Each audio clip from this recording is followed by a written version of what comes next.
Chapter 1. The boys at the Brooklyn public school which he attended did not know what the T stood for. He would never tell them. All he said in reply to questions was, "It don't stand for nothin'. You've gotter have a initial, ain't you?" His name was, in fact, an almost inevitable schoolboy modification of one felt to be absurd and pretentious. His Christian name was Temple, which became Temp. His surname was Barom, so he was at once Tembarom.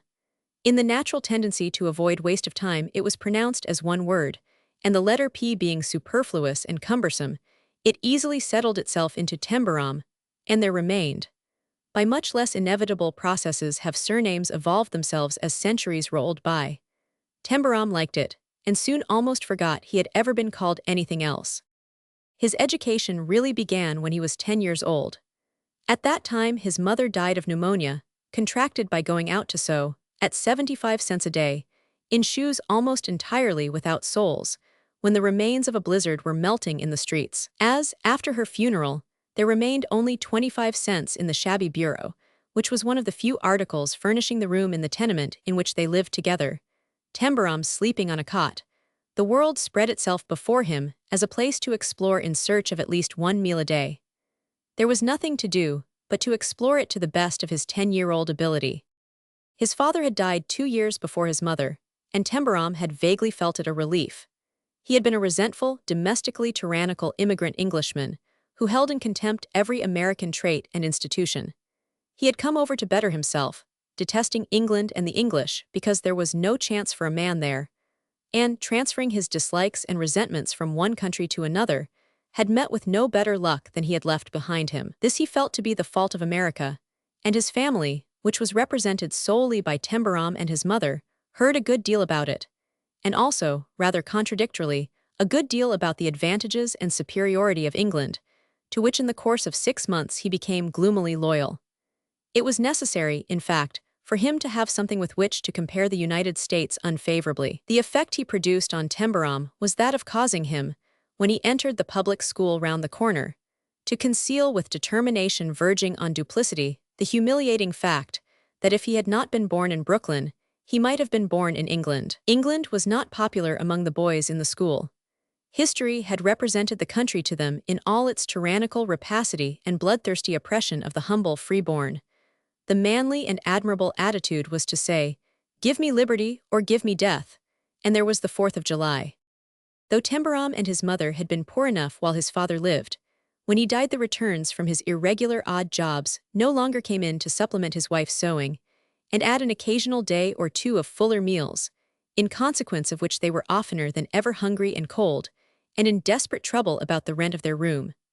Tembarom, who was a wiry, enterprising little fellow, sometimes found an odd job himself. He carried notes and parcels when anyone would trust him with them. He split old boxes into kindling wood. More than once he minded a baby when its mother left its perambulator outside a store. But at 8 or 9 years of age one's pay is in proportion to one's size. Tembarom, however, had neither his father's bitter eye nor his mother's discouraged one. Something different from either had been reincarnated in him from some more cheerful past. He had an alluring grin instead, a grin which curled up his mouth and showed his sound, healthy, young teeth, a lot of them, and people liked to see them. At the beginning of the world, it is only recently reasonable to suppose human beings were made with healthy bodies and healthy minds. That, of course, was the original scheme of the race. It would not have been worth while to create a lot of things aimlessly ill-made. A journeyman carpenter would not waste his time in doing it, if he knew any better. Given the power to make a man, even an amateur would make him as straight as he could, inside and out. Decent vanity would compel him to do it. He would be ashamed to show the thing and admit he had done it, much less people a world with millions of like proofs of incompetence. Logically considered, the race was built straight and clean and healthy and happy. How, since then, it has developed in multitudinous less sane directions, and lost its normal straightness and proportions, I am, singularly enough, not entirely competent to explain with any degree of satisfactory detail, but it cannot be truthfully denied that this has rather generally happened. There are human beings who are not beautiful. There are those who are not healthy. There are those who hate people and things with much waste of physical and mental energy. There are people who are not unwilling to do others an ill turn by word or deed. And there are those who do not believe that the original scheme of the race was ever a decent one. This is all abnormal and unintelligent, even the not being beautiful, and sometimes one finds oneself called upon passionately to resist a temptation to listen to an internal hint that the whole thing is aimless. Upon this tendency, one may as well put one's foot firmly, as it leads nowhere. At such times, it is supporting to call to mind a certain undeniable fact which ought to loom up much larger in our philosophical calculations. No one has ever made a collection of statistics regarding the enormous number of perfectly sane, kind, friendly, decent creatures who form a large proportion of any mass of human beings anywhere and everywhere. People who are not vicious or cruel or depraved, not as a result of continual self-control, but simply because they do not want to be, because it is more natural and agreeable to be exactly the opposite things. People who do not tell lies, because they could not do it with any pleasure, and would, on the contrary, find the exertion an annoyance and a bore. People whose manners and morals are good because their natural preference lies in that direction. There are millions of them who in most essays on life and living are virtually ignored, because they do none of the things which call forth eloquent condemnation or brilliant cynicism. It has not yet become the fashion to record them. When one reads a daily newspaper filled with dramatic elaborations of crimes and unpleasantness, one sometimes wishes attention might be called to them, to their numbers, to their decencies, to their normal lack of any desire to do violence, and their equally normal disposition to lend a hand. One is inclined to feel that the majority of persons do not believe in their existence. But if an accident occurs in the street, there are always several of them who appear to spring out of the earth to give human sympathy and assistance. If a national calamity, physical or social, takes place, the world suddenly seems full of them. They are the thousands of Browns, Joneses, and Robinsons who, massed together, send food to famine-stricken countries, sustenance to earthquake-devastated regions, aid to wounded soldiers or miners, or flood-swept homelessness. They are the ones who have happened naturally to continue to grow straight and carry out the first intention. They really form the majority. If they did not, the people of the earth would have eaten one another alive centuries ago. But though this is surely true, a happy cynicism totally disbelieves in their existence. When a combination of circumstances sufficiently dramatic brings one of them into prominence, he is either called an angel or a fool. He is neither. He is only a human creature who is normal. After this manner Tembarom was wholly normal. He liked work and rejoiced in good cheer when he found it, however attenuated its form. He was a good companion, and even at 10 years old a practical person. He took his loose coppers from the old bureau drawer, and remembering that he had several times helped Jake Hutchins to sell his newspapers, he went forth into the world to find and consult him as to the investment of his capital. "Where are you goin', Tem?" a woman who lived in the next room said when she met him on the stairs. "What you goin' to do?" "I'm goin' to sell newspapers if I can get some with this," he replied, opening his hand to show her the extent of his resources. She was almost as poor as he was, but not quite. She looked him over curiously for a moment, and then fumbled in her pocket. She drew out 2 10-cent pieces and considered them, hesitating. Then she looked again at him. That normal expression in his nice 10-year-old eyes had its suggestive effect. "You take this," she said, handing him the 2 pieces. "It'll help you to start." "I'll bring it back, ma'am," said Tem. "Thank you, Mies Hullingworth." In about 2 weeks' time he did bring it back. That was the beginning. He lived through all the experiences a small boy waif and stray would be likely to come in contact with. The abnormal class treated him ill, and the normal class treated him well. He managed to get enough food to eat to keep him from starvation. Sometimes he slept under a roof and much oftener out of doors. He preferred to sleep out of doors more than half of the year, and the rest of the time he did what he could. He saw and learned many strange things, but was not undermined by vice because he unconsciously preferred decency. He sold newspapers and annexed any old job which appeared on the horizon.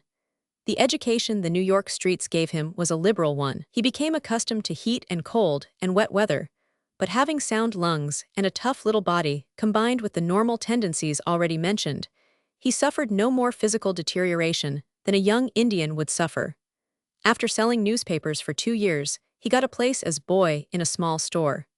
The advance signified by steady employment was inspiring to his energies. He forged ahead and got a better job and better pay as he grew older. By the time he was 15, he shared a small bedroom with another boy. In whatsoever quarter he lived, friends seemed sporadic. Other boys congregated about him. He did not know he had any effect at all, but his effect, in fact, was rather like that of a fire in winter or a cool breeze in summer. It was natural to gather where it prevailed. There came a time when he went to a night class to learn stenography. Great excitement had been aroused among the boys. He knew best by a rumor that there were fellows who could earn $100 a week writing short.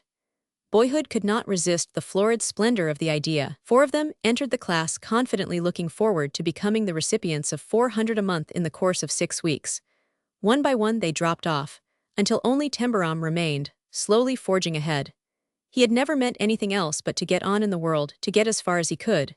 He kept at his short, and by the time he was 19, it helped him to a place in a newspaper office. He took dictation from a nervous and harried editor, who, when he was driven to frenzy by overwork and incompetencies, found that the long-legged, clean youth with the grin never added fuel to the flame of his wrath. He was a common young man, who was not marked by special brilliancy of intelligence, but he had a clear head and a good temper, and a queer aptitude for being able to see himself in the other man's shoes, his difficulties and moods. This ended in his being tried with bits of new work now and then. In an emergency, he was once sent out to report the details of a fire. What he brought back was usable, and his elation when he found he had actually made good was ingenuous enough to spur Galton, the editor, into trying him again. To Tembarom, this was a magnificent experience. The literary suggestion implied by being on a newspaper was more than he had hoped for. If you have sold newspapers and slept in a barrel or behind a pile of lumber in a wood yard, to report a fire in a streetcar shed seems a flight of literature. He applied himself to the careful study of newspapers, their points of view, their style of phrasing.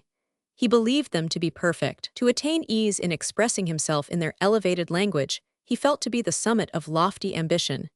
He had no doubts of the exaltation of his ideal. His respect and confidence almost made Galton cry at times, because they recalled to him days when he had been 19 and had regarded New York journalists with reverence. He liked Tembarom more and more. It actually soothed him to have him about, and he fell into giving him one absurd little chance after another. When he brought in stuff which bore too evident marks of utter ignorance, he actually touched it up and used it, giving him an enlightening, ironical hint or so. Tembarom always took the hints with gratitude. He had no mistaken ideas of his own powers. Galton loomed up before him a sort of god, and though the editor was a man with a keen, though wearied, brain and a sense of humor, the situation was one naturally productive of harmonious relations. He was of the many who unknowingly came in out of the cold, and stood in the glow of Tembarom's warm fire, or took refuge from the heat in his cool breeze. He did not know of the private, arduous study of journalistic style, and it was not unpleasing to see that the nice young cub was gradually improving. Through pure modest fear or ridicule, Tembarom kept to himself his vaulting ambition. He practiced reports of fires, weddings, and accidents in his hall bedroom. A hall bedroom in a third-rate boarding house is not a cheerful place, but when Tembarom vaguely felt this, he recalled the nights spent in empty trucks and behind lumber piles, and thought he was getting spoiled by luxury. He told himself that he was a fellow who always had luck. He did not know, neither did anyone else, that his luck would have followed him if he had lived in a coal hole. It was the concomitant of his normal build and outlook on life. Mrs. Bowes, his hard-worked landlady, began by being calmed down by his mere bearing when he came to apply for his room and board. She had a touch of grip, and had just emerged from a heated affray with a dirty cook, and was inclined to battle when he presented himself. In a few minutes she was inclined to battle no longer. She let him have the room. Cantankerous restrictions did not ruffle him. "Of course what you say goes," he said, giving her his friendly grin. "Anyone that takes boarders has got to be careful. You're in for a bad cold, ain't you?" "I've got grip again, that's what I've got," she almost snapped. "Did you ever try Payson's G Destroyer? G stands for grip, you know. Catchy name, ain't it? They say the man that invented it got $10,000 for it. G Destroyer. You feel like you have to find out what it means when you see it up on a boarding. I'm just over grip myself and I've got half a bottle in my pocket. You carry it about with you and swallow one every half hour. You just try it. It set me right in no time." He took the bottle out of his waistcoat pocket and handed it to her. She took it and turned it over. "You're awful good-natured," she hesitated, "but I ain't going to take your medicine. I ought to go and get some for myself. How much does it cost?" "It's on the bottle, but it's having to get it for yourself that's the matter. You won't have time, and you'll forget it." "That's true enough," said Mrs. Bowes, looking at him sharply. "I guess you know something about boarding houses." I guess I know something about trying to earn 3 meals a day or 2 of them. It's no merry jest, whichever way you do it. Chapter 2. When he took possession of his hall bedroom the next day and came down to his first meal, all the boarders looked at him interestedly. They had heard of the Destroyer from Mrs. Bowes, whose grip had disappeared. Jim Bowles and Julius Steinberger looked at him because they were about his own age, and shared a hall bedroom on his floor. The young woman from the notion counter in a downtown department store looked at him because she was a young woman. The rest of the company looked at him because a young man in a hall bedroom might or might not be noisy or objectionable, and the incident of the Destroyer sounded good-natured. Mr. Joseph Hutchinson, the stout and discontented Englishman from Manchester, looked him over because the mere fact that he was a newcomer had placed him by his own rash act in the position of a target for criticism. Mr. Hutchinson had come to New York because he had been told that he could find backers among profuse and innumerable multimillionaires for the invention which had been the haunting vision of his uninspiring life. He had not been met with the careless rapture which had been described to him, and he was becoming violently antagonistic to American capital and pessimistic in his views of American institutions. Like Tembarom's father, he was the resentful Englishman. "I don't think much o' that chap," he said in what he considered an undertone to his daughter, who sat beside him and tried to manage that he should not be infuriated by waiting for butter and bread and second helpings. A fine, healthy old feudal, feeling that servants should be roared at if they did not look sharp when he wanted anything was one of his salient characteristics. "Wait a bit, father, we don't know anything about him yet," Anne Hutchinson murmured quietly, hoping that his words had been lost in the clatter of knives and forks and dishes. As Tembarom had taken his seat, he had found that, when he looked across the table, he looked directly at Miss Hutchinson, and before the meal ended, he felt that he was in great good luck to be placed opposite an object of such singular interest. He knew nothing about types, but if he had been of those who do, he would probably have said to himself that she was of a type apart. As it was, he merely felt that she was of a kind one kept looking at whether one ought to or not. She was a little thing of that exceedingly light slimness of build which makes a girl a childish featherweight. Few girls retain it after 14 or 15. A wind might supposedly have blown her away, but one knew it would not, because she was firm and steady on her small feet. Ordinary strength could have lifted her with one hand, and would have been tempted to do it. She had a slim, round throat, and the English daisy face it upheld caused it to suggest to the mind the stem of a flower. The roundness of her cheek, in and out of which totally unexpected dimples flickered, and the forget-me-not blueness of her eyes, which were large and rather round also, made her look like a nice baby of singularly serious and observing mind.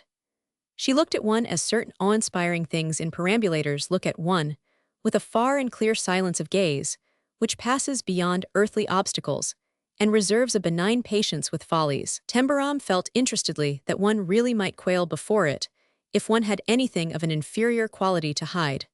And yet it was not a critical gaze at all. She wore a black dress with a bit of white collar, and she had so much soft, red hair that he could not help recalling 1 or 2 women who owned the same quantity, and seemed able to carry it only as a sort of untidy bundle. Hers looked entirely under control, and yet was such a wonder of burnished fullness that it tempted the hand to reach out and touch it. It became Tembarom's task during the meal to keep his eyes from turning too often toward it and its owner. If she had been a girl who took things hard, she might have taken her father very hard indeed, but opinions and feelings being solely a matter of points of view, she was very fond of him, and, regarding him as a sacred charge and duty, took care of him as though she had been a reverentially inclined mother taking care of a boisterous son. When his roar was heard, her calm little voice always fell quietly on indignant ears the moment it ceased. It was her part in life to act as a palliative.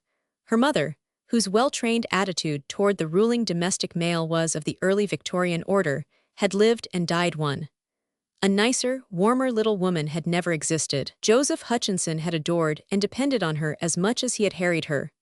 When he had charged about like a mad bull because he could not button his collar, or find the pipe he had mislaid in his own pocket, she had never said more than "Now, Mr. Hutchinson," or done more than leave her sewing to button the collar with soothing fingers, and suggest quietly that sometimes he did chance to carry his pipe about with him.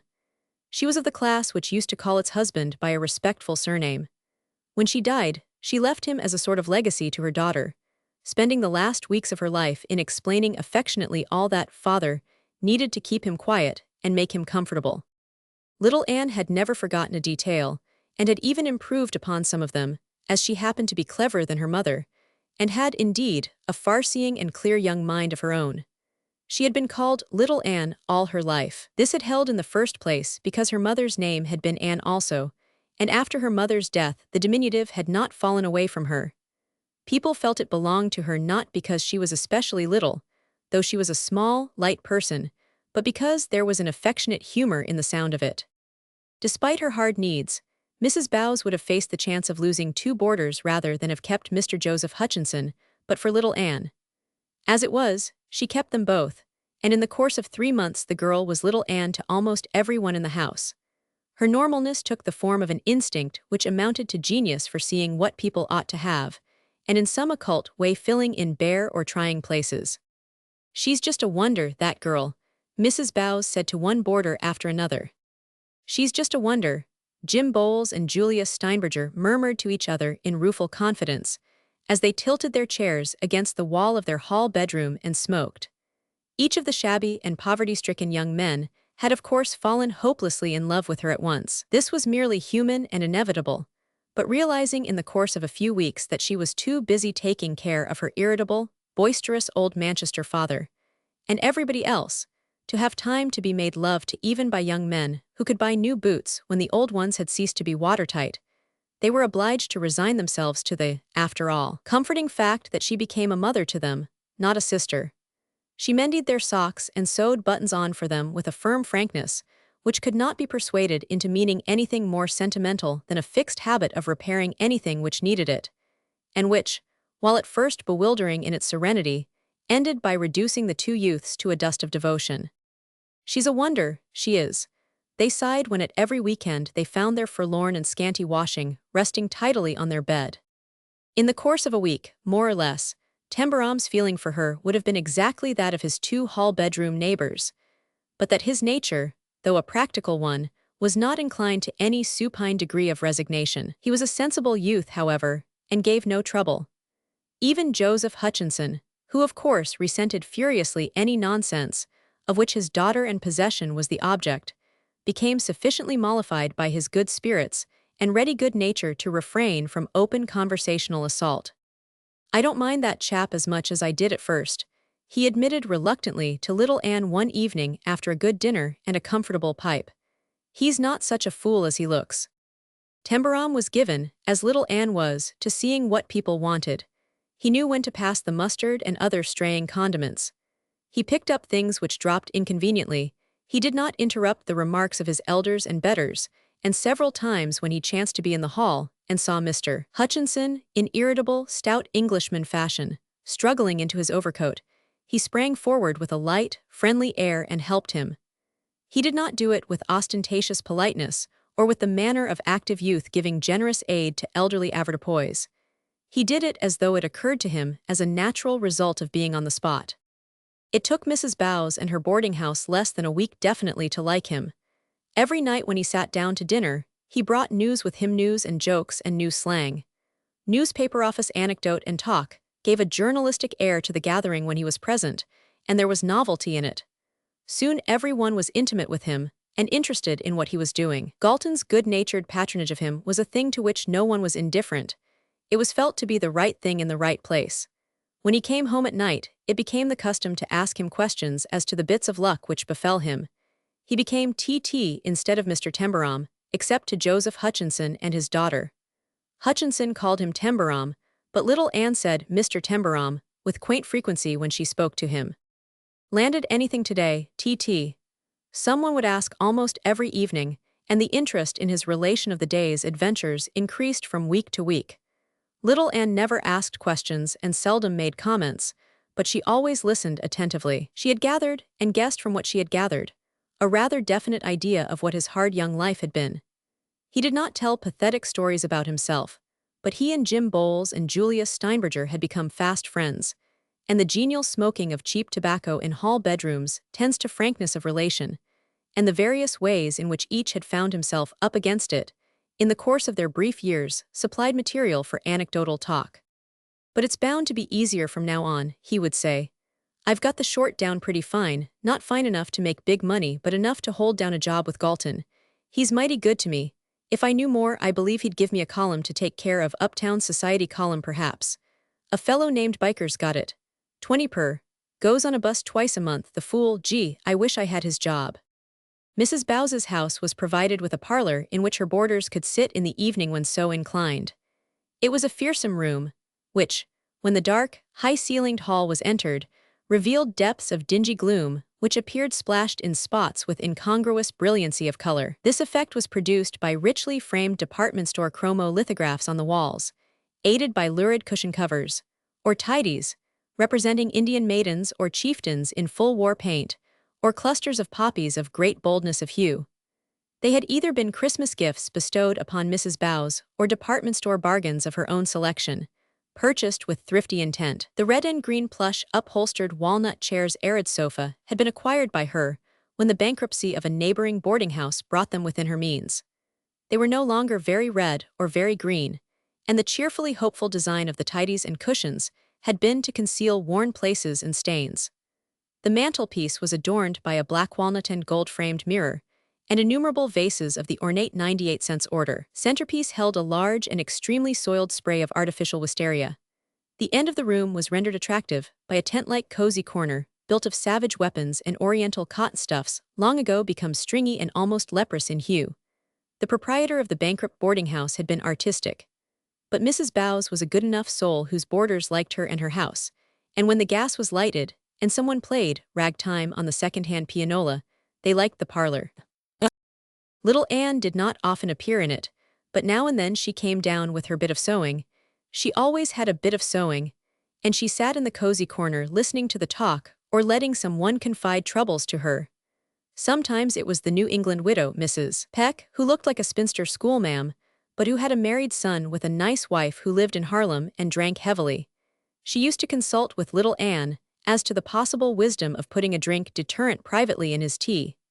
Sometimes it was Mr. Jakes, a depressed little man whose wife had left him, for no special reason he could discover. Oftenest perhaps it was Julius Steinberger or Jim Bowles, who did their ingenuous best to present themselves to her as energetic, if not successful, young businessmen, not wholly unworthy of attention, and always breathing daily increasing devotion.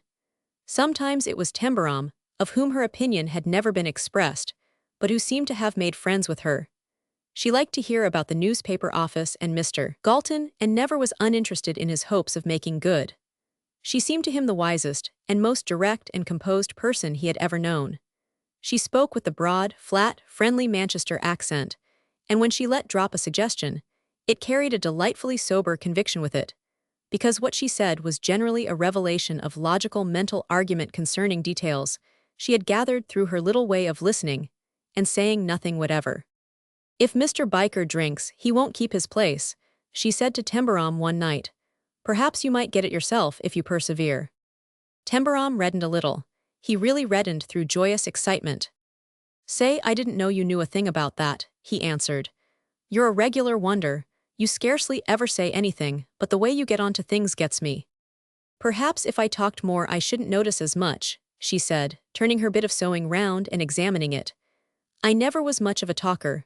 Father's a good talker, and Mother and me got into the way of listening. You do if you live with a good talker." Tembarom looked at the girl with a male gentleness, endeavoring to subdue open expression of the fact that he was convinced that she was as thoroughly aware of her father's salient characteristics as she was of other things. "You do," said Tembarom. Then picking up her scissors, which had dropped from her lap, and politely returning them, he added anxiously, "To think of you remembering Biker. I wonder, if I ever did get his job, if I could hold it down." "Yes," decided little Anne, "you could. I've noticed you're that kind of person, Mr. Tembarom." "Have you?" he said elatedly. "Say, honest Injun." "Yes." "I shall be getting stuck on myself if you encourage me like that," he said, and then, his face falling, he added, "Biker graduated at Princeton." "I don't know much about society," little Anne remarked. "I never saw any either uptown or downtown or in the country, but I shouldn't think you'd have to have a college education to write the things you see about it in the newspaper paragraphs." Tembarom grinned. "They're not real highbrow stuff, are they?" he said. There was a brilliant gathering on Tuesday evening at the house of Mr. Jacob Sturtberger at 79 200th Street, on the occasion of the marriage of his daughter Miss Rachel Sturtberger to Mr. Eichenstein. The bride was attired in white peau de cygne trimmed with Duchess lace. Little Anne took him up. "I don't know what peau de cygne is, and I dare say the bride doesn't. I've never been to anything but a village school, but I could make up paragraphs like that myself." "That's the uptown kind," said Tembarom. "The downtown ones wear their mothers' point lace wedding veils sometimes, but they're not much different. Say, I believe I could do it if I had luck." "So do I," returned little Anne. Tembarom looked down at the carpet, thinking the thing over. Anne went on sewing. "That's the way with you," he said presently. "You put things into a fellow's head. You've given me a regular boost, little Anne." It is not unlikely that but for the sensible conviction in her voice, he would have felt less bold when 2 weeks later, Biker, having gone upon a bust too prolonged, was dismissed without benefit of clergy, and Galton desperately turned to Tembarom with anxious question in his eye. "Do you think you could take this job?" he said. Tembarom's heart, as he believed at the time, jumped into his throat. "What do you think, Mr. Galton?" he asked. "It isn't a thing to think about," was Galton's answer. "It's a thing I must be sure of." "Well," said Tembarom, "if you give it to me, I'll put up a mighty hard fight before I fall down." Galton considered him, scrutinizing keenly his tough, long-built body, his sharp, eager, boyish face, and especially his companionable grin. "We'll let it go at that," he decided. "You'll make friends up in Harlem, and you won't find it hard to pick up news. We can at least try it." Tembarom's heart jumped into his throat again, and he swallowed it once more. He was glad he was not holding his hat in his hand, because he knew he would have forgotten himself and thrown it up into the air. "Thank you, Mr. Galton," he said, flushing tremendously. "I'd like to tell you how I appreciate your trusting me, but I don't know how. Thank you, sir." When he appeared in Mrs. Bowes's dining room that evening, there was a glow of elation about him, and a swing in his entry which attracted all eyes at once. For some unknown reason, everybody looked at him, and meeting his eyes, detected the presence of some new exultation. "Landed anything, T.T.?" Jim Bowles cried out. "You look it." "Sure I look it," Tembarom answered, taking his napkin out of its ring with an unconscious flourish. "I've landed the Uptown Society page, landed it by G." A good-humored chorus of ejaculatory congratulation broke forth all round the table. "Good business, 3 cheers for T.T., glad of it, here's luck," said one after another. They were all pleased, and it was generally felt that Galton had shown sense and done the right thing again. Even Mr. Hutchinson rolled about in his chair and grunted his approval.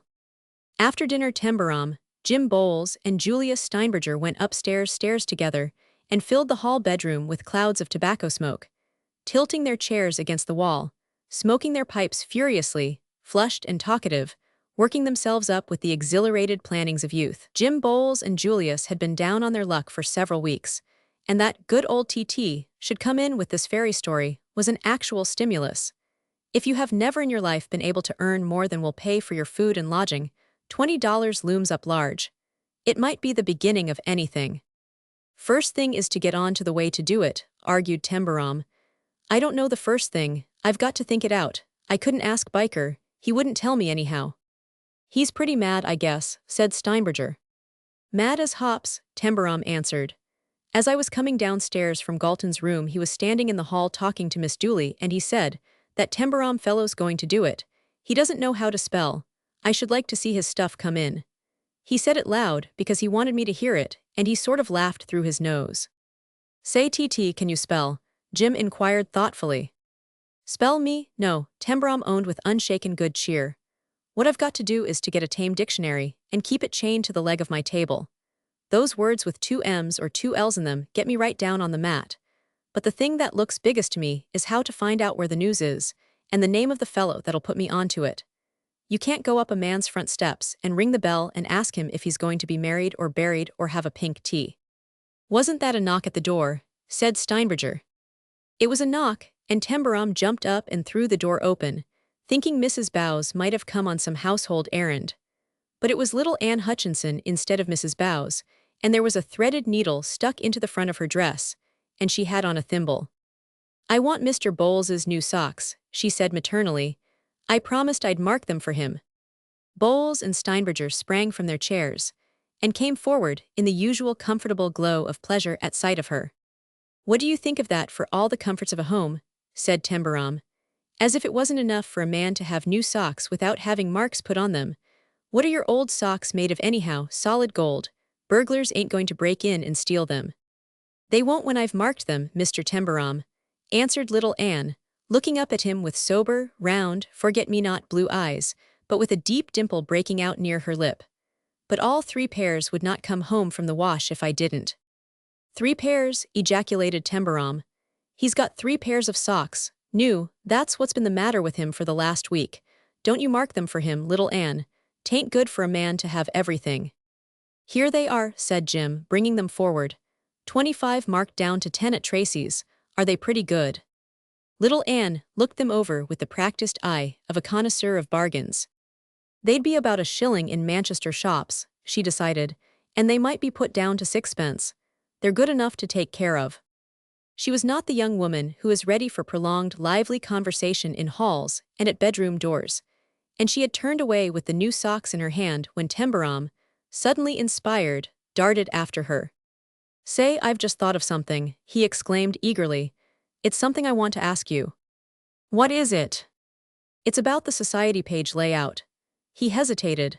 I wonder if it'd be rushing you too much if, say, he suddenly broke off and, standing with his hands in his pockets, looked down at her with anxious admiration. I believe you just know about everything. No, I don't, Mr. Tembarom, but I'm very glad about the page. Everybody's glad. One of the chief difficulties Tembarom found facing him when he talked to little Anne was the difficulty of resisting an awful temptation to take hold of her, to clutch her to his healthy, tumultuous young breast, and hold her there firmly. He was half ashamed of himself when he realized it, but he knew that his venial weakness was shared by Jim Bowles and Steinberger and probably others. She was so slim and light and soft, and the serious frankness of her eyes, and the quaint air of being a sort of grown-up child of astonishing intelligence, produced an effect it was necessary to combat with. What I wanted to say, he put it to her, was that I believe if you just let me talk this thing out to you it'd do me good. I believe you'd help me to get somewhere. I've got to fix up a scheme for getting next the people who have things happening to them that I can make society stuff out of, you know. Biker didn't make a hit of it, but gee, I've got to. Yes, answered little Anne, her eyes fixed on him thoughtfully. You've got to, Mr. Tembarom. There's not a soul in the parlor. Would you mind coming down and sitting there while I talk at you and try to work things out? You could go on with your marking. She thought it over a minute. I'll do it if father can spare me, she made up her mind. I'll go and ask him. She went to ask him, and returned in 2 or 3 minutes with her small sewing basket in her hand. He can spare me, she said. He's reading his paper and doesn't want to talk. They went downstairs together and found the room empty. Tembarom turned up the lowered gas, and little Anne sat down in the cozy corner with her work basket on her knee. Tembarom drew up a chair and sat down opposite to her. She threaded a needle and took up one of Jim's new socks. Now, she said. Like this, he explained. The page is a new deal anyhow. There didn't used to be an uptown society column at all. It was all 5th Avenue and the 400, but ours isn't a fashionable paper, and their 400 ain't going to buy it to read their names in it. They'd rather pay to keep out of it. Uptown's growing like smoke, and there's lots of people up that way that like their friends to read about their weddings and receptions, and would buy a dozen copies to send away when their names were in. There's no end of women and girls that like to see their clothes described and let their friends read the descriptions. They'd buy the paper, too, you bet. It'll be a big circulation increaser. It's Galton's idea, and he gave the job to Biker because he thought an educated fellow could get hold of people. But somehow he couldn't. Seems as if they didn't like him. He kept getting turned down. The page has been mighty poor, no pictures of brides or anything. Galton's been sick over it. He'd been sure it'd make a hit.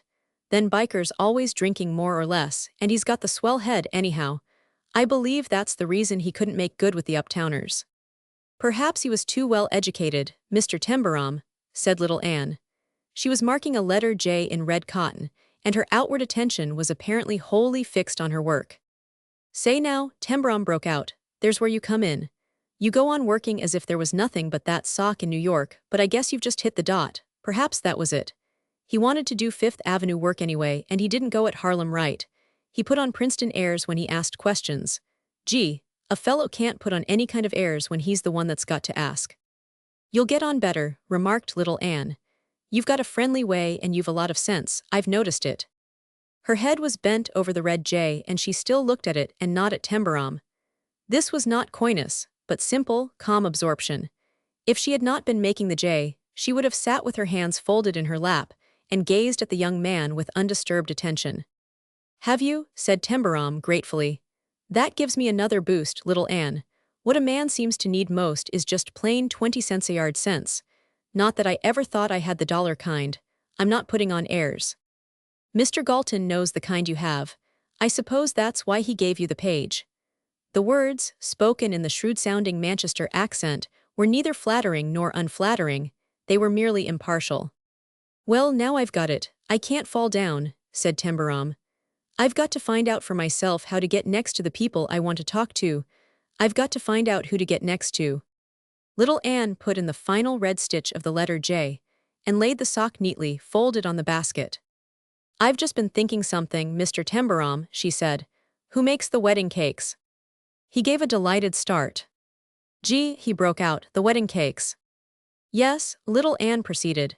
They'd have to have wedding cakes, and perhaps if you went to the shops where they're sold and could make friends with the people, they'd tell you whom they were selling them to, and you could get the addresses and go and find out things. Tembarom, glowing with admiring enthusiasm, thrust out his hand. Little Anne, shake, he said. You've given me the whole show just like I thought you would, you're just the limit. Well, a wedding cake's the next thing after the bride, she answered. Her practical little head had given him the practical lead. The mere wedding cake opened up vistas. Confectioners supplied not only weddings, but refreshments for receptions and dances. Dances suggested the halls in which they were held. You could get information at such places. Then there were the churches, and the florists who decorated festal scenes. Tembarom's excitement grew as he talked. One plan led to another. Vistas opened on all sides. It all began to look so easy that he could not understand how Biker could possibly have gone into such a land of promise and returned embittered and empty-handed. He thought too much of himself and too little of other people. Little Anne summed him up in her unsevere, reasonable voice. That's so silly. Tembarom tried not to look at her affectionately, but his voice was affectionate as well as admiring, despite him. The way you get onto a thing just in 3 words, he said. Daniel Webster ain't in it. I dare say if you let the people in the shops know that you come from a newspaper, it'll be a help, she went on with ingenuous worldly wisdom. They'll think it'll be a kind of advertisement. And so it will. You get some neat cards printed with your name and Sunday Earth on them. Gee, Tembarom ejaculated, slapping his knee. There's another. You think of every darn thing, don't you? She stopped a moment to look at him. You'd have thought of it all yourself after a bit, she said. She was not of those unseemly women whose intention it is manifestly to instruct the superior man. She had been born in a small Manchester street and trained by her mother, whose own training had evolved through affectionately discreet conjugal management of Mr. Hodgson. Never you let a man feel set down when you want him to see a thing reasonable, Anne, she had said. You never get on with them if you do. They can't stand it. The Almighty seemed to make 'em that way. They've always been masters, and it don't hurt any woman to let 'em be, if she can help 'em to think reasonable. Just you make a man feel comfortable in his mind and push him the reasonable way. But never you shove him, Anne. If you do, he'll just get all upset like. Me and your father have been right down happy together, but we never should have been if I hadn't thought that out before we was married 2 weeks. Perhaps it's the Almighty's will, though I never was as sure of the Almighty's way of thinking as some are. Of course Tembarom felt soothed and encouraged, though he belonged to the male development, which is not automatically infuriated at a suspicion of female readiness of logic. Well, I might have got onto it in time, he answered, still trying not to look affectionate, but I've no time to spare. Gee, but I'm glad you're here. I shan't be here very long. There was a shade of patient regret in her voice. Father's got tired of trying America. He's been disappointed too often. He's going back to England. Back to England? Tembarom cried out forlornly. Oh Lord, what shall we all do without you, Anne? You'll do as you did before we came, said little Anne. No, we shan't. We can't. I can't anyhow. He actually got up from his chair and began to walk about with his hands thrust deep in his pockets. Little Anne began to put her first stitches into a red bee. No human being could have told what she thought. "We mustn't waste time talking about that," she said. "Let us talk about the page. There are dressmakers, you know. If you could make friends with a dressmaker or two, they'd tell you what the wedding things were really made of. Women do like their clothes to be described right." Chapter 3. His work upon the page began the following week. When the first morning of his campaign opened with a tumultuous blizzard, Jim Bowles and Julius Steinberger privately sympathized with him as they dressed in company, but they heard him whistling in his own hall bedroom as he put on his clothes, and to none of the three did it occur that time could be lost, because the weather was inhuman. Blinding snow was being whirled through the air by a wind which had bellowed across the bay, and torn its way howling through the streets, maltreating people as it went, snatching their breath out of them, and leaving them gaspingly clutching at hats and bending their bodies before it. Streetcars went by loaded from front to back platform, and were forced from want of room to whiz heartlessly by groups waiting anxiously at street corners. Tembarom saw 2 or 3 of them pass in this way, leaving the waiting ones desperately huddled together behind them. He braced himself and whistled louder as he buttoned his celluloid collar. "I'm going to get up to Harlem all the same," he said. "The L will be just as jammed, but there'll be a place somewhere and I'll get it." His clothes were the outwardly decent ones of a young man who must perforce seek cheap clothing stores, and to whom a $10 hand-me-down is a source of exultant rejoicing. With the aid of great care and a straight, well-formed young body, he managed to make the best of them, but they were not to be counted upon for warmth even in ordinarily cold weather. His overcoat was a specious covering, and was not infrequently odorous of naphtha. "You've got to know something about first aid to the wounded if you live on 10 per," he had said once to little Anne. "A suit of clothes gets to be an emergency case mighty often if it lasts 3 years. Going up to Harlem today, TT?" his neighbor at table asked him as he sat down to breakfast. "Right there," he answered. "I've ordered the limousine round with the foot warmer and fur rugs." "I guess a day wouldn't really matter much," said Mrs. Bowes, good-naturedly. "Perhaps it might be better tomorrow." "And perhaps it mightn't," said Tembarom, eating break-fast food with a cheerful appetite. "What you can't be stone-cold sure of tomorrow you drive a nail in today." He ate a tremendous breakfast as a discreet precautionary measure. The dark dining room was warm, and the food was substantial. It was comfortable in its way. "You'd better hold the hall door pretty tight when you go out, and don't open it far," said Mrs. Bowes as he got up to go. "There's wind enough to upset things." Tembarom went out in the hall and put on his insufficient overcoat. He buttoned it across his chest and turned its collar up to his ears. Then he bent down to turn up the bottoms of his trousers. "A pair of Arctics would be all to the merry right here," he said. And then he stood upright and saw little Anne coming down the staircase holding in her hand a particularly ugly tartan-plaid woolen neckscarf of the kind known in England as a comforter. "If you are going out in this kind of weather," she said in her serene, decided little voice, "you'd better wrap this comforter right round your neck, Mr. Tembarom. It's one of Father's, and he can spare it because he's got another, and besides, he's not going out." Tembarom took it with a sudden emotional perception of the fact that he was being taken care of in an abnormally luxurious manner. "Now I appreciate that," he said. "The thing about you, little Anne, is that you never make a wrong guess about what a fellow needs, do you?" "I'm too used to taking care of Father not to see things," she answered. "What you get on to is how to take care of the whole world, initials on a fellow's socks and mufflers round his neck." His eyes looked remarkably bright. "If a person were taking care of the whole world, he'd have a lot to do," was her sedate reception of the remark. "You'd better put that twice round your neck, Mr. Tembarom." She put up her hand to draw the end of the scarf over his shoulder, and Tembarom stood still at once, as though he were a little boy being dressed for school. He looked down at her round cheek, and watched one of the unexpected dimples reveal itself in a place where dimples are not usually anticipated. It was coming out because she was smiling a small, observing smile. It was an almost exciting thing to look at, and he stood very still indeed. A fellow who did not own 2 pairs of boots would be a fool not to keep quiet. "You haven't told me I oughtn't to go out till the blizzard lets up," he said presently. "No, I haven't, Mr. Tembarom," she answered. "You're one of the kind that mean to do a thing when they've made up their minds, It'll be a nice bit of money if you can keep the page. Galton said he'd give me a chance to try to make good, said Tembarom. And if it's the hit he thinks it ought to be, he'll raise me 10, 30 per. Vanna Storbolts won't be in it. I think I'll get married, he added, showing all his attractive teeth at once. I wouldn't do that, she said. It wouldn't be enough to depend on.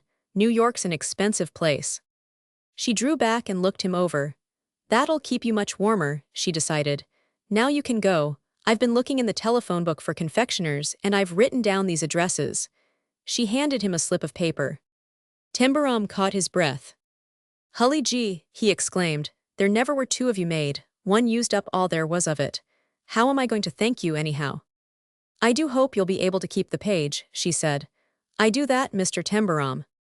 If there had been a touch of coquetry in her earnest, sober, round little face, she would have been less distractingly alluring.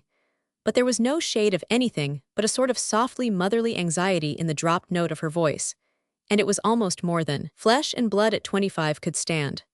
Tembarom made a hasty, involuntary move toward her, but it was only a slight one, and it was scarcely perceptible before he had himself in hand and hurriedly twisted his muffler tighter, showing his teeth again cheerily.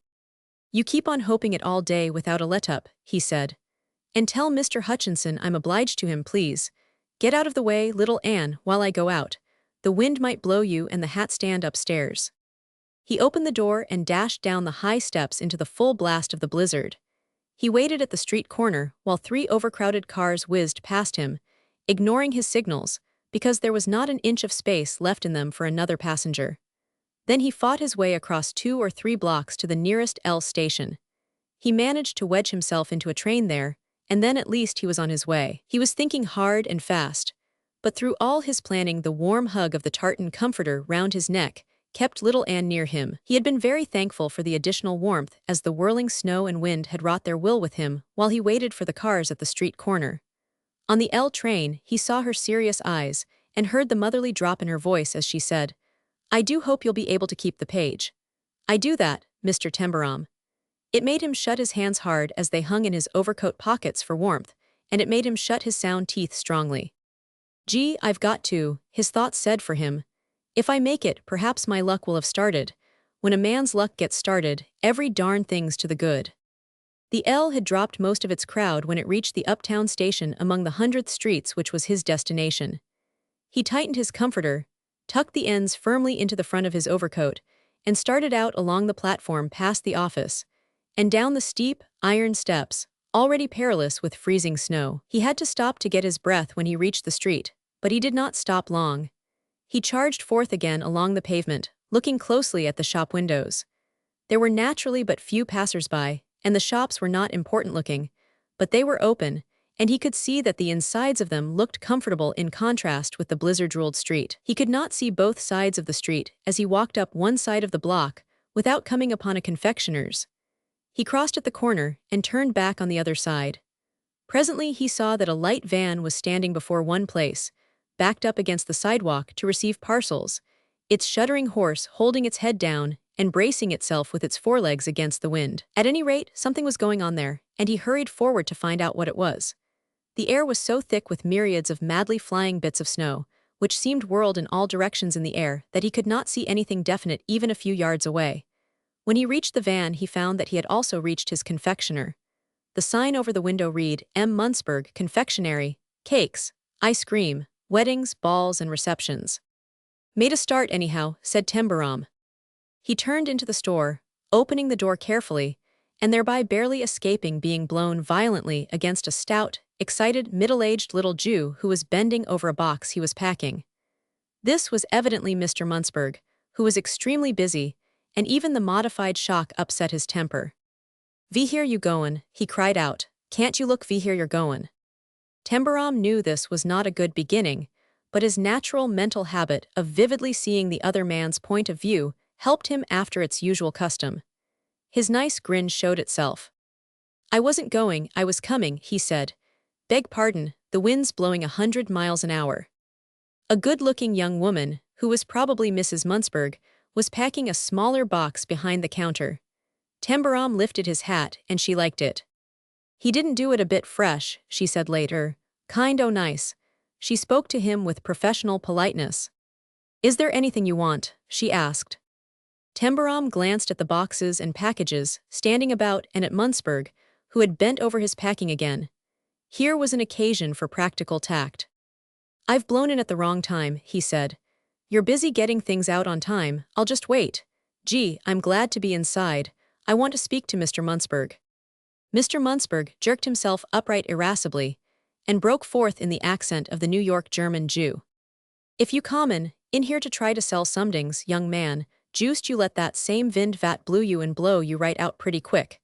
I'm not buyin' notings, I'm busy." "I'm not selling a darn thing," answered Tembarom with undismayed cheer. "You vant someding," jerked out Munzberg. "Yes, I want something," Tembarom answered, "but it's nothing anyone has to pay for, I'm only a newspaper man." He felt a glow of pride as he said the words. He was a newspaper man even now. "Don't let me stop you a minute. I'm in luck to get inside anywhere and sit down. Let me wait." Mrs. Munzberg read the Sunday papers and revered them. She also knew the value of advertisement. She caught her husband's eye and hurriedly winked at him. "It's awful outside. Tea won't do harm if he waits, if he ain't no agent," she put in. "See," said Tembarom, handing over one of the cards which had been little Anne's businesslike inspiration. "T. Tembarom, New York Sunday Earth," read Munzberg rather grudgingly. He looked at T. Tembarom, and T. Tembarom looked back at him. The normal human friendliness in the sharp, boyish face did it. "Vell," he said, making another jerk toward a chair, "if you ain't no agent, you can vait." "Thank you," said Tembarom and sat down. He had made another start anyhow. After this the packing went on fast and furious. A youth appeared from the back of the store and ran here and there as he was ordered. Munzberg and his wife filled wooden and cardboard boxes with small cakes and larger ones, with sandwiches and salads, candies and crystallized fruits. Into the larger box was placed a huge cake with an icing temple on the top of it, with silver doves adorning it outside and in. There was no mistaking the poetic significance of that cake. Outside the blizzard whirled clouds of snow particles through the air, and the van horse kept his head down and his forelegs braced. His driver had long since tried to cover him with a blanket which the wind continually tore loose from its fastenings and flapped about the creature's sides. Inside the store grew hot. There was hurried moving about, banging of doors, excited voices, irascible orders given and countermanded. Tembarom found out in 5 minutes that the refreshments were for a wedding reception to be held at a place known as the Hall, and the goods must be sent out in time to be ready for the preparations for the wedding supper that night. "If I knew how to handle it, I could get stuff for a column just sitting here," he thought. He kept both eyes and ears open. He was sharp enough to realize that the mere sense of familiarity with detail which he was gaining was material in itself. Once or twice he got up and lent a hand with a box in his casual way, and once or twice he saw that he could lift something down or up for Mrs. Munzberg, who was a little woman. The natural casualness of his way of jumping up to do the things prevented any suspicion of officiousness, and also prevented his waiting figure from beginning to wear the air of a superfluous object in the way. He waited a long time, and circumstances so favored him as to give him a chance or so. More than once exactly, the right moment presented itself when he could interject an apposite remark. Twice he made Munzberg laugh, and twice Mrs. Munzberg voluntarily addressed him.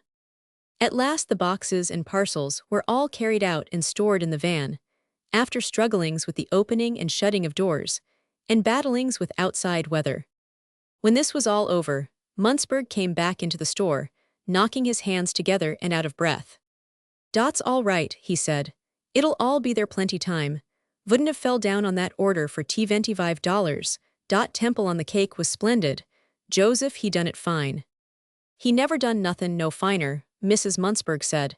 "It looked as good as anything on Fifth Avenue." Both were relieved and pleased with themselves, their store, and their cake decorator. Munzberg spoke to Tembarom in the manner of a man who, having done a good thing, does not mind talking about it. "Dot was a big order," he remarked. "I should smile," answered Tembarom. "I'd like to know who's going to get outside all that good stuff. That wedding cake took the tart away from anything I've ever seen. Which of the 400's going to eat it?" "De man vot ordered dot cake," Munzberg swaggered. "He's not got to worry along on 1 million nor 2. He owns de biggest brewery in New York, I guess in America. He's Schwartz of Schwartz and Kapfer." "Well, he's got it to burn," said Tembarom. He's a mighty good man, went on Munzberg. He's mighty fond of his own people. He made his first money in Harlem, and he had a big fight to get it, but his own people vast good to him, and he's never forgot it. He's built a fine house here, and his girls is fine girls. Devon's goin' to be married tonight, her name's Rachel, and she's goin' to marry a nice feller, Louis Levy. Levy built the big entertainment hall here the reception's goin' to be. It's decorated with $2,000 worth of bride roses and lilies of de valley and smilax. All de uptown places vast bought out, and Den Schwartz vent down Fifth Avenue. The right moment had plainly arrived. Say, Mr. Munzberg, Tembarom broke forth, you're giving me just what I wanted to ask you for. I'm the new Uptown Society reporter for the Sunday Earth, and I came in here to see if you wouldn't help me to get a show at finding out who is going to have weddings and society doings. I didn't know just how to start. Munzberg gave a sort of grunt. He looked less amiable. I suppose you're used to nothin' but Fifth Avenue, he said. Tembarom grinned exactly at the right time again. Not only his good teeth grinned, but his eyes grinned also, if the figure may be used. Fifth Avenue, he laughed. There's been no Fifth Avenue in mine. I'm not used to anything, but you may bet your life I'm going to get used to Harlem if you people'll let me. I've just got this job and I'm dead stuck on it. I want to make it go. He's mighty different from Biker, said Mrs. Munzberg in an undertone. Wie here's dod oder feller? Inquired Munzberg. He vas a damn fool, dot oder feller half-corned most o' time and puttin' on Clarence airs. No one was goin' to give him nothin'. He made folks mad at to start. I've got his job, said Tembarom, and if I can't make it go, the page will be given up. It'll be my fault if that happens, not Harlem's. There's society enough uptown to make a first-class page, and I shall be sick if I can't get onto it. He had begun to know his people. Munzberg was a good-natured, swaggering little Hebrew. That the young fellow should make a clean breast of it and claim no downtown superiority, and that he should also have the business insight to realize that he might obtain valuable society items from such a representative confectioner as M. Munzberg, was a situation to incite amiable sentiments. Vell, you didn't come to de wrong place, he said. All de biggest things comes to me, and I don't mind tellin' you about 'em. Tea ain't goin' to do no harm. Weddings and things dey ought to be wrote up anyhow if dey are done right. It's good for business. Why don't dey have no pictures of de supper tables, dot be good. There's lots of receptions and weddings this month, said Mrs. Munzberg, becoming agreeably excited. And there's plenty handsome young girls that like their pictures published. None of them have been in Sunday papers before and they'd like it. The 4 Schwartz girls would make grand pictures. They dress splendid, and their bridesmaids' dresses came from the biggest place in Fifth Avenue. Say, exclaimed Tembarom, rising from his chair, I'm in luck. Luck struck me the minute I turned in here. If you'll tell me where Schwartz lives and where the hall is and the church and just anything else I can use, I'll go out and whoop up a page to beat the band. He was glowing with exultation. I know I can do it. You've started me off. Munzberg and his wife began to warm. It was almost as though they had charge of the society page themselves. There was something stimulating in the idea. There was a suggestion of social importance in it. They knew a number of people who would be pleased with the prospect of being in the Sunday Earth. They were of a race which holds together, and they gave not only the names and addresses of prospective entertainers, but those of florists and owners of halls where parties were given. Mrs. Munzberg gave the name of a dressmaker, of whom she shrewdly guessed that she would be amiably ready to talk to a society page reporter. That Biker feller, she said, got things down all wrong. He called fine white satin white nun's veiling, and he left out things. Never said nothing about Miss Lewisham's diamond ring what her grandpa gave her for a wedding present. And it cost $250. Well, I'm a pretty big fool myself, said Tembarom, but I should have known better than that. When he opened the door to go, Mrs. Munzberg called after him. When you get through, you come back here and tell us what you done. I'll give you a cup of hot coffee. He returned to Mrs. Bowes's boarding house so late that night that even Steinberger and Bowles had ended their day. The gas in the hall was turned down to a glimmering point, and the house was silent for the night. Even a cat who stole to him and rubbed herself against his leg meowed in a sort of abortive whisper, opening her mouth wide, but emitting no sound. When he went cautiously up the staircase, he carried his damp overcoat with him and hung it in company with the tartan muffler close to the heater in the upper hall. Then he laid on his bedside table a package of papers and photographs. After he had undressed, he dropped heavily into bed, exhausted but elate. "I'm dog-tired," he said, "but I guess I've got it going." And almost before the last word had uttered itself, he fell into the deep sleep of worn-out youth. Chapter 4. Mrs. Bowes's boarding house began to be even better pleased with him than before. He had stories to tell, festivities to describe, and cheerful incidents to recount. The boarders assisted vicariously at weddings and wedding receptions, afternoon teas and dances, given in halls. Uptown seemed to them largely given to entertainment and hilarity of an enviably prodigal sort. Mrs. Bowes's guests were not of the class which entertains or is entertained, and the details of banquets and ball dresses and money spending were not uncheering material for conversation. Such topics suggested the presence and dispensing of a good deal of desirable specie, which in floating about might somehow reach those who needed it most. The impression was that Tembarom was having a good time.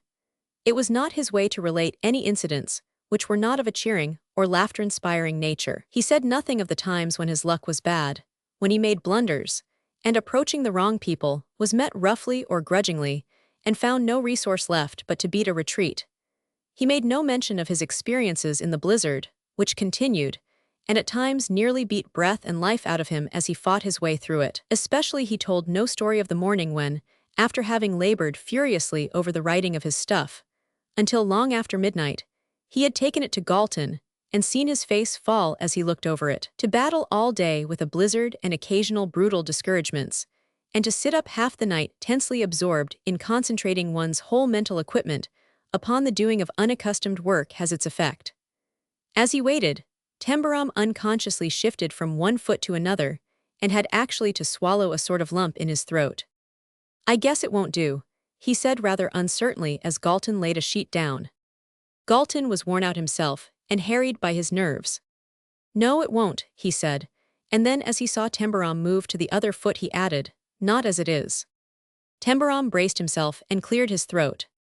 "If," he ventured, "well, you've been mighty easy on me, Mr. Galton, and this is a big chance for a fellow like me. If it's too big a chance, why that's all. But if it's anything I could change and it wouldn't be too much trouble to tell me." "There's no time to rewrite it," answered Galton. "It must be handed in tomorrow, it's too flowery, too many adjectives. I've no time to give you." He snatched up a blue pencil and began to slash at the paper with it. "Look here and here, cut out that balderdash, cut this and this, oh," throwing the pencil down, "you'd have to cut it all out. There's no time." He fell back in his chair with a hopeless movement and rubbed his forehead nervously with the back of his hand. 10 people more or less were waiting to speak to him. He was worn out with the rush of work. He believed in the page and did not want to give up his idea, but he didn't know a man to hand it to other than this untrained, eager ignoramus whom he had a queer personal liking for. He was no business of his, a mere stenographer in his office with whom he could be expected to have no relations, and yet a curious sort of friendliness verging on intimacy had developed between them. "There'd be time if you thought it wouldn't do any harm to give me another chance," said Tembarom. "I can sit up all night. I guess I've caught on to what you don't want. I've put in too many fool words. I got them out of other papers, but I don't know how to use them. I guess I've caught on. Would it do any harm if you gave me till tomorrow?" "No, it wouldn't," said Galton desperately. "If you can't do it, there's no time to find another man and the page must be cut out. It's been no good so far. It won't be missed. Take it along." As he pushed back the papers, he saw the photographs and picked one up. "That bride's a good-looking girl. Who are these others? Bridesmaids? You've got a lot of stuff here." Biker couldn't get anything. He glanced up at the young fellow's rather pale face. "I thought you'd make friends. How did you get all this?" "I beat the streets till I found it," said Tembarom. "I had luck right away. I went into a confectionery store where they make wedding cakes. A good-natured little Dutchman and his wife kept it, and I talked to them." "Got next," said Galton, grinning a little. "They gave me addresses and told me a whole lot of things. I got into the Schwartz wedding reception and they treated me mighty well. A good many of them were willing to talk. I told them what a big thing the page was going to be, and I said the more they helped me the finer it would turn out. I said it seemed a shame there shouldn't be an uptown page when such swell entertainments were given. I've got a lot of stuff there." Galton laughed. "You'd get it," he said. "If you knew how to handle it, you'd make it a hit. Well, take it along. If it isn't right tomorrow, it's done for." Tembarom didn't tell stories or laugh at dinner that evening. He said he had a headache. After dinner, he bolted upstairs after little Anne and caught her before she mounted to her upper floor. "Will you come and save my life again?" he said. "I'm in the tightest place I ever was in my life." "I'll do anything I can, Mr. Tembarom," she answered, and as his face had grown flushed by this time she looked anxious. "You look downright feverish." "I've got chills as well as fever," he said. "It's the page. It seems like I was going to fall down on it." She turned back at once. "No you won't, Mr. Tembarom," she said. "I'm just right down sure you won't." They went down to the parlor again, and though there were people in it, they found a corner apart, and in less than 10 minutes he had told her what had happened. She took the manuscript he handed to her. "If I was well educated, I should know how to help you," she said, "but I've only been to a common Manchester school. I don't know anything about elegant language. What are these?" Pointing to the blue pencil marks. Tembarom explained, and she studied the blue slashes with serious attention. "Well," she said in a few minutes, laying the manuscript down, "I should have cut those words out myself if you'd asked me which to take away. They're too showy, Mr. Tembarom." Tembarom whipped a pencil out of his pocket and held it out. "Say," he put it to her, "would you take this and draw it through a few of the other showy ones?" "I should feel as if I was taking too much upon myself," she said. "I don't know anything about it." "You know a darned sight more than I do," Tembarom argued. "I didn't know they were showy. I thought they were the kind you had to put in newspaper stuff." She held the sheets of paper on her knee and bent her head over them. Tembarom watched her dimples flash in and out as she worked away like a child correcting an exercise. Presently he saw she was quite absorbed. Sometimes she stopped and thought, pressing her lips together. Sometimes she changed a letter. There was no lightness in her manner. A badly mutilated stocking would have claimed her attention in the same way. "I think I'd put house there instead of mansion if I were you," she suggested once. "Put in a whole block of houses if you like," he answered gratefully. "Whatever you say goes. I believe Galton would say the same thing." She went over sheet after sheet, and though she knew nothing about it, she cut out just what Galton would have cut out. She put the papers together at last and gave them back to Tembarom, getting up from her seat. "I must go back to father now," she said. "I promised to make him a good cup of coffee over the little oil stove. If you'll come and knock at the door I'll give you one. It will help you to keep fresh while you work." Tembarom did not go to bed at all that night, and he looked rather fagged the next morning when he handed back the stuff, entirely rewritten. He swallowed several times quite hard as he waited for the final verdict. "You did catch on to what I didn't want," Galton said at last. "You will catch on still more as you get used to the work, and you did get the stuff." "That you mean, that goes," Tembarom stammered. "Yes it goes," answered Galton. "You can turn it in, we'll try the page for a month." "Gee, thank the Lord," said Tembarom, and then he laughed an excited boyish laugh and the blood came back to his face. He had a whole month before him, and if he had caught on as soon as this, a month would teach him a lot. He'd work like a dog. He worked like a healthy young man impelled by a huge enthusiasm, and seeing ahead of him something he had had no practical reason for aspiring to. He went out in all weathers and stayed out to all hours. Whatsoever rebuffs or difficulties he met with he never was even on the verge of losing his nerve. He actually enjoyed himself tremendously at times. He made friends, people began to like to see him. The Muntzbergs regarded him as an inspiration of their own. "He's seen my name over to store and come in here first time he vas sent up dis way to look for teings to write," Mr. Muntzberg always explained. "Vi vas awful busy, time of the Schwartz vetting, and dera vas dat blizzard." He owned up he vas knew and vanted some vun vi hat knew to tell him vi hat vas goin' on. "Course I could do it. Me and my wife give him addresses and a lot of items. He vorked 'em up good. Uptown page is gettin' first rate. He says he done, no vi hat he'd have done if he hadn't turned up here day." Tembarom, having caught on to his fault of style, applied himself with vigor to elimination. He kept his tame dictionary chained to the leg of his table, an old kitchen table which Mrs. Bowes scrubbed and put into his hall bedroom, overcrowding it greatly. He turned to little Anne at moments of desperate uncertainty, but he was man enough to do his work himself. In glorious moments, when he was rather sure that Galton was far from unsatisfied with his progress, and Anne had looked more than usually distracting in her aloof and sober alluringness, it was her entire aloofness which so stirred his blood. He sometimes stopped scribbling and lost his head for a minute or so, wondering if a fellow ever could get away with it, to the extent of making enough to, but he always pulled himself up in time. Nice fool I look, thinking that way, he would say to himself. She'd throw me down hard if she knew, but my lord, ain't she just a peach. It was in the last week of the month of trial, which was to decide the permanency of the page, that he came upon the man Mrs. Bowes's boarders called his freak. He never called him a freak, himself, even at the first. Even his somewhat undeveloped mind felt itself confronted at the outset with something too abnormal and serious, something with a suggestion of the weird and tragic in it. In this wise it came about. The week had begun with another blizzard, which after the second day had suddenly changed its mind, and turned into sleet and rain which filled the streets with melted snow and made walking a fearsome thing. Tembarom had plenty of walking to do. This week's page was his great effort, and was to be a dandy. Galton must be shown what pertinacity could do. I'm going to get into it up to my neck, and then strike out, he said at breakfast on Monday morning. Thursday was his most strenuous day. The weather had decided to change again, and gusts of sleet were being driven about, which added cold to sloppiness. He had found it difficult to get hold of some details he specially wanted. Two important and extremely good-looking brides had refused to see him because Biker had enraged them in his day. He had slighted the description of their dresses at a dance where they had been the observed of all observers, and had worn things brought from Paris. Tembarom had gone from house to house. He had even searched out aunts whose favor he had won professionally.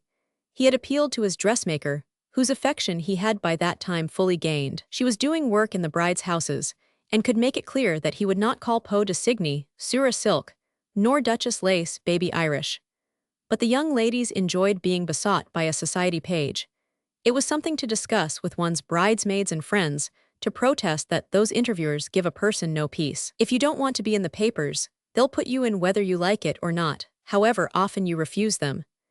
They kept Tembarom running about, they raised faint hopes, and then went out when he called, leaving no messages, but allowing the servant to hint that if he went up to 275th Street he might chance to find them. All right, said Tembarom to the girl, delighting her by lifting his hat genially as he turned to go down the steps. I'll just keep going. The Sunday Earth can't come out without those photographs in it.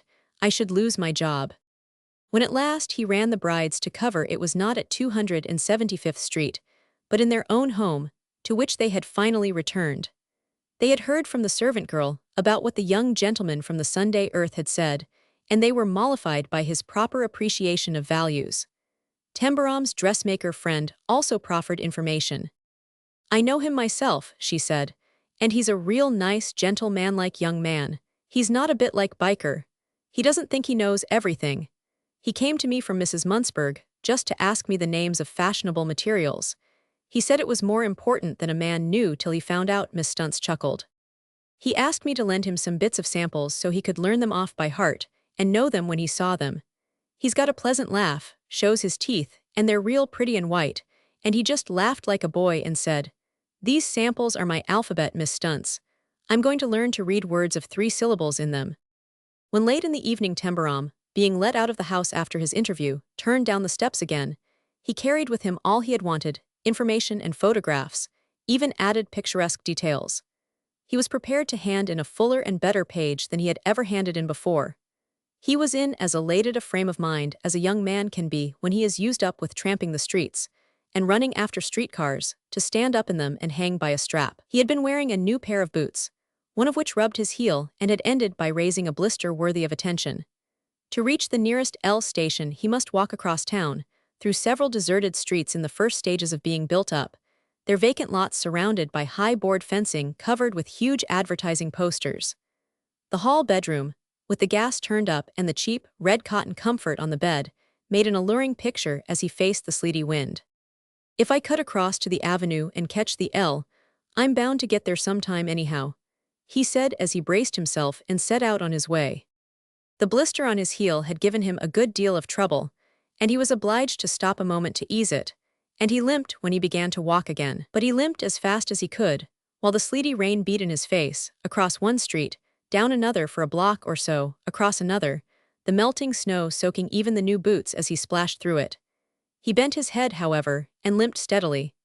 At this end of the city many of the streets were only scantily built up, and he was passing through one at the corner of which was a big vacant lot. At the other corner, A row of cheap houses, which had only reached their second story, waited among piles of bricks and frozen mortar for the return of the workmen the blizzard had dispersed. It was a desolate enough thoroughfare, and not a soul was in sight. The vacant lot was fenced in with high boarding plastered over with flaring sheets, advertising whiskies, sauces, and theatrical ventures. A huge picture of a dramatically interrupted wedding ceremony done in reds and yellows, and announcing in large letters that Mr. Isaac Simonson presented Miss Evangeline St. Clair in rent asunder, occupied several yards of the boarding. As he reached it, the heel of Tembarom's boot pressed, as it seemed to him, a red-hot coal on the flesh. He had rubbed off the blister. He was obliged to stop a moment again. "Gee whiz," he exclaimed through his teeth, "I shall have to take my boot off and try to fix it." To accomplish this, he leaned against the boarding, and Miss Evangeline St. Clair being rent asunder, in the midst of the wedding service. He cautiously removed his boot, and finding a hole in his sock in the place where the blister had rubbed off, he managed to protect the raw spot by pulling the sock over it. Then he drew on his boot again. "That'll be better," he said with a long breath. As he stood on his feet again, he started involuntarily. This was not because the blister had hurt him, but because he had heard behind him a startling sound. "What's that?" It broke from him. "What's that?"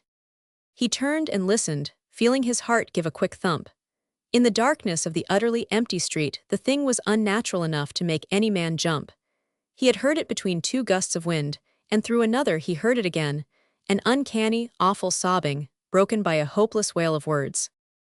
I can't remember, oh my God." And it was not a woman's voice or a child's. It was a man's, and there was an eerie sort of misery in it which made Tembarom feel rather sick. He had never heard a man sobbing before. He belonged to a class which had no time for sobs. This sounded ghastly. "Good Lord," he said, "the fellow's crying, a man." The sound came directly behind him. There was not a human being in sight. Even policemen do not loiter in empty streets. "Hello," he cried, "where are you?" But the low, horrible sound went on, and no answer came. His physical sense of the presence of the blister was blotted out by the abnormal thrill of the moment. One had to find out about a thing like that, one just had to. One could not go on and leave it behind uninvestigated in the dark and emptiness of a street no one was likely to pass through. He listened more intently. Yes, it was just behind him. "He's in the lot behind the fence," he said. "How did he get there?" He began to walk along the boarding to find a gap. A few yards farther on he came upon a broken place in the enclosure, a place where boards had sagged until they fell down, or had perhaps been pulled down by boys who wanted to get inside. He went through it, and found lie was in the usual vacant lot long given up to rubbish. When he stood still a moment, he heard the sobbing again, and followed the sound to the place behind the boarding against which he had supported himself when he took off his boot. A man was lying on the ground with his arms flung out. The street lamp outside the boarding cast light enough to reveal him. Tembarom felt as though he had suddenly found himself taking part in a melodrama. The streets of New York, for choice, though no melodrama had ever given him this slightly shaky feeling. But when a fellow looked up against it as hard as this, what you had to do was to hold your nerve and make him feel he was going to be helped. The normal human things spoke loud in him. "Hello, old man," he said with cheerful awkwardness. "What's hit you?" The man started and scrambled to his feet as though he were frightened. He was wet, unshaven, white and shuddering, piteous to look at. He stared with wild eyes, his chest heaving. "What's up?" said Tembarom. The man's breath caught itself. "I don't remember." There was a touch of horror in his voice, though he was evidently making an effort to control himself. I can't remember." "What's your name? You remember that?" Tembarom put it to him. No, agonizingly. If I could. "How did you get in here?" "I came in because I saw a policeman. He wouldn't understand. He would have stopped me. I must not be stopped, I must not." "Where were you going?" asked Tembarom, not knowing what else to say. "Home, my God, man, home." And he fell to shuddering again.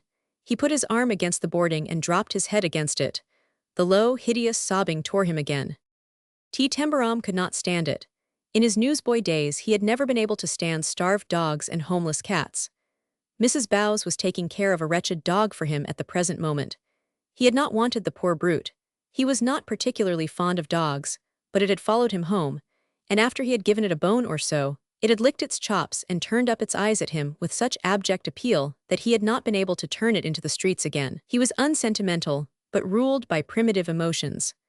Also, he had a sudden recollection of a night when, as a little fellow, he had gone into a vacant lot and cried as like this as a child could. It was a bad night when some tough, big boys had turned him out of a warm corner in a shed, and he had had nowhere to go, and being a friendly little fellow, the unfriendliness had hit him hard. The boys had not seen him crying, but he remembered it. He drew near and put his hand on the shaking shoulder. "Say, don't do that," he said. "I'll help you to remember." He scarcely knew why he said it. There was something in the situation and in the man himself which was compelling. He was not of the tramp order.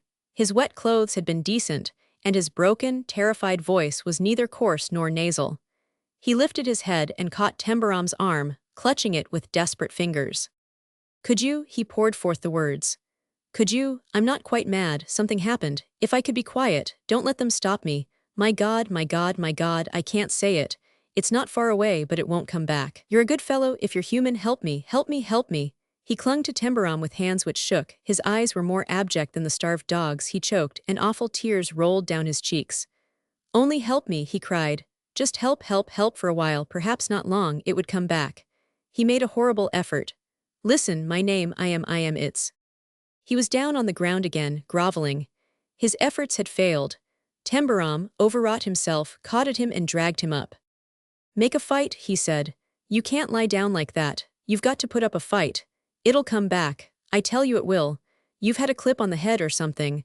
Let me call an ambulance and take you to the hospital." The next moment he was sorry he had said the words. The man's terror was so ill to behold. He grew livid with it, and uttered a low animal cry. "Don't drop dead over it," said Tembarom, rather losing his head. "I won't do it, though what in thunder I'm going to do with you I don't know. You can't stay here." "For God's sake," said the man, "for God's sake." He put his shaking hand on Tembarom again and looked at him with a bewildered scrutiny. "I'm not afraid of you," he said. "I don't know why, there's something all right about you. If you'll stand by me, you'd stand by a man, I'd swear. Take me somewhere quiet. Let me get warm and think." "The less you think now the better," answered Tembarom. "You want a bed and a bath and a night's rest. I guess I've let myself in for it. You brush off and brace yourself and come with me." There was the hall bedroom and the red cotton comfort for one night at least, and Mrs. Bowes was a soft-hearted woman. If she'd heard the fellow sobbing behind the fence, she'd have been in a worse fix than he was. Women were kinder-hearted than men, anyhow. The way the fellow's voice sounded when he said, "Help me, help me, help me," sounded as though he was in hell. Made me feel as if I was bracing up a chap that was going to be electrocuted, he thought, feeling sickish again. "I've not got backbone enough to face that sort of thing. Got to take him somewhere." They were walking toward the L together, and he was wondering what he should say to Mrs. Bowes when he saw his companion fumbling under his coat at the back as though he was in search of something. His hands being unsteady, it took him some moments to get at what he wanted. He evidently had a belt or a hidden pocket. He got something out and stopped under a street light to show it to Tembarom. His hands still shook when he held them out, and his look was a curious, puzzled, questioning one. What he passed over to Tembarom was a roll of money. Tembarom rather lost his breath as he saw the number on two $500 bills, and of several hundreds, besides 20s, 10s, and 5s. "Take it, keep it," he said. "It will pay." "Hully gee," cried Tembarom aghast. "Don't go giving away your whole pile to the first fellow you meet. I don't want it." "Take it." The stranger put his hand on his shoulder, the abject look in his eyes harrowingly like the starved dog's again. "There's something all right about you. You'll help me. If I don't take it for you, someone will knock you upon the head for it." Tembarom hesitated, but the next instant he stuffed it all in his pocket, incited thereto by the sound of a whizzing roar. "There's the L coming," he cried. "Run for all you're worth." And they fled up the street and up the steps and caught it without a second to spare. Chapter 5. At about the time Tembarom made his rush to catch the L, Joseph Hutchinson was passing through one of his periodical fits of infuriated discouragement. Little Anne knew they would occur every 2 or 3 days, and she did not wonder at them. Also she knew that if she merely sat still and listened as she sewed, she would be doing exactly what her mother would have done, and what her father would find a sort of irritated comfort in. There was no use in citing people's villainies, and calling them names, unless you had an audience who would seem to agree to the justice of your accusations. So Mr. Hutchinson charged up and down the room, his face red, and his hands thrust in his coat pockets. He was giving his opinions of America and Americans, and he spoke with his broadest Manchester accent, and threw in now and then a word or so of Lancashire dialect to add roughness and strength, the angrier a Manchester man being, the broader and therefore the more forcible his accent. Thaw is somehow a great deal more bitter or humorous or affectionate than the mere ordinary you or yours. "'Merica," he bellowed, "dang 'Merica, I says, and dang 'Mericans, goin' about world braggin' and boastin' about their sharpness and their open-handedness. Go to 'Merica, folks'll tell you, with an invention, and there's dozens of millionaires ready to put money in it. Fools."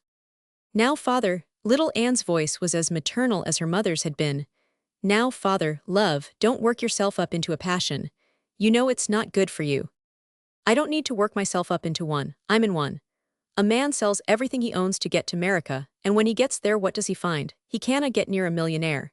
He's pushed here and scuffled there and told this chap can't see him, and that chap isn't interested and he must wait his chance to catch this one. And he waits and goes up in elevators and stands on one leg in lobbies, till he's broke down and sick of it, and has to go home to England steerage." Little Anne looked up from her sewing. He had been walking furiously for half an hour, and had been tired to begin with.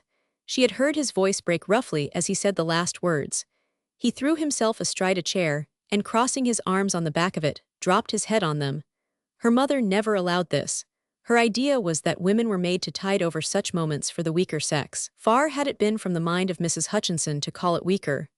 "But there's times, Anne, when just for a bit they're just like children.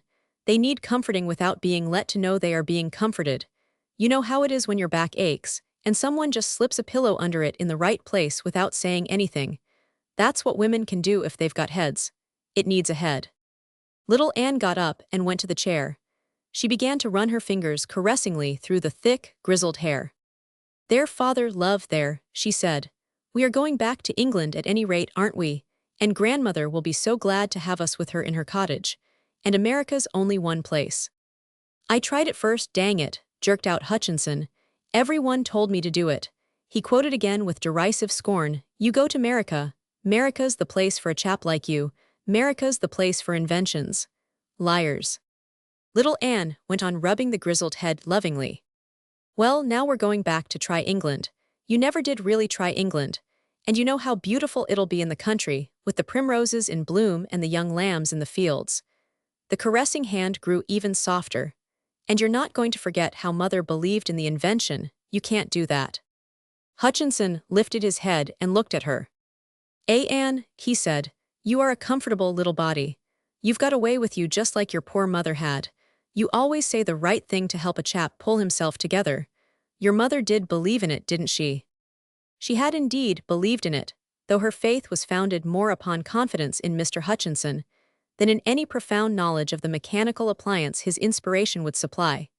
She knew it had something important to do with locomotive engines, and she knew that if railroad magnates would condescend to consider it, her husband was sure that fortune would flow in. She had lived with the invention, as it was respectfully called, for years. "That she did," answered little Anne.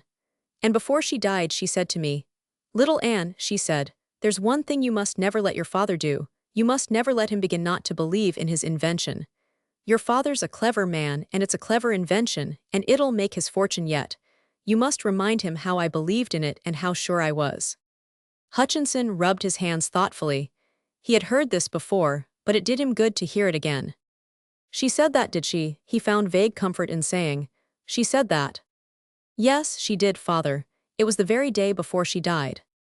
"Well, she never said anything she hadn't thought out," he said in slow retrospection. "And she had a good head of her own. She was a wonderful woman, she was, for sticking to things.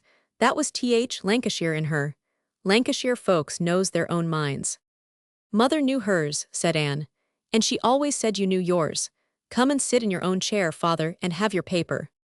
She had tided him past the worst currents, without letting him slip into them. "I like folks that knows their own minds," he said as he sat down and took his paper from her. "You know yours, Anne, and there's that Tembarom chap. He knows his. I've been noticing that chap." There was a certain pleasure in using a tone of amiable patronage. He's got a way with him that's worth money to him in business if he only knew it. I don't think he knows he's got a way, little Anne said. His way is just him. He just gets over people with it, like he got over me. I was ready to knock his head off first time he spoke to me. I was ready to knock anybody's head off that day. I just had that letter from Hadman. He made me sick. Why? The way he pottered and played the fool about the invention. He believed in it right enough, but he hadn't the courage of a mouse.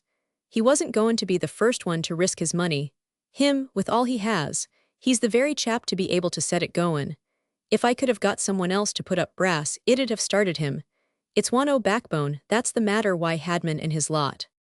Some of these days some of them going to get their eyes open, said little Anne, and then the others will be sorry.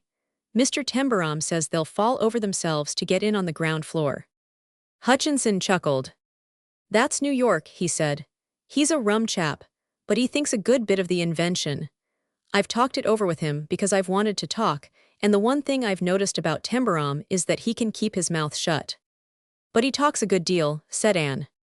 That's the best of it. You'd think he was telling all he knows, and he's not by a fat lot. He tells you what you'll like to hear, and he's not sly, but he can keep a shut mouth. That's Lancashire. Some folks can't do it even when they want to. His father came from England. That's where the lad's sense comes from. Perhaps he's Lancashire. He had a lot of good ideas about the way to get at Hadman. A knock at the door broke in upon them. Mrs. Bowes presented herself, wearing a novel expression on her face. It was at once puzzled and not altogether disagreeably excited. I wish you would come down into the dining room, little Anne. She hesitated. Mr. Tembaron's brought home such a queer man. He picked him up ill in the street. He wants me to let him stay with him for the night anyhow. I don't think he's crazy, but I guess he's lost his memory. Queerest thing I ever saw. He doesn't know his name or anything. See here, broke out Hutchinson, dropping his hands and his paper on his knee. I'm not going to have Anne goin' downstairs to quiet lunatics. He's as quiet as a child, Mrs. Bowes protested. There's something pitiful about him, he seems so frightened. He's drenched to the skin. Call an ambulance and send him to the hospital, advised Hutchinson. That's what Mr. Tembarom says he can't do. It frightens him to death to speak of it. He just clings to Mr. Tembarom sort of awful, as if he thinks he'll save his life. But that isn't all, she added in an amazed tone. He's given Mr. Tembarom more than $2,000. What? Shouted Hutchinson, bounding to his feet quite unconsciously. What? Exclaimed little Anne. Just you come and look at it, answered Mrs. Bowes, nodding her head. There's over $2,000 in bills spread out on the table in the dining room this minute. He had it in a belt pocket, and he dragged it out in the street and would make Mr. Tembarom take it. Do come and tell us what to do. I'd get him to take off his wet clothes and get into bed, and drink some hot spirits and water first, said little Anne. Wouldn't you, Mrs. Bowes? Hutchinson got up, newspaper in hand. I say, I'd like to go down and have a look at that chap myself, he announced. If he's so frightened, perhaps. Little Anne hesitated. That's it, put in Mrs. Bowes. He's so nervous it'd make him worse to see another man. You'd better wait, Mr. Hutchinson. Hutchinson sat down rather grumpily, and Mrs. Bowes and little Anne went down the stairs together. I feel real nervous myself, said Mrs. Bowes. It's so queer, but he's not crazy, he's quiet enough. As they neared the bottom of the staircase, little Anne could see over the balustrade into the dining room. The strange man was sitting by the table, his disordered, black-haired head on his arm. He looked like an exhausted thing. Tembarom was sitting by him and was talking in an encouraging voice. He had laid a hand on one of the strangers. On the table beside them was spread a number of bills which had evidently just been counted. Here's the ladies, said Tembarom. The stranger lifted his head, and having looked, rose and stood upright, waiting. It was the involuntary, mechanical action of a man who had been trained among gentlemen. It's Mrs. Bowes again, and she's brought Miss Hutchinson down with her. Miss Hutchinson always knows what to do, explained Tembarom in his friendly voice. The man bowed, and his bewildered eyes fixed themselves on little Anne. Thank you, he said. It's very kind of you. I am in great trouble.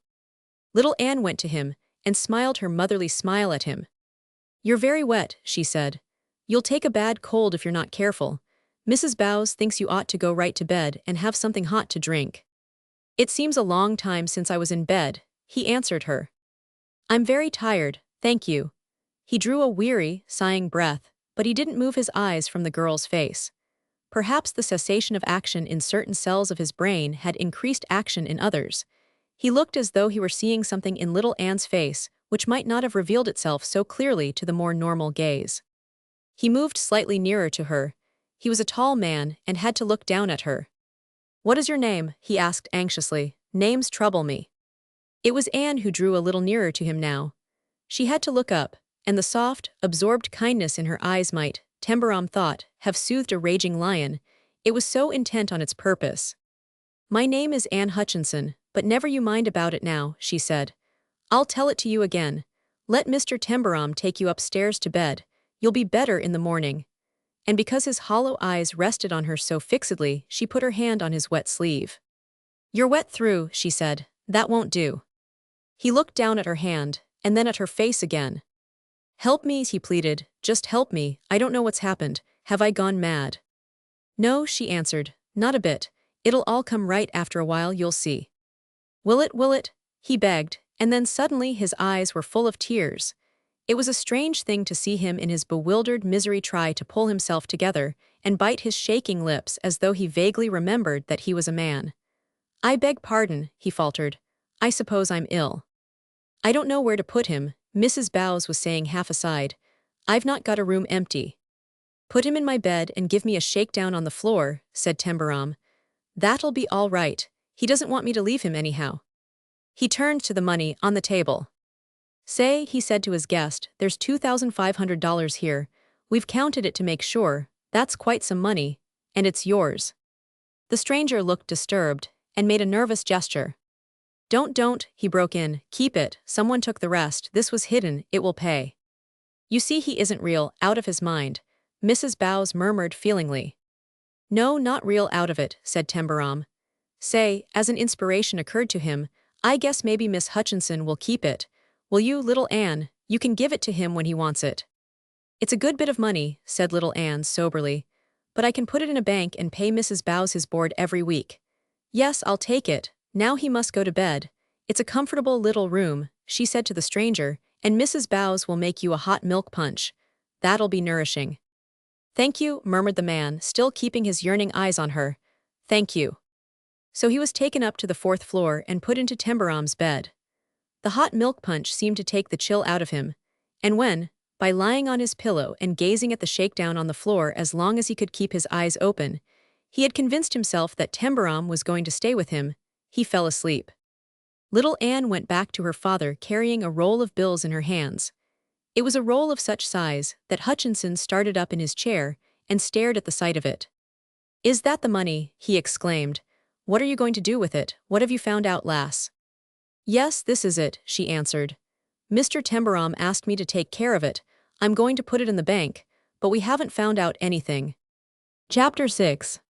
His was the opening incident of the series of extraordinary and altogether incongruous events, which took place afterwards. As it appeared to Tembarom, like scenes in a play in which he had become involved in a manner which one might be inclined to regard humorously and make jokes about, because it was 1,000 miles away from anything like real life. That was the way it struck him. The events referred to, it was true, were things one now and then read about in newspapers. But while the world realized that they were actual occurrences, one rather regarded them, when their parallels were reproduced in books and plays, as belonging alone to the world of pure and highly romantic fiction. "I guess the reason why it seems that way," he summed it up to Hutchinson and little Anne, after the worst had come to the worst, "is because we've not only never known anyone it's happened to, but we've never known anyone that's known anyone it's happened to. I've got to own up that it makes me feel as if the fellows just yell right out laughing when they heard it." The stranger's money had been safely deposited in a bank, and the stranger himself still occupied Tembarom's bedroom.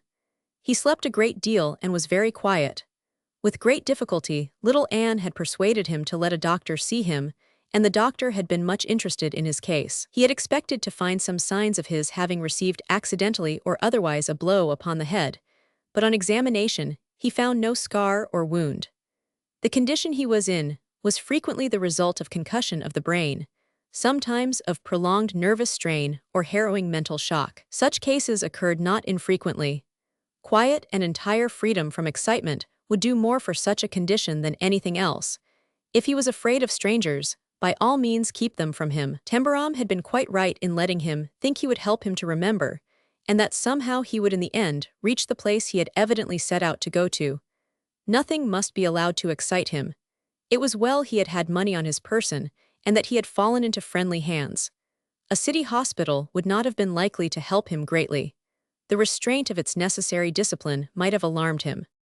So long as he was persuaded that Tembarom was not going to desert him, he was comparatively calm, though sunk in a piteous and tormented melancholy.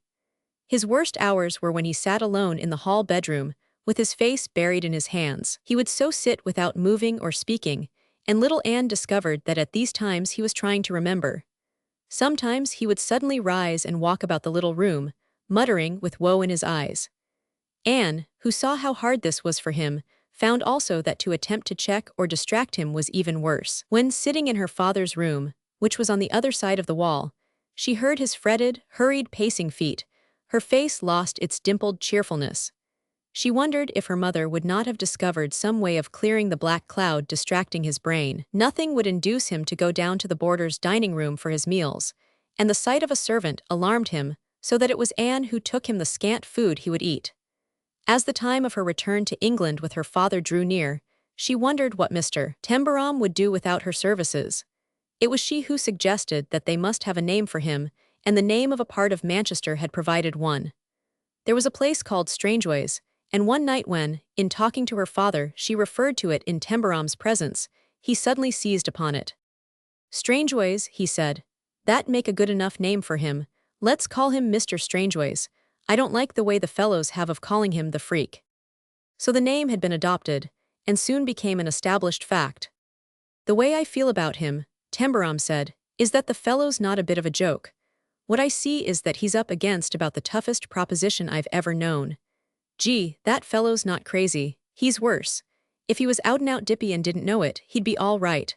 Likely as not he'd be thinking he was the Pope of Rome or Anna Held. What knocks him out is that he's just right enough to know he's wrong, and to be trying to get back. He reminds me of one of those chaps the papers tell about sometimes. Fellows that go to work in livery stables for 10 years and call themselves Bill Jones, and then wake up some morning and remember there's some high-browed minister of the gospel named the Rev. James Cadwallader. When the curtain drew up on Tembarom's amazing drama, Strangeways had been occupying his bed nearly 3 weeks, and he himself had been sleeping on a cot Mrs. Bowes had put up for him in his room. The Hodgsons were on the point of sailing for England, steerage, on the steamship transatlantic, and Tembarom was secretly torn into fragments.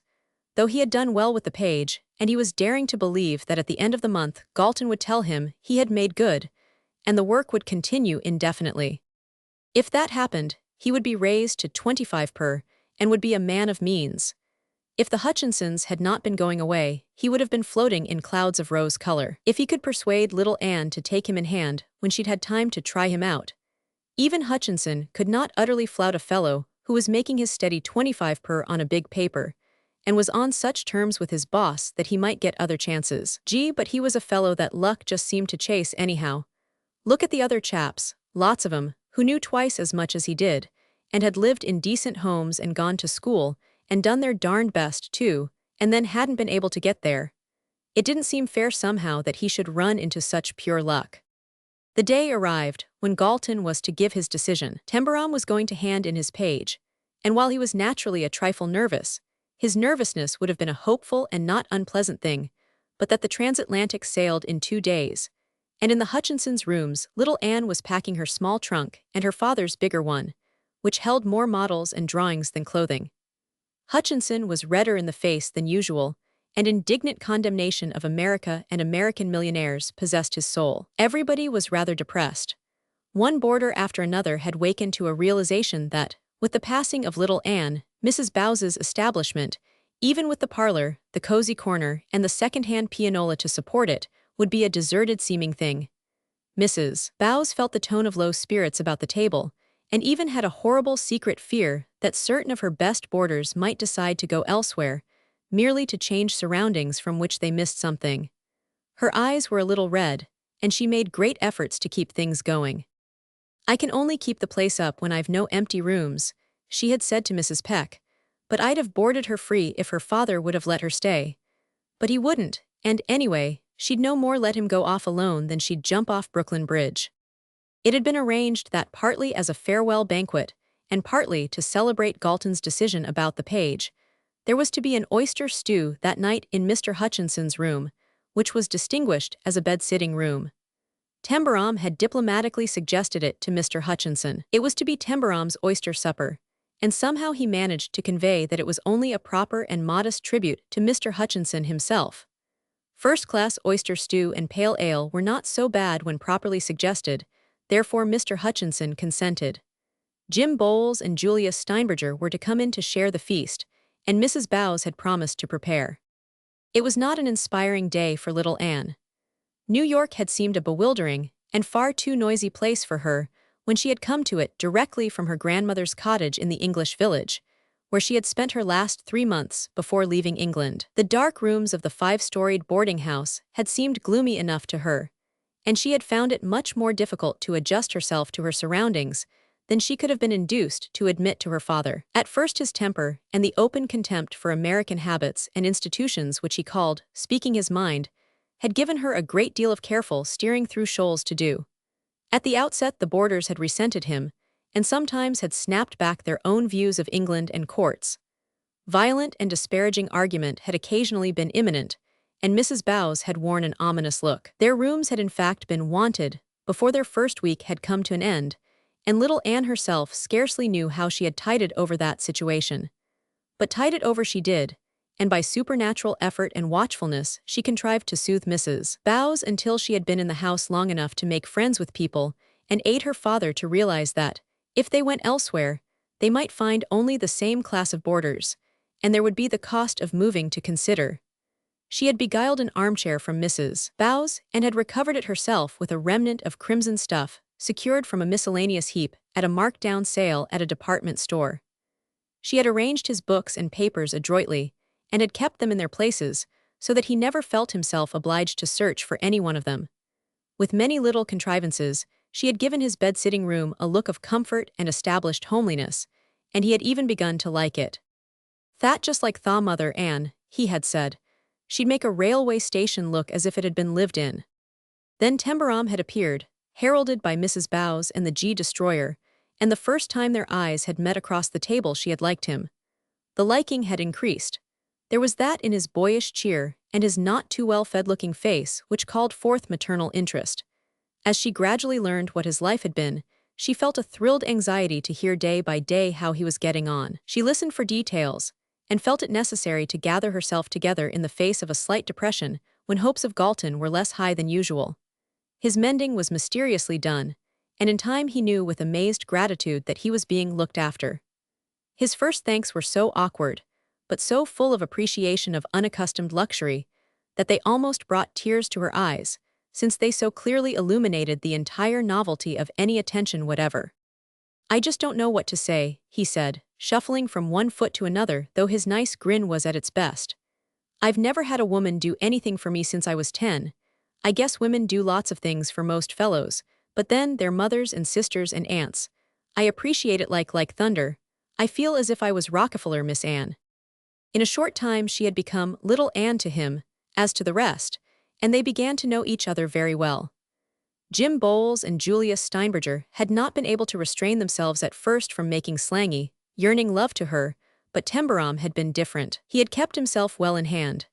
Yes, she had liked T. Tembarom, and as she packed the trunks she realized that the Atlantic Ocean was 3,000 miles across, and when two people who had no money were separated by it, they were likely to remain so.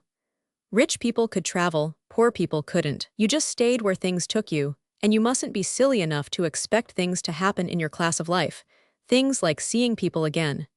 Your life just went on. She kept herself very busy, and did not allow her thoughts any latitude. It would vex her father very much if he thought she had really grown fond of America, and was rather sorry to go away. She had finished her packing before evening, and the trunks were labeled and set aside, some in the outside hall and some in the corner of the room. She had sat down with some mending on her lap, and Hutchinson was walking about the room with the restlessness of the traveler whose approaching journey will not let him settle himself anywhere. "I'll lay a shilling you've got everything packed and ready, and put just where a chap can lay his hands on it," he said. "Yes, father. Your tweed cap's in the big pocket of your thick topcoat, and there's an extra pair of spectacles and your pipe and tobacco in the small one. And off we go back to England same as we came." He rubbed his head and drew a big, worried sigh. "Where's them going?" he asked, pointing to some newly laundered clothing on a side table. "You haven't forgotten 'em, have you?" "No, father. It's just some of the young men's washing. I thought I'd take time to mend them up a bit before I went to bed." "That's like thaw, mother, too, taking care of everybody. What did these chaps do before you came?" "Sometimes they tried to sew on a button or sew themselves, but oftener they went without. Men make poor work of sewing. It oughtn't to be expected of them." Hutchinson stopped and looked her, and her mending over with a touch of curiosity. "Some of them's Tembaroms?" he asked. Little Anne held up a pair of socks. "These are, he does wear them out, poor fellow. It's tramping up and down the streets to save car fare, does it? He's never got a heel to his name, but he's going to be able to buy some new ones next week." Hutchinson began his tramp again. "He'll miss thee, little Anne, but so'll the other lads for that matter. He'll know tonight whether Mr. Galton's going to let him keep his work. I do hope he will. I believe he'd begin to get on." Well, Hutchinson was just a little grudging even at this comparatively lenient moment. "I believe the chap'll get on myself. He's got pluck and he's sharp. I never saw him make a poor mouth yet." "Neither did I," answered Anne. A door leading into Tembarom's hall bedroom opened onto Hutchinson's. They both heard someone inside the room knock at it. Hutchinson turned and listened, jerking his head toward the sound. "There's that poor chap again," he said. "He's wakened and got restless. What's Tembarom going to do with him, I'd like to know? The money won't last forever." "Shall I let him in, father? I dare say he's got restless because Mr. Tembarom's not come in." "I will let him in. He won't have thee long. He can't do no harm so long as I'm here." Little Anne went to the door and opened it. She spoke quietly. "Do you want to come in here, Mr. Strangeways?" The man came in. He was clean but still unshaven, and his clothes looked as though he had been lying down. He looked round the room anxiously. "Where has he gone?" he demanded in an overstrung voice. "Where is he?" He caught at Anne's sleeve in a sudden access of nervous fear. "What shall I do if he's gone?" Hutchinson moved toward him. Air, he said, "don't you go catchin' hold of ladies. What do you want?" "I've forgotten his name now. What shall I do if I can't remember?" faltered Strangeways. Little Anne patted his arm comfortingly. There now, you've not really forgotten it. It's just slipped your memory. You want Mr. Tembarom, Mr. T. Tembarom." "Oh, thank you, that's it. Yes, Tembarom, he said T. Tembarom, he said he wouldn't throw me over." Little Anne led him to a seat and made him sit down. She answered him with quiet decision. "Well, if he said he wouldn't, he won't. Will he, father?" "No, he won't." There was rough good nature in Hutchinson's admission. He paused after it to glance at Anne. "You think a lot of that lad, don't you, Anne?" "Yes, I do, father," she replied undisturbedly. "He's one you can trust, too. He's uptown at his work," she explained to Strangeways. "He'll be back before long. He's giving us a bit of a supper in here because we're going away." Strangeways grew nervous again. "But he won't go with you. T. Tembarom won't go." No, he's not going. He'll stay here," she said soothingly. He had evidently not observed the packed and labeled trunks when he came in. He seemed suddenly to see them now and rose in distress. "Whose are these? You said he wasn't going." Anne took hold of his arm and led him to the corner. "They are not Mr. Tembarom's trunks," she explained. "They are father's and mine. Look on the labels. Joseph Hutchinson, Liverpool, Anne Hutchinson, Liverpool." He looked at them closely in a puzzled way. He read a label aloud in a dragging voice. "Anne Hutchinson, Liverpool. What's Liverpool?" "Oh, come," encouraged little Anne. "You know that. It's a place in England. We're going back to England." He stood and gazed fixedly before him. Then he began to rub his fingers across his forehead. Anne knew the straining look in his eyes. He was making that horrible struggle to get back somewhere through the darkness which shut him in. It was so painful a thing to see that even Hutchinson turned slightly away. "Don't," said little Anne softly, and tried to draw him away. He caught his breath convulsively once or twice, and his voice dragged out words again, as though he were dragging them from bottomless depths. Going back to England, back to England, to England.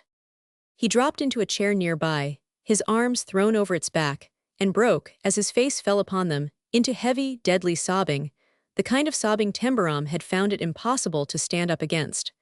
Hodgson whirled about testily. "Dang it," he broke out, "I wish Tembarom turn up. What are we to do?" He didn't like it himself, it struck him as unseemly. But Anne went to the chair, and put her hands on the shuddering shoulder, bending over the soul-wrung creature, the wisdom of centuries in the soft, expostulatory voice, which seemed to reach the very darkness he was lost in.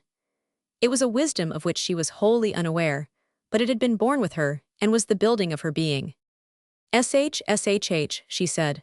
"You mustn't do that, Mr. Tembarom wouldn't like you to do it, he'll be in directly."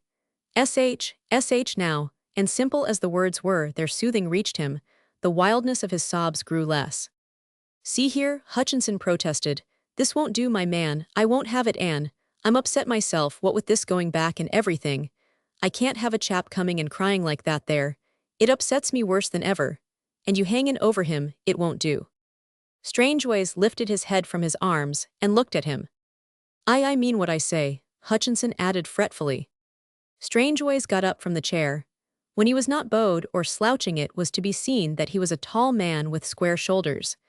Despite his unshaven, haggard face, he had a sort of presence. "I'll go back to my room," he said. "I forgot, I ought not to be here." Neither Hodgson nor little Anne had ever seen anyone do the thing he did next. When Anne went with him to the door of the hall bedroom, he took her hand, and bowing low before her, lifted it gently to his lips. Hodgson stared at him as he turned into the room and closed the door behind him. "Well, I've read of lords and ladies doin' that in books," he said, "but I never thought I should see a chap do it myself." Little Anne went back to her mending, looking very thoughtful. "Father," she said, after a few moments, "England made him come near to remembering something." "New York'll come near making me remember a lot of things when I'm out of it," said Mr. Hodgson, sitting down heavily in his chair and rubbing his head. Dang it, dang it." "Don't you let it, father," advised little Anne. "There's never any good in thinking things over." "You're not as cheerful yourself as you let on," he said. "You've not got much color today, my lass." She rubbed one cheek a little, trying to laugh. "I shall get it back when we go and stay with grandmother. It's just staying indoors so much. Mr. Tembarom won't be long now, I'll get up and set the table. The things are on a tray outside." As she was going out of the room, Jim Bowles and Julia Steinberger appeared at the door. "May we come in?" Jim asked eagerly. "We're invited to the oyster stew, and it's time old TT was here. Julius and me are just getting dippy waiting upstairs to hear if he's made good with Galton." "Well now, you sit down and be quiet a bit, or you'll be losing your appetites," advised Anne. "You can't lose a thing the size of mine," answered Jim, "any more than you could lose the Metropolitan Opera House." Anne turned her head and paused as though she were listening. She heard footsteps in the lower hall. "He's coming now," she announced. "I know his step. He's tired. Don't go yet, you two," she added as the pair prepared to rush to meet him. "When anyone's that tired, he wants to wash his face and talk when he's ready. If you'll just go back to your room, I'll call you when I've set the table." She felt that she wanted a little more quiet during the next few minutes than she could have if they remained and talked at the top of elated voices. She had not quite realized how anxiously she had been waiting all day for the hour when she would hear exactly what had happened. If he was all right, it would be a nice thing to remember when she was in England. In this moderate form she expressed herself mentally. It would be a nice thing to remember. She spread the cloth on the table and began to lay out the plates. Involuntarily she found herself stopping to glance at the hall bedroom door and listen rather intently. "I hope he's got it, I do that, I'm sure he has, he ought to." Hodgson looked over at her. She was that like her mother, that lass. "You're excited, Anne," he said. "Yes, father, I am a bit. He's washing his face now." Sounds of splashing water could be heard through the intervening door. Hodgson watched her with some uneasiness. "You care a lot for that lad," he said. She did not look fluttered. Her answer was quite candid. "I said I did, father. He's taking off his boots. You know every sound he makes, and you're going away Saturday, and you'll never see him again." "That needn't stop me caring. It never did anyone any harm to care for one of his sort. But it can't come to anything, Hutchinson began to bluster. It won't do. He's coming to the door, he's turning the handle, said little Anne. Tembarom came in. He was fresh with recent face washing, and his hair was damp so that a short lock curled and stood up. He had been uptown making frantic efforts for hours, but he had been making them in a spirit of victorious relief, and he did not look tired at all. "I've got it," he cried out the moment he entered. "I've got it, by jingo, the job's mine for keeps. Galton's give it to you out and out." Hutchinson was slightly excited himself. "He's in the bulliest humor you ever saw. He says I've done first-rate, and if I go on, he'll run me up to 30. "Well, I'm danged glad of it, lad, that I am." Hutchinson gave in handsomely. "You put backbone into it." Little Anne stood near, smiling. Her smile met Tembarom's. "I know you're glad, little Anne," he said. "I'd never have got there but for you. It was up to me, after the way you started me." "You know I'm glad without me telling you," she answered. "I'm right down glad." And it was at this moment that Mrs. Bowes came into the room. "It's too bad it's happened just now," she said, much flustered. "That's the way with things, the stools spoil, but he says it's real important." Tembarom caught at both her hands and shook them. "I've got it, Mrs. Bowes. Here's your society reporter. The best-looking boarder you've got is going to be able to pay his board steady. I'm as glad as can be, and so will everybody be. I knew you'd get it. But this gentleman's been here twice today. He says he really must see you." "Let him wait," Hutchinson ordered. "What's the chap want? The stew won't be fit to eat." "No, it won't," answered Mrs. Bowes. "But he seems to think he's not the kind to be put off. He says it's more Mr. Tembarom's business than his. He looked real mad when I showed him into the parlor, where they were playing the pianola. He asked wasn't there a private room where you could talk." A certain flurried interest in the manner of Mrs. Bowes, a something not usually awakened by inopportune callers, an actual suggestion of the possible fact that she was not as indifferent as she was nervous, somewhat awakened Mr. Hutchinson's curiosity. "Look here," he volunteered. "If he's got any real business, he can't talk over to the tune of the pianola. You can bring him up here, Tembarom. I'll see he don't stay long if his business isn't worth talking about. He'll see the table set for supper, and that'll hurry him." "Oh gee, I wish he hadn't come," said Tembarom. "I'll just go down and see what he wants. No one's got any swell private business with me." "You bring him up if he has," said Hutchinson. "We'd like to hear about it." Tembarom ran down the stairs quickly. No one had ever wanted to see him on business before. There was something important sounding about it. Perhaps things were starting up for him in real earnest. It might be a message from Galton, though he could not believe that he had at this early stage reached such a distinction. A ghastly thought shot a bolt at him, but he shook himself free of it. "He's not a fellow to go back on his word anyhow," he insisted. There were more boarders than usual in the parlor. The young woman from the notion counter had company, and one of her guests was playing "He Suddenly Was Good to Me" on the pianola with loud and steady tread of pedal. The new arrival had evidently not thought it worth his while to commit himself to permanency by taking a seat. He was standing not far from the door with a business-like-looking envelope in one hand and a pince-nez in the other, with which Tembarom saw he was rather fretfully tapping the envelope as he looked about him. He was plainly taking in the characteristics of the room, and was not leniently disposed toward them. His tailor was clearly an excellent one, with entirely correct ideas as to the cut and material, which exactly befitted an elderly gentleman of some impressiveness in the position, whatsoever it happened to be, which he held. His face was not of a friendly type, and his eyes held cold irritation, discreetly restrained by businesslike civility. Tembarom vaguely felt the genialities of the oyster supper assume a rather fourth-rate air. The caller advanced and spoke first. "Mr. Tembarom?" he inquired. "Yes," Tembarom answered. "I'm T. Tembarom." "T," repeated the stranger with a slightly puzzled expression. "Ah yes, I see, I beg pardon." In that moment Tembarom felt that he was looked over, taken in, summed up, and without favor. The sharp, steady eye, however, did not seem to have moved from his face. At the same time it had aided him to realize that he was, to this well-dressed person at least, a too exhilarated young man wearing a $10 hand-me-down. "My name is Palford," he said concisely. "That will convey nothing to you. I am of the firm of Palford and Grimby of Lincoln's Inn. This is my card." Tembarom took the card and read that Palford and Grimby were solicitors, and he was not sure that he knew exactly what solicitors were. Lincoln's Inn, he hesitated. That's not in New York, is it? No, Mr. Tembarom, in London. I come from England. You must have had bad weather crossing, said Tembarom, with amiable intent. Somehow Mr. Palford presented a more unyielding surface than he was accustomed to, and yet his hard courtesy was quite perfect. I have been here some weeks. I hope you like New York. Won't you have a seat? The young lady from the notion counter and her friends began to sing the chorus of He Suttonly Was Good to Me, with quite professional Negro accent. That's just the way May Irwin done it, one of them laughed. Mr. Palford glanced at the performers.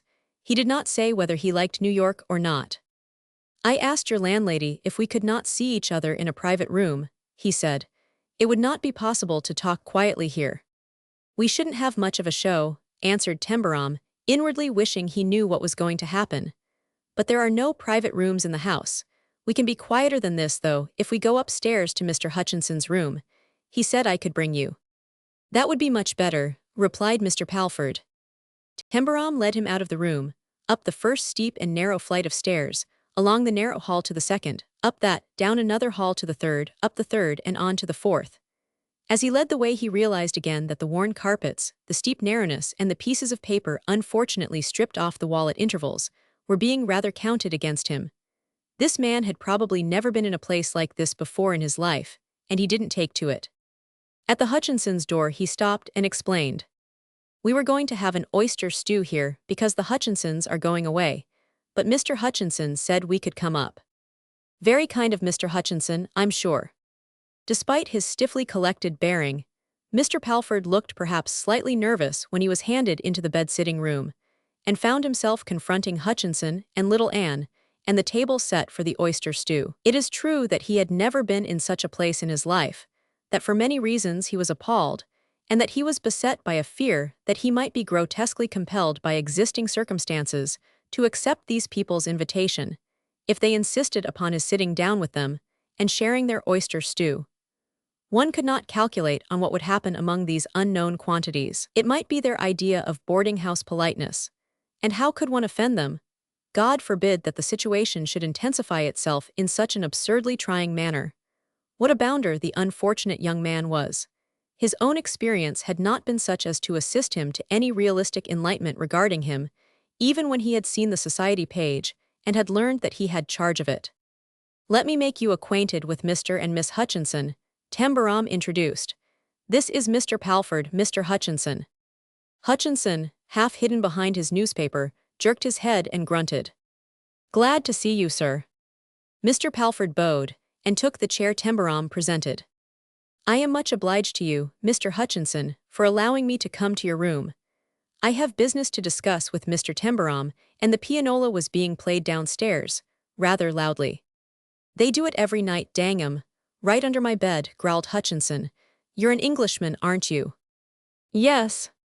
So am I, thank God, Hutchinson devoutly gave forth. Little Anne rose from her chair, sewing in hand. Father'll come and sit with me in my room, she said. Hutchinson looked grumpy. He did not intend to leave the field clear and the stew to its fate if he could help it. He gave Anne a protesting frown. I dare say Mr. Palford doesn't mind us, he said. We're not strangers. Not in the least, Palford protested. Certainly not. If you are old friends, you may be able to assist us. Well, I don't know about that, Hutchinson answered. We've not known him long, but we know him pretty well. You come from London, don't you? Yes, from Lincoln's Inn Fields. La, grunted Hutchinson. Yes, of the firm of Palford and Grimby. Hutchinson moved in his chair involuntarily. There was stimulation to curiosity in this. This chap was a regular top sawyer, clothes, way of pronouncing his words, manners, everything. No mistaking him, old family solicitor sort of chap. What on earth could he have to say to Tembarom? Tembarom himself had sat down and could not be said to look at his ease. I do not intrude without the excuse of serious business, Palford explained to him. A great deal of careful research and inquiry has finally led me here. I am compelled to believe I have followed the right clue, but I must ask you a few questions. Your name is not really Tembarom, is it? Hutchinson looked at Tembarom sharply. Not Tembarom, what does he mean, lad? Tembarom's grin was at once boyish and ashamed. Well, it is in one way, he answered, and it isn't in another. The fellows at school got into the way of calling me that way, to save time, I guess, and I got to like it. They'd have guyed my real name. Most of them never knew it. I can't see why anyone ever called a child by such a fool name anyhow. What was it exactly? Tembarom looked almost sheepish. It sounds like a thing in a novel. It was Temple Barhome. 2 temples by G, as if one wasn't enough. Joseph Hutchinson dropped his paper and almost started from his chair. His red face suddenly became so much redder that he looked a trifle apoplectic. Temple Barhome does tha say, he cried out. Mr. Palford raised his hand and checked him, but with a suggestion of stiff apology. If you will kindly allow me, did you ever hear your father refer to a place called Temple Barhome? He inquired. Tembarom reflected as though sending his thoughts backward into a pretty thoroughly forgotten and ignored past. There had been no reason connected with filial affection which should have caused him to recall memories of his father. They had not liked each other. He had known that he had been resented and looked down upon as a characteristically American product. His father had more than once said he was a common American lad, and he had known he was. Seems to me, he said at last, that once when he was pretty mad at his luck I heard him grumbling about English laws, and he said some of his distant relations were swell people who would never think of speaking to him, perhaps didn't know he was alive, and they lived in a big way in a place that was named after the family. He never saw it or them, and he said that was the way in England. One fellow got everything and the rest were paupers like himself. He'd always been poor. Yes, the relation was a distant one. Until this investigation began the family knew nothing of him. The inquiry has been a tiresome one. I trust I am reaching the end of it.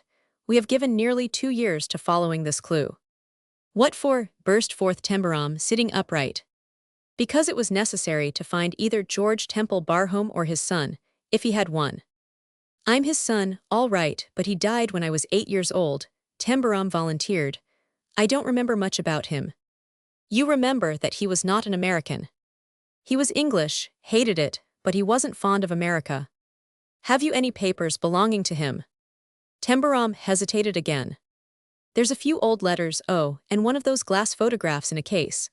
I believe it's my grandfather and grandmother, taken when they were married. Him on a chair, you know, and her standing with her hand on his shoulder. Can you show them to me? Palford suggested. Sure, Tembarom answered, getting up from his seat there in my room. I turned them up yesterday among some other things. When he left them, Mr. Palford sat gently rubbing his chin. Hutchinson wanted to burst forth with questions, but he looked so remote and acidly dignified that there was a suggestion of boldness in the idea of intruding on his reflections. Hutchinson stared at him and breathed hard and short in his suspense. The stiff old chap was thinking things over and putting things together in his lawyer's way. He was entirely oblivious to his surroundings. Little Anne went on with her mending, but she wore her absorbed look, and it was not a result of her work. Tembarom came back with some papers in his hand. They were yellowed old letters, and on the top of the package there was a worn daguerreotype case with broken clasp. Here they are, he said, giving them to Palford. I guess they'd just been married, opening the case. Get on to her embroidered collar and big breastpin with his picture in it. That's English enough, isn't it? He'd given it to her for a wedding present. There's something in one of the letters about it. It was the letters to which Mr. Palford gave the most attention. He read them and examined postmarks and dates. When he had finished, he rose from his chair with a slightly portentous touch of professional ceremony. Yes, those are sufficiently convincing. You are a very fortunate young man. Allow me to congratulate you. He did not look particularly pleased, though he extended his hand and shook Tembarom's politely. He was rigorously endeavoring to conceal that he found himself called upon to make the best of an extremely bad job. Hutchinson started forward, resting his hands on his knees and glaring with ill-suppressed excitement. What's that for? Tembarom said. He felt rather like a fool. He laughed half nervously. It seemed to be up to him to understand, and he didn't understand in the least. You have, through your father's distant relationship, inherited a very magnificent property, the estate of Temple Barhome in Lancashire. Palford began to explain, but Mr. Hutchinson sprang from his chair outright, crushing his paper in his hand. Temple Barhome, he almost shouted, I do not believe thee. Why, it's one of th oldest places in England and one of th biggest. Temple as didn't come over with conqueror was there before him, some of them was Saxon kings.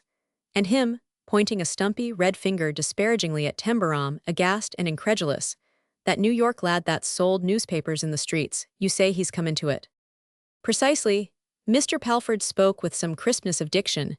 Noise and bluster annoyed him. That is my business here. Mr. Tembarom is in fact Mr. Temple Barhome of Temple Barhome, which you seem to have heard of. Heard of it? My mother was born in the village and lives there yet. Art thou struck dumb lad? He said almost fiercely to Tembarom. By Jud, tha well may be. Tembarom was standing holding the back of a chair. He was pale, and had once opened his mouth and then gulped and shut it. Little Anne had dropped her sewing. His first look had leaped to her, and she had looked back straight into his eyes. I'm struck something, he said, his half-laugh slightly unsteady. Who'd blame me? You'd better sit down, said little Anne. Sudden things are upsetting. He did sit down. He felt rather shaky. He touched himself on his chest and laughed again. Me, he said, Hully G, it's like a turn at a vaudeville. The sentiment prevailing in Hutchinson's mind seemed to verge on indignation. The master of Temple Barhome, he ejaculated. Why, it stood for £70,000 a year. It did and it does, said Mr. Palford, curtly. He had less and less taste for the situation. There was neither dignity nor proper sentiment in it. The young man was utterly incapable of comprehending the meaning and proportions of the extraordinary event which had befallen him. It appeared to present to him the aspect of a somewhat slangy New York joke. You do not seem much impressed, Mr. Temple Barhome, he said. Oh, I'm impressed, all right, answered Tembarom. But say, this thing can't be true. You couldn't make it true if you sat up all night to do it. When I go into the business details of the matter tomorrow morning you will realize the truth of it, said Mr. Palford. £70,000 a year, and Temple Barhome, are not unsubstantial facts. $350,000, my lad, that's what it stands for, put in Mr. Hutchinson. Well, said Tembarom, I guess I can worry along on that if I try hard enough. I mayn't be able to keep myself in the way I've been used to, but I've got to make it do. Mr. Palford stiffened. He did not know that the garish, flippant-sounding joking was the kind of defense the streets of New York had provided Mr. Temple Barhome within many an hour when he had been a half-clad newsboy with an empty stomach and a bundle of unsold newspapers under his arm. You are jocular, he said. I find the New Yorkers are given to being jocular continuously. Tembarom looked at him rather searchingly.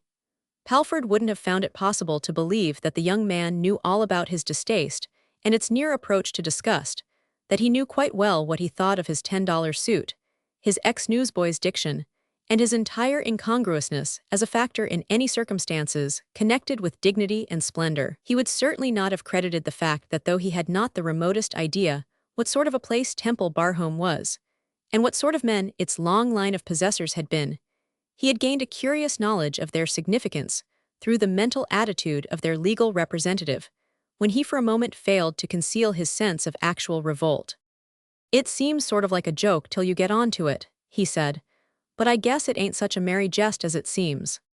And then Mr. Palford did begin to observe that he had lost his color entirely, also that he had a rather decent, sharp-cut face, and extremely white and good young teeth, which he showed not unattractively when he smiled.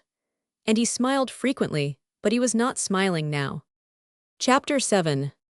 In the course of the interview, given to the explaining of business and legal detail, which took place between Mr. Palford and his client the following morning, Tembarom's knowledge of his situation extended itself largely, and at the same time added in a proportionate degree to his sense of his own incongruity as connected with it. He sat at a table in Palford's private sitting room at the respectable, old-fashioned hotel the solicitor had chosen, sat and listened, and answered questions and asked them, until his head began to feel as though it were crammed to bursting with extraordinary detail. It was all extraordinary to him. He had had no time for reading and no books to read, and therefore knew little of fiction. He was entirely ignorant of all romance, but such as the New York papers provided. This was highly colored, but it did not deal with events connected with the possessors of vast English estates and the details of their habits and customs. His geographical knowledge of Great Britain was simple and largely incorrect. Information concerning its usual conditions and aspects had come to him through talk of international marriages and cup races, and had made but little impression upon him.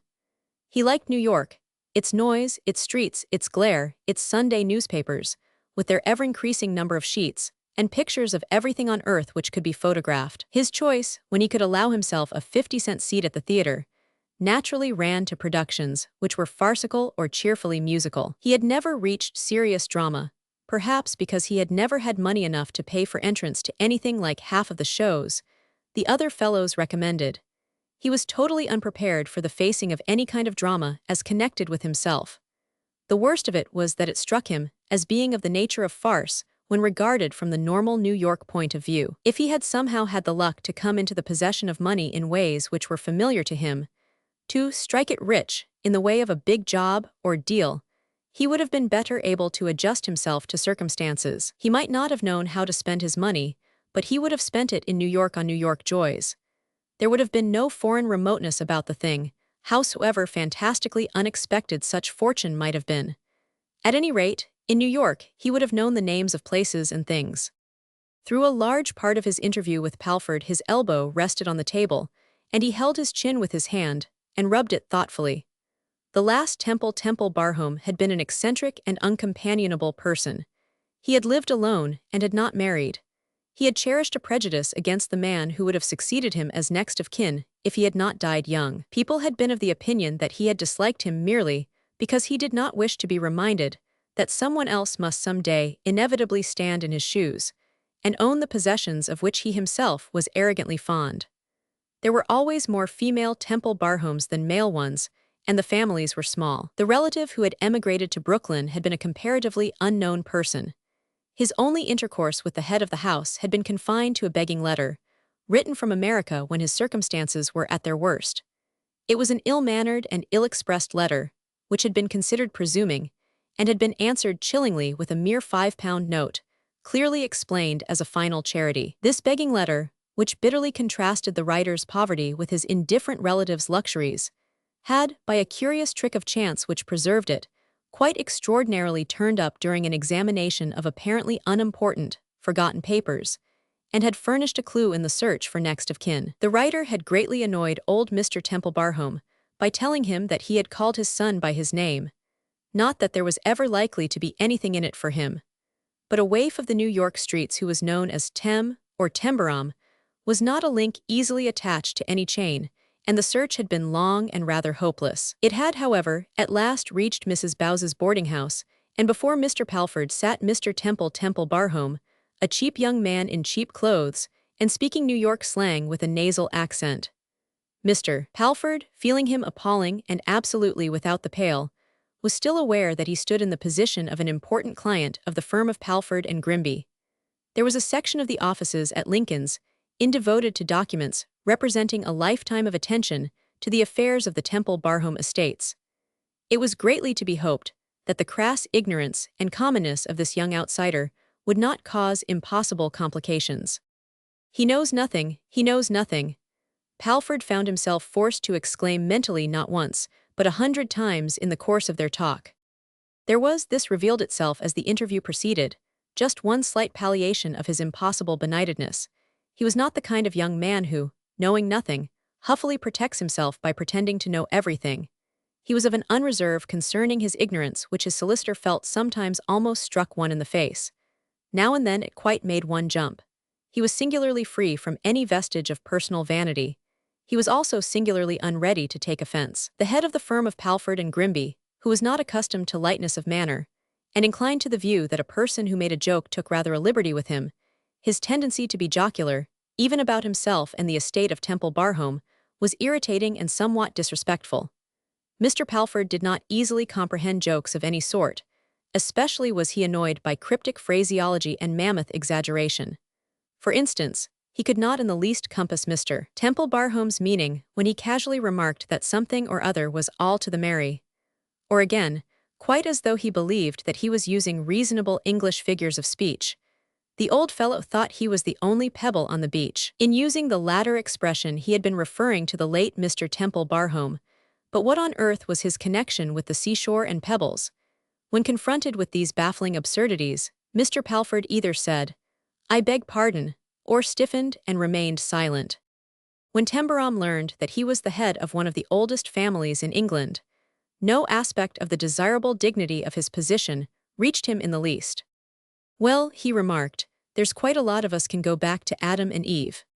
When he was told that he was lord of the manor of Tembarom, he did not know what a manor was.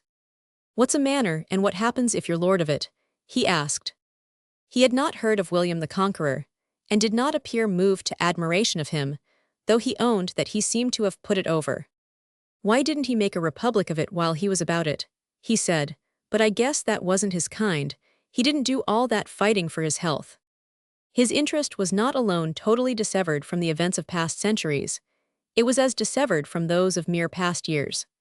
The habits, customs, and points of view of 5 years before seemed to have been cast into a vast waste paper basket as wholly unpractical in connection with present experiences. A man that's going to keep up with the procession can't waste time thinking about yesterday. What he's got to do is to keep his eye on what's going to happen the week after next. He summed it up. Rather to Mr. Palford's surprise, he did not speak lightly, but with a sort of inner seriousness. It suggested that he had not arrived at this conclusion without the aid of sharp experience. Now and then one saw a touch of this profound practical perception in him. It was not to be denied that he was clear-headed enough where purely practical business detail was concerned. He was at first plainly rather stunned by the proportions presented to him, but his questions were direct, and of a common-sense order not to be despised. "I don't know anything about it yet," he said once. "It's all Dutch to me. I can't calculate in half-crowns and half-pounds, but I'm going to find out. I've got to." It was extraordinary and annoying to feel that one must explain everything. But this impossible fellow was not an actual fool on all points, and he did not seem to be a weakling. He might learn certain things in time, and at all events, one was no further personally responsible for him and his impossibilities than the business concerns of his estate would oblige any legal firm to be. Clients, whether highly desirable or otherwise, were no more than clients. They were not relatives whom one must introduce to one's friends. Thus Mr. Palford, who was not a specially humane or sympathetic person, mentally decided. He saw no pathos in this raw young man, who would presently find himself floundering unaided in waters utterly unknown to him. There was even a touch of bitter amusement in the solicitor's mind as he glanced toward the future. He explained with detail the necessity for their immediate departure for the other side of the Atlantic. Certain legal formalities, which must at once be attended to, demanded their presence in England. Foreseeing this, on the day when he had finally felt himself secure as to the identity of his client, he had taken the liberty of engaging optionally certain staterooms on the Adriana, sailing the following Wednesday. "Subject of course to your approval," he added politely, "but it is imperative that we should be on the spot as early as possible." He did not mention that he himself was abominably tired of his sojourn on alien shores, and wanted to be back in London in his own chambers, with his own club within easy reach. Tembarom's face changed its expression. He had been looking rather weighted down and fatigued, and he lighted up to eagerness. "Say," he exclaimed, "why couldn't we go on the transatlantic on Saturday?" "It is one of the small, cheap boats," objected Palford. "The accommodation would be most inferior." Tembarom leaned forward and touched his sleeve in hasty, boyish appeal. "I want to go on it," he said. "I want to go steerage." Palford stared at him. "You want to go on the transatlantic, steerage?" he ejaculated, quite aghast. This was a novel order of madness to reveal itself in the recent inheritor of a great fortune. Tembarom's appeal grew franker. It took on the note of a too crude young fellow's misplaced confidence. "You do this for me," he said. "I'd give a farm to go on that boat. The Hutchinsons are sailing on it, Mr. and Miss Hutchinson, the ones you saw at the house last night." It is really impossible." Mr. Palford hesitated. "As to steerage, my dear Mr. Tembarom, you can't." Tembarom got up and stood with his hands thrust deep in his pockets. It seemed to be a sort of expression of his sudden hopeful excitement. "Why not?" he said. "If I own about half of England and have money to burn, I guess I can buy a steerage passage on a 9-day steamer." "You can buy anything you like," Palford answered stiffly. "It is not a matter of buying. But I should not be conducting myself properly toward you if I allowed it. It would not be becoming." Becoming, cried Tembarom, thunder, it's not a spring bat, I tell you I want to go just that way. Palford saw abnormal breakers ahead. He felt that he would be glad when he had landed his charge safely at Tembarom. Once there, his family solicitor was not called upon to live with him and hobnob with his extraordinary intimates. As to buying, he said, still with marked lack of enthusiasm, instead of taking a steerage passage on the transatlantic yourself, you might no doubt secure first-class staterooms for Mr. and Miss Hutchinson on the Adriana, though I seriously advise against it. Tembarom shook his head. You don't know them, he said. They wouldn't let me. Hutchinson's a queer old fellow and he's had the hardest kind of luck, but he's as proud as they make 'em. Me butt in and offer to pay their passage back as if they were paupers just because I've suddenly struck it rich. Hully gee, I guess not. A fellow that's been boosted up in the air all in a minute, as I have, has got to lie pretty low to keep folks from wanting to kick him anyhow. Hutchinson's a darned sight smarter fellow than I am, and he knows it, and he's Lancashire, you bet. He stopped a minute and flushed. As to little Anne, he said, me make that sort of a break with her. Well, I should be a fool. Palford was a cold-blooded and unimaginative person, but a long legal experience had built up within him a certain shrewdness of perception. He had naturally glanced once or twice at the girl sitting still at her mending, and he had observed that she said very little, and had a singularly quiet, firm little voice. I beg pardon, you are probably right. I had very little conversation with either of them. Miss Hutchinson struck me as having an intelligent face. She's a wonder, said Tembarom devoutly. She's just a wonder. Under the circumstances, suggested Mr. Palford, it might not be a bad idea to explain to her your idea of the steerage passage. An intelligent girl can often give excellent advice. You will probably have an opportunity of speaking to her tonight. Did you say they were sailing tomorrow? Tomorrow, that brought it so near that it gave Tembarom a shock. He had known that they sailed on Saturday, and now Saturday had become tomorrow. Things began to surge through his mind, all sorts of things he had no time to think of clearly, though it was true they had darted vaguely about in the delirious excitement of the night, during which he had scarcely slept at all.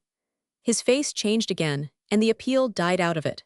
He began to look anxious and restless. Yes, they're going tomorrow, he answered.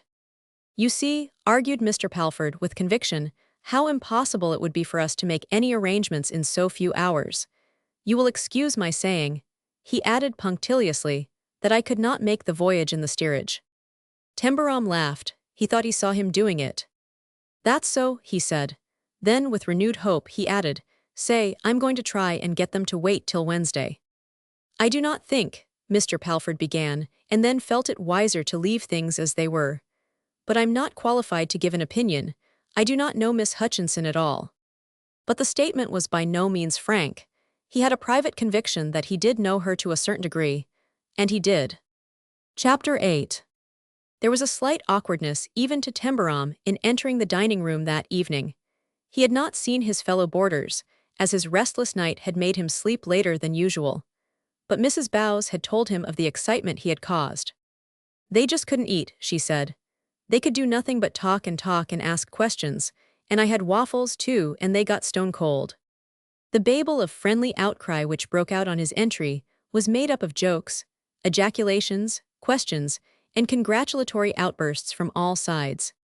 Good old TT, give him a Harvard yell, rah, rah, rah, lend me 55 cents.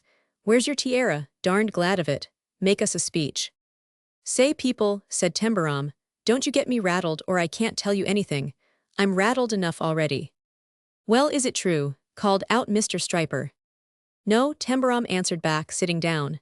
It couldn't be, that's what I told Palford. I shall wake up in a minute or two and find myself in a hospital with a peacherino of a trained nurse smoothing me pillar. You can't fool me with a pipe dream like this. Palford's easier, he's not a New Yorker. He says it is true, and I can't get out of it. Hugh, great Jakes. A long breath was exhaled all round the table. What are you anyhow? Cried Jim Bowles across the dishes. Tembarom rested his elbow on the edge of the table and began to check off his points on his fingers. I'm this, he said. I'm Temple Barhome, Esquire of Temple Barhome, Lancashire, England. At the time of the flood my folks knocked up a house just about where the ark landed, and I guess they've held on to it ever since. I don't know what business they went into, but they made money. Palford swears I've got $350,000 a year. I wasn't going to call the man a liar, but I just missed it by jings. He was trying to bluff it out. Somehow he felt he had to. He felt it more than ever when a momentary silence fell upon those who sat about the table. It fell when he said, $350,000 a year. No one could find voice to make any remark for a few seconds after that. Are you a lord or a duke? Someone asked after breath had recovered itself. No, I'm not, he replied with relief. I just got out from under that, but the Lord knows how I did it. What are you going to do first? Said Jim Bowles. I've got to go and take possession. That's what Palford calls it. I've been a lost heir for nearly 2 years, and I've got to show myself. Hutchinson had not joined the clamor of greeting, but had grunted disapproval more than once. He felt that, as an Englishman, he had a certain dignity to maintain. He knew something about big estates and their owners. He was not like these common New York chaps, who regarded them as Arabian Nights' tales to make jokes about. He had grown up as a village boy in proper awe of Tembarom. They were ignorant fools, this lot. He had no patience with them. He had left the village and gone to work in Manchester when he was a boy of 12, but as long as he had remained in his mother's cottage, it had been only decent good manners for him to touch his forehead respectfully when a Tembarom, or a Tembarom guest or carriage or pony phaeton passed him by. And this chap was Mr. Tembarom himself. Lord save us. Little Anne said nothing at all, but then she seldom said anything during meal times. When the rest of the boarders laughed, she ate her dinner and smiled. Several times, despite her caution, Tembarom caught her eye and somehow held it a second with his. She smiled at him when this happened, but there was something restless and eager in his look which made her wish to evade it. She knew what he felt, and she knew why he kept up his jokes and never once spoke seriously. She knew he was not comfortable, and did not enjoy talking about hundreds of thousands a year to people who worked hard for 10 or 20 per. Tomorrow morning was very near, she kept thinking. Tomorrow night she would be lying in her berth in the steerage, or more probably taking care of her father, who would be very uncomfortable. What will Galton do? Mr. Stryper asked. I don't know, Tembarom answered, and he looked troubled. $350,000 a year might not be able to give aid to a wounded society page. What are you going to do with your freak? Called out Julia Steinberger. Tembarom actually started. As things had surged over him, he had had too much to think over. He had not had time to give to his strange responsibility, it had become one nevertheless. Are you going to leave him behind when you go to England? He leaned forward and put his chin on his hand. Why say, he said, as though he were thinking it out, he's spoken about England 2 or 3 times. He said he must go there. By jings, I'll take him with me and see what'll happen. When little Anne got up to leave the room, he followed her, and her father into the hall. May I come up and talk it over with you? He appealed. I've got to talk to someone who knows something about it. I shall go dotty if I don't. It's too much like a dream. Come on up when you're ready, answered Hutchinson. Anne and me can give you a tip or two. I'm going to be putting the last things in the trunks, said Anne, but I dare say you won't mind that. The express'll be here by 8 in the morning. Oh Lord, groaned Tembarom. When he went up to the 4th floor a little later, Hutchinson had fallen into a doze in his chair over his newspaper, and Anne was kneeling by a trunk in the hall, folding small articles tightly and fitting them into corners. To Tembarom, she looked even more than usual like a slight child thing one could snatch up in one's arms and carry about or set on one's knee without feeling her weight at all. An inferior gas jet on the wall just above her was doing its best with the lot of soft, red hair, which would have been an untidy bundle if it had not been hers. Tembarom sat down on the trunk next to her. Oh, little Anne, he broke out under his breath, lest the sound of his voice might check Hutchinson's steady snoring. Oh, little Anne. Anne leaned back, sitting upon her small heels, and looked up at him. You're all upset, and it's not to be wondered at, Mr. Tembarom, she said. Upset you're going away tomorrow morning, and for the Lord's sake don't call me that, he protested. You're going away yourself next Wednesday, and you are Mr. Tembarom. You'll never be called anything else in England. How am I going to stand it? He protested again. How could a fellow like me stand it, to be yanked out of good old New York and set down in a place like a museum, with Central Park round it, and called Mr. Tembarom instead of just Tem or TT? It's not natural. What you must do, Mr. Tembarom, is to keep your head clear, that's all, she replied maturely. Lord, if I'd got a head like yours. She seemed to take him in, with a benign appreciativeness, in his entirety. Well, you haven't, she admitted, though quite without disparagement, merely with slight reservation. But you've got one like your own, and it's a good head when you try to think steady. Yours is a man's head and mine's only a woman's. It's little Anne Hutchinson's, by G, said Tembarom with feeling. Listen here, Mr. Temple Barhome, she went on, as nearly disturbed as he had ever seen her outwardly. It's a wonderful thing that's happened to you. It's like a novel. That splendid place, that splendid name. It seems so queer to think I should ever have talked to a Mr. Temple Barhome as I've talked to you. He leaned forward a little, as though something drew him. But there was unsteady appeal in his voice. You have liked me, haven't you, little Anne? Her own voice seemed to drop into an extra quietness that made it remote. She looked down at her hands on her lap. Yes, I have liked you. I have told father I liked you, she answered. He got up and made an impetuous rush at his goal. Then say, I'm going in there to wake up Mr. Hutchinson and ask him not to sail tomorrow morning. You'd better not wake him up, she answered, smiling, but he saw that her face changed and flushed.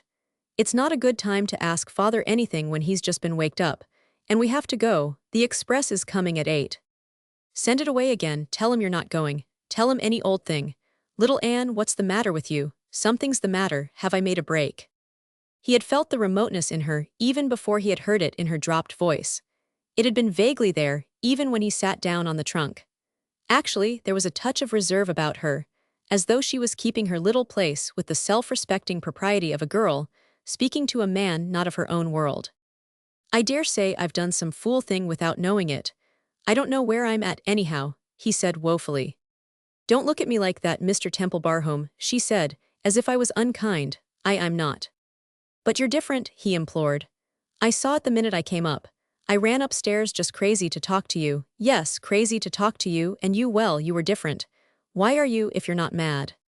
Then she rose and stood holding one of her neatly rolled packages in her hand. Her eyes were soft and clear, and appealed maternally to his reason. Because everything's different. You just think a bit, she answered. He stared at her a few seconds, and then understanding of her dawned upon him. He made a human young dash at her and caught her arm. What? He cried out. You mean this Temple Barhome song and dance makes things different? Not on your life. You're not the girl to work that on me as if it was my fault. You've got to hear me speak my piece. Anne, you've just got to. He had begun to tremble a little, and she herself was not steady, but she put a hand on his arm. Don't say anything you've not had time to think about, she said. I've been thinking of pretty near nothing else ever since I came here.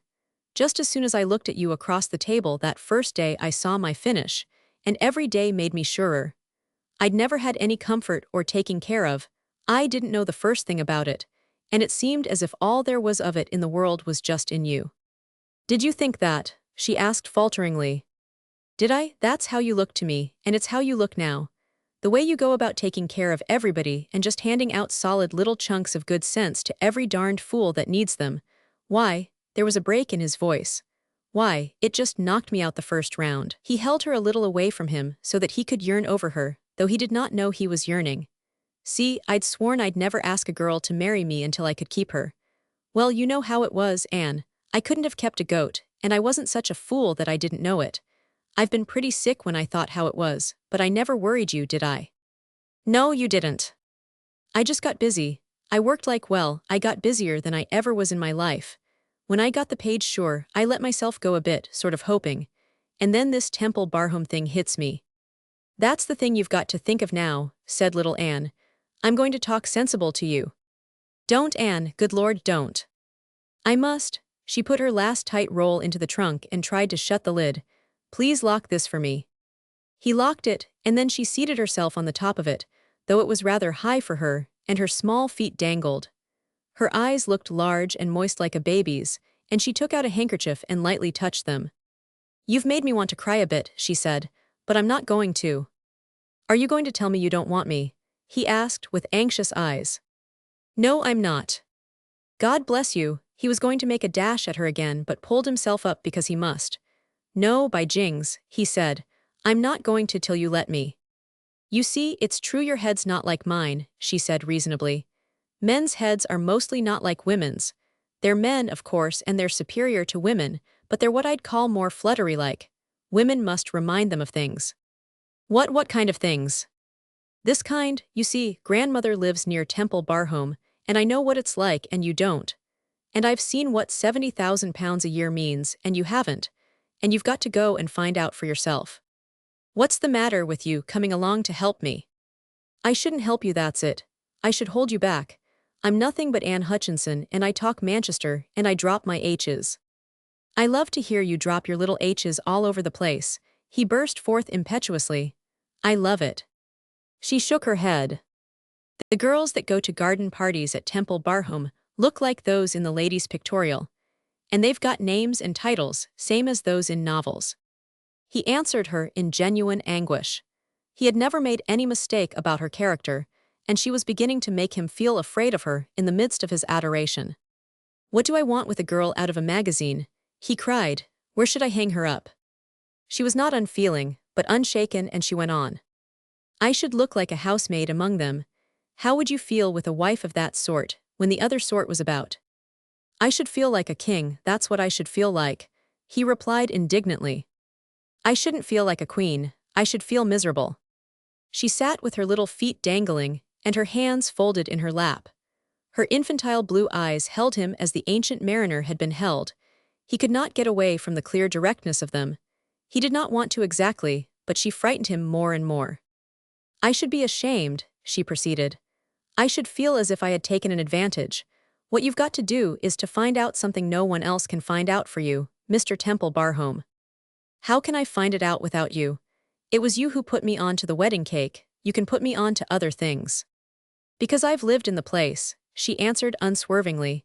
I know how funny it is for anyone to think of me being Mrs. Tembarom. You don't. You bet I don't, he answered. But I'll tell you what I do know, and that's how funny it is that I should be Mr. Tembarom. I've got on to that all right, have you? She looked at him with a reflection that said much. She took him in with a judicial summing up of which it must be owned and added respect was part. She had always believed he had more sense than most young men, and now she knew it. When a person's clever enough to see things for himself, he's generally clever enough to manage them, she replied. He knelt down beside the trunk and took both her hands in his. He held them fast and rather hard. Are you throwing me down for good, little Anne? He said. If you are, I can't stand it, I won't stand it. If you care about me like that, you'll do what I tell you, she interrupted, and she slipped down from the top of her trunk. I know what Mother would say. She'd say, Anne, you give that young man a chance. And I'm going to give you one. I've said all I'm going to, Mr. Tembarom. He took both her elbows and looked at her closely, feeling a somewhat odd conviction. I believe you have, he said. And here the sound of Mr. Hutchinson's loud and stertorous breathing ceased, and he waked up, and came to the door to find out what Anne was doing. What are you two talking about? He asked. People think when they whisper it's not going to disturb anybody, but it's worse than shouting in a man's ear. Tembarom walked into the room. I've been asking little Anne to marry me, he announced, and she won't. He sat down in a chair helplessly, and let his head fall into his hands. Exclaimed Hutchinson. He turned and looked at Anne disturbedly. I thought a bit ago Thaw didn't deny but what Thaw took to him. I didn't, father, she answered. I don't change my mind that quick. I would have been willing to say yes when you wouldn't have been willing to let me. I didn't know he was Mr. Tembarom then. Hutchinson rubbed the back of his head, reddening and rather bristling. Dost thou think Tembaroms would look down on thee? I should look down on myself if I took him up at his first words, when he's all upset with excitement, and hasn't had time to find out what things mean. I'm too fond of him, father. Hutchinson gave her a long, steady look. You are, he said. Yes, I am. Tembarom lifted his head, and looked at her too. Are you, he asked. She put her hands behind her back, and returned his look with the calm of ages. I'm not going to argue about it, she answered. Arguing silly. His involuntary rising and standing before her was a sort of unconscious tribute of respect. I know that, he owned. I know you, that's why I take it like this. But I want you to tell me one thing. If this hadn't happened, if I'd only had $20 a week, would you have taken me? If you'd had 15 and father could have spared me, I'd have taken you. $15 a week is £3.02 and 6 pence, and I've known curates' wives that had to bring up families on less. It wouldn't go as far in New York as it would in the country in England, but we could have made it do, until you got more. I know you too, Mr. Temple. He turned to her father, and saw in his florid countenance that which spurred him to bold disclosure. Say, he put it to him, as man to man, she stands there and says a thing like that, and she expects a fellow not to jerk her into his arms and squeeze the life out of her. I daren't do it, and I'm not going to try. But, well, you said her mother was like her, and I guess you know what I'm up against. Hutchinson's grunting chuckle contained implications of exultant tenderness and gratified paternal pride. She's very spit an image of her mother, he said. And she had sense of 10 women rolled into one, and love of 20. You let her be, and you're as safe as Rock of Ages. Do you think I don't know that? Answered Tembarom, his eyes shining almost to moisture. But what hits me by thunder is that I've lost the chance of seeing her work out that $15 a week proposition, and it drives me crazy. I should have downright liked to try it, said little Anne, with speculative reflection, and while she knitted her brows in lovely consideration of the attractive problem, several previously unknown dimples declared themselves about her mouth. Anne, Tembarom ventured, if I go to Temple Barhome and try it a year and learn all about it. It would take more than a year, said Anne. Don't make it 2, Tembarom pleaded. I'll sit up at night with wet towels round my head to learn. I'll spend 14 hours a day with girls that look like the pictures in the ladies' pictorial, or whatever it is in England. I'll give them every chance in life if you'll let me off afterward. There must be another lost heir somewhere. Let's dig him up and then come back to little old New York and be happy. Gee, Anne, letting himself go and drawing nearer to her, how happy we could be in one of those little flats in Harlem. She was a warm little human thing, and a tender one, and when he came close to her, glowing with tempestuous boyish eagerness, her eyes grew bluer because they were suddenly wet, and she was obliged to move softly back. Yes, she said, I know those little flats. Anyone could. She stopped herself, because she had been going to reveal what a home a woman could make in rooms like the compartments in a workbox. She knew and saw it all. She drew back a little again, but she put out a hand and laid it on his sleeve. When you've had quite time enough to find out, and know what the other thing means, I'll do whatever you want me to do, she said. It won't matter what it is, I'll do it. She means that, Hutchinson mumbled unsteadily, turning aside. Same as her mother would have meant it, and she means it in more ways than one. And so she did. The promise included quite firmly the possibility of not unnatural changes in himself, such as young Arter could not foresee. Even the possibility of his new life withdrawing him entirely from the plane, on which rapture could materialize on $20 a week in a flat in Harlem. Chapter 9. Type as exotic as Tembarom's was to his solicitor naturally suggested problems. Mr. Palford found his charge baffling because, according to ordinary rules, a young man so rudimentary should have presented no problems not perfectly easy to explain. It was herein that he was exotic. Mr. Palford, who was not given to subtle analysis of differences in character and temperament, argued privately that an English youth who had been brought up in the streets would have been one of 2 or 3 things. He would have been secretly terrified and resentful, roughly awkward and resentful, or boastfully delighted, and given to a common youth's excitedly common swagger at finding himself suddenly a swell. This special kind of youth would most assuredly have constantly thought of himself as a swell, and would have lost his head altogether, possibly with results in the matter of conduct in public, which would have been either maddening or crushing to the spirit of a well-bred, mature-minded legal gentleman temporarily thrust into the position of bear leader. But Tembarom was none of these things. If he was terrified, he did not reveal his anguish. He was without doubt not resentful, but on the contrary interested and curious, though he could not be said to bear himself as one elated. He indulged in no frolics or extravagances. He saw the Hutchinsons off on their steamer, and supplied them with fruit and flowers and books with respectful moderation. He did not conduct himself as a benefactor bestowing unknown luxuries, but as a young man on whom unexpected luck had bestowed decent opportunities to express his friendship.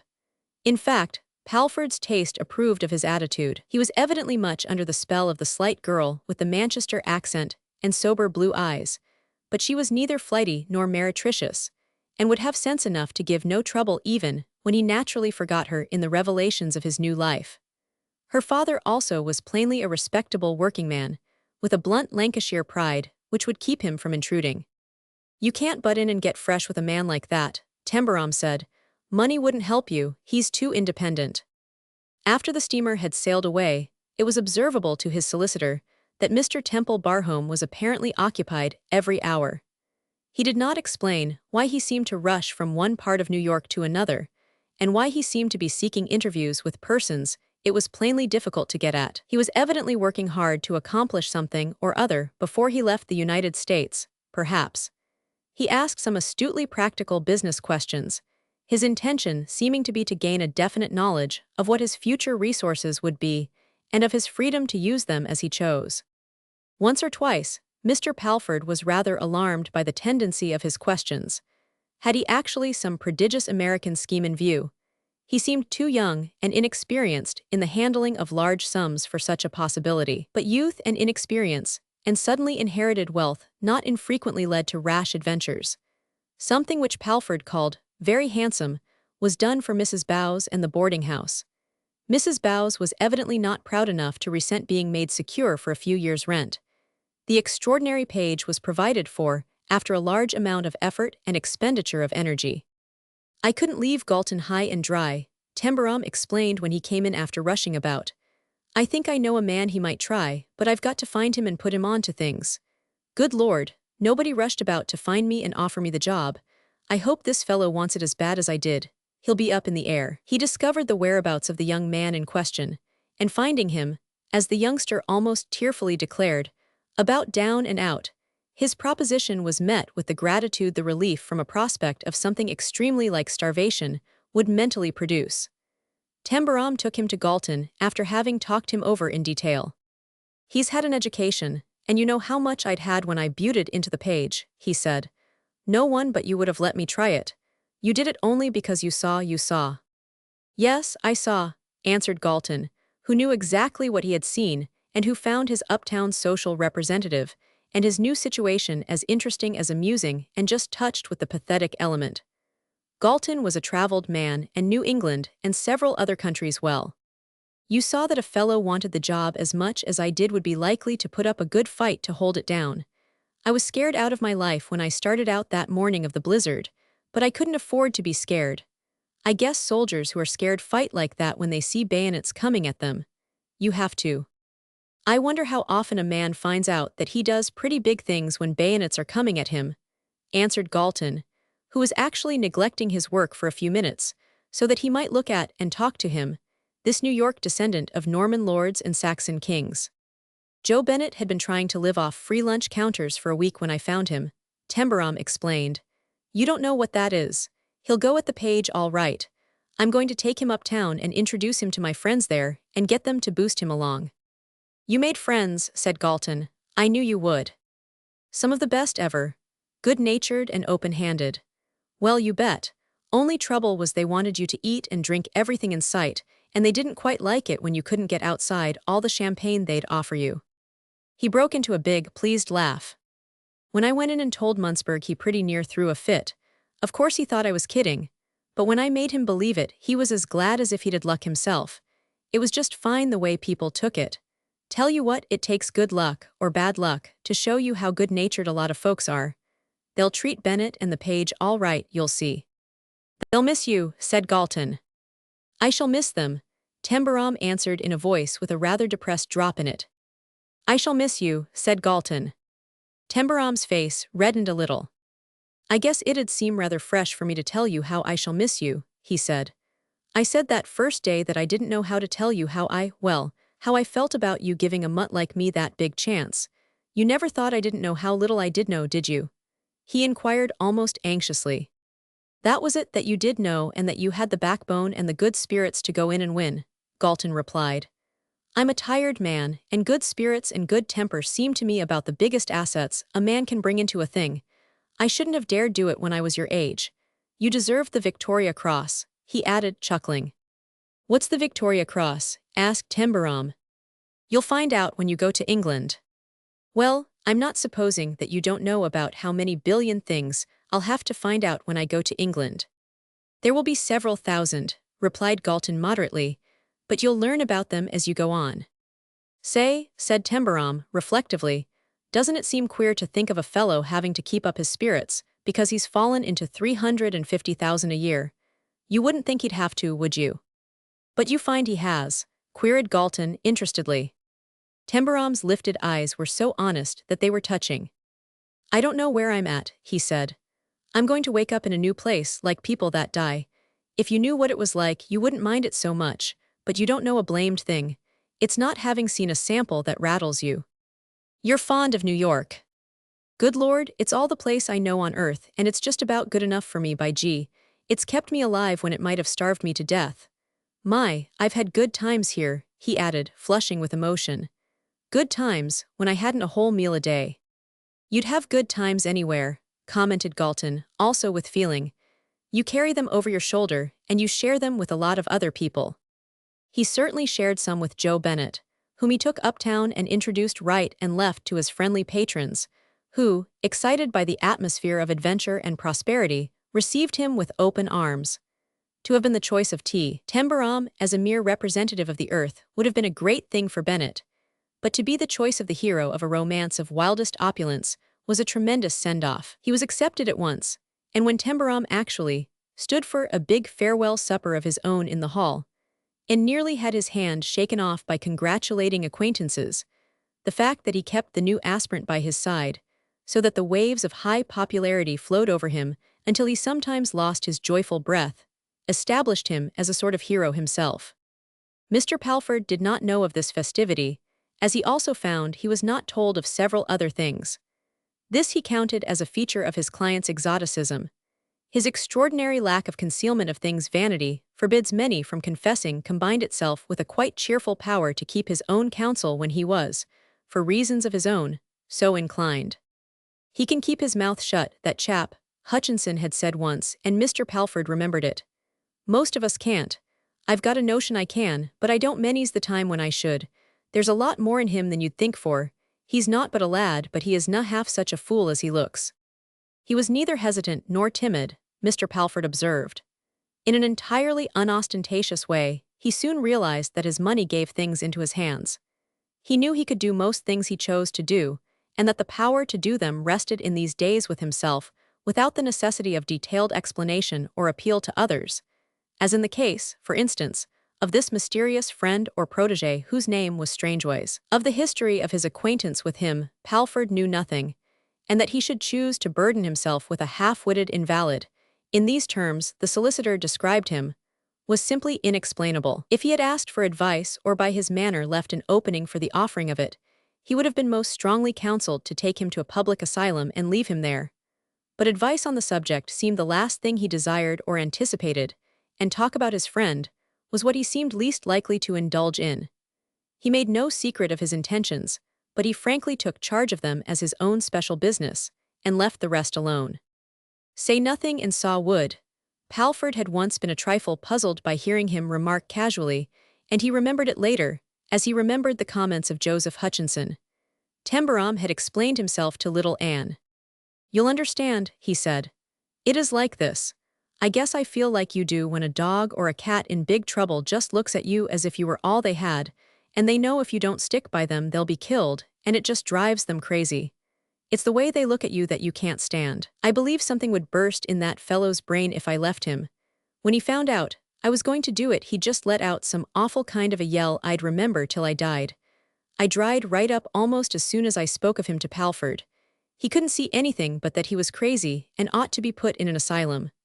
Well, he's not. There are times when he talks to me almost sensible, only he's always so awful low down in his mind you're afraid to let him go on. And he's a little bit better than he was. It seems queer to get to like a man that's sort of dotty, but I tell you, Anne, because you'll understand, I've got to sort of like him, and want to see if I can work it out for him somehow. England seems to sort of stick in his mind. If I can't spend my money in living the way I want to live, buying jewelry and clothes for the girl I'd like to see dressed like a queen, I'm going to do this just to please myself. I'm going to take him to England and keep him quiet and see what'll happen. Those big doctors ought to know about all there is to know, and I can pay them any old thing they want. By jings, isn't it the limit, to sit here and say that and know it's true? Beyond the explaining of necessary detail to him, and piloting him to England, Mr. Palford did not hold himself many degrees responsible. His theory of correct conduct assumed no form of altruism. He had formulated it even before he reached middle age. One of his fixed rules was to avoid the error of allowing sympathy or sentiment to hamper him with any unnecessary burden. Natural tendency of temperament had placed no obstacles in the way of his keeping this rule. To burden himself with the instruction or modification of this unfortunately hopeless young New Yorker would be unnecessary. Palford's summing up of him was that he was of a type with which nothing palliative could be done. There he was, as unavoidable circumstances forced one to take him. Commonness, slanginess, appalling ignorance, and all, one could not leave him. Fortunately, no respectable legal firm need hold itself sponsor for a next of kin, provided by fate and the wilds of America. The Tembarom estate had never, in Mr. Palford's generation, been specially agreeable to deal with. The late Mr. Tembarom had been a client of eccentric and abominable temper. Interviews with him had been avoided as much as possible. His domineering insolence of bearing had at times been on the verge of precipitating unheard-of actions, because it was almost more than gentlemanly legal flesh and blood could bear. And now appeared this young man. He rushed about New York strenuously attending to business concerning himself and his extraordinary acquaintances, and on the day of the steamer's sailing, he presented himself at the last moment in an obviously just purchased suit of horribly cut clothes. At all events, their cut was horrible in the eyes of Mr. Palford, who accepted no cut but that of a West End tailor. They were badly made things enough, because they were unconsidered garments that Tembarom had barely found time to snatch from a ready-made counter at the last moment. He had been too much rushed by other things to remember that he must have them until almost too late to get them at all. He bought them merely because they were clothes, and warm enough to make a voyage in. He possessed a monster ulster, in which, to Mr. Palford's mind, he looked like a flashy blackleg. He did not know it was flashy. His opportunities for cultivating a refined taste in the matter of wardrobe had been limited, and he had wasted no time in fastidious consideration or regrets. Palford did him some injustice in taking it for granted that his choice of costume was the result of deliberate bad taste. It was really not choice at all. He neither liked his clothes nor disliked them. He had been told he needed warm garments, and he had accepted the advice of the first salesman who took charge of him when he dropped into the big department store he was most familiar with because it was the cheapest in town.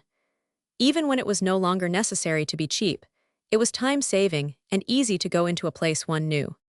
The fact that he was as he was, and that they were the subjects of comment and objects of unabated interest throughout the voyage, that it was proper that they should be companions at table and on deck filled Mr. Palford with annoyed unease. Of course, everyone on board was familiar with the story of the discovery of the lost heir.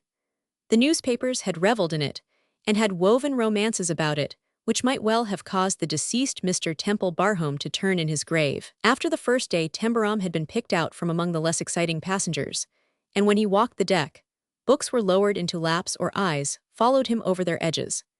His steamer chair being placed in a prominent position next to that of a pretty, effusive Southern woman, the mother of 3 daughters whose eyes and eyelashes attracted attention at the distance of a deck's length. He was without undue delay provided with acquaintances who were prepared to fill his every moment with entertainment. The 3 gazelles, as their mother playfully confided to Tembarom her daughters were called in Charleston, were destructively lovely. They were swaying reeds of grace, and being in radiant spirits at the prospect of going to Europe, were companions to lure a man to any desperate lengths. They laughed incessantly, as though they were chimes of silver bells. They had magnolia petal skins which neither wind nor sun blemished. They had nice young manners, and soft moods in which their gazelle eyes melted and glowed and their long lashes drooped. They could dance, they played on guitars, and they sang. They were as adorable as they were lovely and gay.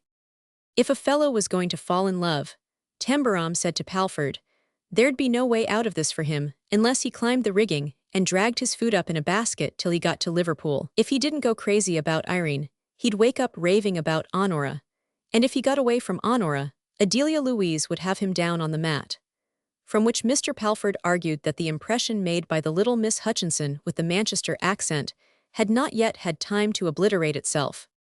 The gazelles were of generous southern spirit, and did not surround their prize with any barrier of precautions against other young persons of charm. They introduced him to one girl after another, and in a day or two he was the center of animated circles whenever he appeared.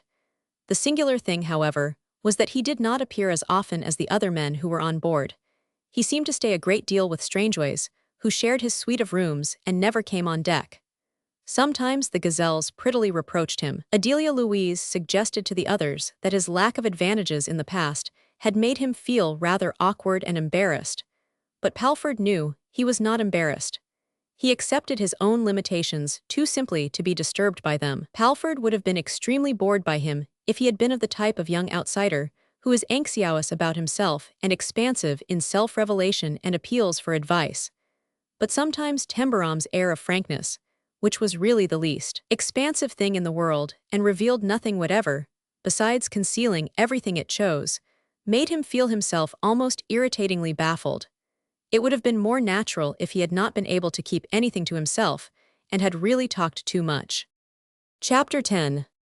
The necessary business in London having been transacted, Tembarom went north to take possession of the home of his forefathers. It had rained for 2 days before he left London, and it rained steadily all the way to Lancashire, and was raining steadily when he reached Temple Barhome. He had never seen such rain before. It was the quiet, unmoved persistence of it which amazed him. As he sat in the railroad carriage and watched the slanting lines of its unabating downpour, he felt that Mr. Palford must inevitably make some remark upon it. But Mr. Palford continued to read his newspapers undisturbedly, as though the condition of atmosphere surrounding him were entirely accustomed and natural. It was of course necessary and proper that he should accompany his client to his destination, but the circumstances of the case made the whole situation quite abnormal. Throughout the centuries, each Temple Barhome had succeeded to his estate in a natural and conventional manner. He had either been welcomed or resented by his neighbors, his tenants, and his family, and proper and fitting ceremonies had been observed. But here was an heir whom nobody knew, whose very existence nobody had even suspected, a young man who had been an outcast in the streets of the huge American city of which lurid descriptions are given. Even in New York, he could have produced no circle other than Mrs. Bowes's boarding house, and the objects of interest to the uptown page, so he brought no one with him, for Strangeways seemed to have been mysteriously disposed of after their arrival in London. Never had Palford and Grimby on their hands a client who seemed so entirely alone. What, Mr. Palford asked himself, would he do in the enormity of Temple Barhome, which always struck one as being a place almost without limit? But that, after all, was neither here nor there. There he was. You cannot undertake to provide a man with relatives if he has none, or with acquaintances if people do not want to know him. His past having been so extraordinary, the neighborhood would naturally be rather shy of him. At first, through mere force of custom and respect for an old name, punctilious, if somewhat alarmed, politeness would be shown by most people. But after the first calls, all would depend upon how much people could stand of the man himself. The aspect of the country on a wet winter's day was not enlivening. The leafless and dripping hedges looked like bundles of sticks. The huge trees, which in June would be majestic bowers of greenery, now held out great skeleton arms, which seemed to menace both earth and sky. Heavy-faced laborers tramped along muddy lanes. Cottages with soaked bits of dead gardens looked like hovels. Big, melancholy cart horses, dragging jolting carts along the country roads, hung their heads as they splashed through the mire. As Tembarom had known few persons who had ever been out of America, he had not heard that England was beautiful, and he saw nothing which led him to suspect its charms. London had impressed him as gloomy, dirty, and behind the times despite its pretensions. The country struck him as the limit. Hully gee, was he going to be expected to spend his life in this? Should he be obliged to spend his life in it? He'd find that out pretty quick, and then, if there was no hard and fast law against it, him for little old New York again, if he had to give up the whole thing and live on 10 per. If he had been a certain kind of youth, his discontent would have got the better of him, and he might have talked a good deal to Mr. Palford and said many disparaging things. But the man was born here, he reflected. I guess he doesn't know anything else and thinks it's all right. I've heard of English fellows who didn't like New York. He looks like that kind. He had supplied himself with newspapers and tried to read them. Their contents were as unexciting as the rain-sodden landscape. There were no headlines likely to arrest any man's attention. There was a lot about Parliament and the court, and one of them had a column or two about what lords and ladies were doing, a sort of English uptown or downtown page. He knew the stuff, but there was no snap in it, and there were no photographs or descriptions of dresses. Galton would have turned it down. He could never have made good if he had done no better than that. He grinned to himself when he read that the king had taken a drive and that a baby prince had the measles. I wonder what they'd think of the Sunday Earth, he mentally inquired. He would have been much at sea if he had discovered what they really would have thought of it. They passed through smoke-vomiting manufacturing towns, where he saw many legs seemingly bearing about umbrellas, but few entire people. They whizzed smoothly past drenched suburbs, wet woodlands, and endless-looking brown moors, covered with dead bracken and bare and prickly gorse. He thought these last great desolate stretches worse than all the rest. But the railroad carriage was luxuriously upholstered and comfortable, though one could not walk about and stretch his legs. In the afternoon, Mr. Palford ordered in tea, and plainly expected him to drink 2 cups and eat thin bread and butter. He felt inclined to laugh, though the tea was all right, and so was the bread and butter, and he did not fail his companion in any respect. The inclination to laugh was aroused by the thought of what Jim Bowles and Julius would say if they could see old T.T. with nothing to do at 4:30 but put in cream and sugar, as though he were at a tea party on Fifth Avenue. But gee, this rain did give him the willies. If he was going to be sorry for himself, he might begin right now. But he wasn't. He was going to see this thing through.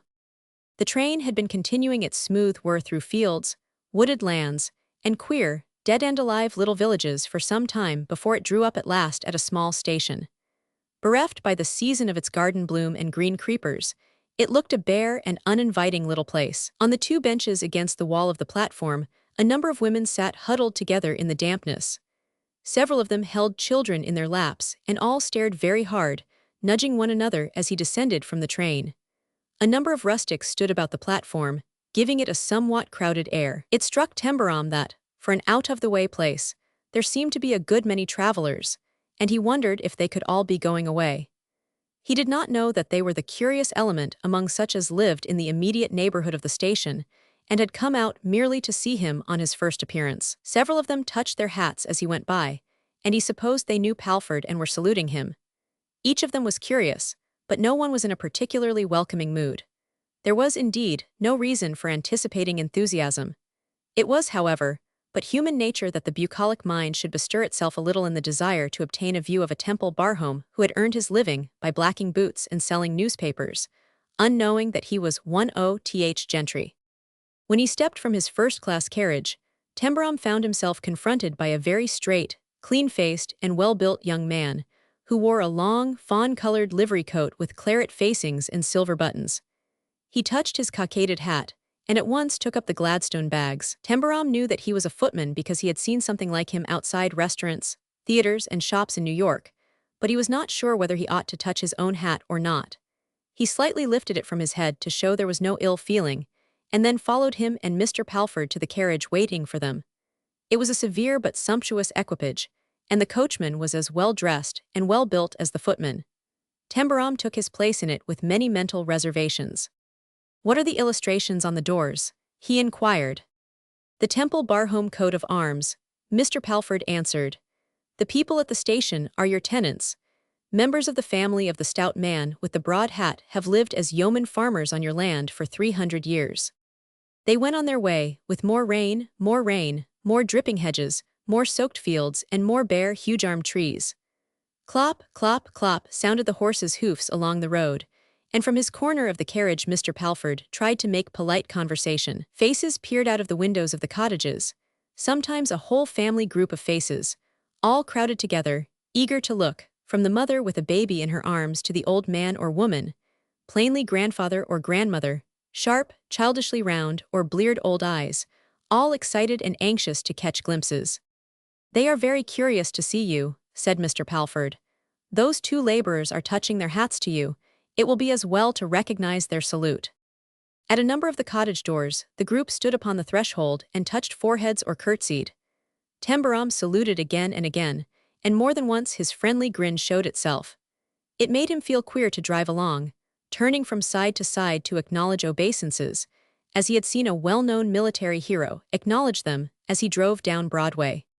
The chief street of the village of Temple Barhome wandered almost within hailing distance of the great entrance to the park. The gates were supported by massive pillars, on which crouched huge stone griffins. Tembarom felt that they stared savagely over his head as he was driven toward them as for inspection, and in disdainful silence, allowed to pass between them as they stood on guard, apparently with the haughtiest mental reservations. The park through which the long avenue rolled concealed its beauty to the unaccustomed eye, showing only more bare trees and sodden stretches of brown grass. The house itself, as it loomed up out of the thickening rain mist, appalled Tembarom by its size and gloomily gray massiveness. Before it was spread a broad terrace of stone, guarded by more griffins of even more disdainful aspect than those watching over the gates. The stone noses held themselves rigidly in the air as the reporter of the Uptown Society page passed with Mr. Palford up a flight of steps broad enough to make him feel as though he were going to church. Footmen with powdered heads received him at the carriage door, seemed to assist him to move, to put one foot before the other for him, to stand in rows as though they were a military guard ready to take him into custody. Then he was inside, standing in an enormous hall filled with furnishings such as he had never seen or heard of before. Carved oak, suits of armor, stone urns, portraits, another flight of church steps mounting upward to surrounding galleries, stained glass windows, tigers and lions' heads, horns of tremendous size, strange and beautiful weapons, suggested to him that the dream he had been living in for weeks had never before been so much a dream.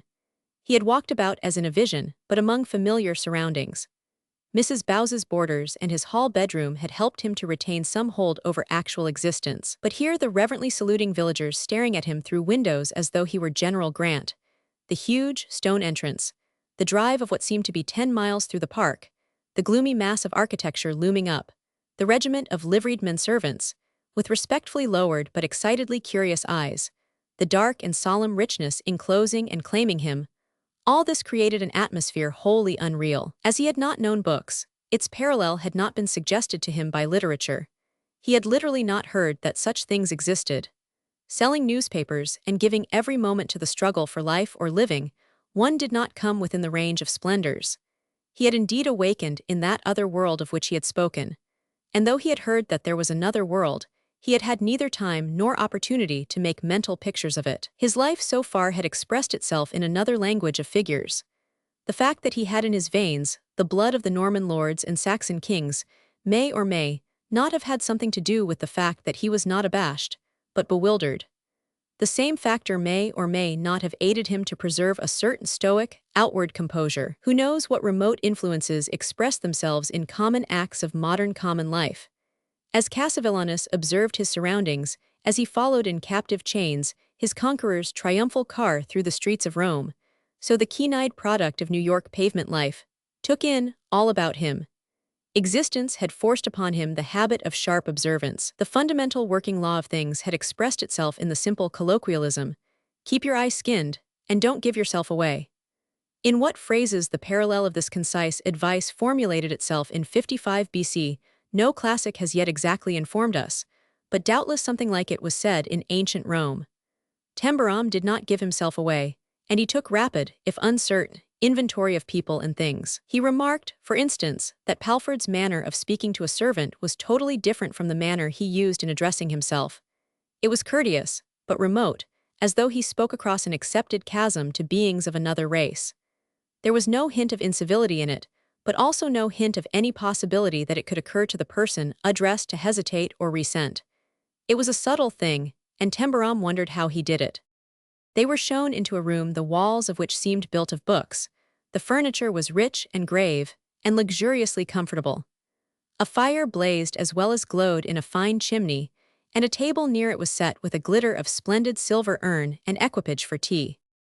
"Mrs. Butterworth was afraid you might not have been able to get tea, sir," said the manservant, who did not wear livery, but whose butler's air of established authority was more impressive than any fawn color and claret enriched with silver could have encompassed. Tea again, perhaps one was obliged to drink it at regular intervals. Tembarom for a moment did not awaken to the fact that the man was speaking to him as the master from whom orders came. He glanced at Mr. Palford. "Mr. Temple Barham had tea after we left Crowley," Mr. Palford said. "He will no doubt wish to go to his room at once, Burrill." "Yes, sir," said Burrill, with that note of entire absence of comment with which Tembarom later became familiar. "Pearson is waiting." It was not unnatural to wonder who Pearson was and why he was waiting, but Tembarom knew he would find out. There was a slight relief on realizing that tea was not imperative. He and Mr. Palford were led through the hall again. The carriage had rolled away, and two footmen, who were talking confidentially together, at once stood at attention. The staircase was more imposing as one mounted it than it appeared as one looked at it from below. Its breadth made Tembarom wish to lay a hand on a balustrade, which seemed a mile away.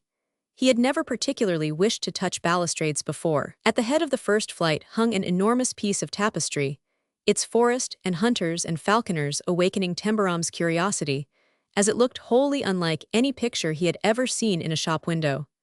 There were pictures everywhere, and none of them looked like chromos. Most of the people in the portraits were in fancy dress. Rumors of a New York millionaire ball had given him some vague idea of fancy dress. A lot of them looked like freaks. He caught glimpses of corridors lighted by curious, high, deep windows with leaded panes. It struck him that there was no end to the place, and that there must be rooms enough in it for a hotel. The tapestry chamber, of course, Burrell, he heard Mr. Palford say in a low tone. Yes, sir, Mr. Temple Barham always used it. A few yards farther on a door stood open, revealing an immense room, rich and gloomy with tapestry-covered walls and dark oak furniture.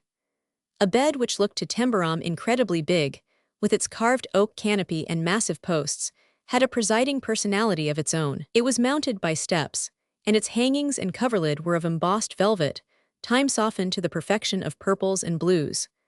A fire enriched the color of everything, and did its best to drive the shadows away. Deep windows opened either into the leafless boughs of close-growing trees or upon outspread spaces of heavily timbered park, where gaunt, though magnificent, bare branches menaced and defied.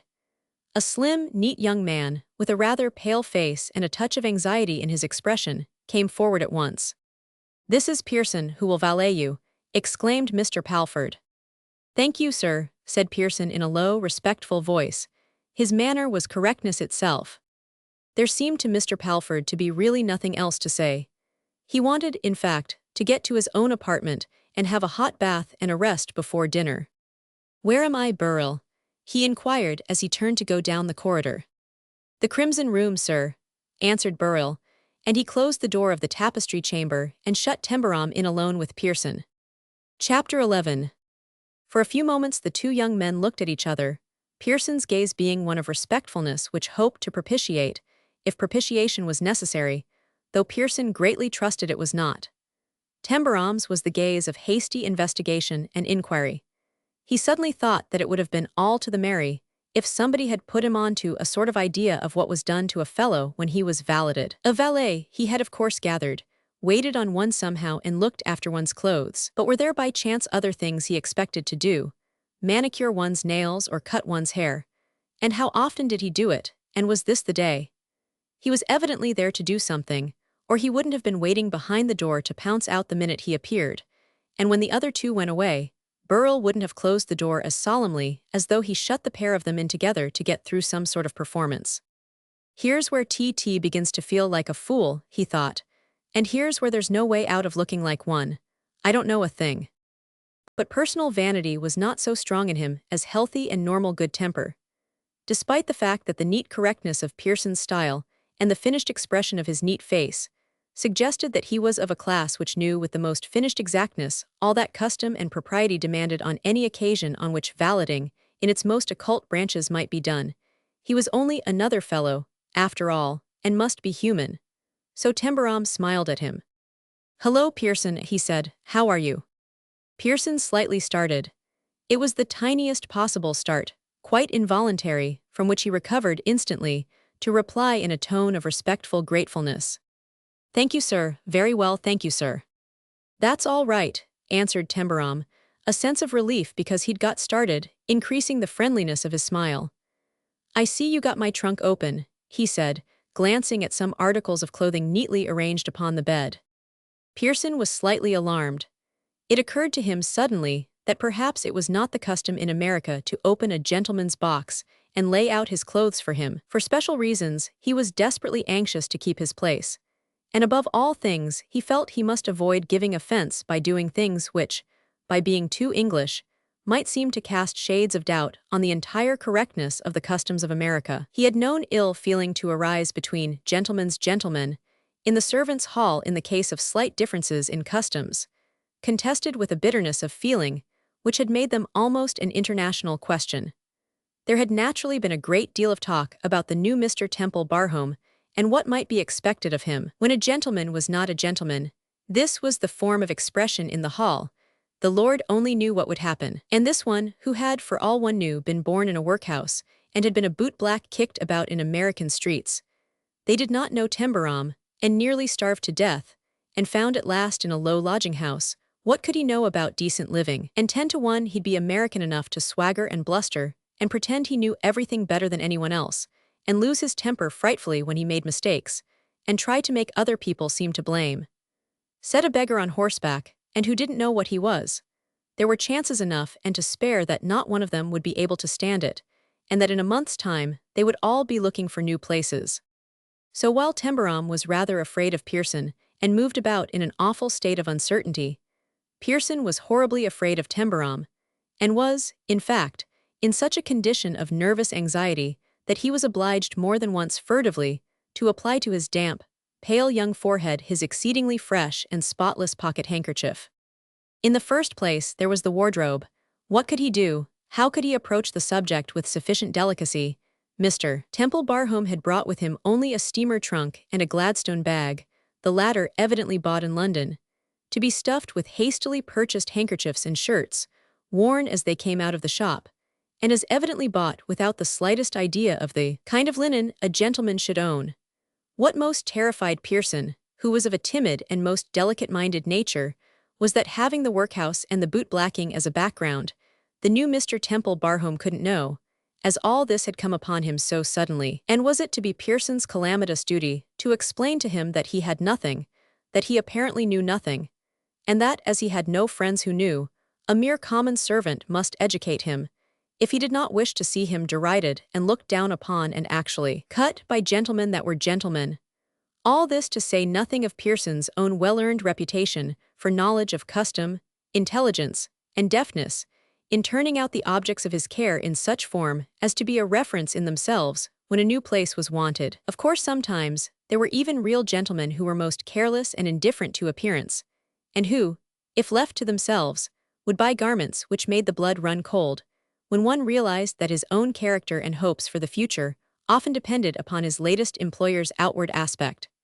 But the ulster in which Mr. Temple Barhome had presented himself was of a cut and material such as Pearson's most discouraged moments had never forced him to contemplate. The limited wardrobe in the steamer trunk was all new and all equally bad. There was no evening dress, no proper linen, not what Pearson called proper, no proper toilet appurtenances. What was Pearson called upon by duty to do? If he had only had the initiative to anticipate this, he might have asked permission to consult in darkest secrecy with Mr. Palford. But he had never dreamed of such a situation, and apparently he would be obliged to send his new charge down to his first dinner in the majestically decorous dining room, before all the servants, in a sort of speckled tweed cutaway with a brown necktie. Tembarom, realizing without delay that Pearson did not expect to be talked to and being cheered by the sight of the fire, sat down before it in an easy chair the like of which for luxurious comfort he had never known. He was, in fact, waiting for developments. Pearson would say or do something shortly which would give him a chance to catch on, or perhaps he'd go out of the room and leave him to himself, which would be a thing to thank God for. Then he could wash his face and hands, brush his hair, and wait till the dinner bell rang. They'd be likely to have one. They'd have to in a place like this. But Pearson did not go out of the room. He moved about behind him for a short time with footfall so almost entirely soundless that Tembarom became aware that, if it went on long, he should be nervous. In fact, he was nervous already. He wanted to know what he was doing. He could scarcely resist the temptation to turn his head and look, but he did not want to give himself away more entirely than was unavoidable, and besides, instinct told him that he might frighten Pearson, who looked frightened enough, in a neat and well-mannered way, already. Hully gee! How he wished he would go out of the room. But he did not. There were gently gliding footsteps of Pearson behind him, quiet movements which would have seemed stealthy if they had been a burglar's, soft removals of articles from one part of the room to another, delicate brushings, and almost noiseless foldings. Now Pearson was near the bed, now he had opened a wardrobe, now he was looking into the steamer trunk, now he had stopped somewhere behind him within a few yards of his chair. Why had he ceased moving? What was he looking at? What kept him quiet? Tembarom expected him to begin stirring mysteriously again, but he did not. Why did he not? There reigned in the room entire silence, no soft footfalls, no brushing, no folding. Was he doing nothing? Had he got hold of something which had given him a fit? There had been no sound of a fall, but perhaps even if an English valet had a fit, he'd have it so quietly and respectfully that one wouldn't hear it. Tembarom felt that he must be looking at the back of his head, and he wondered what was the matter with it. Was his hair cut in a way so un-English that it had paralyzed him? The back of his head began to creep under an investigation so prolonged. No sound at all, no movement. Tembarom stealthily took out his watch, good old Waterbury he wasn't going to part with, and began to watch the minute hand. If nothing happened in 3 minutes, he was going to turn round. 1, 2, 3, and the silence made it seem 15. He returned his Waterbury to his pocket and turned round. Pearson was not dead. He was standing quite still and resigned, waiting. It was his business to wait, not to intrude or disturb, and having put everything in order and done all he could do, he was waiting for further commands, in some suspense, it must be admitted. "Hello," exclaimed Tembarom, involuntarily. "Shall I get your bath ready, sir?" inquired Pearson. "Do you like it hot or cold, sir?" Tembarom drew a relieved breath. He hadn't dropped dead, and he hadn't had a fit, and here was one of the things a man did when he valeted you. He got your bath ready. A hasty recollection of the much-used, paint-smeared tin bath on the 4th floor of Mrs. Bowes's boarding house sprang up before him. Everybody had to use it in turn, and you waited hours for the chance to make a dash into it. No one stood still and waited 15 minutes until you got good and ready to tell him he could go and turn on the water. Gee whiz. Being relieved himself, he relieved Pearson by telling him he might fix it for him and that he would have hot water. "Very good, sir. Thank you, sir," said Pearson, and silently left the room. Then Tembarom got up from his chair and began to walk about rather restlessly. A new alarm seized him. Did Pearson expect to wash him or to stand round and hand him soap and towels and things while he washed himself? If it was supposed that you hadn't the strength to turn the faucets yourself, it might be supposed you didn't have the energy to use a flesh brush and towels. Did valeting include a kind of shampoo all over? "I couldn't stand for that," he said. "I'd have to tell him there'd been no Turkish baths in mine, and I'm not trained up to them. When I've got on to this kind of thing a bit more, I'll make him understand what I'm not in for, but I don't want to scare the life out of him right off. He looks like a good little fellow." But Pearson's duties as valet did not apparently include giving him his bath by sheer physical force. He was deft, calm, amenable. He led Tembarom down the corridor to the bathroom, revealed to him stores of sumptuous bathrobes and towels, hot and cold water faucets, sprays, and tonic essences. He forgot nothing, and having prepared all, mutely vanished, and returned to the bedroom to wait, and gaze in troubled wonder at the speckled tweed cutaway. There was an appalling possibility. He was aware that he was entirely ignorant of American customs. That tweed was the fashionable home evening wear in the States. Tembarom, returning from his bath much refreshed after a warm plunge and a cold shower, evidently felt that as a costume it was all that could be desired. "Will you wear these, sir, this evening?" Pearson suggested. It was suggestive of more than actual inquiry. If he had dared to hope that his manner might suggest a number of things. For instance, that an England gentleman really didn't wear tweed in the evening even in private. That through some unforeseen circumstances his employer's evening dress suit had been delayed, but would of course arrive tomorrow. But Tembarom, physically stimulated by hot and cold water, and relief at being left alone, was beginning to recover his natural buoyancy. "Yes, I'll wear 'em," he answered, snatching at his hairbrush and beginning to brush his damp hair. It was a wooden-backed brush that Pearson had found in his Gladstone bag and shudderingly laid in readiness on the dressing table. "I guess they're all right, ain't they?" "Oh, quite right, sir, quite," Pearson ventured, "for morning wear." "Morning," said Tembarom, brushing vigorously, "not night." "Black, sir," most delicately hinted Pearson, "is more usual in the evening in England." After which he added, so to speak, with a vague hope that the mollifying phrase might counteract the effect of any apparently implied aspersion on colors preferred in America. Tembarom ceased brushing his hair, and looked at him in good-natured desire for information. Frock coats or clawhammer? He asked. Despite his natural anxiety, and in the midst of it, Pearson could not but admit that he had an uncondemnatory voice and a sort of young way with him which gave one courage. But he was not quite sure of clawhammer. Frock coats for morning dress and afternoon wear, sir, he ventured. The evening cut, as you know, is. Clawhammer, swallowtail, I guess you say here.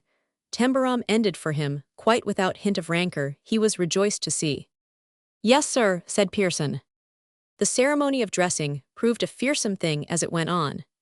Pearson moved about deftly, and essayed to do things for the new Mr. Temple Barhome, which the new Mr. Temple Barhome had never heard of a man not doing for himself. He reached for things Pearson was about to hand to him or hold for him. He unceremoniously achieved services for himself which it was part of Pearson's manifest duty to perform. They got into each other's way. There was even danger sometimes of their seeming to snatch things from each other, to Pearson's unbounded horror. Mr. Temple Barhome did not express any irritation whatsoever misunderstandings took place, but he held his mouth rather close shut, and Pearson, not aware that he did this as a precaution against open grinning or shouts of laughter, as he found himself unable to adjust himself to his attendant's movements, thought it possible that he was secretly annoyed and regarded the whole matter with disfavor.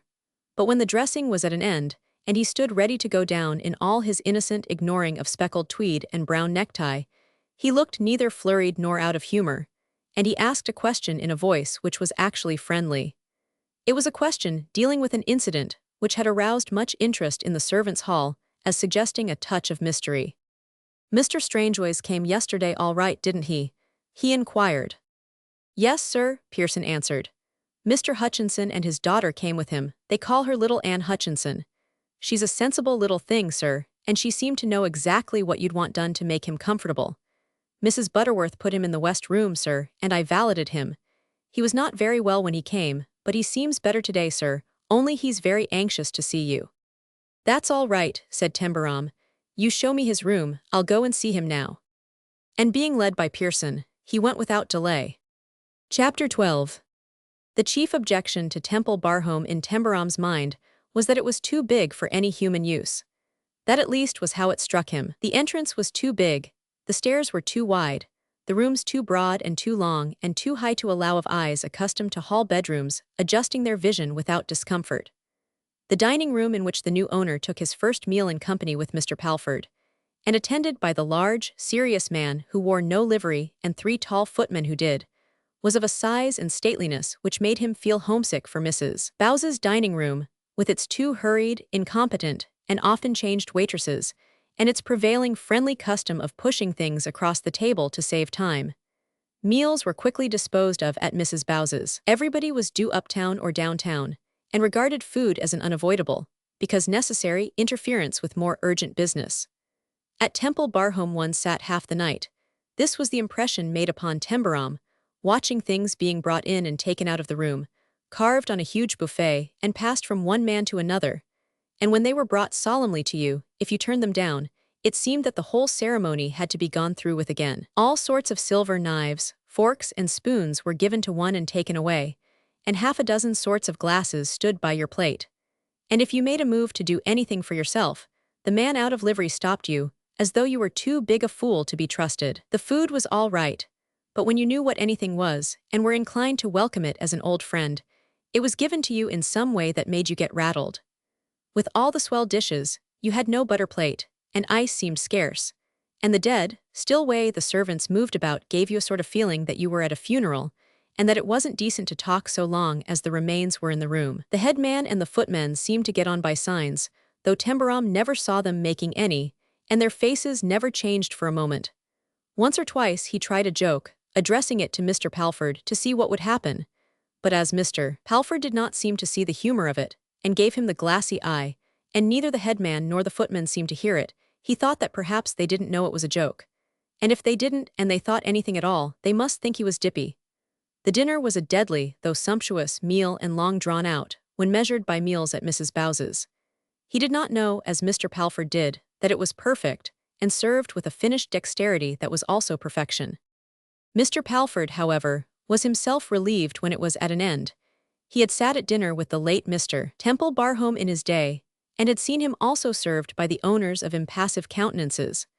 But he had been aware that whatsoever of secret dislike and resentment was concealed by them, there lay behind their immovability an acceptance of the fact that he represented, even in his most objectionable humors, centuries of accustomedness to respectful service and of knowledge of his right and power to claim it. The solicitor was keenly aware of the silent comments being made upon the tweed suit and brown necktie, and on the manner in which their wearer boldly chose the wrong fork, or erroneously made use of a knife or spoon. Later in the evening, in the servants' hall, the comment would not be silent, and there could be no doubt of what its character would be. There would be laughter and the relating of incidents. Housemaids and still-room maids would giggle, and kitchen maids and boot boys would grin and whisper in servile tribute to the witticisms of the superior servants. After dinner, the rest of the evening could at least be spent in talk about business matters. There still remained details to be enlarged upon before Palford himself returned to Lincoln's Inn and left Mr. Temple Barhome to the care of the steward of his estate. It was not difficult to talk to him when the sole subject of conversation was of a business nature. Before they parted for the night, the mystery of the arrangements made for Strangeways had been cleared. In fact, Mr. Temple Barhome made no mystery of them. He did not seem ignorant of the fact that what he had chosen to do was unusual, but he did not appear hampered or embarrassed by the knowledge. His remarks on the subject were entirely civil, and were far from actually suggesting that his singular conduct was purely his own business and none of his solicitors. But for a moment or so, Mr. Palford was privately just a trifle annoyed. The Hutchinsons had travelled from London with Strangeways in their care the day before. He would have been unhappy and disturbed if he had been obliged to travel with Mr. Palford, who was a stranger to him, and Miss Hutchinson had a soothing effect on him. Strangeways was for the present comfortably installed as a guest of the house, Miss Hutchinson having talked to the housekeeper, Mrs. Butterworth, and to Pearson. What the future held for him, Mr. Temple Barhome did not seem to feel the necessity of going into. He left him behind as a subject, and went on talking cheerfully of other things almost as if he had forgotten him. They had their coffee in the library, and afterwards sat at the writing table, and looked over documents and talked, until Mr. Palford felt that he could quite decorously retire to his bedroom. He was glad to be relieved of his duties, and Tembarom was amiably resigned to parting with him. Tembarom did not go upstairs at once himself. He sat by the fire and smoked several pipes of tobacco and thought things over. There were a lot of things to think over, and several decisions to make, and he thought it would be a good idea to pass them in review. The quiet of the dead surrounded him. In a house the size of this, the servants were probably half a mile away. They'd need trolleys to get to one, he thought, if you rang for them in a hurry. If an armed burglar made a quiet entry without your knowing it, he could get in some pretty rough work before any of the 75 footmen could come to lend a hand. He was not aware that there were two of them standing and waiting in the hall, their powdered heads close together, so that their whispers and chuckles could be heard. A sound of movement in the library would have brought them up standing to a decorous attitude of attention, conveying to the uninitiated the impression that they had not moved for hours. Sometimes, as he sat in the big morocco chair, Tembarom looked grave enough. Sometimes he looked as though he was confronting problems which needed puzzling out, and with which he was not making much headway. Sometimes he looked as though he was thinking of little Anne Hutchinson, and not infrequently he grinned. Here he was up to the neck in it, and he was darned if he knew what he was going to do. He didn't know a soul, and nobody knew him. He didn't know a thing he ought to know, and he didn't know anyone who could tell him.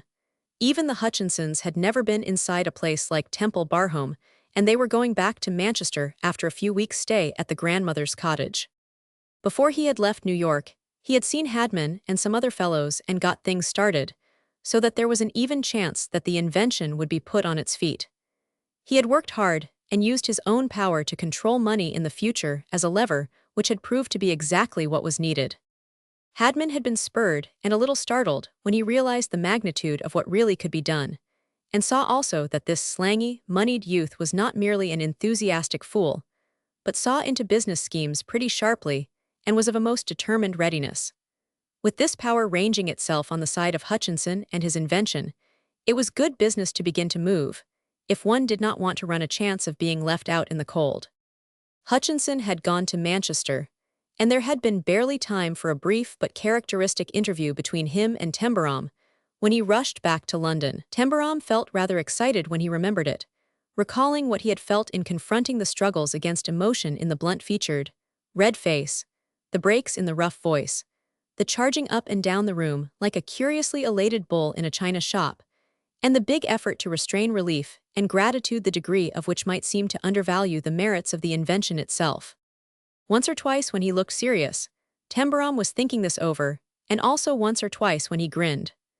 Relief and gratitude notwithstanding, Hodgson had kept him in his place, and had not made unbounded efforts to conceal his sense of the incongruity of his position as the controller of fortunes and the lord of Tembarom, which was still vaguely flavored with indignation. When he had finished his last pipe, Tembarom rose and knocked the ashes out of it. "Now for Pearson," he said. He had made up his mind to have a talk with Pearson, and there was no use wasting time. If things didn't suit you, the best thing was to see what you could do to fix them right away, if it wasn't against the law. He went out into the hall, and seeing the two footmen standing waiting, he spoke to them. "Say, I didn't know you fellows were there," he said. "Are you waiting up for me? Well, you can go to bed, the sooner the quicker, good night." And he went upstairs whistling. The glow and richness and ceremonial order of preparation in his bedroom struck him as soon as he opened the door. Everything which could possibly have been made ready for his most luxurious comfort had been made ready. He did not, it is true, care much for the huge bed with its carved oak canopy and massive pillars. But the lying-down part looks about all right, he said to himself. The fine linen, the soft pillows, the downy blankets would have allured even a man who was not tired. The covering had been neatly turned back and the snowy whiteness opened. That was English, he supposed. They hadn't got on to that at Mrs. Bowes's. "But I guess a plain little old New York sleep will do," he said. "Tembarom or no Tembarom, I guess they can't change that." Then there sounded a quiet knock at the door. He knew who it would turn out to be, and he was not mistaken. Pearson stood in the corridor, wearing his slightly anxious expression, but ready for orders. Mr. Tembarom looked down at him with a friendly, if unusual, air. "Say, Pearson," he announced, "if you've come to wash my face and put my hair up in crimping pins, you needn't do it because I'm not used to it. But come on in." If he had told Pearson to enter and climb the chimney, it cannot be said that the order would have been obeyed upon the spot, but Pearson would certainly have hesitated and explained with respectful delicacy the fact that the task was not his place. He came into the room. "I came to see if I could do anything further and," making a courageous onslaught upon the situation for which he had been preparing himself for hours, "and also if it is not too late to venture to trouble you with regard to your wardrobe." He coughed a low, embarrassed cough. "In unpacking, sir, I did not find." "You didn't find much, did you?" Tembarom assisted him. "Of course, sir," Pearson apologized. "Leaving New York so hurriedly, your man evidently had not time to err." Tembarom looked at him a few seconds longer, as if making up his mind to something. Then he threw himself easily into the big chair by the fire, and leaned back in it with the frankest and best-natured smile possible. "I hadn't any man," he said. "Say, Pearson," waving his hand to another chair nearby, "suppose you take a seat." Long and careful training came to Pearson's aid and supported him, but he was afraid that he looked nervous, and certainly there was a lack of entire calm in his voice. "I thank you, sir. I think I'd better stand, sir." "Why?" inquired Tembarom, taking his tobacco pouch out of his pocket and preparing to fill another pipe. "You're most kind, sir, but in impassioned embarrassment. I should really prefer to stand, sir, if you don't mind. I should feel more at home, sir," he added, dropping an H in his agitation. "Well, if you'd like it better, that's all right," yielded Mr. Tembarom, stuffing tobacco into the pipe. Pearson darted to a table, produced a match, struck it, and gave it to him. "Thank you," said Tembarom, still good-naturedly, "but there are a few things I've got to say to you right now." Pearson had really done his best, his very best, but he was terrified because of the certain circumstances once before referred to. "I beg pardon, sir," he appealed, "but I am most anxious to give satisfaction in every respect." He was, poor young man, horribly anxious. "Today being only the first day, I dare say I have not been all I should have been. I have never valeted an American gentleman before, but I'm sure I shall become accustomed to everything quite soon, almost immediately." "Say," broke in Tembarom, "you're way off. I'm not complaining, you're all right." The easy good temper of his manner was so singularly assuring that Pearson, unexplainable as he found him in every other respect, knew that this at least was to be depended upon, and he drew an almost palpable breath of relief. Something actually allured him into approaching what he had never felt it safe to approach before under like circumstances: a confidential disclosure. "Thank you, sir, I am most grateful. The fact is, I hoped especially to be able to settle in place just now. I'm hoping to save up enough to get married, sir." "You are?" Tembarom exclaimed. "Good business, so was I before all this." He glanced about him, fell on top of me. "I've been saving for 3 years, sir, and if I can know I'm a permanency, if I can keep this place." "You're going to keep it all right," Tembarom cheered him up with. "If you've got an idea you're going to be fired, just you forget it. Cut it right out." I beg your pardon, sir?" Pearson asked with timorous joy. "But is that the American for saying you'll be good enough to keep me on?"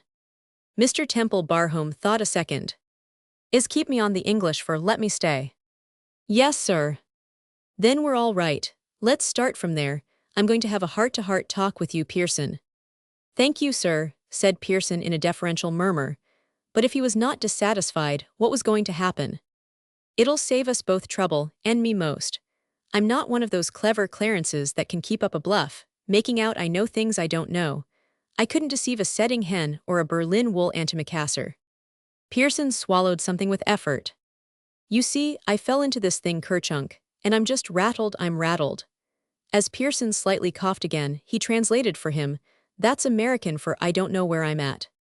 "Those American jokes, sir, are very funny indeed," answered Pearson appreciatively. "Funny?" the new Mr. Temple-Barham exclaimed even aggrievedly. "If you think this layout is an American joke to me, Pearson, there's where you're way off.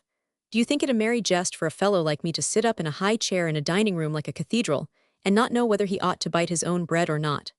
And not dare to stir, till things are handed to him by 5 husky footmen?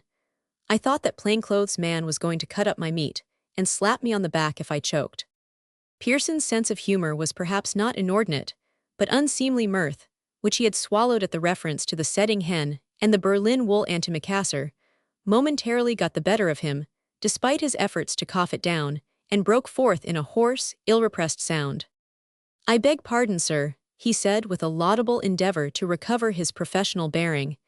"It's your American way of expressing it which makes me forget myself. I beg pardon." Tembarom laughed outright boyishly. "Oh, cut that out," he said. "Say, how old are you?" 25, sir." "So am I. If you'd met me 3 months ago, beating the streets of New York for a living, with holes in my shoes and a celluloid collar on, you'd have looked down on me. I know you would." "Oh no, sir," most falsely insisted Pearson. "Oh yes, you would," protested Tembarom cheerfully. "You'd have said I talked through my nose, and I should have laughed at you for dropping your H's. Now you're rattled because I'm Mr. Temple-Barham, but you're not half as rattled as I am." "You'll get over it, sir, almost immediately," Pearson assured him hopefully. "Of course I shall," said Tembarom with much courage. "But to start right, I've got to get over you."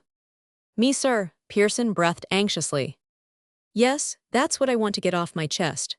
Now, first off, you came in here to try to explain to me that, owing to my New York valet having left my New York wardrobe behind, I've not got anything to wear, and so I shall have to buy some clothes."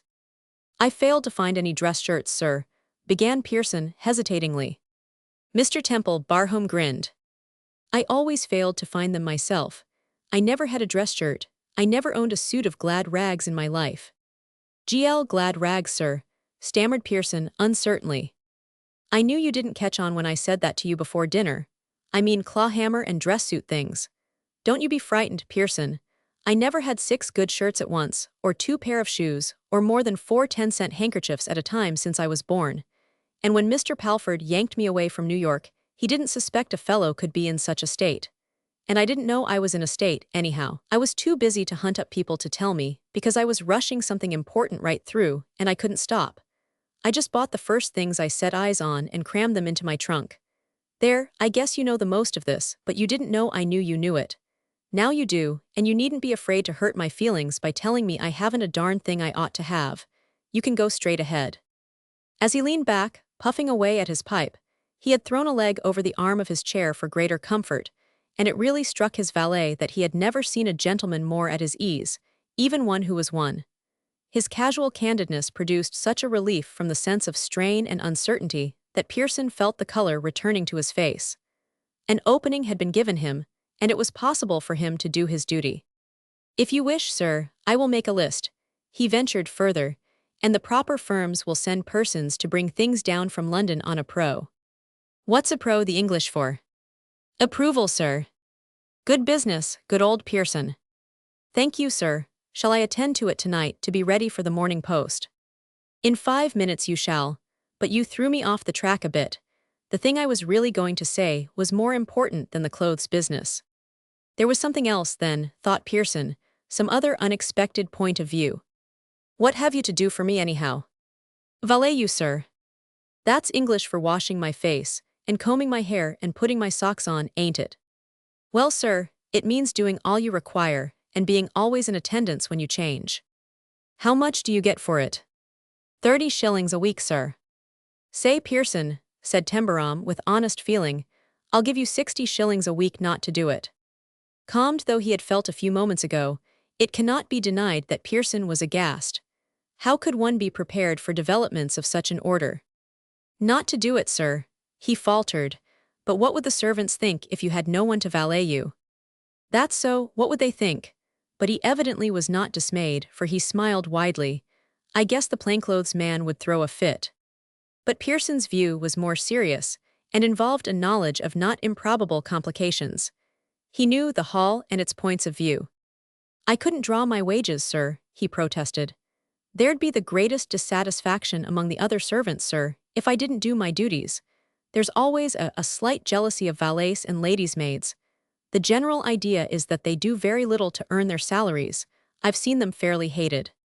"Is that so? Well, I'll be darned," remarked Mr. Temple Barhome. He gave a moment to reflection and then cheered up immensely.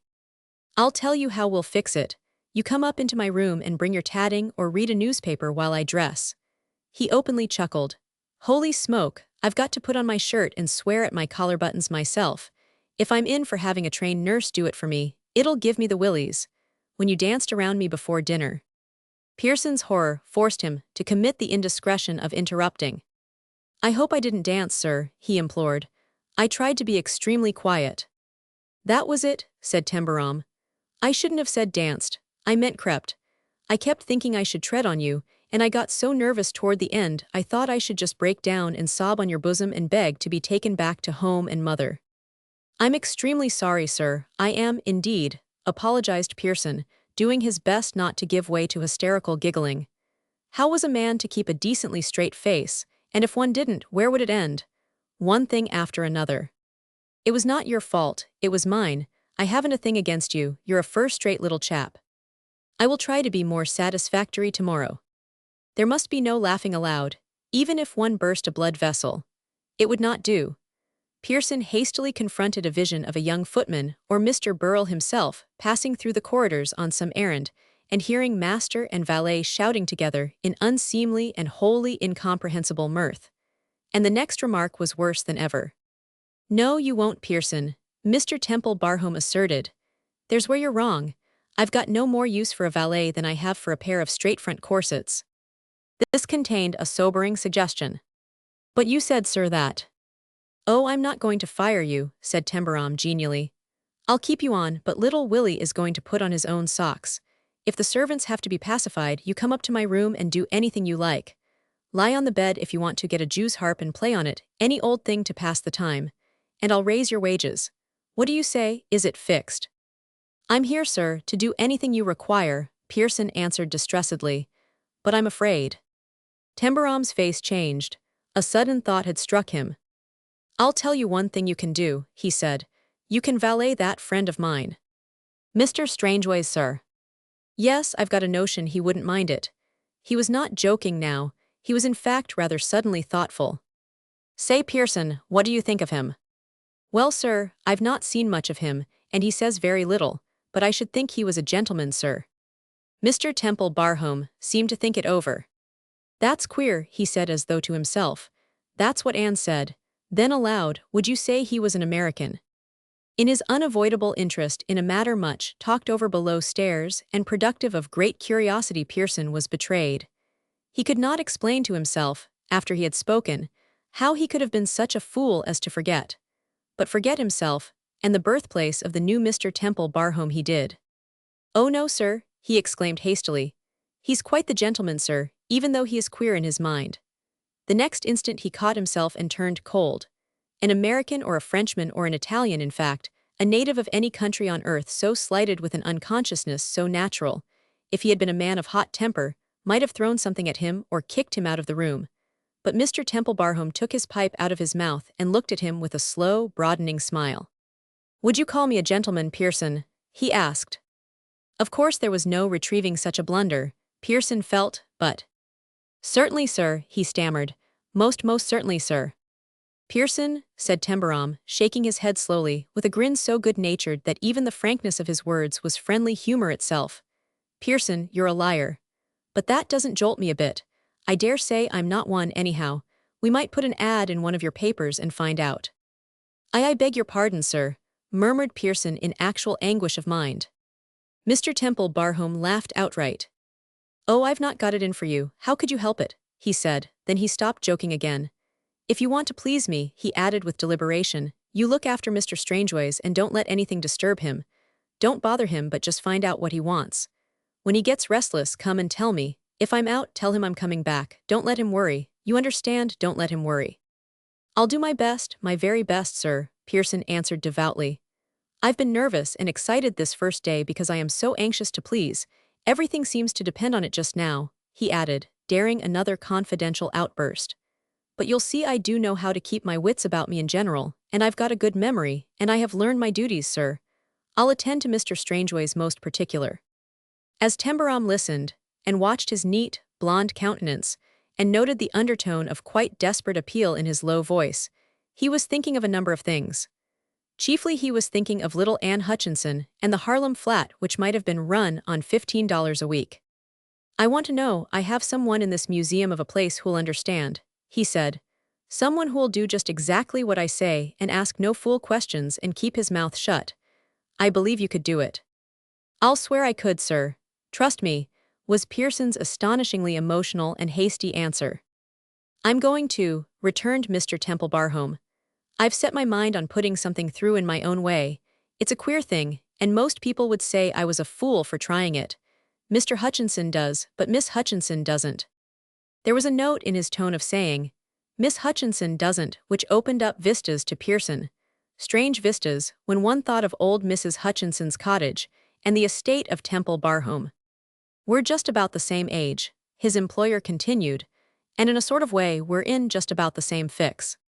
Their eyes looked into each other's a second, but it was not for Pearson to presume to make any comment whatsoever upon the possible nature of the fix.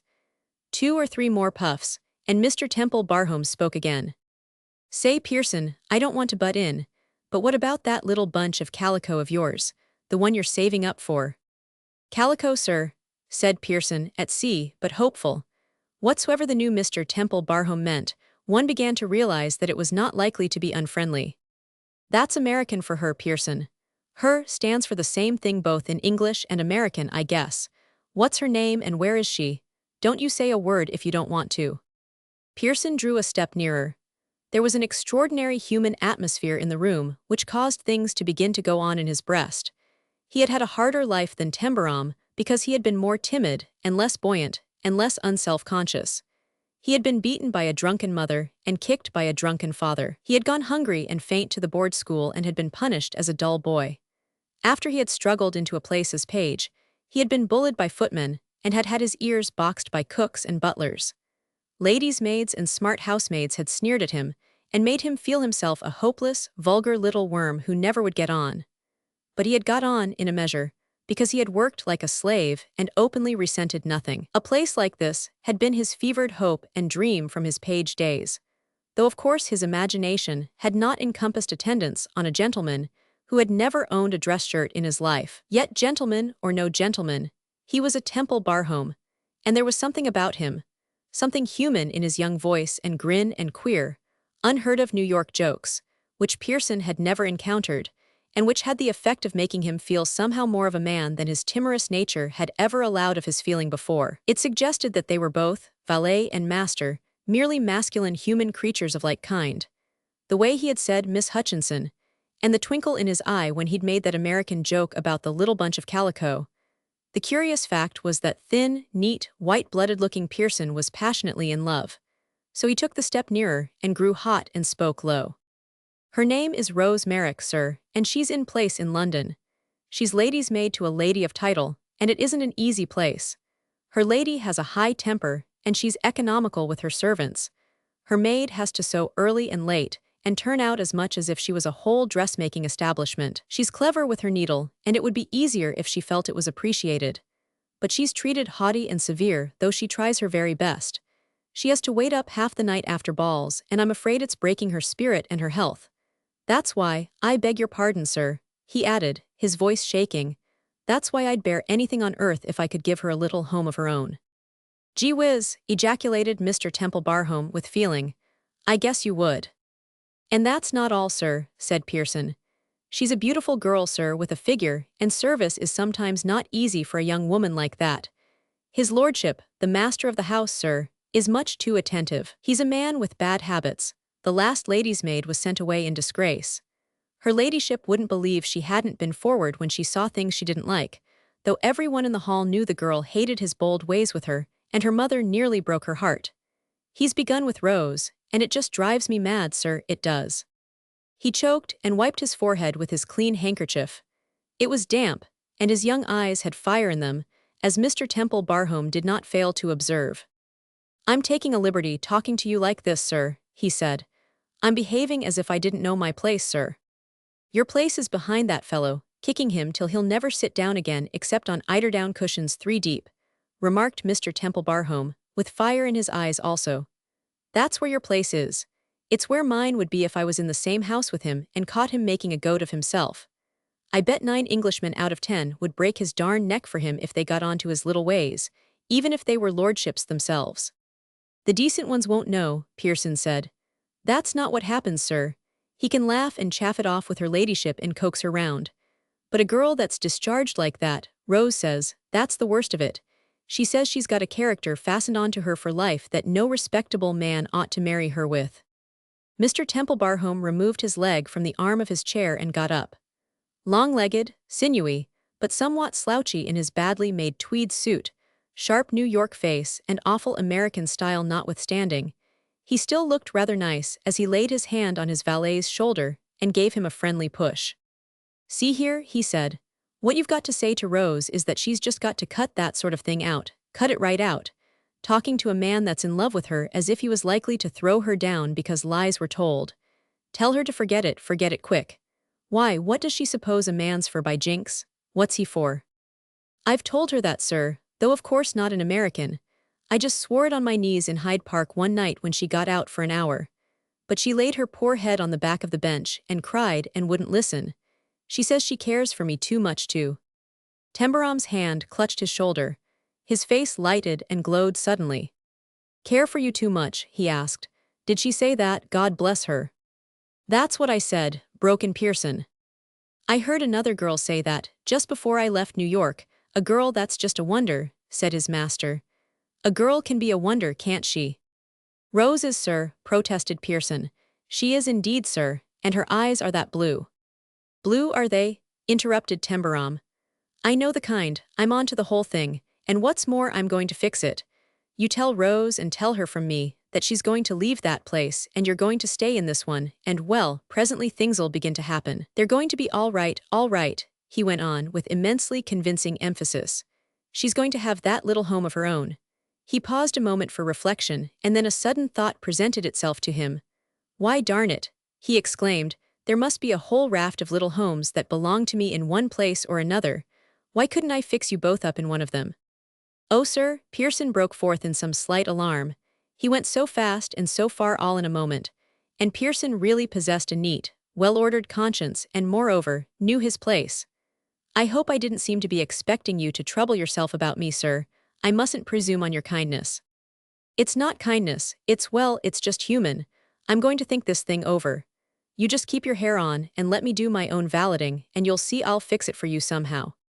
What he thought of doing, how he thought of doing it, and what Pearson was to expect, the agitated young man did not know. The situation was of course abnormal, judged by all respectable, long-established custom. A man's valet and his valet's young woman were not usually of intimate interest. Gentlemen were sometimes kind to you, gave you half a sovereign or even a sovereign, and perhaps asked after your mother if you were supporting one. But, "I never dreamed of going so far, sir," he said. "I forgot myself, I'm afraid." "Good thing you did, it's made me feel as if we were brothers." He laughed again, enjoying the thought of the little thing who cared for Pearson too much and had eyes that were that blue. "Say, I've just thought of something else. Have you bought her an engagement ring yet?" "No, sir. In our class of life jewelry is beyond the means." "I just wondered," Mr. Temple said. He seemed to be thinking of something that pleased him as he fumbled for his pocketbook and took a clean banknote out of it. "I'm not on to what the value of this thing is in real money, but you go and buy her a ring with it, and I bet she'll be so pleased you'll have the time of your life." Pearson, taking it, and recognizing its value in real money, was embarrassed by feeling the necessity of explanation. "This is a £5 note, sir. It's too much, sir, it is indeed. This would furnish the front parlor." He said it almost solemnly. Mr. Temple looked at the note interestedly. "Would it, by jinks?" And his laugh had a certain softness of recollection. "I guess that's just what Anne would say. She'd know what it would furnish, you bet your life." "I'm most grateful, sir," protested Pearson, "but I oughtn't to take it. Being an American gentleman and not accustomed to English money, you don't realize that." "I'm not accustomed to any kind of money," said his master. "I'm scared to be left alone in the room with it. That's what's the matter. If I don't give some away, I shall never know I've got it. Cheer up, Pearson. You take that and buy the ring, and when you start furnishing, I'll see you don't get left." "I don't know what to say, sir," Pearson faltered emotionally. "I don't indeed." "Don't say a darn thing," replied Mr. Temple. And just here his face changed as Mr. Palford had seen it change before, and as Pearson often saw it change later. His New York jocular irreverence dropped from him, and he looked mature and oddly serious. "I've tried to sort of put you wise to the way I've lived, and the things I haven't had ever since I was born," he said. "But I guess you don't really know a thing about it. I've got more money coming in every year than 1,000 of me would ever expect to see in their lives, according to my calculation, and I don't know how to do any of the things a fellow who is what you call a gentleman would know how to do. I mean in the way of spending it. Now, I've got to get some fun out of it. I should be a mutt if I didn't, so I'm going to spend it my own way. I may make about 75 different kinds of a fool of myself, but I guess I shan't do any particular harm." "You'll do good, sir, to everyone." "Shall I?" said Tembarom speculatively. "Well, I'm not exactly setting out with that in my mind. I'm no Young Men's Christian Association, but I'm not in for doing harm anyway. You take your £5 note. Come to think of it, Palford said it came to about $25 real money. Hully gee, I never thought I'd have $25 to give away. It makes me feel like I was Morgan." "Thank you, sir, thank you," said Pearson, putting the note into his pocket with rapt gratitude in his neat face. You do not wish me to remain, to do anything for you?" "Not a thing, but just go and find out if Mr. Strangeways is asleep. If he isn't and seems restless, I'll come and have a talk with him." "Yes, sir," said Pearson and went at once. Chapter 13. In the course of 2 days Mr. Palford, having given his client the benefit of his own exact professional knowledge of the estate of Temple and its workings and privileges, as far as he found them transferable and likely to be understood, returned to London, breathing perhaps something like a sigh of relief when the train steamed out of the little station. Whatsoever happened in days to come, Palford and Grimby had done their most trying and awkward duty by the latest Temple home. Bradford, who was the steward of the estate, would now take him over, and could be trusted to furnish practical information of any ordinary order. It did not appear to Mr. Palford that the new inheritor was particularly interested in his possessions, or exhilarated by the extraordinary turn in his fortunes. The enormity of Temple itself, regarded as a house to live in an everyday manner, seemed somewhat to depress him. When he was taken over its 150 rooms, he wore a detached air as he looked about him, and such remarks as he made were of an extraordinary nature and expressed in terms peculiar to America. Neither Mr. Palford nor Burrell understood them, but a young footman who was said to have once paid a visit to New York, and who chanced to be in the picture gallery when his new master was looking at the portraits of his ancestors, overhearing one observation, was guilty of a convulsive snort, and immediately made his way into the corridor, coughing violently. From this, Mr. Palford gathered that one of the transatlantic jokes had been made. That was the New York idea, to be jocular. Yet he had not looked jocular when he had made the remark which had upset the equilibrium of the young footman. He had, in fact, looked reflective before speaking as he stood and studied a portrait of one of his ancestors. But then, he had a trick of saying things incomprehensibly ridiculous with an unmoved expression of gravity, which led Palford to feel that he was ridiculous through utter ignorance and was not aware that he was exposing the fact. Persons who thought that an air of seriousness added to a humorous remark were especially annoying to the solicitor, because they frequently betrayed one into the position of seeming to be dull in the matter of seeing a point. That, he had observed, was often part of the New York manner, to make a totally absurdly exaggerated or seemingly ignorance-revealing observation, and then leave one's hearer to decide for himself whether the speaker was an absolute ignoramus and fool or a humorist. More than once he had somewhat suspected his client of meaning to get a rise out of him, after the odious manner of the tourists described in The Innocents Abroad, though at the same time he felt rather supportingly sure of the fact that generally, when he displayed ignorance, he displayed it because he was a positive encyclopedia of lack of knowledge. He knew no more of social customs, literature, and art than any other street lad. He had not belonged to the aspiring self-taught, who meritoriously haunt the night schools and free libraries with a view to improving their minds. If this had been his method, he might in one sense have been more difficult to handle, as Palford had seen the thing result in a bumptiousness most objectionable. He was markedly not bumptious, at all events. A certain degree of interest in or curiosity concerning his ancestors as represented in the picture gallery Mr. Palford had observed. He had stared at them, and had said queer things, sometimes things which perhaps indicated a kind of uneducated thought. The fact that some of them looked so thoroughly alive, and yet had lived centuries ago, seemed to set him reflecting oddly. His curiosity, however, seemed to connect itself with them more as human creatures than as historical figures. What did that one do? He inquired more than once. What did he start, or didn't he start anything? When he disturbed the young footman, he had stopped before a dark man in armor. "Who's this fellow in the tin overcoat?" he asked seriously, and Palford felt it was quite possible that he had no actual intent of being humorous. "That is Miles Gaspard Neville John, who fought in the Crusades with Richard Coeur de Lion," he explained. "He is wearing a suit of armor." By this time the footman was coughing in the corridor. "That's English history, I guess," Tembarom replied. "I'll have to get a history book and read up about the Crusades." He went on farther, and paused with a slightly puzzled expression before a boy in a costume of the period of Charles Roman II. "Who's this Fauntleroy in the lace collar?" he inquired. "Queer," he added as though to himself. "I can't ever have seen him in New York," and he took a step backward to look again. "That is Miles Hugo Charles James, who was a page at the court of Charles Roman II. He died at 19, and was succeeded by his brother Denzil Morris John." "I feel as if I'd had a dream about him some time or other," said Tembarom, and he stood still a few seconds before he passed on. "Perhaps I saw something like him getting out of a carriage to go into the Van Twiller's fancy dress ball. Seems as if I'd got the whole show shut up in here, and you say they're all my own relations." Then he laughed. "If they were alive now," he said. "By jinx." His laughter suggested that he was entertained by mental visions, but he did not explain to his companion. His legal adviser was not in the least able to form any opinion of what he would do, how he would be likely to comport himself, when he was left entirely to his own devices.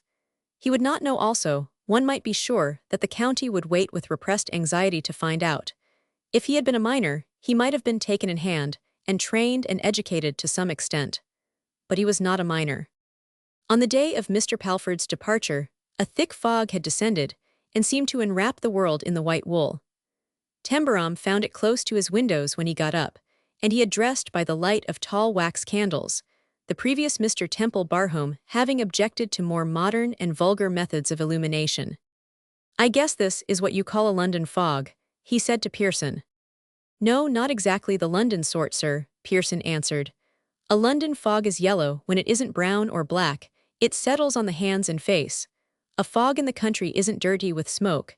It's much less trying, sir. When Palford had departed, and he was entirely alone, Tembarom found a country fog trying enough for a man without a companion. A degree of relief permeated his being with the knowledge that he need no longer endeavor to make suitable reply to his solicitor's efforts at conversation. He had made conversational efforts himself. You couldn't let a man feel that you wouldn't talk to him if you could when he was doing business for you.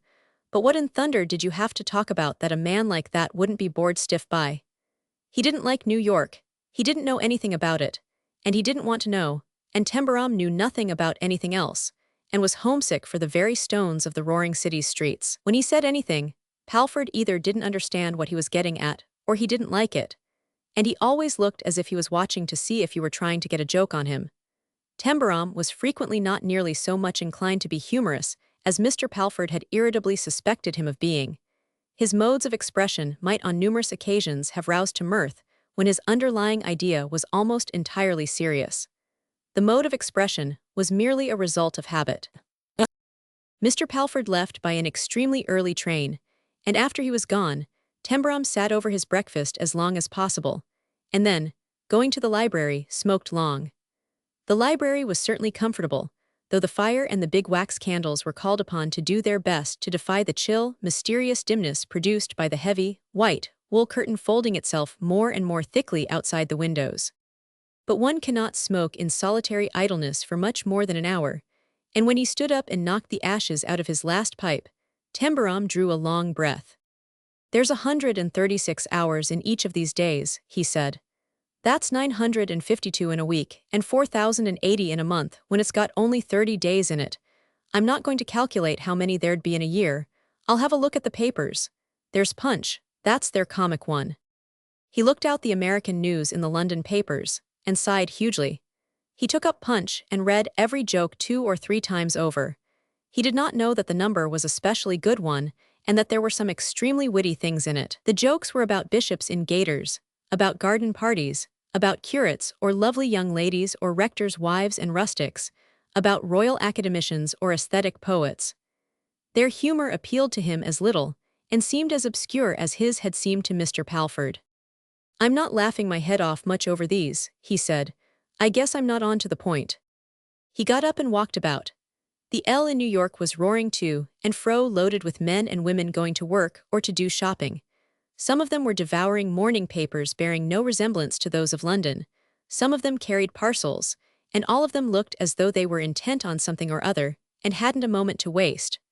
They were all going somewhere in a hurry, and had to get back in time for something. When the train whizzed and slackened at a station, some started up, hastily caught their papers or bundles closer, and pushed or were pushed out on the platform, which was crowded with other people who rushed to get in, and if they found seats, dropped into them hastily with an air of relief. The streetcars were loaded and rang their bells loudly. Trucks and carriages and motors filled the middle of the thoroughfares, and people crowded the pavements. The store windows were dressed up for Christmas, and most of the people crowded before them were calculating as to what they could get for the inadequate sums they had on hand. The breakfast at Mrs. Bowes's boarding house was over, and the boarders had gone on cars or elevated trains to their day's work. Mrs. Bowes was getting ready to go out and do some marketing. Julius and Jim were downtown deep in the work pertaining to their separate jobs. They'd go home at night, and perhaps if they were in luck would go to a show somewhere, and afterward come and sit in their tilted chairs in the hall bedroom and smoke and talk it over. And he wouldn't be there, and the Hutchinsons' rooms would be empty, unless some new people were in them. Galton would be sitting among his papers, working like mad. And Bennett, well, Bennett would be either getting out his page, or would be rushing about in the 100th streets to find items and follow up weddings or receptions. "Gee," he said, "every one of them trying their best to put something over, and with so much to think of they've not got time to breathe. It'd be no trouble for them to put in 136 hours. They'd be darned glad of them. And believe me, they'd put something over, too, before they got through. And I'm here, with $350,000 a year round my neck and not a thing to spend it on, unless I pay some one part of it to give me lessons in tatting. What is tatting, anyhow?" He didn't really know. It was vaguely supposed to imply some intensely feminine fancy work done by old ladies, and used as a figure of speech in jokes. "If you could ride or shoot, you could amuse yourself in the country," Palford had said. I can ride in a streetcar when I've got 5 cents, Tembarom had answered. That's as far as I've gone in riding, and what in thunder should I shoot? Game, replied Mr. Palford with chill inward disgust. Pheasants, partridges, woodcock, grouse. I shouldn't shoot anything like that if I went at it, he responded shamelessly. I should shoot my own head off, or the fellow's that stood next to me, unless he got the drop on me first. He did not know that he was ignominious. Nobody could have made it clear to him. He did not know that there were men who had gained distinction, popularity, and fame by doing nothing in particular but hitting things animate and inanimate with magnificent precision of aim. He stood still now and listened to the silence. There's not a sound within 1,000 miles of the place. What do fellows with money do to keep themselves alive? He said piteously.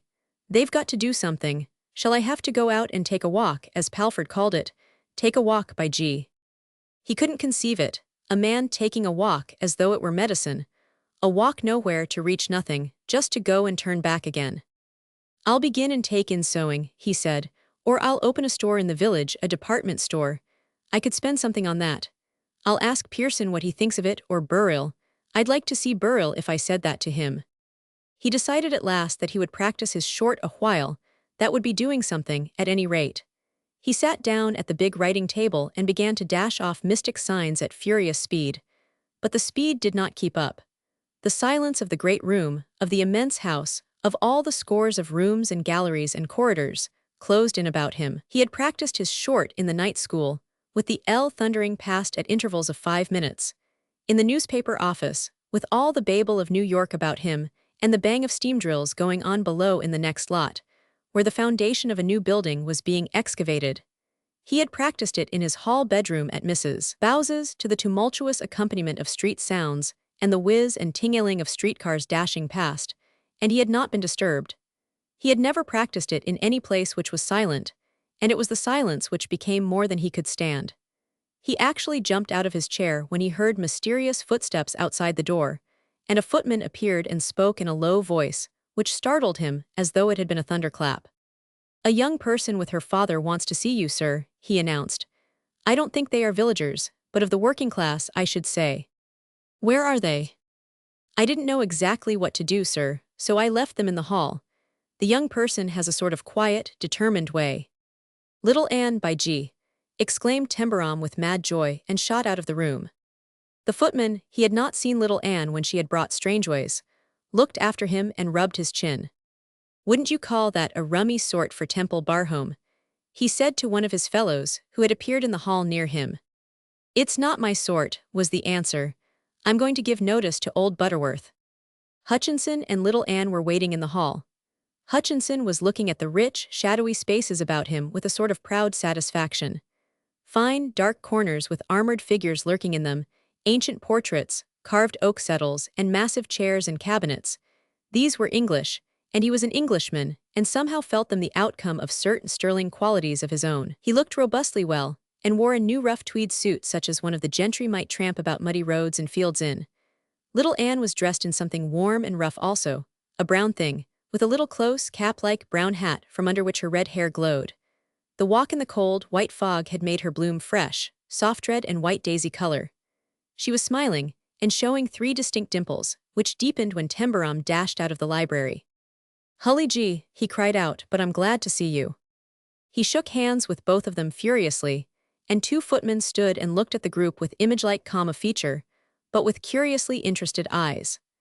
Hutchinson was aware of them, and endeavored to present to them a back which by its stolid composure should reveal that he knew more about such things than this chap did, and wasn't a bit upset by grandeur. Hully gee, cried Tembarom again, how glad I am. Come on in and sit down and let's talk it over. Burrill made a stately step forward, properly intent on his duty, and his master waved him back. Say, he said hastily, don't bring in any tea, they don't want it, they're Americans. Hutchinson snorted. He could not stand being consigned to ignominy before the footman. Nout oth sort, he broke forth, we're known American, that losing thaw-head lad. He's forgetting because he met us first in New York, said little Anne, smiling still more. Shall I take your hat and cane, sir? Inquired Burrill, unmovedly, at Hutchinson's side. He wasn't going to say anything about tea, explained little Anne as they went into the library. They don't expect to serve tea in the middle of the morning, Mr. Temple Barhome. Don't they? Said Tembarom, reckless with relieved delight. I thought they served it every time the clock struck. When we were in London, it seemed like Palford had it when he was hot, and when he was cold, and when he was glad, and when he was sorry, and when he was going out, and when he was coming in. It's brought up to me by Jinx, as soon as I wake, to brace me up to put on my clothes, and Pearson wants to put those on. He stopped short when they reached the middle of the room and looked her over. Oh, little Anne, he breathed tumultuously, oh, little Anne. Mr. Hodgson was looking about the library as he had looked about the hall. Well, I never thought I'd get inside Temple Barhome in my day, he exclaimed. Lad, tha must feel like bull in a china shop. I feel like a whole herd of 'em, answered Tembarom. Hodgson nodded, he understood. Well, perhaps tha'll get over it in time, he conceded, but it'll take thee a good bit. Then he gave him a warmly friendly look. I'll lay you know what Anne came with me for today. The way little Anne looked at him, the way she looked at him. I came to thank you, Mr. Temple Barhome, she said, to thank you. And there was an odd, tender sound in her voice. Don't you do it, Anne, Tembarom answered. Don't you do it. I don't know much about business, but the way you must have worked, the way you must have had to run after people, and find them, and make them listen, and use all your New York cleverness. Because you are clever. The way you've forgotten all about yourself and thought of nothing but father and the invention. I do know enough to understand that, and it seems as if I can't think of enough to say. I just wish I could tell you what it means to me. 2 round pearls of tears brimmed over and fell down her cheeks. I promised Mother Faithful I'd take care of him, and see he never lost hope about it, she added. And sometimes I didn't know whatever I was going to do. It was perilous when she looked at one like that. And she was so little and light that one could have snatched her up in his arms, and carried her to the big armchair, and sat down with her, and rocked her backward and forward, and poured forth the whole thing that was making him feel as though he might explode. Hodgson provided salvation. Tha pulled me out o' the water just when I was going under, lad. God bless thee. He broke out and shook his hand with rough vigor. I signed with the North Electric yesterday. Good business, said Tembarom. Now I'm in on the ground floor with what's going to be the biggest money maker in sight. The way tha talked New York to them chaps took my fancy, chuckled Hodgson. None o' them chaps wants to be the first to jump over the hedge. We've got 'em started now, exulted Tembarom. Tha started 'em, said Hodgson, and it's thee I've got to thank. Say, little Anne, said Tembarom with sudden thought, who's come into money now, you'll have it to burn. We've not got it yet, Mr. Temple Barhome, she replied, shaking her head. Even when inventions get started, they don't go off like skyrockets. She knows everything, doesn't she? Tembarom said to Hodgson. Here, come and sit down, I've not seen you for 16 years. She took her seat in the big armchair, and looked at him with softly examining eyes, as though she wanted to understand him sufficiently to be able to find out something she ought to do if he needed help. He saw it and half laughed, not quite unwaveringly. You'll make me cry in a minute, he said. You don't know what it's like to have someone from home and mother come and be kind to you. How is Mr. Strangeways? She inquired. He's well taken care of at any rate. That's where he's got to thank you. Those rooms you and the housekeeper chose were the very things for him. They're big and comfortable and way off in a place where no one's likely to come near. The fellow that's been hired to valet me valets him instead, and I believe he likes it. It seems to come quite natural to him, anyhow. I go in and see him every now and then and try to get him to talk. I sort of invent things to see if I can start him thinking straight. He's quieted down some and he looks better. After a while I'm going to look up some big doctors in London and find out which of 'em's got the most plain horse sense. If a real big one would just get interested and come and see him on the quiet and not get him excited, he might do him good. I'm dead stuck on this stunt I've set myself, getting him right. It's something to work on. You'll have plenty to work on soon, said little Anne. There's a lot of everyday things you've got to think about. They may seem of no consequence to you, but they are, Mr. Temple Barhome. If you say they are, I guess they are, he answered. I'll do anything you say, Anne. I came partly to tell you about some of them today, she went on, keeping the yearningly thoughtful eyes on him. It was rather hard for her, too, to be firm enough when there was so much she wanted to say and do. And he did not look half as twinkling and light-heartedly grinning as he had looked in New York. He couldn't help dropping his voice a little coaxingly, though Mr. Hodgson was quite sufficiently absorbed in examination of his surroundings. Didn't you come to save my life by letting me have a look at you, little Anne, didn't you? He pleaded. She shook her wonderful, red head. No, I didn't, Mr. Temple, she answered with Manchester downrightness. When I said what I did in New York, I meant it. I didn't intend to hang about here and let you say things to me. You mustn't say them. Father and me are going back to Manchester in a few days, and very soon we have to go to America again because of the business. America, he said. Oh Lord, he groaned. Do you want me to drop down dead here with a dull, sickening thud, Anne? You're not going to drop down dead, she replied convincedly. You're going to stay here and do whatever it's your duty to do, now you've come into Temple. Am I? He answered. Well, we'll see what I'm going to do when I've had time to make up my mind. It may be something different from what you'd think, and it mayn't. Just now I'm going to do what you tell me. Go ahead, little Anne. She thought the matter over with her most destructive little air of sensible intentness. Well, it may seem like meddling, but it isn't, she began rather concernedly. It's just that I'm used to looking after people. I wanted to talk to you about your clothes. My clothes, he replied, bewildered a moment, but the next he understood and grinned. I haven't got any. My valet, think of tea with a valet, told me so last night. That's what I thought, she said maternally. I got Mrs. Bowes to write to me, and she told me you were so hurried and excited you hadn't time for anything. I just rushed into Cohen's the last day, and yanked a few things off the ready-made counter. She looked him over with impersonal criticism. I thought so, those you've got on won't do at all.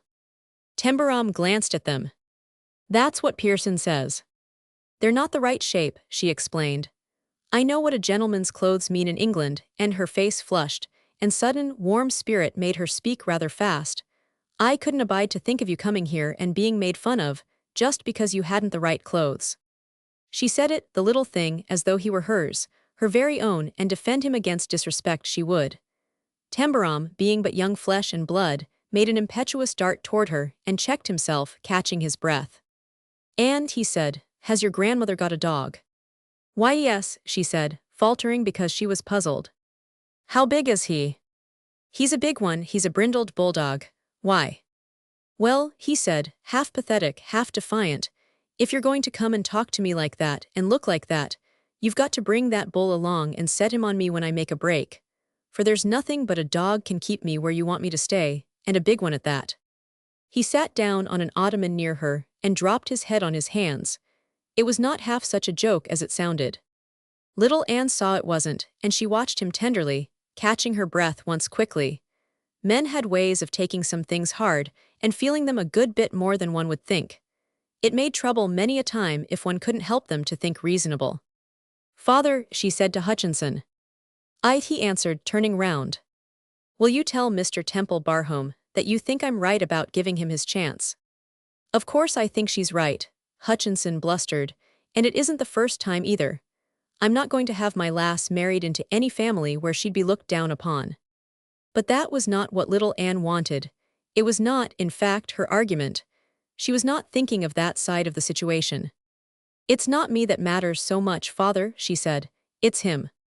Oh, is it? Disagreed Hodgson dictatorially. That's not road I look at it. I'm looking after you, not him. Let him take care of himself.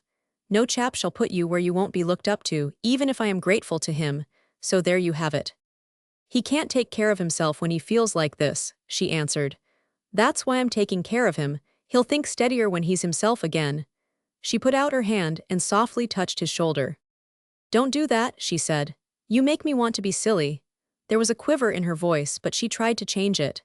If you don't lift your head, she added with a great effort at disciplinarian firmness, I shall have to go away without telling you the other things. He lifted his head, but his attempt at a smile was not hilarious. Well, Anne, he submitted, I've warned you, bring along your dog. She took a sheet of paper out of one of the neat pockets in her rough, brown coat. I just wrote down some of the very best tailors' addresses, the very best, she explained. Don't you go to any but the very best, and be a bit sharp with them if they're not attentive. They'll think all the better of you. If your valet's a smart one, take him with you. Yes, Anne, he said rather weakly. He's going to make a list of things himself, anyhow. That sounds as if he'd got some sense. She handed him the list of addresses. You give him this, and tell him he must go to the very best ones. What do I want to put on style for? he asked desperately. I don't know a soul on this side of the Atlantic Ocean. You soon will, she replied with calm perspicacity. You've got too much money not to. A gruff chuckle made itself heard from Hutchinson's side of the room. 70,000 a year'll bring vultures about thee, lad. We needn't call them vultures exactly, was little Anne's tolerant comment, but a lot of people will come here to see you. That was one of the things I thought I might tell you about. Say you're a wonder. I'm nothing of the sort. I'm just a girl with a bit of common sense, and grandmother's one that's looked on a long time, and she sees things. The country gentlemen will begin to call on you soon, and then you'll be invited to their houses to meet their wives and daughters, and then you'll be kept pretty busy. Hutchinson's bluff chuckle broke out again. You will that, my lad, when matchmaking mothers get after you. There's plenty on 'em. Father's joking, she said. Her tone was judicially unprejudiced. There are young ladies that'd be very suitable, pretty ones and clever ones, you'll see them all. I don't want to see them. You can't help it, she said, with mild decision. When there are daughters and a new gentleman comes into a big property in the neighborhood, it's nothing but natural that the mothers should be a bit anxious. They'll be anxious enough, Mac sure o' that, laughed Hutchinson. Is that what you want me to put on style for little Anne? Tembarom asked reproachfully. I want you to put it on for yourself. I don't want you to look different from other men. Everybody's curious about you. They're ready to laugh because you came from America and once sold newspapers. It's the men he'll have to look out for, Hutchinson put in with an experienced air. There's them that'll want to borrow money, and them that'll want to drink and play cards and bet high. A green American lad'll be a fine pigeon for them to pluck. You may as well tell him, Anne, you know you came here to do it. Yes, I did, she admitted. I don't want you to seem not to know what people are up to and what they expect. That little note of involuntary defense was a dangerous thing for Tembarom. He drew nearer. You don't want them to take me for a fool, little Anne. You're standing up for me, that's it. You can stand up for yourself, Mr. Temple-Barhome, if you're not taken by surprise, she said confidently. If you understand things a bit, you won't be. His feelings almost overpowered him. God bless your dear little soul, he broke out. Say, if this goes on, that dog of your grandmother's wouldn't have a show, Anne. I should bite him before he could bite me. I won't go on if you can't be sensible, Mr. Temple-Barhome. I shall just go away and not come back again. That's what I shall do. Her tone was that of a young mother. He gave in incontinently. Good Lord, no, he exclaimed. I'll do anything if you'll stay. I'll lie down on the mat and not open my mouth. Just sit here and tell me things. I know you won't let me hold your hand, but just let me hold a bit of your dress and look at you while you talk. He took a bit of her brown frock between his fingers and held it, gazing at her with all his crude young soul in his eyes. Now tell me, he added. There's only one or two things about the people who'll come to Temple-Barhome. Grandmother's talked it over with me. She knew all about those that came in the late Mr. Temple-Barhome's time. He used to hate most of them. Then why in thunder did he ask them to come? He didn't. They've got clever, polite ways of asking themselves sometimes. He couldn't bear the Countess of Mallow. She'll come. Grandmother says you may be sure of that. What'll she come for? Little Anne's pause and contemplation of him were fraught with thoughtfulness. She'll come for you, at last she said. She's got a daughter she thinks ought to have been married 8 years ago, announced Hutchinson. Tembarom pulled at the bit of brown tweed he held, as though it were a drowning man's straw. Don't you drive me to drink, Anne, he said. I'm frightened. Your grandmother will have to lend me the dog. This was a flightiness, which little Anne did not encourage. Lady Joan, that's her daughter, is very grand and haughty. She's a great beauty. You'll look at her, but perhaps she won't look at you. But it's not her I'm troubled about. I'm thinking of Captain Palliser and men like him. Who's he? He's one of those smooth, clever ones that's always getting up some company or other and selling the stock. He'll want you to know his friends, and he'll try to lead you his way. As Tembarom held to his bit of her dress, his eyes were adoring ones, which was really not to be wondered at. She was adorable as her soft, kind, wonderfully maternal girl face tried to control itself so that it should express only just enough to help and nothing to disturb. I don't want him to spoil you. I don't want anything to make you different. I couldn't bear it. He pulled the bit of dress pleadingly. Why, little Anne? He implored quite low. Because, she said, feeling that perhaps she was rash. Because if you were different, you wouldn't be Tembarom, and it was Tembarom that was Tembarom, she finished hastily. He bent his head down to the bit of tweed and kissed it. You just keep looking after me like that, he said, and there's not one of them can get away with me. She got up, and he rose with her. There was a touch of fire in the forget-me-not blue of her eyes. Just you let them see that you're not one they can hold light and make use of. But there she stopped short, looking up at him.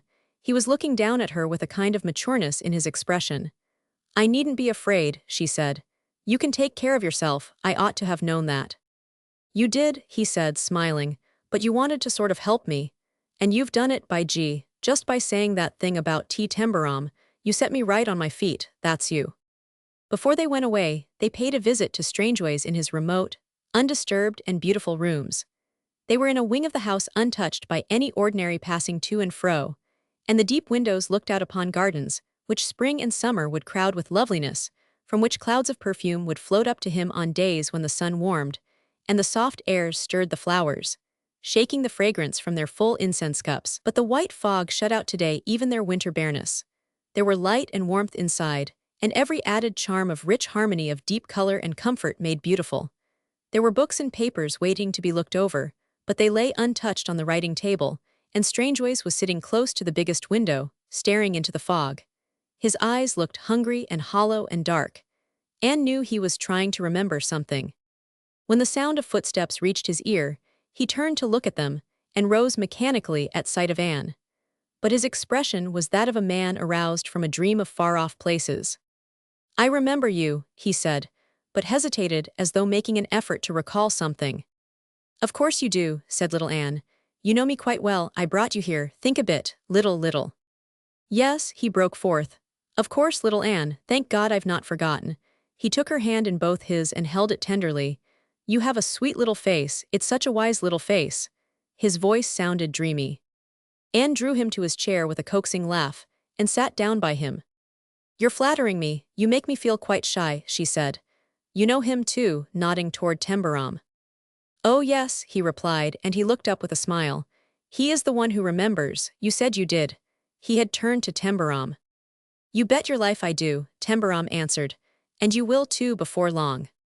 If I did not try so hard, said Strangeways thoughtfully. It seems as if I were shut up in a room, and so many things were knocking at the doors, hundreds of them knocking because they want to be let in. I am damnably unhappy, damnably. He hung his head and stared at the floor. Tembarom put a hand on his shoulder and gave him a friendly shake. Don't you worry a bit, he said. You take my word for it. It'll all come back, I'm working at it myself. Strangeways lifted his head.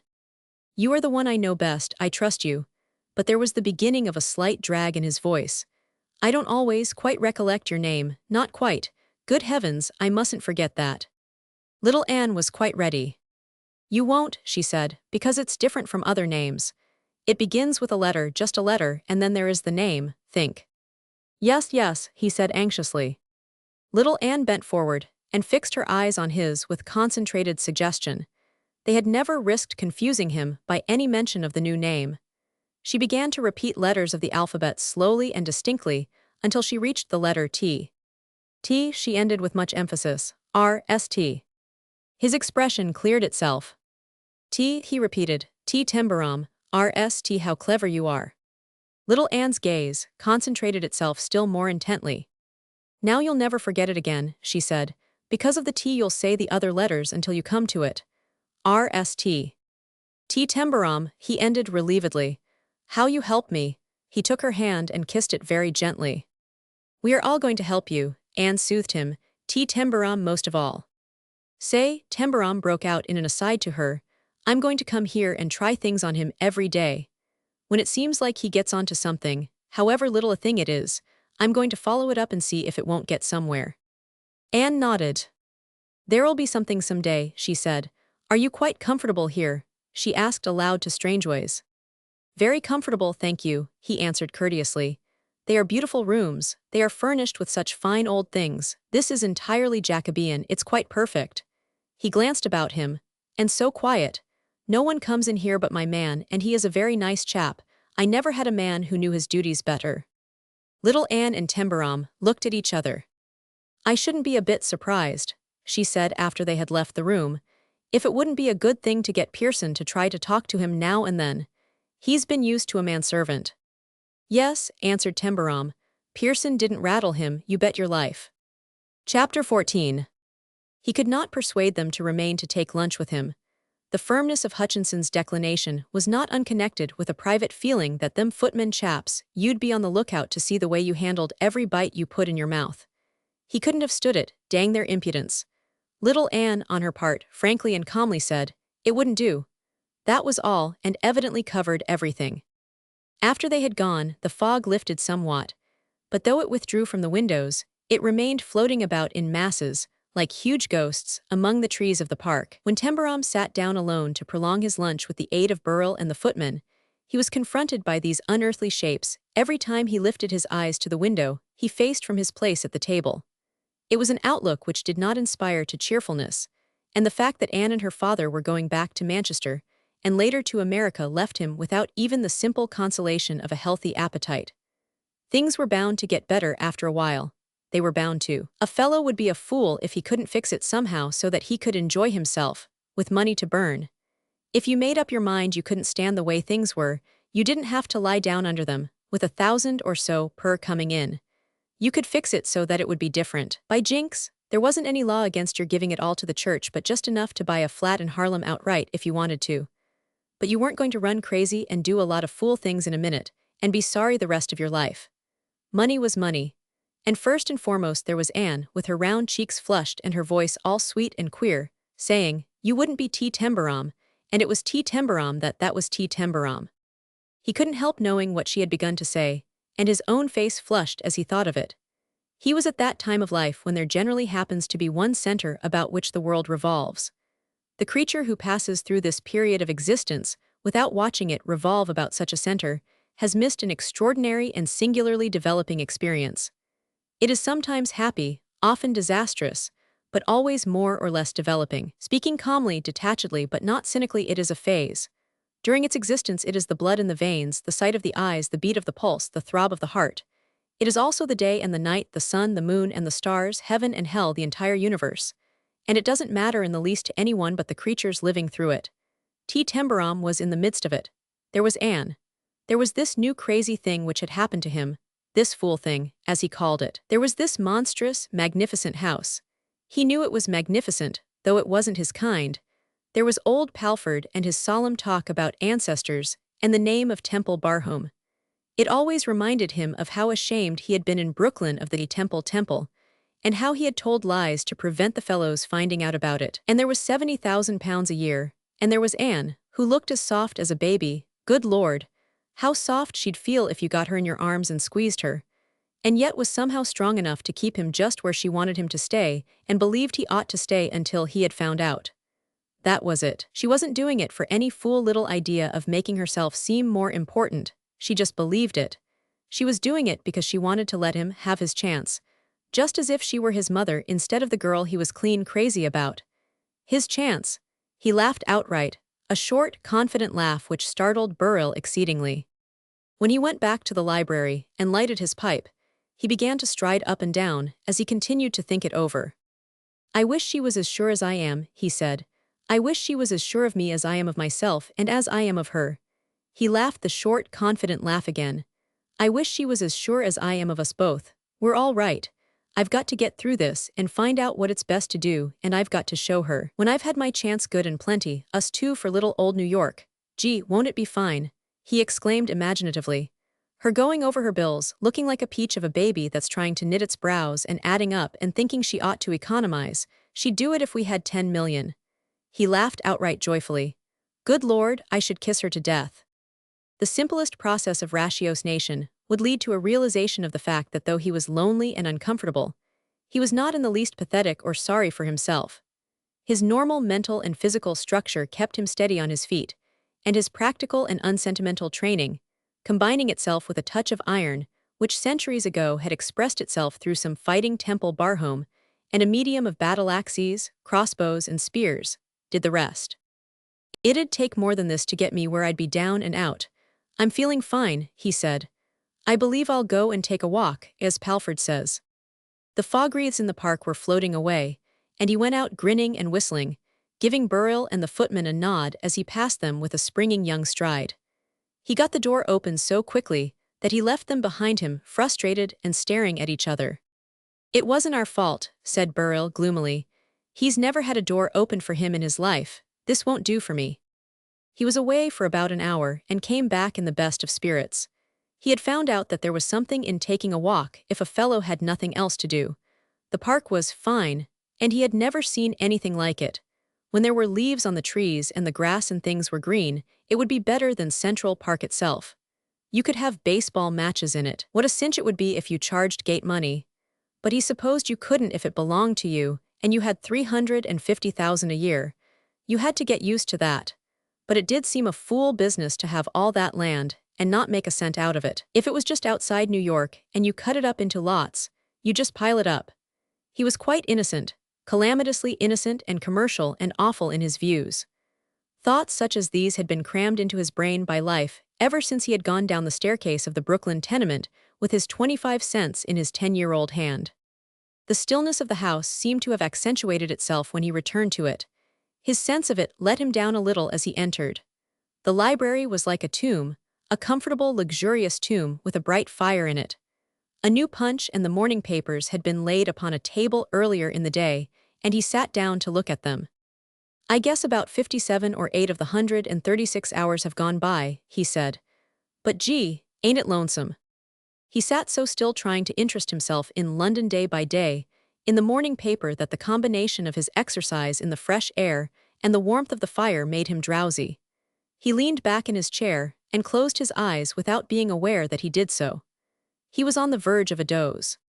He remained upon the verge for a few minutes, and then a soft, rustling sound made him open his eyes. An elderly little lady had timidly entered the room. She was neatly dressed in an old-fashioned and far-from-new black silk dress, with a darned lace collar and miniature brooch at her neck. She had also thin, gray side ringlets dangling against her cheeks from beneath a small, black lace cap with pale purple ribbons on it. She had most evidently not expected to find anyone in the room, and having seen Tembarom, gave a half-frightened cough. I beg your pardon," she faltered. "I really did not mean to intrude, really." Tembarom jumped up, awkward but good-natured. Was she a kind of servant who was a lady? "Oh, that's all right," he said. But she evidently did not feel that it was all right. She looked as though she felt that she had been caught doing something wrong, and must properly propitiate by apology. "I'm so sorry, I thought you had gone out, Mr. Temple Barhome." "I did go out to take a walk, but I came in." Having been discovered in her overt act, she evidently felt that duty demanded some further ceremony from her. She approached him very timidly, but with an exquisite, little elderly early Victorian manner. She was of the most astonishingly perfect type, though Tembarom was not aware of the fact. The manner, a century earlier, would have expressed itself in a curtsy. "It is Mr. Temple Barhome, isn't it?" she inquired. "Yes, it has been for the last few weeks," he answered, wondering why she seemed so in awe of him and wishing she didn't. "I ought to apologize for being here," she began. "Say don't, please," he interrupted. "What I feel is that it ought to be up to me to apologize for being here." She was really quite flurried and distressed.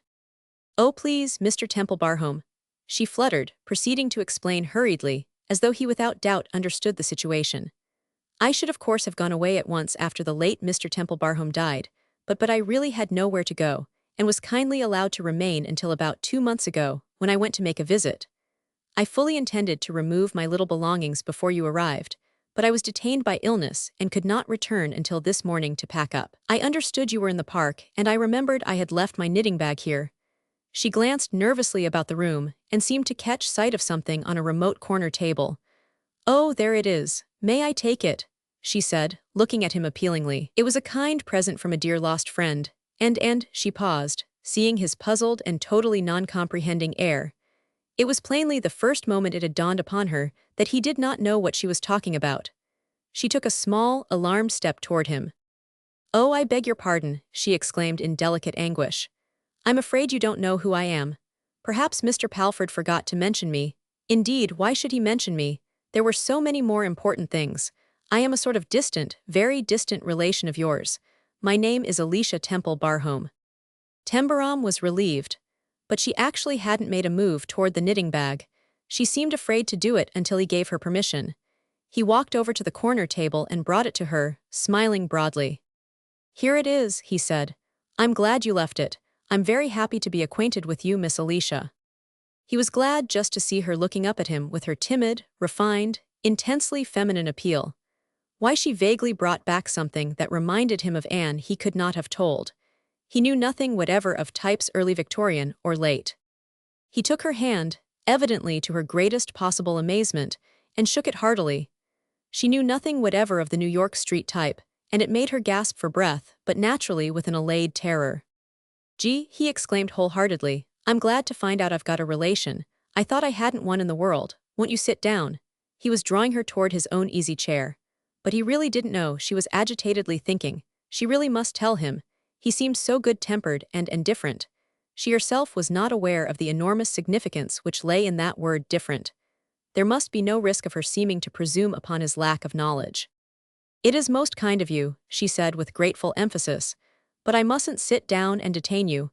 I can explain in a few words if I may." He positively still held her hand in the oddest, natural, boyish way, and before she knew what she was doing he had made her take the chair. Quite made her. "Well, just sit down and explain," he said. "I wish to thunder you would detain me. Take all the time you like. I want to hear all about it, honest Injun." There was a cushion in the chair, and as he talked, he pulled it out and began to arrange it behind her, still in the most natural and matter-of-fact way. So natural and matter-of-fact, indeed, that its very natural matter-of-factedness took her breath away. "Is that fixed all right?" he asked. Being a little lady, she could only accept his extraordinary friendliness with grateful appreciation, though she could not help fluttering a little in her bewilderment. "Oh, thank you, Mr. Temple-Barhome," she said. He sat down on the square ottoman facing her, and leaned forward with an air of making a frank confession. "Guess what I was thinking to myself 2 minutes before you came in? I was thinking, Lord, I'm lonesome, just sick lonesome. And then I opened my eyes and looked, and there was a relation. Hully gee, I call that luck." "Dear me," she said, shyly delighted. "Do you, Mr. Temple-Barhome, really?" Her formal little way of saying his name was like Anne's. "Do I? I'm tickled to death. My mother died when I was 10, and I've never had any women kinfolks." Poor Beau, she had nearly said poor boy, and only checked the familiarity just in time. Poor Mr. Temple-Barhome. "Say, what are we two to each other anyhow?" He put it to her with great interest. "It is a very distant relationship, if it is one at all," she answered. "You see, I was only a second cousin to the late Mr. Temple-Barhome, and I had not really the slightest claim upon him." She placed pathetic emphasis on the fact. "It was most generous of him to be so kind to me. When my poor father died and I was left quite penniless, he gave me a sort of home here." "A sort of home," Tembarom repeated. "My father was a clergyman in very straitened circumstances. We had barely enough to live upon, barely. He could leave me nothing. It actually seemed as if I should have to starve, it did indeed." There was a delicate quiver in her voice. And though the late Mr. Temple-Barhome had a great antipathy to ladies, he was so noble as to send word to me that there were 150 rooms in his house, and that if I would keep out of his way, I might live in one of them. "That was noble," commented her distant relative. "Oh yes, indeed, especially when one considers how he disliked the opposite sex and what a recluse he was. He could not endure ladies. I scarcely ever saw him. My room was in quite a remote wing of the house, and I never went out if I knew he was in the park. I was most careful, and when he died of course I knew I must go away." Tembarom was watching her almost tenderly. "Where did you go?" "To a kind clergyman in Shropshire, who thought he might help me." "How was he going to do it?" She answered with an effort to steady a somewhat lowered and hesitating voice. "There was near his parish a very nice charity," her breath caught itself pathetically, "some most comfortable almshouses for decayed gentlewomen. He thought he might be able to use his influence to get me into one." She paused and smiled, but her small, wrinkled hands held each other closely. Tembarom looked away. He spoke as though to himself, and without knowing that he was thinking aloud. "Almshouses," he said, "wouldn't that jolt you?" He turned on her again with a change to cheerful concern. "Say, that cushion of yours ain't comfortable. I'm going to get you another one." He jumped up and taking one from a sofa, began to arrange it behind her dexterously. But I mustn't trouble you any longer. I must go really, she said, half rising nervously. He put a hand on her shoulder and made her sit again. Go where? He said. Just lean back on that cushion, Miss Alicia. For the next few minutes this is going to be my funeral. She was at once startled and uncomprehending. What an extraordinary expression. What could it mean? Funeral, she stammered. Suddenly he seemed somehow to have changed. He looked as serious as though he was beginning to think out something all at once. What was he going to say? That's New York slang, he answered. It means that I want to explain myself to you and ask a few questions. Certainly, Mr. Temple Barhome. He leaned his back against the mantel and went into the matter practically. First off, haven't you any folks? Then, answering her puzzled look, added, I mean relations. Miss Alicia gently shook her head. No sisters or brothers or uncles or aunts or cousins. She shook her head again. He hesitated a moment, putting his hands in his pockets and taking them out again awkwardly as he looked down at her. Now here's where I'm up against it, he went on. I don't want to be too fresh or to butt in, but didn't old Temple Barhome leave you any money? Oh no, she exclaimed. Dear me, no, I couldn't possibly expect such a thing. He gazed at her as though considering the situation. Couldn't you? He said. There was an odd reflection in his eyes, and he seemed to consider her and the situation again. Well, he began after his pause, what I want to know is what you expect me to do. There was no unkindness in his manner, in fact, quite the contrary, even when he uttered what seemed to Miss Alicia these awful, unwarranted words. As though she had forced herself into his presence to make demands upon his charity. They made her tremble and turn pale as she got up quickly, shocked and alarmed. Oh, nothing whatever, Mr. Temple Barhome, she exclaimed, her agitation doing its best to hide itself behind a fine little dignity. He saw in an instant that his style of putting it had been way off, that his ignorance had betrayed him, that she had misunderstood him altogether. He almost jumped at her. Oh, say, I didn't mean that.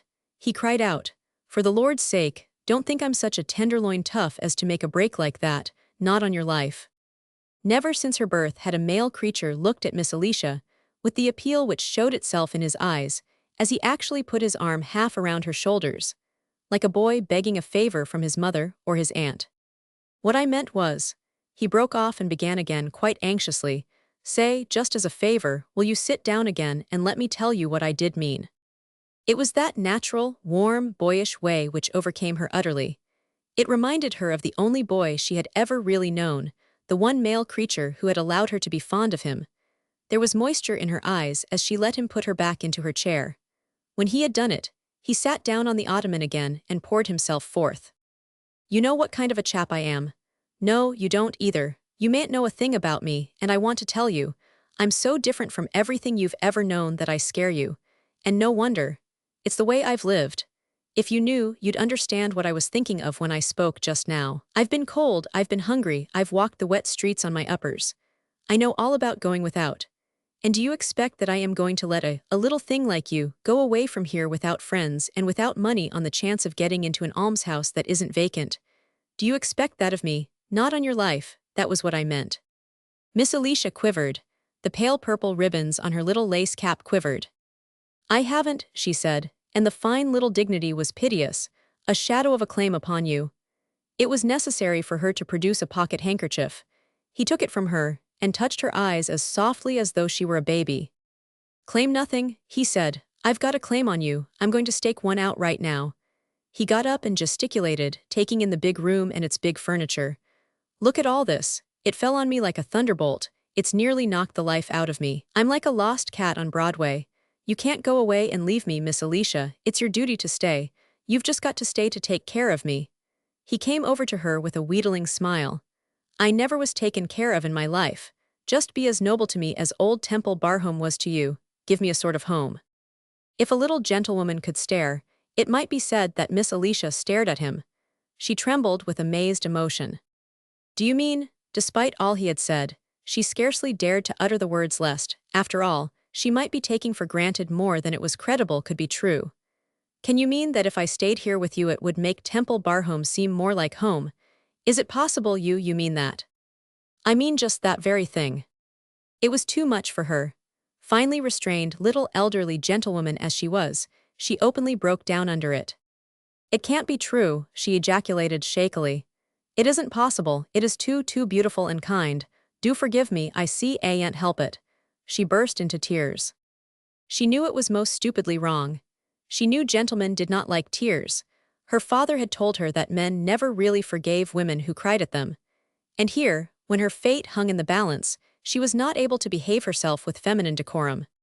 Yet the new Mr. Temple Barhome took it in as matter-of-fact a manner, as he seemed to take everything. He stood by her chair, and soothed her in his dear New York voice. "That's all right, Miss Alicia," he commented. "You cry as much as you want to, just so that you don't say no. You've been worried and you're tired.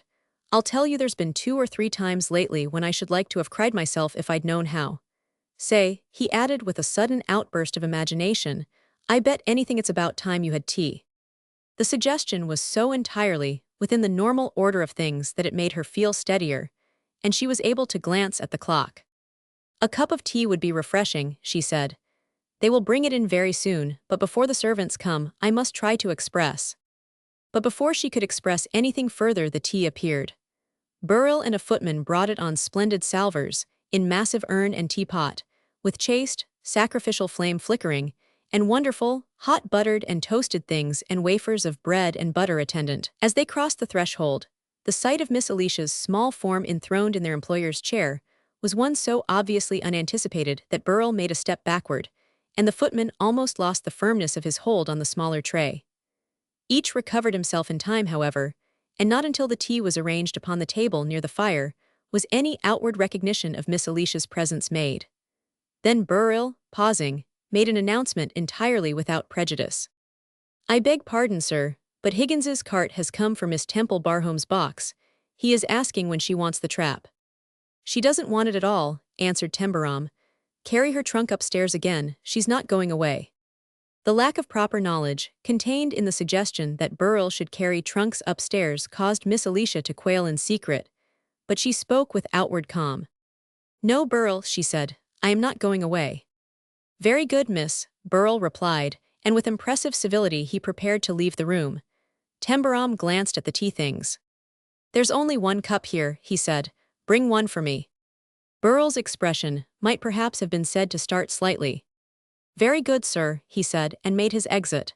Miss Alicia was fluttering again.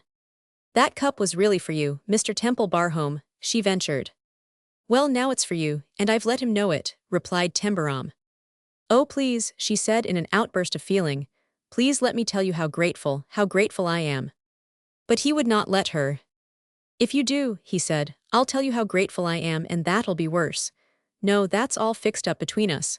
It goes, we won't say any more about it." He took the whole situation in that way, as though he was assuming no responsibility, which was not the simple, inevitable result of their drifting across each other, as though it was only what any man would have done, even as though she was a sort of delightful, unexpected happening. He turned to the tray. "Say, that looks all right, doesn't it?" he said. "Now you are here, I like the way it looks. I didn't yesterday."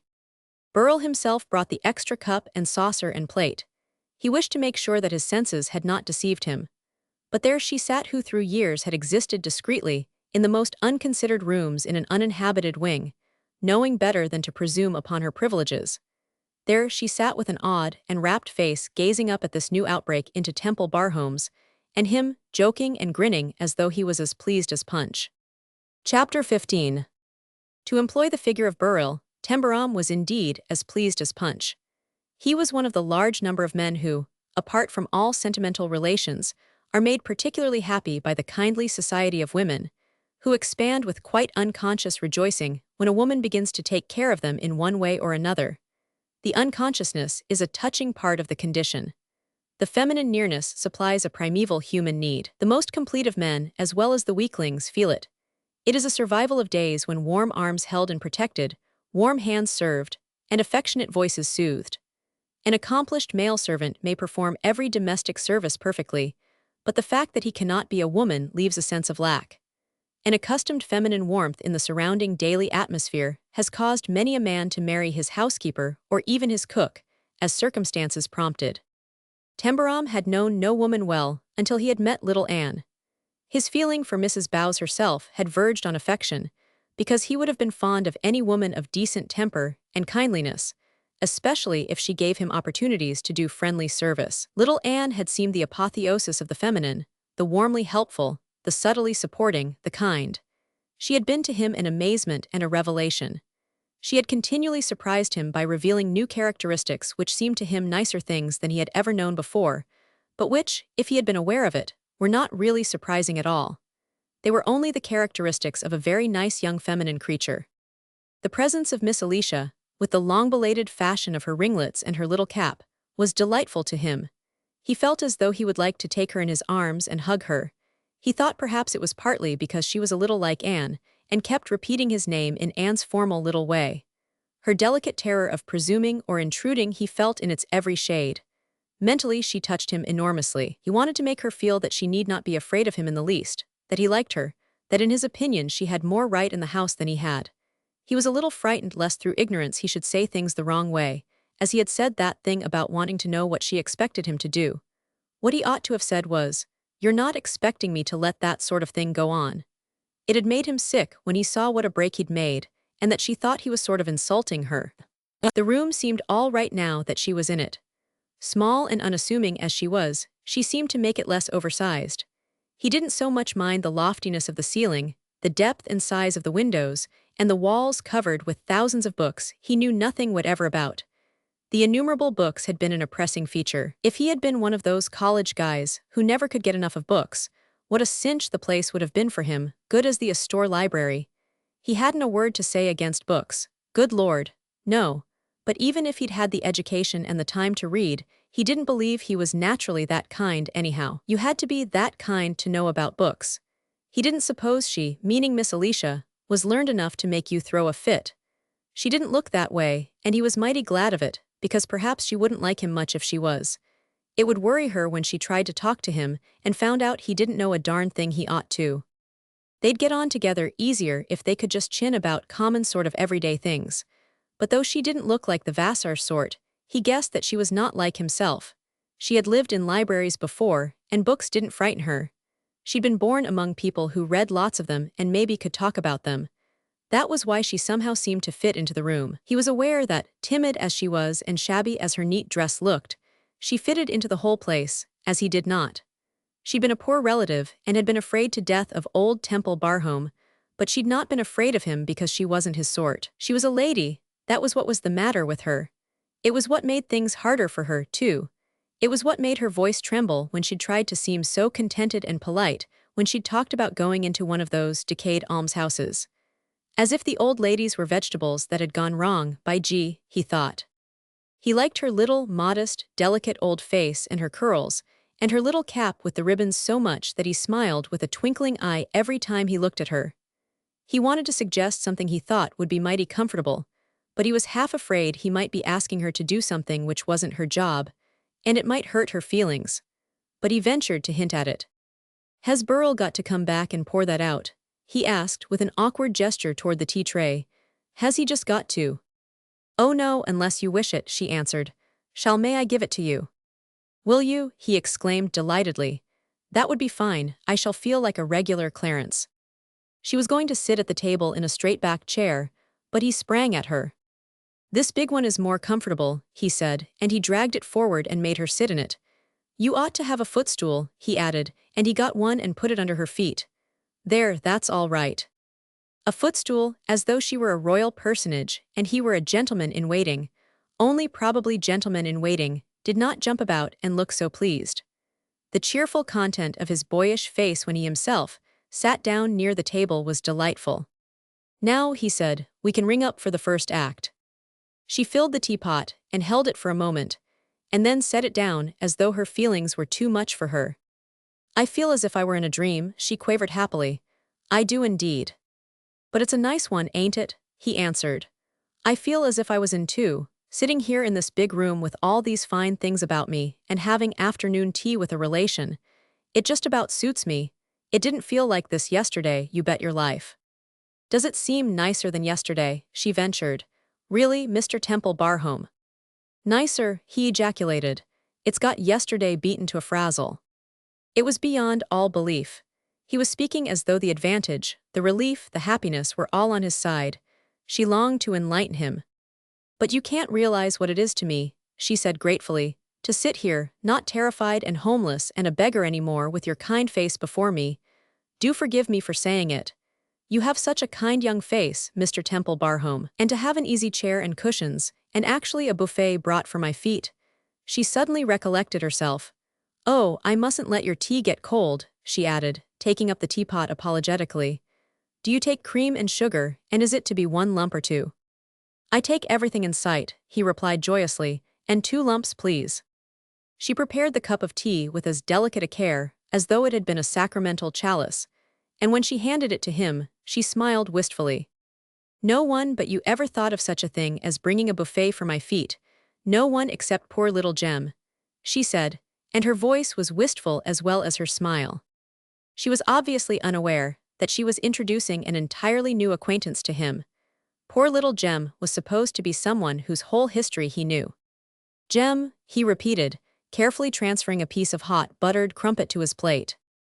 "Jem Temple Barhome," she answered. "I say little Jem because I remember him only as a child. I never saw him after he was 11 years old."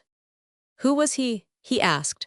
The tone of her voice and her manner of speaking made him feel that he wanted to hear something more. She looked rather startled by his ignorance. Have you never heard of him?" she inquired.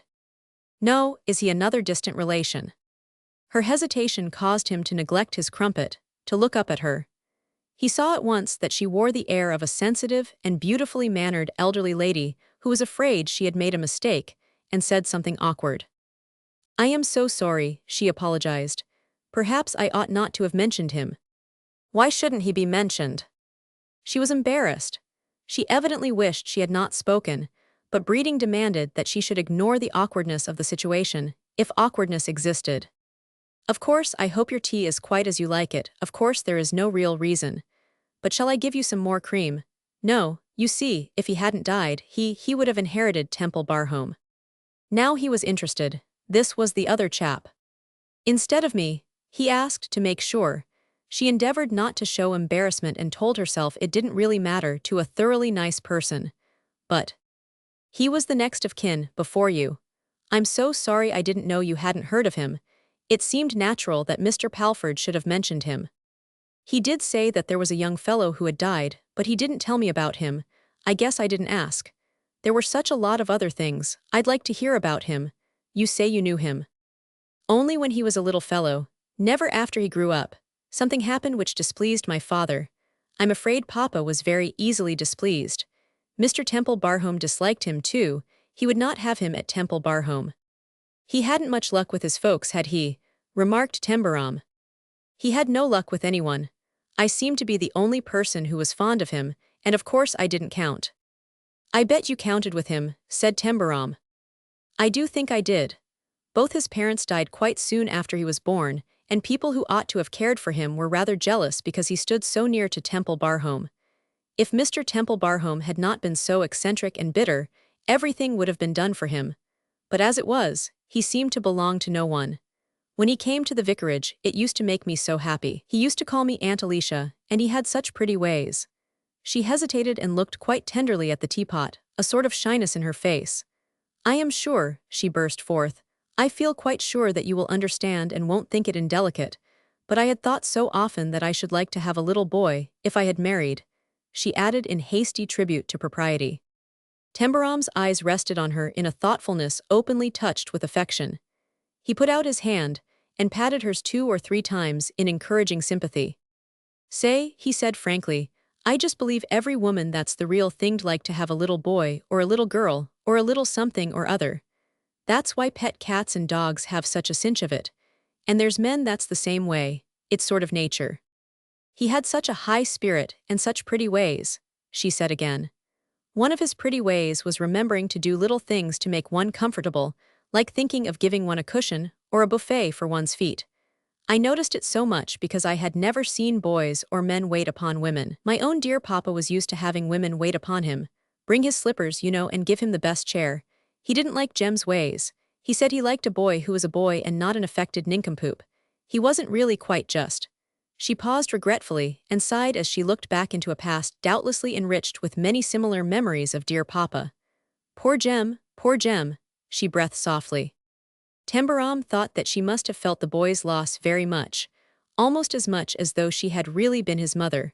Perhaps more pathetically, because she had not been his mother or anybody's mother. He could see what a good little mother she would have made, looking after her children and doing everything on earth to make them happy and comfortable, just the kind of mother Anne would make, though she had not Anne's steady wonder of a little head or her shrewd farsightedness.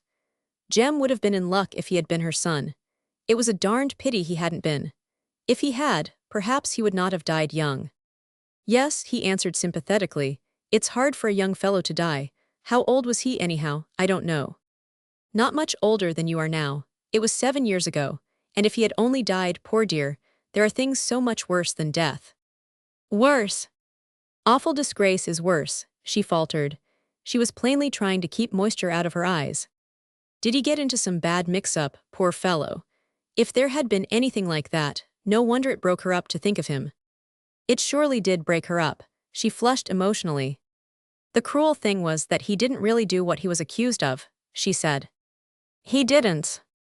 No, but he was a ruined man, and he went away to the Klondike because he could not stay in England. And he was killed, poor boy. And afterward it was found out that he was innocent too late. Gee, Tembarom gasped, feeling hot and cold. Could you beat that for rotten luck? What was he accused of? Miss Alicia leaned forward and spoke in a whisper. It was too dreadful to speak of aloud. Cheating at cards, a gentleman playing with gentlemen. You know what that means. Tembarom grew hotter and colder. No wonder she looked that way, poor little thing. But he hesitated before he spoke. But he wasn't that kind, was he? Of course he wasn't. No, but you see, she hesitated herself here. Everything looked so much against him. He had been rather wild. She dropped her voice even lower in making the admission. Tembarom wondered how much she meant by that. He was so much in debt. He knew he was to be rich in the future, and he was poor just in those reckless young days when it seemed unfair. And he had played a great deal and had been very lucky. He was so lucky that sometimes his luck seemed uncanny. Men who had played with him were horrible about it afterward. They would be, put in Tembarom, they'd be sore about it and bring it up. They both forgot their tea. Miss Alicia forgot everything as she poured forth her story in the manner of a woman who had been forced to keep silent and was glad to put her case into words. It was her case. To tell the truth of this forgotten wrong was again to offer justification of poor handsome Jem, whom everybody seemed to have dropped talk of, and even preferred not to hear mentioned. There were such piteously cruel things about it, she went on. He had fallen very much in love, and he meant to marry and settle down. Though we had not seen each other for years, he actually wrote to me and told me about it. His letter made me cry. He said I would understand and care about the thing which seemed to have changed everything and made him a new man. He was so sorry that he had not been better and more careful. He was going to try all over again. He was not going to play at all after this one evening, when he was obliged to keep an engagement he had made months before to give his revenge to a man he had won a great deal of money from. The very night the awful thing happened he had told Lady Joan, before he went into the card-room, that this was to be his last game. Tembarom had looked deeply interested from the first, but at her last words, a new alertness added itself. Did you say Lady Joan? He asked. Who was Lady Joan? She was the girl he was so much in love with. Her name was Lady Joan Fair. Was she the daughter of the Countess of Mallow? Yes, have you heard of her? He recalled Anne's reflective consideration of him before she had said, She'll come after you. He replied now, Someone spoke of her to me this morning. They say she's a beauty and as proud as Lucifer. She was, and she is yet, I believe. Poor Lady Joan as well as poor Jem. She didn't believe it, did she? He put in hastily. She didn't throw him down. No one knew what happened between them afterward. She was in the card-room, looking on, when the awful thing took place.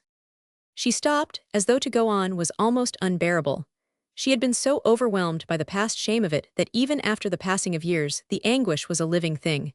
Her small hands clung hard together as they rested on the edge of the table. Tembarom waited in thrilled suspense. She spoke in a whisper again. He won a great deal of money, a great deal. He had that uncanny luck again, and of course people in the other rooms heard what was going on, and a number drifted in to look on. The man he had promised to give his revenge to almost showed signs of having to make an effort to conceal his irritation and disappointment. Of course, as he was a gentleman, he was as cool as possible. But just at the most exciting moment, the height of the game, Jem made a quick movement, and something fell out of his sleeve.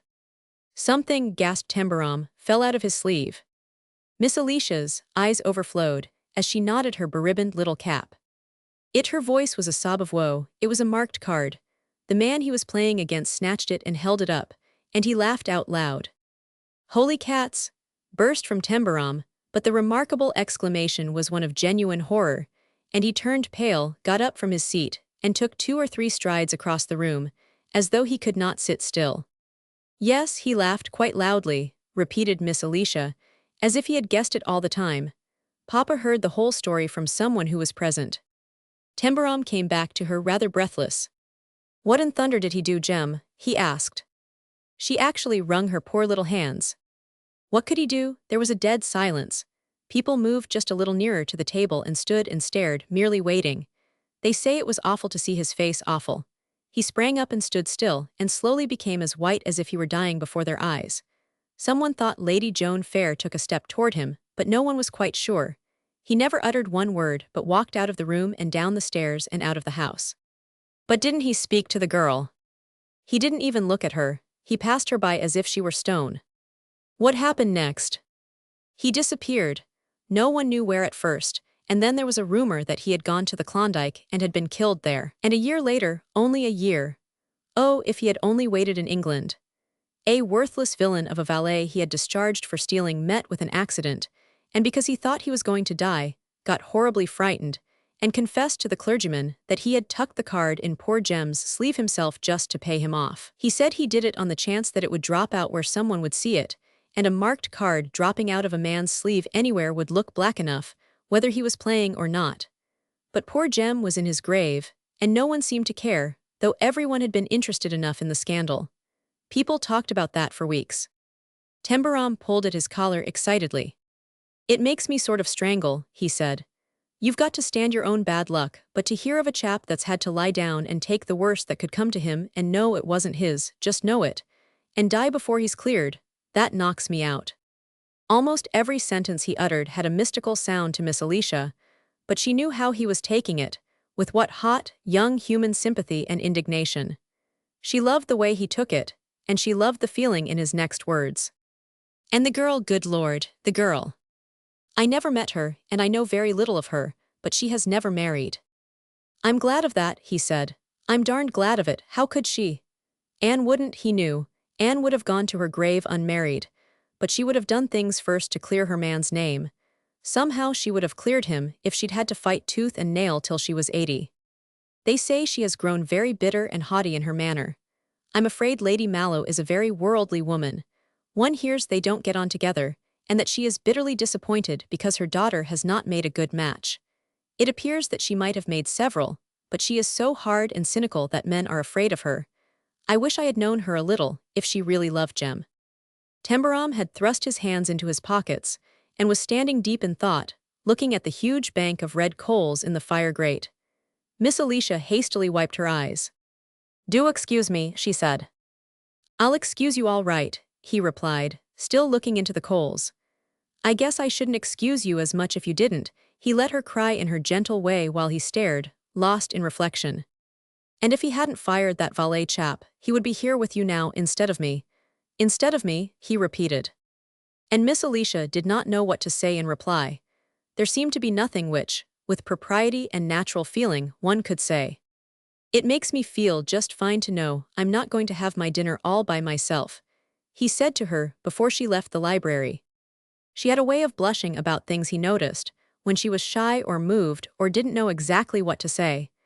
Though she must have been 60, she did it as though she were 16. And she did it when he said this, and looked as though suddenly she was in some sort of trouble.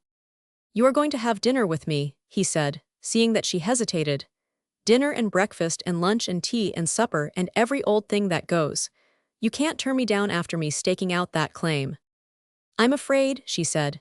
You see, I have lived such a secluded life. I scarcely ever left my rooms except to take a walk. I'm sure you understand.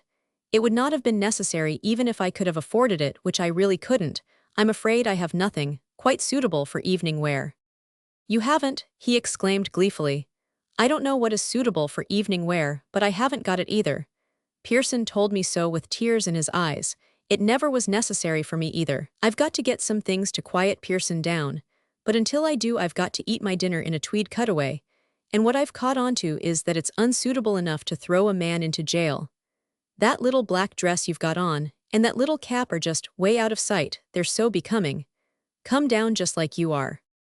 She felt a little, as Pearson had felt when confronting his new employer's entire cheerfulness, in face of a situation as exotically hopeless as the tweed cutaway, and nothing else by way of resource. But there was something so nice about him, something which was almost as though he was actually a gentleman, something which absolutely, if one could go so far, stood in the place of his being a gentleman.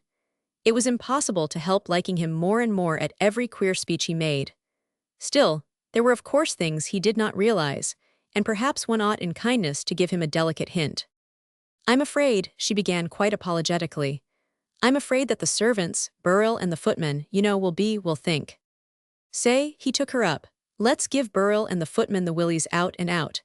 If they can't stand it, they can write home to their mothers and tell 'em they've got to take 'em away. Burrell and the footmen needn't worry. They're suitable enough, and it's none of their funeral anyhow. He wasn't upset in the least.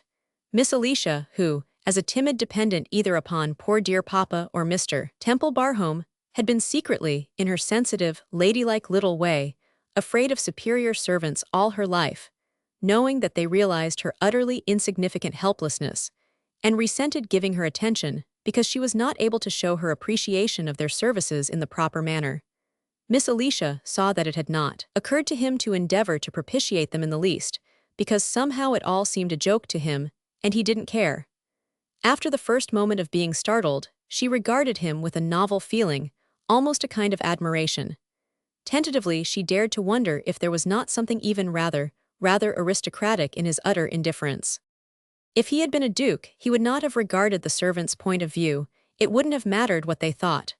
Perhaps, she hastily decided, he was like this because, though he was not a duke, boot-blacking in New York notwithstanding, he was a Temple Barhome. There were few dukes as old of blood as a Temple Barhome. That must be it. She was relieved. Whatsoever lay at the root of his being what he was, and as he was, he somehow changed the aspect of things for her, and without doing anything but be himself, cleared the atmosphere of her dread of the surprise and mental reservations of the footman and Burrell when she came down to dinner in her high-necked, much-cleaned, and much-repaired black silk, and with no more distinguishing change in her toilet than a white lace cap instead of a black one, and with poor dear Mamma's hair bracelet with the gold clasp on her wrist, and a weeping willow made of poor dear Papa's hair in a brooch at her collar. It was so curious, though still nice. But he did not offer her his arm when they were going into the dining room, and he took hold of hers with his hand and affectionately half-led, half-pushed, her along with him as they went, and he himself drew back her chair for her at the end of the table opposite his own. He did not let a footman do it, and he stood behind it, talking in his cheerful way all the time, and he moved it to exactly the right place, and then actually bent down and looked under the table. Here, he said to the nearest manservant, where's there a footstool? Get one, please, in that odd, simple, almost aristocratic way. It was not a rude dictatorial way, but a casual way, as though he knew the man was there to do things, and he didn't expect any time to be wasted. And it was he himself who arranged the footstool, making it comfortable for her, and then he went to his own chair at the head of the table and sat down, smiling at her joyfully across the glass and silver and flowers. Push that thing in the middle on one side, Burrell, he said. It's too high, I can't see Miss Alicia. Burrell found it difficult to believe the evidence of his hearing. The apron, sir, he inquired. Is that what it's called, an apron? That's a new one on me. Yes, that's what I mean, push the apron over. Shall I remove it from the table, sir? Burrell steeled himself to exact civility. Of what use to behave otherwise? There always remained the liberty to give notice if the worst came to the worst, though what the worst might eventually prove to be it required a lurid imagination to depict. The apern was a beautiful thing of crystal and gold, a celebrated work of art, regarded as an exquisite possession. It was almost remarkable that Mr. Temple Barhome had not said, shove it on one side, but Burrell had been spared the poignant indignity of being required to shove. "Yes, suppose you do. It's a fine enough thing when it isn't in the way, but I've got to see you while I talk, Miss Alicia," said Mr. Temple Barhome. The episode of the Apern, Burrell's expression, and the rigidly restrained mouths of Henry and James as the decoration was removed, leaving a painfully blank space of tablecloth until Burrell silently filled it with flowers in a low bowl. These things temporarily flurried Miss Alicia somewhat, but the pleased smile at the head of the table calmed even that trying moment. Then what a delightful meal it was, to be sure. How entertaining and cheerful and full of interesting conversation. Miss Alicia had always admired what she reverently termed conversation. She had read of the houses of brilliant people where they had it at table, at dinner and supper parties, and in drawing-rooms. The French, especially the French ladies, were brilliant conversationalists. They held salons in which the conversation was wonderful. Mme. de Stael and Mme. Roland, for instance, and in England, Lady Mary Wortley Montagu, Sidney Smith, and Horace Walpole, and surely Miss Fanny Burney, and no doubt Lel, whose real name was Miss Letitia Elizabeth Landon. What conversation they must have delighted their friends with, and how instructive it must have been even to sit in the most obscure corner and listen. Such gifted persons seem to have been chosen by Providence to delight and inspire everyone privileged to hear them. Such privileges had been omitted from the scheme of Miss Alicia's existence. She did not know, she would have felt it sacrilegious to admit it even if the fact had dawned upon her, that dear Papa had been a heartlessly arrogant, utterly selfish, and tyrannical old blackguard of the most pronounced type. He had been of an absolute morality as far as social laws were concerned. He had written and delivered a denunciatory sermon a week, and had made unbearable by his ministrations the suffering hours and the last moments of his parishioners during the long years of his pastorate. When Miss Alicia, in reading records of the helpful relationship of the male progenitors of the Brontes, Jane Austen, Fanny Burney, and Mrs. Browning, was frequently reminded of him, she revealed a perception of which she was not aware. He had combined the virile qualities of all of them. Consequently, brilliancy of conversation at table had not been the attractive habit of the household. Poor dear Papa had confined himself to scathing criticism of the incompetence of females, who could not teach their menials to cook a dinner which was not a disgrace to any decent household. When not virulently aspersing the mutton, he was expressing his opinion of muddle-headed weakness, which would permit household bills to mount in a manner which could only bring ruin and disaster upon a minister of the gospel who, throughout a protracted career of usefulness, had sapped his intellectual manhood in the useless effort to support in silly idleness a family of brainless and maddening fools. Miss Alicia had heard her character, her unsuccessful physical appearance, her mind, and her pitiful efforts at table talk, described in detail with a choice of adjective and adverb which had broken into terrified fragments every atom of courage and will with which she had been sparsely dowered. So, not having herself been gifted with conversational powers to begin with, and never having enjoyed the exhibition of such powers in others, her ideals had been high. She was not sure that Mr. Temple Barhome's fluent and cheerful talk could be with exactness termed conversation. It was perhaps not sufficiently lofty and intellectual, and did not confine itself rigorously to one exalted subject. But how it did raise one's spirits and open up curious vistas, and how good-tempered and humorous it was, even though sometimes the humor was a little bewildering. During the whole dinner, there never occurred even one of those dreadful pauses in which dead silence fell, and one tried, like a frightened hen flying from side to side of a coop, to think of something to say which would not sound silly, but perhaps might divert attention from dangerous topics. She had often thought it would be so interesting to hear a Spaniard or a native Hindu talk about himself and his own country in English. Tembarom talked about New York and its people and atmosphere, and he did not know how foreign it all was. He described the streets, Fifth Avenue and Broadway and Sixth Avenue, and the streetcars and the elevated railroad, and the way fellows had to hustle to put it over. He spoke of a boarding house kept by a certain Mrs. Bowes, and a presidential campaign, and the election of a mayor and a quick lunch counter, and when President Garfield had been assassinated, and a department store, and the electric lights, and the way he had of making a sort of picture of everything was really instructive, and well, fascinating. She felt as though she had been taken about the city in one of the vehicles, the conductor of which described things through a megaphone. Not that Mr. Temple Barhome suggested a megaphone, whatsoever that might be, but he merely made you feel as if you had seen things. Never had she been so entertained and enlightened. If she had been a beautiful girl, he could not have seemed more as though in amusing her he was also really pleasing himself.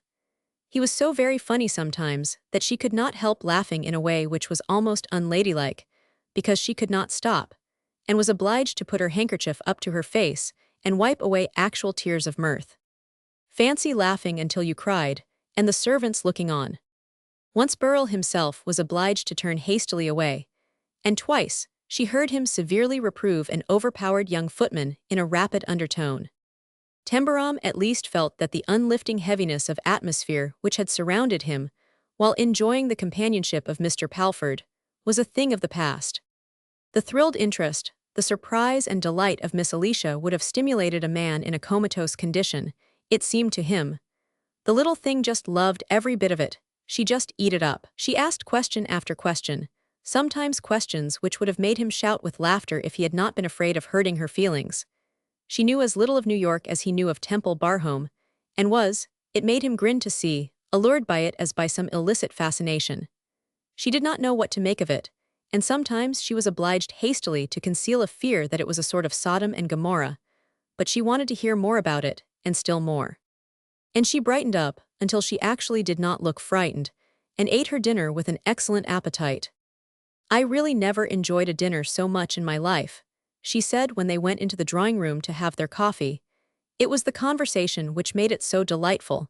Conversation is such a stimulating thing." She had almost decided that it was conversation, or at least a wonderful substitute. When she said good night to him and went beaming to bed, looking forward immensely to breakfast next morning, he watched her go up the staircase, feeling wonderfully normal and happy. "Some of these nights when she's used to me," he said as he stuffed tobacco into his last pipe in the library, "some of these nights I'm darned if I shan't catch hold of the sweet little old thing and hug her in spite of myself. I shan't be able to help it." He lit his pipe and puffed it even excitedly. "Lord," he said, "there's some blame fool going about the world right now that might have married her, and he'll never know what a break he made when he didn't." Chapter 16. A fugitive fine day which had strayed into the month from the approaching spring appeared the next morning, and Miss Alicia was uplifted by the enrapturing suggestion that she should join her new relative in taking a walk. In fact, that it should be she who took him to walk and showed him some of his possessions. This, it had revealed itself to him, she could do in a special way of her own, because during her life at Temple Barhome she had felt it her duty to try to do a little good among the villagers. She and her long-dead mother and sister had of course been working adjuncts of the vicarage, and had numerous somewhat trying tasks to perform in the way of improving upon dear papas, harrying them into attending church, chivying the mothers into sending their children to Sunday school, and being unsparing in severity of any conduct which might be construed into implying lack of appreciation of the vicar or respect for his eloquence. It had been necessary for them as members of the vicar's family, always of course, without adding a sixpence to the household bills, to supply bowls of nourishing broth and arrowroot to invalids, and to bestow the aid and encouragement which result in a man of God's being regarded with affection and gratitude by his parishioners. Many a man's career in the church, dear papa had frequently observed, had been ruined by lack of intelligence and effort on the part of the female members of his family. No man could achieve proper results, he had said, if he was hampered by the selfish influence and foolishness of his womenkind. Success in the church depends in one sense very much upon the conduct of a man's female relatives. After the deaths of her mother and sister, Miss Alicia had toiled on patiently, fading day by day from a slim, plain, sweet-faced girl to a slim, even plainer and sweeter-faced middle-aged and at last elderly woman. She had by that time read aloud by bedsides a great many chapters in the Bible, had given a good many tracts, and bestowed as much arrowroot, barley water, and beef tea as she could possibly encompass without domestic disaster. She had given a large amount of conscientious, if not too intelligent, advice, and had never failed to preside over her Sunday school class or at mothers' meetings, but her timid unimpressiveness had not aroused enthusiasm or awakened comprehension. Miss Alicia, the cottage women said, she's well-meanin' but she's not one with a head. She reminds me, one of them had summed her up, of a hen that lays an egg every day but it's too small for a meal, and you'd never hatch into anything. During her stay at Temple Barhome she had tentatively tried to do a little parish work, but she had had nothing to give, and she was always afraid that if Mr. Temple Barhome found her out, He would be angry, because he would think she was presuming. She was aware that the villagers knew that she was an object of charity herself, and a person who was a lady, and yet an object of charity was, so to speak, poaching upon their own legitimate preserves. The rector and his wife were rather grand people, and condescended to her greatly on the few occasions of their accidental meetings. She was neither smart nor influential enough to be considered as an asset. It was she who conversed during their walk, and while she trotted by Tembarom's side looking more early Victorian than ever in a neat, fringed mantle, and a small black bonnet of a fashion long decently interred by a changing world, Tembarom had never seen anything resembling it in New York, but he liked it and her increasingly at every moment. It was he who made her converse. He led her on by asking her questions and being greatly interested in every response she made. In fact, though he was quite unaware of the situation, she was creating for him such an atmosphere as he might have found in a book, if he had had the habit of books. Everything she told him was new and quaint, and very often rather touching. She related anecdotes about herself and her poor little past without knowing she was doing it.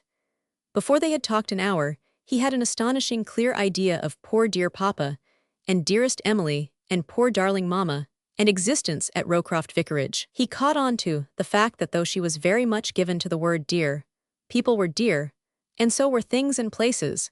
She never even by chance slipped into saying dear Rowcroft, which she would certainly have done if she had ever spent a happy moment in it. As she talked to him, he realized that her simple accustomedness to English village life, and all its accompaniments of county surroundings, would teach him anything and everything he might want to know. Her obscurity had been surrounded by stately magnificence, with which she had become familiar without touching the merest outskirts of its privileges. She knew names and customs and families and things to be cultivated or avoided, and though she would be a little startled, and much mystified by his total ignorance of all she had breathed in since her birth, he felt sure that she would not regard him either with private contempt or with a lessened liking, because he was a vandal pure and simple. And she had such a nice, little, old polite way of saying things. When, in passing a group of children, he failed to understand that their hasty bobbing up and down meant that they were doing obeisance to him as lord of the manor, she spoke with the prettiest apologetic courtesy. "I'm sure you won't mind touching your hat when they make their little curtsies, or when a villager touches his forehead," she said. "Good Lord, no," he said, starting. "Ought I? I didn't know they were doing it at me." And he turned round and made a handsome bow and grinned almost affectionately at the small, amazed party, first puzzling, and then delighting them because he looked so extraordinarily friendly.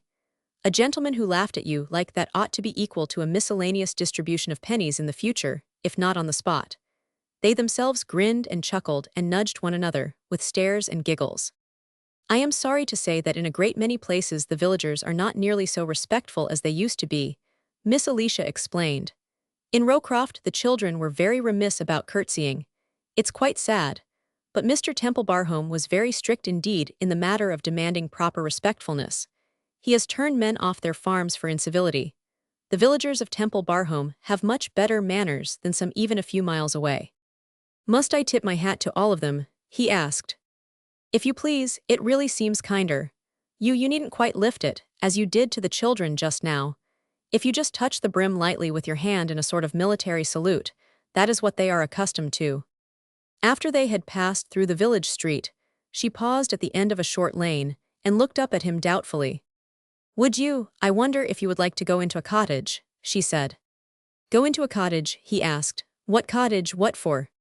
He had not the remotest idea of any reason why he should go into a cottage inhabited by people who were entire strangers to him, and Miss Alicia felt a trifle awkward at having to explain anything so wholly natural. "You see, they are your cottages, and the people are your tenants, and—" "But perhaps they mightn't like it. It might make 'em mad," he argued.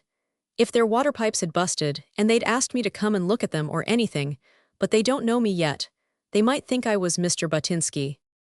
"I don't quite," she began. "Butinsky is a foreign name, it sounds Russian or Polish. I'm afraid I don't quite understand why they should mistake you for him." Then he laughed, a boyish shout of laughter, which brought a cottager to the nearest window to peep over the pots of fuchsias and geraniums, blooming profusely against the diamond panes. "Say," he apologized, "don't be mad because I laughed. I'm laughing at myself as much as at anything. It's a way of saying that they might think I was butting in too much, pushing in where I wasn't asked. See, I said they might think I was Mr. Buttonski. It's just a bit of fool slang. You're not mad, are you? Oh no, she said. Dear me, no, it is very funny, of course. I'm afraid I'm extremely ignorant about foreign humor. It seemed more delicate to say foreign than merely American. But her gentle little countenance for a few seconds wore a baffled expression, and she said softly to herself, Mr. Butinsky, butt in to intrude. It sounds quite Polish, I think even more Polish than Russian. He was afraid he would yell with glee, but he did not. Herculean effort enabled him to restrain his feelings, and present to her only an ordinary-sized smile. I shouldn't know one from the other, he said, but if you say it sounds more Polish, I bet it does.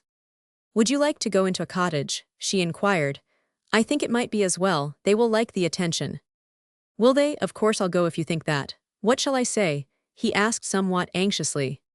If you think the cottage looks clean, you might tell them so, and ask a few questions about things. And you must be sure to inquire about Susan Hibblethwaite's legs. What? Ejaculated Tembarom. Susan Hibblethwaite's legs, she replied in mild explanation. Susan is Mr. Hibblethwaite's unmarried sister, and she has very bad legs. It is a thing one notices continually among village people, more especially the women, that they complain of what they call bad legs.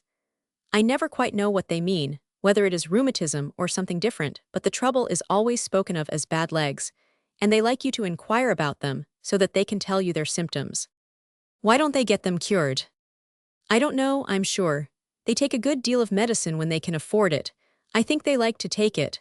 They're very pleased when the doctor gives them a bottle o' summat, as they call it. Oh, I mustn't forget to tell you that most of them speak rather broad Lancashire. Shall I understand them? Tembarom asked, anxious again. Is it a sort of Dago talk? It is the English the working classes speak in Lancashire. Summat means something. Wome means home. But I should think you would be very clever at understanding things. I'm scared stiff, said Tembarom, not in the least uncourageously, but I want to go into a cottage and hear some of it. Which one shall we go into?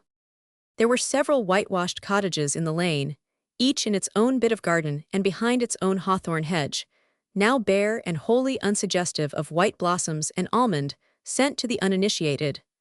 Miss Alicia hesitated a moment. We will go into this one, where the Hibblethwaites live, she decided. They are quite clean, civil people. They have a naughty, queer little crippled boy, but I suppose they can't keep him in order because he is an invalid. He's rather rude, I'm sorry to say, but he's rather sharp and clever, too. He seems to lie on his sofa and collect all the gossip of the village. They went together up the bricked path, and Miss Alicia knocked at the low door with her knuckles. A stout, apple-faced woman opened it, looking a shade nervous. Good morning, Mrs. Hibblethwaite, said Miss Alicia in a kind but remote manner. The new Mr. Temple Barhome has been kind enough to come to see you. It's very good of him to come so soon, isn't it? It is that, Mrs. Hibblethwaite answered respectfully, looking him over. Wilt thou come in, sir? Tembarom accepted the invitation, feeling extremely awkward because Miss Alicia's initiatory comment upon his goodness in showing himself had rattled him. It had made him feel that he must appear condescending, and he had never condescended to anyone in the whole course of his existence. He had indeed not even been condescended to. He had met with slanging and bullying, indifference and brutality of manner, but he had not met with condescension. I hope you're well, Mrs. Hibblethwaite, he answered. You look it. I deceive ma looks a good bit, sir, she answered. Money a day ma legs is nigh as bad as Susan's. Tha art jealous o' Susan's legs, barked out a sharp voice from a corner by the fire. The room had a flagged floor, clean with recent scrubbing with sandstone. The whitewashed walls were decorated with pictures cut from illustrated papers. There was a big fireplace, and by it was a hard-looking sofa covered with blue and white checked cotton stuff. A boy of about 10 was lying on it, propped up with a pillow. He had a big head and a keen, ferret-eyed face, and just now was looking round the end of his sofa at the visitors. Howd tha tongue, Tummas, said his mother. I wunnot howd it, Tummas answered. Ma tongue's onything about me as works right, and I'm known goin' to stop it. He's a young nowt, his mother explained. But he's a cripple, and we canna do o't wy him. Do not be rude, Thomas, said Miss Alicia with dignity. Dunnot be rude, Thyson, replied Tummas. I'm known o' thy lad. Tembarom walked over to the sofa. Say, he began with jocular intent, you've got a grouch on, ain't you? Tummas turned on him eyes which bored. An analytical observer or a painter might have seen that he had a burning curiousness of look, a sort of investigatory fever of expression. I do not know what thaw means, he said. Happen that talkin' American. That's just what it is, admitted Tembarom. What are you talking? Lancashire, said Tummas. There's some sense I that. Tembarom sat down near him. The boy turned over against his pillow and put his chin in the hollow of his palm and stared. I've wanted to see thee, he remarked. I've made mother and Aunt Susan and feyther tell me every bit they've heard about thee in the village. There was a lot of it. Tha cum fro, Mariker. Yes, Tembarom began vaguely to feel the demand in the burning curiosity. Gimme me that there book, the boy said, pointing to a small table heaped with a miscellaneous jumble of things and standing not far from him. It's a atlas, he added as Tembarom gave it to him. Yo con find places in it. He turned the leaves until he found a map of the world. There's Mariker, he said, pointing to the United States. That there's north and that there's south. All real Americans comes from the north, where New York is. I come from New York, said Tembarom. Tha wert born I workhouse. Tha run about streets I rags. Tha pretty nigh clem to death. Tha blacked boots. Tha sold newspapers. Tha feyther was a common workin' mon. And now tha's come into Temple Barhome and 60,000 a year. The last part's true all right, Tembarom owned, but there's some mistakes in the first part. I wasn't born in the workhouse, and though I've been hungry enough, I never starved to death, if that's what clemmed means. Tummas looked at once disappointed, and somewhat incredulous. That's road they tell it village, he argued. Well, let them tell it that way if they like it best. That's not going to worry me, Tembarom replied uncombatively. Tummas's eyes bored deeper into him. Does not tha care, he demanded. What should I care for? Let every fellow enjoy himself his own way. That not a bit like one Gentry, said Tummas. That quite a common chap. That as common as me for a tha foine clothes. People are common enough anyhow, said Tembarom. There's nothing much commoner, is there? There's millions of 'em, everywhere billions of 'em. None of us need put on airs. That as common as me, said Tummas reflectively. And yet tha owns Temple Barhome and all that brass. I canna mak out how like happens. Neither can I, but it does all Sammy. It does not happen Mariker, exulted Tummas. Everybody's equal there. Rats, ejaculated Tembarom. What about multimillionaires? He forgot that the age of Tummas was 10. It was impossible not to forget it. He was, in fact, 100, if those of his generation had been aware of the truth.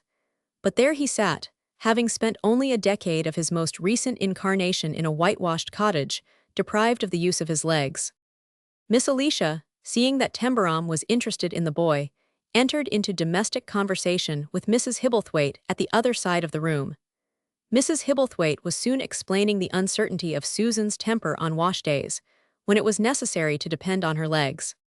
Can't you walk at all? Tembarom asked. Tummas shook his head. How long have you been lame? Ever since I were born, it's summat like rickets. I've been lyin' here on my days. I look on at folk and think 'em over. I've got to do summat. That's why I like Atlas. Little Ann Hutchinson gave it to me onct when she come to see her grandmother. Tembarom sat upright. Do you know her? He exclaimed. I know her best anybody in world, and I like her best. So do I, rashly admitted Tembarom.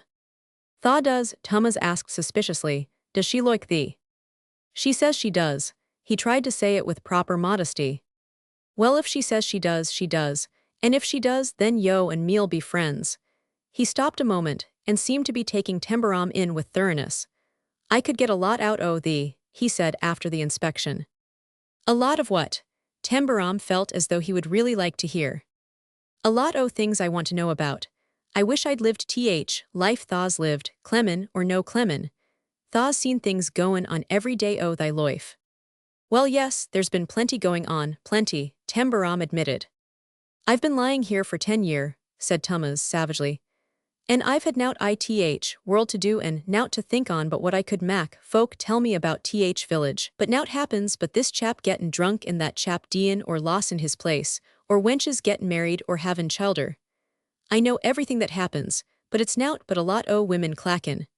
If I'd not been a cripple, I'd ha been at work for money a year by now, arnin money to save by and go to America.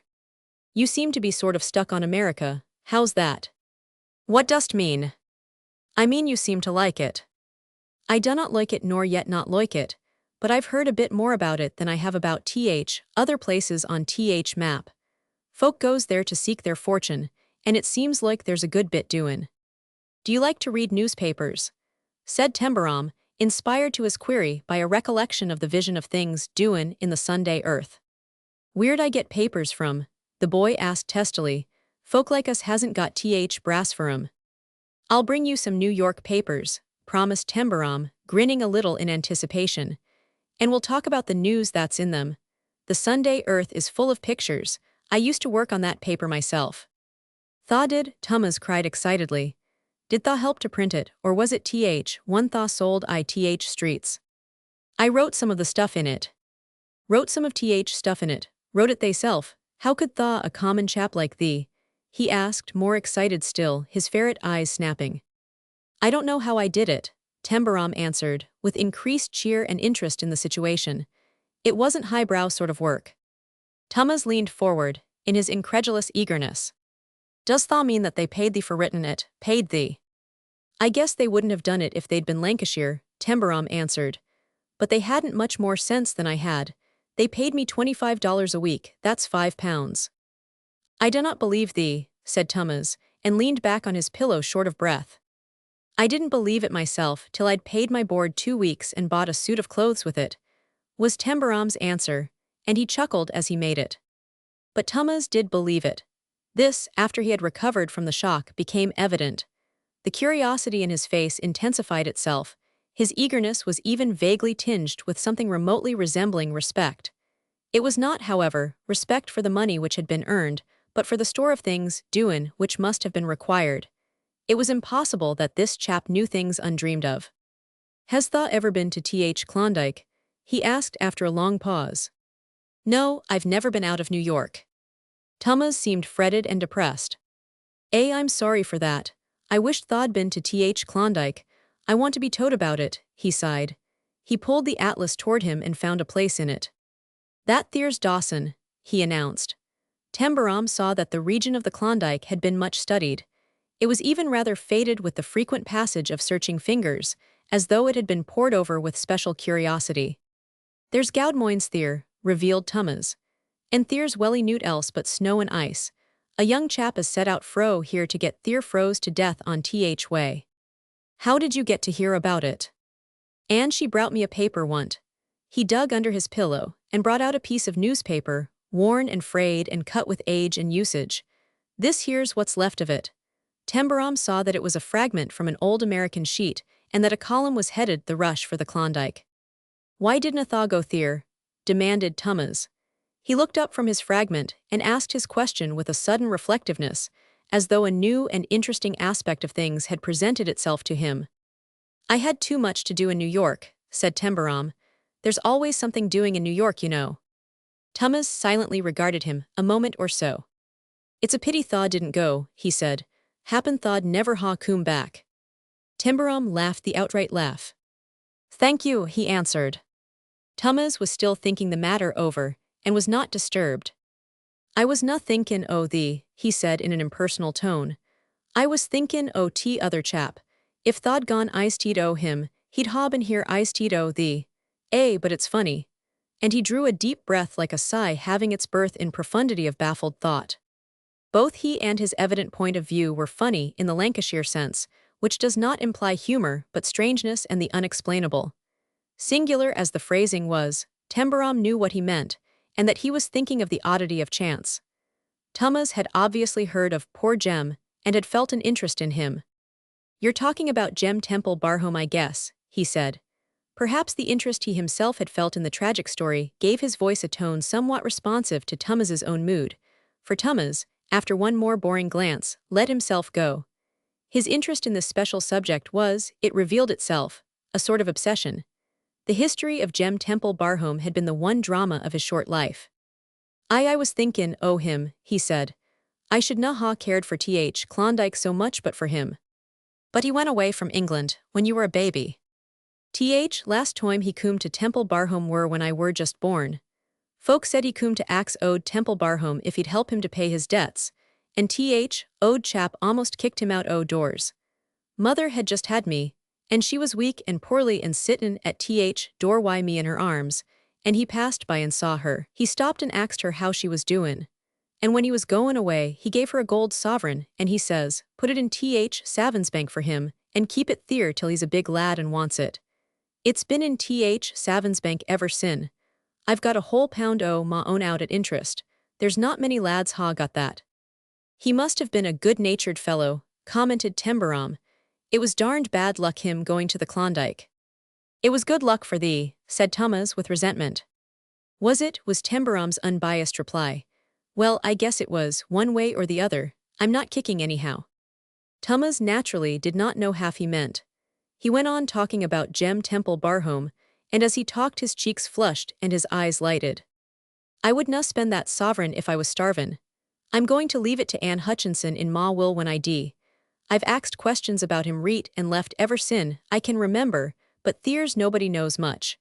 Mother says he was fine and handsome, and gentry through and through. If he'd coom into property, he'd ha coom to see me again I'll lay a shillin', because I'm a cripple and I canna spend his sovereign. If he'd coom back from Klondike, happen he'd ha told me about it. He pulled the atlas toward him and laid his thin finger on the rubbed spot. He mun ha been killed somewhere about here, he sighed. Somewhere here, it's funny. Tembarom watched him. There was something that rather gave you the willies, in the way this little cripple seemed to have taken to the dead man and worried along all these years thinking him over and asking questions and studying up the Klondike because he was killed there. It was because he'd made a kind of story of it. He'd enjoyed it in the way people enjoy stories in a newspaper. You always had to give 'em a kind of story. You had to make a story even if you were telling about a milk wagon running away. In newspaper offices, you heard that was the secret of making good with what you wrote. Dish it up as if it was a sort of story. Not infrequently arrived at astute enough conclusions concerning things. He had arrived at one now. Shut out even from the tame drama of village life, Thomas, born with an abnormal desire for action and a feverish curiosity, had hungered and thirsted for the story in any form whatsoever. He caught at fragments of happenings, and colored and dissected them for the satisfying of unfed cravings. The vanished man had been the one touch of pictorial form and color in his 10 years of existence. Young and handsome and of the gentry, unfavored by the owner of the wealth which some day would be his own possession, stopping gentryway at a cottage door to speak good-naturedly to a pale young mother, handing over the magnificence of a whole sovereign to be saved for a newborn child, going away to vaguely understood disgrace, leaving his own country to hide himself in distant lands, meeting death amid snow and ice and surrounded by gold mines, leaving his empty place to be filled by a boot-black newsboy. True, there was enough to lie and think over and to try to follow with the help of maps and excited questions. I wish I could ha seen him, said Thomas. I'd almost gie my sovereign to get a look at that picture in gallery at Temple Barhome. What picture? Tembarom asked. Is there a picture of him there? There is no one o' him, but there's one o' a lad as deed 200 year ago as they say were spit an image on him when he were a lad hisson. One o' owed servants told mother it were there. This was a natural stimulus to interest and curiosity. Which one is it, Jinx? I'd like to see it myself. Do you know which one it is? There's hundreds of them. No, I do not know, was Thomas's dispirited answer, and neither does mother. Woman as new left when owed Temple Barhome deed. Thomas, broken Mrs. Hibblethwaite from the other end of the room, to which she had returned after taking Miss Alicia out to complain about the copper in the washus. Thomas, thast been talkin' like a magpie. Thad a lot too bold and ready why thaw tongue. Gentry's known common, to see thee if thaw clacks heads off their shoulders. I'm afraid he always does talk more than is good for him, said Miss Alicia. He looks quite feverish. He has been talking to me about Temple Barhome, explained Tembarom. We've had a regular chin together, he thinks a heap of poor Jem. Miss Alicia looked startled, and Mrs. Hibblethwaite was plainly flustered tremendously. She quite lost her temper. She exclaimed. Thaw wants thaw young wide knocked off, Thomas Hibblethwaite. He's fair daft about young gentleman as was killed. He axes questions money a day till I'd give him stick if he wasn't a cripple. He moithers me to death. I'll bring you some of those New York papers to look at, Tembarom said to the boy as he went away. He walked back through the village to Temple Barhome, holding Miss Alicia's elbow in light, affectionate guidance and support, a little to her embarrassment and also a little to her delight, until he had taken her into the dining room the night before. She had never seen such a thing done. There was no overfamiliarity in the action. It merely seemed somehow to suggest liking and a wish to take care of her. "That little fellow in the village," he said after a silence in which it occurred to her that he seemed thoughtful. "What a little freak he is. He's got an idea that there's a picture in the gallery that's said to look like Temple Barhome when he was a boy. Have you ever heard anything about it? He says a servant told his mother it was there." "Yes, there is one," Miss Alicia answered. "I sometimes go and look at it, but it makes me feel very sad. It is the handsome boy who was a page in the court of Charles Roman II. He died in his teens. His name was Miles Hugo Charles James. Jem could see the likeness himself. Sometimes, for a little joke, I used to call him Miles Hugo." "I believe I remember him," said Tembarom. "I believe I asked Palford his name. I must go and have a look at him again. He hadn't much better luck than the fellow that looked like him, dying as young as that." Chapter 17.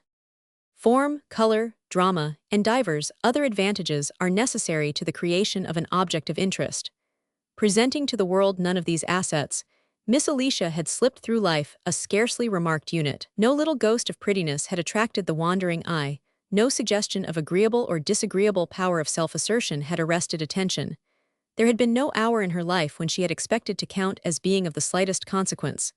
When she had knocked at the door of the study at Rowcroft Vicarage, and dear papa had exclaimed irritably, "Who is that? Who is that?" she had always replied, "It is only Alicia." This being the case, her gradual awakening to the singularity of her new situation was mentally a process full of doubts and sometimes of alarmed bewilderments. If in her girlhood a curate, even a curate with prominent eyes and a receding chin, had proposed to her that she should face with him a future enriched by the prospect of being called upon to bring up a probable family of 12 on £150 a year, with both parish and rectory barking and snapping at her worn-down heels, she would have been sure to assert tenderly that she was afraid she was not worthy. This was the natural habit of her mind, and in the weeks which followed the foggy afternoon when Tembarom staked out his claim, she dwelt often upon her unworthiness of the benefits bestowed upon her. First the world below stairs, then the village, and then the county itself awoke to the fact that the new Temple Barhome had taken her up. The first tendency of the world below stairs was to resent the unwarranted uplifting of a person whom there had been a certain luxury in regarding with disdain and treating with scarcely veiled lack of consideration. To be able to do this with a person who, after all was said and done, was not one of the servant class, but a sort of lady of birth, was not unstimulating. And below stairs the sense of personal rancor against a hanger-on is strong. The meals served in Miss Alicia's remote sitting-room had been served at leisure, her tea had rarely been hot, and her modestly tinkled bell irregularly answered. Often her far from liberally supplied fire had gone out on chilly days, and she had been afraid to insist on its being relighted.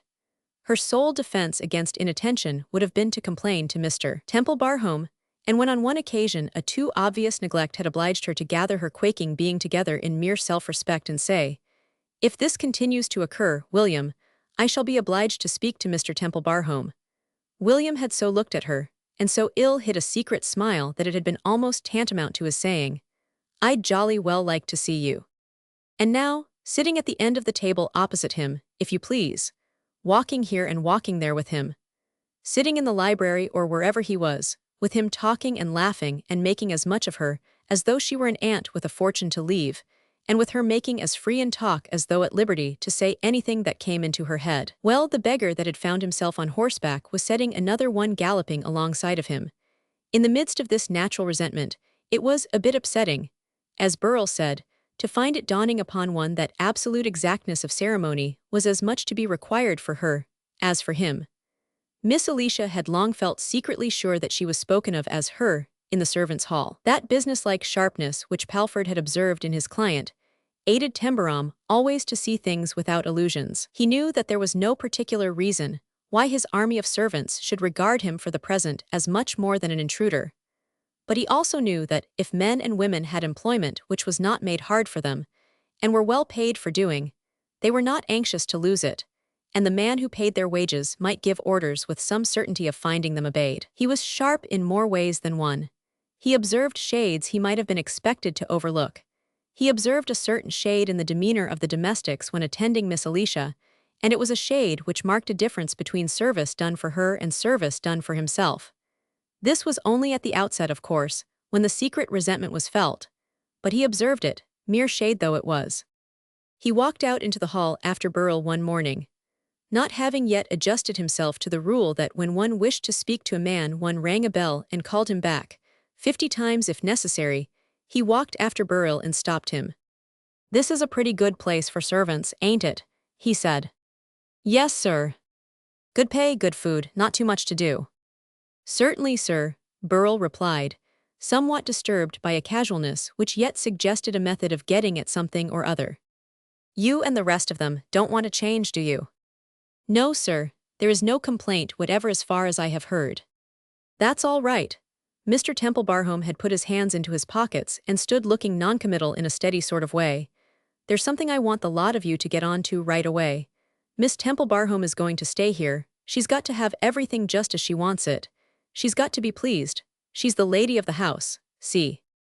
"I hope, sir," Burrell said with professional dignity, "that Miss Tembarom has not had reason to express any dissatisfaction."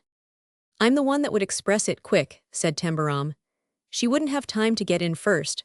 I just wanted to make sure I shouldn't have to do it. The other fellows are under you.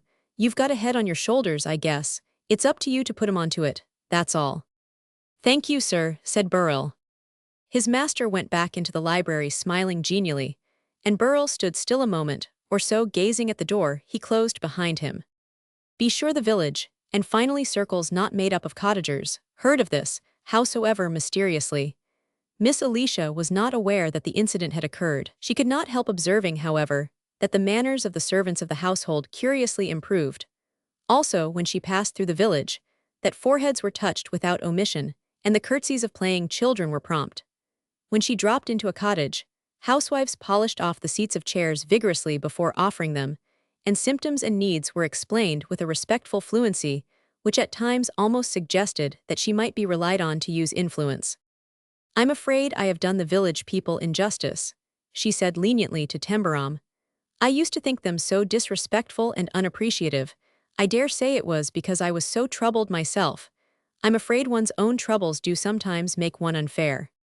"Well, yours are over," said Tembarom, "and so are mine as long as you stay by me." Never had Miss Alicia been to London.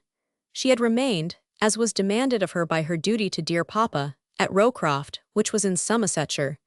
She had only dreamed of London, and had had 55 years of dreaming.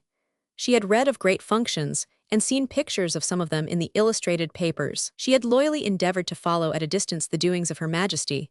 She always spoke of Queen Victoria reverentially as Her Majesty. She rejoiced when a prince or a princess was born or christened or married, and believed that a drawing-room was the most awe-inspiring, brilliant, and important function in the civilized world, scarcely second to Parliament. London, no one but herself or an elderly gentlewoman of her type could have told anyone the nature of her thoughts of London. Let, therefore, those of vivid imagination make an effort to depict to themselves the effect produced upon her mind by Tembarom's casually suggesting at breakfast one morning that he thought it might be rather a good stunt for them to run up to London. By mere good fortune, she escaped dropping the egg she had just taken from the egg stand. "London," she said, "oh. Pearson thinks it would be a first-rate idea," he explained. "I guess he thinks that if he can get me into the swell clothing stores he can fix me up as I ought to be fixed, if I'm not going to disgrace him. I should hate to disgrace Pearson. Then he can see his girl, too, and I want him to see his girl." "Is Pearson engaged?" she asked, but the thought which was repeating itself aloud to her was London, London.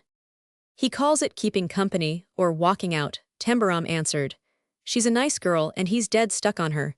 Will you go with me, Miss Alicia?" "Dear Mr. Tembarom," she fluttered, "to visit London would be a privilege I never dreamed it would be my great fortune to enjoy, never." "Good business," he ejaculated delightedly. "That's luck for me. It gave me the blues what I saw of it. But if you are with me, I'll bet it'll be as different as afternoon tea was after I got hold of you. When shall we start? Tomorrow?" Her 16-year-old blush repeated itself. I feel so sorry. It seems almost undignified to mention it, but I fear I should not look smart enough for London. My wardrobe is so very limited. I mustn't, she added with a sweet effort at humor, do the new Mr. Temple discredit by looking unfashionable. He was more delighted than before. Say, he broke out, I'll tell you what we'll do. We'll go together and buy everything suitable in sight. The pair of us'll come back here as suitable as Burrell and Pearson. We'll paint the town red. He actually meant it. He was like a boy with a new game. His sense of the dreariness of London had disappeared. He knew what it would be like with Miss Alicia as a companion. He had really seen nothing of the place himself, and he would find out every darn thing worth looking at, and take her to see it, theaters, shops, every show in town. When they left the breakfast table, it was agreed upon that they would make the journey the following day. He did not openly refer to the fact that among the plans for their round of festivities he had laid out for himself, the attending to 1 or 2 practical points. He was going to see Palford, and he had made an appointment with a celebrated nerve specialist. He did not discuss this for several reasons. One of them was that his summing up of Miss Alicia was that she had had trouble enough to think over all her little life, and the thing for a fellow to do for her, if he liked her, was to give her a good time and make her feel as if she was at a picnic right straight along, not let her even hear of a darned thing that might worry her. He had said comparatively little to her about Strangeways. His first mention of his condition had obviously made her somewhat nervous, though she had been full of kindly interest. She was in private not sorry that it was felt better that she should not disturb the patient by a visit to his room. The abnormality of his condition seemed just slightly alarming to her. But oh, how good, how charitable you are, she had murmured. Good, he answered, the devout admiration of her tone rather puzzling him. It ain't that, I just want to see the thing through. I dropped into it by accident, and then I dropped into this by accident, and that made it as easy as falling off a log. I believe he's going to get well sometime. I guess I kind of like him because he holds on to me so and believes I'm just it. Maybe it's because I'm stuck on myself. His visit to Strangeways was longer than usual that afternoon. He explained the situation to him so that he understood it sufficiently not to seem alarmed by it. This was one of the advances Tembarom had noticed recently, that he was less easily terrified and seemed occasionally to see facts in their proper relation to one another. Sometimes the experiments tried on him were successful, sometimes they were not, but he never resented them. You are trying to help me to remember, he said once. I think you will sometime. Sure I will, said Tembarom. You're better every day. Pearson was to remain in charge of him until toward the end of the London visit. Then he was to run up for a couple of days, leaving in his place a young footman to whom the invalid had become accustomed. The visit to London was to Miss Alicia a period of enraptured delirium. The beautiful hotel in which she was established, the afternoons at the Tower, the National Gallery, the British Museum, the evenings at the play, during which one saw the most brilliant and distinguished actors, the mornings in the shops, attended as though one were a person of fortune, what could be said of them? And the sacred day on which she saw Her Majesty drive slowly by, glittering helmets, splendid uniforms, waving plumes, and clanking swords accompanying and guarding her, and gentlemen standing still with their hats off, and everybody looking after her with that natural touch of awe which royalty properly inspires. Miss Alicia's heart beat rapidly in her breast, and she involuntarily made a curtsy as the great lady in mourning drove by. She lost no shade of any flavor of ecstatic pleasure in anything, and was to Tembarom, who knew nothing about shades and flavors, indeed a touching and endearing thing. He had never got so much out of anything. If Anne had just been there, well, that would have been the limit. Anne was on her way to America now, and she wouldn't write to him or let him write to her. He had to make a fair trial of it. He could find out only in that way, she said. It was not to be denied that the youth and longing in him gave him some half-hours to face which made him shut himself up in his room and stare hard at the wall, folding his arms tightly as he tilted his chair. There arrived a day when one of the most exalted shops in Bond Street was invaded by an American young man of a bearing, the peculiarities of which were subtly combined, with a remotely suggested air of knowing that if he could find what he wanted, there was no doubt as to his power to get it. What he wanted was not usual, and was explained with a frankness which might have seemed unsophisticated, but singularly did not. He wanted to have a private talk with some feminine power in charge, and she must be someone who knew exactly what ladies ought to have. Being shown into a room, such a feminine power was brought to him and placed at his service. She was a middle-aged person, wearing beautifully fitted garments, and having an observant eye and a dignified suavity of manner. She looked the young American over with a swift inclusion of all possibilities. He was by this time wearing extremely well-fitting garments himself, but she was at once aware that his tailored perfection was a new thing to him.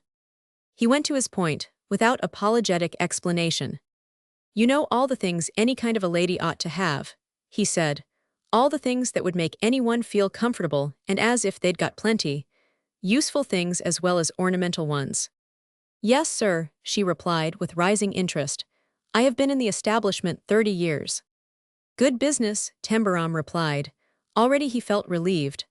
"I've got a relation, a little old lady, and I want her to fix herself out just as she ought to be fixed. Now, what I'm afraid of is that she won't get everything she ought to unless I manage it for her somehow beforehand. She's got into a habit of, well, economizing.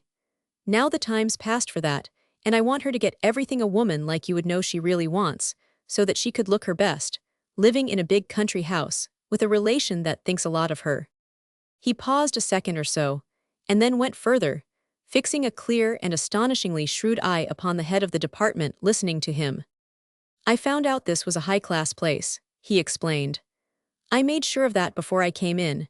In a place that was second or third class, there might be people who'd think they'd caught a sucker that would take anything that was unloaded onto him because he didn't know. The things are for Miss Temple Barham, and she does know.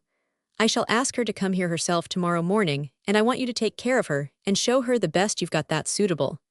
He seemed to like the word. He repeated it, suitable, and quickly restrained a sudden, unexplainable, wide smile. The attending lady's name was Mrs. Mellish. 30 years' experience had taught her many lessons. She was a hard woman and a sharp one, but beneath her sharp hardness lay a suppressed sense of the perfect in taste. To have a customer with unchecked resources put into her hands to do her best by was an inspiring incident. A quiver of enlightenment had crossed her countenance when she had heard the name of Temple Barham. She had a newspaper knowledge of the odd Temple Barham story.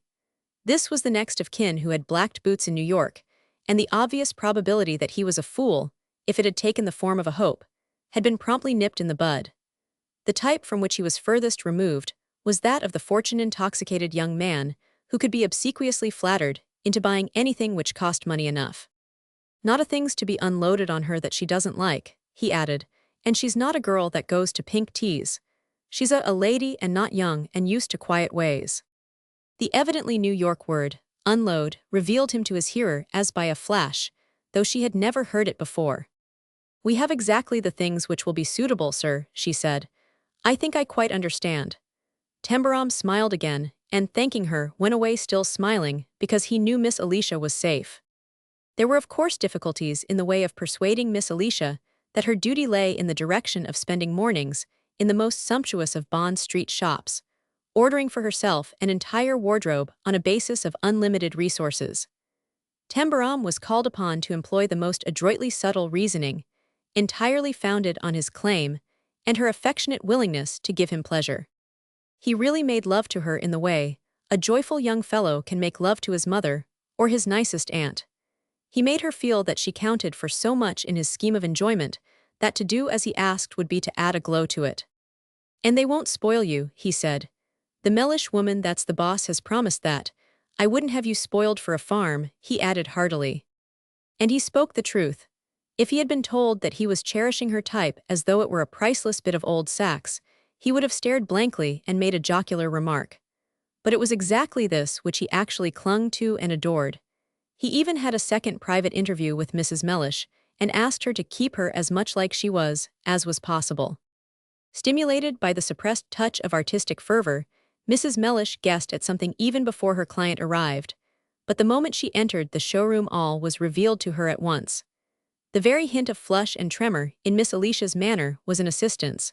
Surrounded by a small and extremely select court composed of Mrs. Mellish and two low-voiced, deft-handed assistants, it was with a fine little effort that Miss Alicia restrained herself from exterior suggestion of her feeling that there was something almost impious in thinking of possessing the exquisite stuffs and shades displayed to her in flowing beauty on every side. Such linens and batistes and laces, such delicate, faint grays and lavenders and soft falling blacks. If she had been capable of approaching the thought, such luxury might even have hinted at guilty splendor.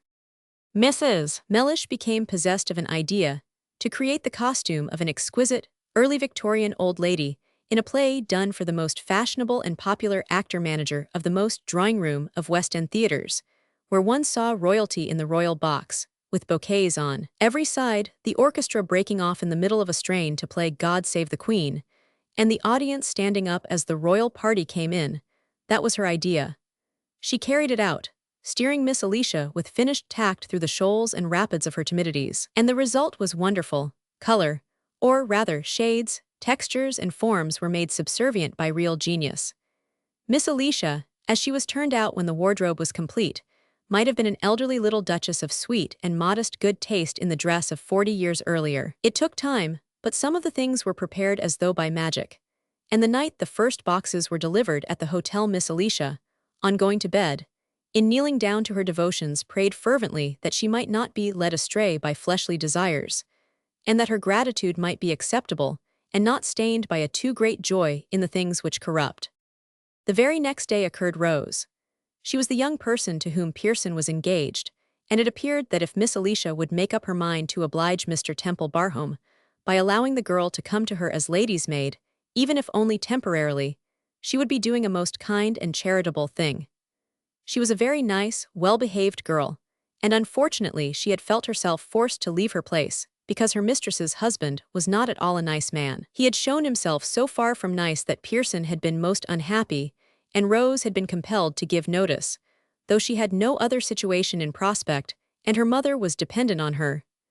This was without doubt not Mr. Temple-Barhome's exact phrasing of the story, but it was what Miss Alicia gathered, and what moved her deeply.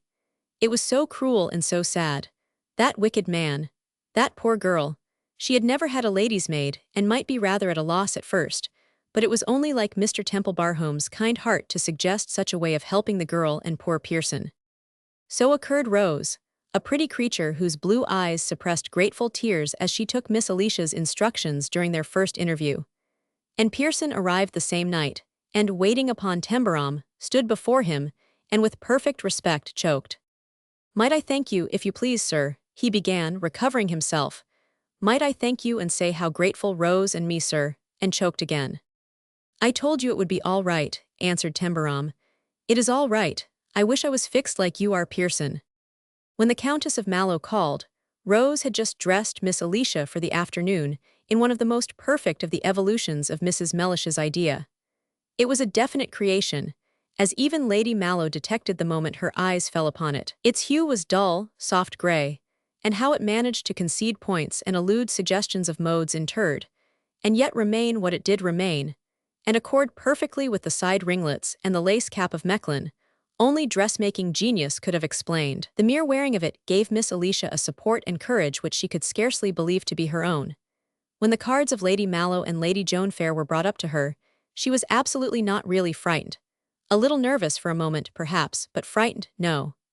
A few weeks of relief and ease, of cheery consideration, of perfectly good treatment and good food and good clothes, had begun a rebuilding of the actual cells of her. Lady Mallow entered alone. She was a handsome person, and astonishingly young when considered as the mother of a daughter of 27. She wore a white veil and looked pink through it. She swept into the room and shook hands with Miss Alicia with delicate warmth. "We do not really know each other at all," she said. "It is disgraceful how little relatives see of one another."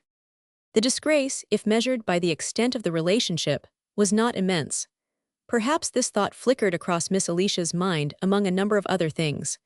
She had heard "Dear Papa" on Lady Mallow, and howsoever lacking in graces, the Vicar of Rowcroft had not lacked in acrid shrewdness. Miss Alicia's sensitively self-accusing soul shrank before a hasty realization of the fact that if he had been present when the cards were brought up, he would, on glancing over them through his spectacles, have jerked out immediately, "What does the woman want?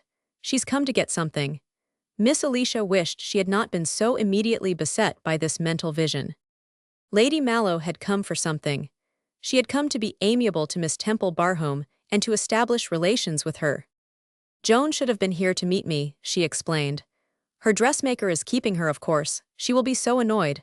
She wanted very much to come with me." It was further revealed that she might arrive at any moment, which gave Miss Alicia an opportunity to express, with pretty grace, the hope that she would, and her trust that she was quite well. "She is always well," Lady Mallow returned. "And she is of course as interested as we all are in this romantic thing. It is perfectly delicious, like a 3-volumed novel." "It is romantic," said Miss Alicia, wondering how much her visitor knew or thought she knew, and what circumstances would present themselves to her as delicious. "Of course one has heard only the usual talk one always hears when everybody is chattering about a thing," Lady Mallow replied, with a propitiating smile. "No one really knows what is true and what isn't. But it is nice to notice that all the gossip speaks so well of him. No one seems to pretend that he is anything but extremely nice himself, notwithstanding his disadvantages." She kept a fine hazel eye, surrounded by a line which artistically represented itself as black lashes, steadily resting on Miss Alicia as she said the last words. "He is," said Miss Alicia, with gentle firmness, "nicer than I had ever imagined any young man could be, far nicer." Lady Mallow's glance round the luxurious private sitting room and over the perfect idea of Mrs. Mellish was so swift as to be almost imperceptible. "How delightful," she said. "He must be unusually agreeable, or you would not have consented to stay and take care of him." "I cannot tell you how happy I am to have been asked to stay with him, Lady Mallow," Miss Alicia replied, the gentle firmness becoming a soft dignity. "Which of course shows all the more how attractive he must be. And in view of the past lack of advantages, what a help you can be to him. It is quite wonderful for him to have a relative at hand, who is an Englishwoman and familiar with things he will feel he must learn." A perhaps singular truth is that, but for the unmistakable nature of the surroundings, she quickly took in the significance of, and but for the perfection of the carrying out of Mrs. Mellish's delightful idea, it is more than probable that her ladyship's manner of approaching Miss Alicia and certain subjects on which she desired enlightenment would have been much more direct and much less propitiatory. Extraordinary as it was, the creature, she thought of Tembarom as the creature, had plainly been so pleased with the chance of being properly coached that he had put everything, so to speak, in the little old woman's hands. She had got a hold upon him. It was quite likely that to regard her as a definite factor would only be the part of the merest discretion. She was evidently quite in love with him in her early Victorian, spinster way. One had to be prudent with women like that who had got hold of a male creature for the first time in their lives, and were almost unaware of their own power. Their very unconsciousness made them a dangerous influence. With a masterly review of these facts in her mind, Lady Mallow went on with a fluent and pleasant talk, through the medium of which she managed to convey a large number of things Miss Alicia was far from being clever enough to realize she was talking about. She lightly waved wings of suggestion across the scene. She dropped infinitesimal seeds in passing. She left faint echoes behind her, the kind of echoes one would find oneself listening to and trying to hear as definitely formed sounds. She had been balancing herself on a precarious platform of rank and title, unsupported by any sordid foundation of a solid nature, through a lifetime spent in London. She had learned to catch fiercely at straws of chance, and bitterly to regret the floating past of the slightest, which had made of her a finished product of her kind. She talked lightly, and was sometimes almost witty. To her hearers she seemed to know every brilliant personage and to be familiar with every dazzling thing. She knew well what social habits and customs meant, what their value or lack of value was. There were customs, she implied skillfully, so established by time that it was impossible to ignore them. Relationships, for instance, stood for so much that was fine in England that one was sometimes quite touched by the far-reachingness of family loyalty. The head of the house of a great estate represented a certain power in the matter of upholding the dignity of his possessions, of caring for his tenantry, of standing for proper hospitality and friendly family feeling. It was quite beautiful, as one often saw it. Throughout the talk there were several references to Joan, who really must come in shortly, which were very interesting to Miss Alicia. Lady Joan, Miss Alicia heard casually, was a great beauty. Her perfection and her extreme cleverness had made her perhaps a trifle difficile. She had not done, Lady Mallow put it with a lightness of phrasing which was delicacy itself, what she might have done, with every exalted advantage, so many times. She had a profound nature. Here Lady Mallow waved away, as it were, a ghost of a sigh. Since Miss Temple Barhome was a relative, she had no doubt heard of the unfortunate, the very sad incident which her mother sometimes feared prejudiced the girl even yet. "You mean, poor Jem," broke forth involuntarily from Miss Alicia's lips. Lady Mallow stared a little. "Do you call him that?" she asked. "Did you know him then?" "I loved him," answered Miss Alicia, winking her eyes to keep back the moisture in them, though it was only when he was a little boy. "Oh," said Lady Mallow with a sudden singular softness, "I must tell Joan that." Lady Joan had not appeared even after they had had tea and her mother went away. But somehow Miss Alicia had reached a vaguely yearning feeling for her, and wished very much the dressmaker had released her. She was quite stirred when it revealed itself almost at the last moment that in a few weeks, both she and Lady Mallow were to pay a visit at no great distance from Tembarom itself, and that her ladyship would certainly arrange to drive over to continue her delightful acquaintance, and to see the beautiful old place again. In any case one must, even if he lived in lonely state, pay one's respects to the head of the house. The truth is, of course, one is extremely anxious to meet him, and it is charming to know that one is not merely invading the privacy of a bachelor, Lady Mallow put it. "She'll come for you," little Anne had soberly remarked. Tembarom remembered the look in her quiet, unresentful blue eyes when he came in to dinner, and Miss Alicia related to him the events of the afternoon. Chapter 18. The spring, when they traveled back to the north, was so perceptibly nearer that the fugitive soft days strayed in advance at intervals that were briefer.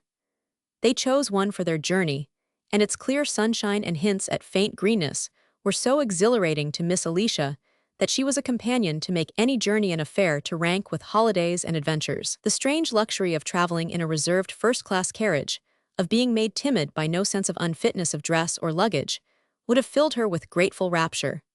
But Rose, journeying with Pearson a few coaches behind, appeared at the carriage window at every important station to say, "Is there anything I may do for you, ma'am?" And there really never was anything she could do, because Mr. Tembarom remembered everything which could make her comfort perfect. In the moods of one who searches the prospect for suggestions as to pleasure he can give to himself by delighting a dear child, he had found and bought for her a most elegant little dressing bag, with the neatest of plain gold fittings beautifully initialed. It reposed upon the cushioned seat near her, and made her heart beat every time she caught sight of it anew. How wonderful it would be if poor dear, darling mamma could look down and see everything, and really know what happiness had been vouchsafed to her unworthy child. Having a vivid recollection of the journey made with Mr. Palford, Tembarom felt that his whole world had changed for him. The landscape had altered its aspect. Miss Alicia pointed out bits of freshening grass, was sure of the breaking of brown leaf buds, and more than once breathlessly suspected a primrose in a sheltered hedge corner. A country-bred woman, with country-bred keenness of eye and a country-bred sense of the season's change, she saw so much that he had never known that she began to make him see also. Bare trees would be thick-leaved nesting places, hedges would be white with hawthorn, and hold blue eggs and chirps and songs. Skylarks would spring out of the fields and soar into the sky, dropping crystal chains of joyous trills. The cottage gardens would be full of flowers, there would be poppies gleaming scarlet in the corn, and in buttercup time all the green grass would be a sheet of shining gold. "When it all happens, I shall be like a little East Sider taken for a day in the country. I shall be asking questions at every step," Tembarom said. "Tembarom must be pretty fine then." "It is so lovely," said Miss Alicia, turning to him almost solemnly, "that sometimes it makes one really lose one's breath." He looked out of the window with sudden wistfulness. "I wish Anne," he began, and then, seeing the repressed question in her eyes, made up his mind. He told her about little Anne. He did not use very many words, but she knew a great deal when he had finished, and her spinster soul was thrilled. Neither she nor poor Emily had ever had an admirer, and it was not considered refined for unsought females to discuss such subjects. Domestic delirium over the joy of an engagement in families in which daughters were a drug she had seen. It was indeed inevitable that there should be more rejoicing over one Miss Timpson, who had strayed from the fold into the haven of marriage, than over the 99 Mrs. Timpson who remained behind. But she had never known intimately anyone who was in love, really in love. Mr. Tembarom must be. When he spoke of little Anne he flushed shyly, and his eyes looked so touching and nice. His voice sounded different, and though of course his odd New York expressions were always rather puzzling, she felt as though she saw things she had had no previous knowledge of, things which thrilled her. "She must be a very, very nice girl," she ventured at length. "I am afraid I have never been into old Mrs. Hutchinson's cottage. She is quite comfortably off in her way, and does not need parish care. I wish I had seen Miss Hutchinson. I wish she had seen you, was Tembarom's answer. Miss Alicia reflected. She must be very clever to have such sensible views, she remarked. If he had remained in New York, and there had been no question of his inheriting Temple Barhome, the marriage would have been most suitable. But however superior she might be, a vision of old Mrs. Hutchinson's granddaughter as the wife of Mr. Temple Barhome, and of noisy old Mr. Hutchinson as his father-in-law was a staggering thing. You think they were sensible? Asked Tembarom. Well, she never did anything that wasn't, so I guess they were, and what she says goes. I wanted you to know anyhow. I wouldn't like you not to know. I'm too fond of you, Miss Alicia. And he put his hand round her neat glove and squeezed it. The tears of course came into her tender eyes. Emotion of any sort always expressed itself in her in this early Victorian manner. This Lady Joan girl, he said suddenly not long afterward, isn't she the kind that I'm to get used to, the kind in the pictorial magazine Anne talked about? I bought one at the newsstand at the depot before we started. I wanted to get onto the pictures and see what they did to me. He found the paper among his belongings and regarded it with the expression of a serious explorer. It opened at a page of illustrations of slim goddesses in court dresses. By actual measurement, if regarded according to scale, each was about 10 feet high, but their long lines, combining themselves with court trains, waving plumes, and falling veils, produced an awe-inspiring effect. Tembarom gazed at them in absorbed silence. Is she something like any of these? He inquired finally. Miss Alicia looked through her glasses. Far more beautiful, I believe, she answered. These are only fashion plates, and I have heard that she is a most striking girl. A beaut from Buttesville, he said, so that's what I'm up against. I wonder how much use that kind of a girl would have for me. He gave a good deal of attention to the paper before he laid it aside. As she watched him, Miss Alicia became gradually aware of the existence of a certain hint of determined squareness in his boyish jaw. It was perhaps not much more than a hint, but it really was there, though she had not noticed it before. In fact, it usually hid itself behind his slangy youthfulness and his readiness for any good cheer. One may as well admit that it sustained him during his novitiate, and aided him to pass through it without ignominy or disaster. He was strengthened also by a private resolve to bear himself in such a manner as would at least do decent credit to little Anne and her superior knowledge. With the curious eyes of servants, villagers, and secretly outraged neighborhood upon him, he was shrewd enough to know that he might easily become a perennial fount of grotesque anecdote, to be used as a legitimate source of entertainment in cottages over the consumption of beans and bacon, as well as at great houses, when dinner-table talk threatened to become dull if not enlivened by some spice. He would not have thought of this or been disturbed by it but for Anne. She knew, and he was not going to let her be met on her return from America with what he called a lot of funny dope about him. No girl would like it, he said to himself. And the way she said she cared too much, just put it up to me to see that the fellow she cares for doesn't let himself get laughed at. Though he still continued to be jocular on subjects, which to his valet seemed almost sacred, Pearson was relieved to find that his employer gradually gave himself into his hands in a manner quite amenable. In the touching way in which 9 out of 10 nice, domesticated American males obey the behests of the women they are fond of, he had followed Anne's directions to the letter.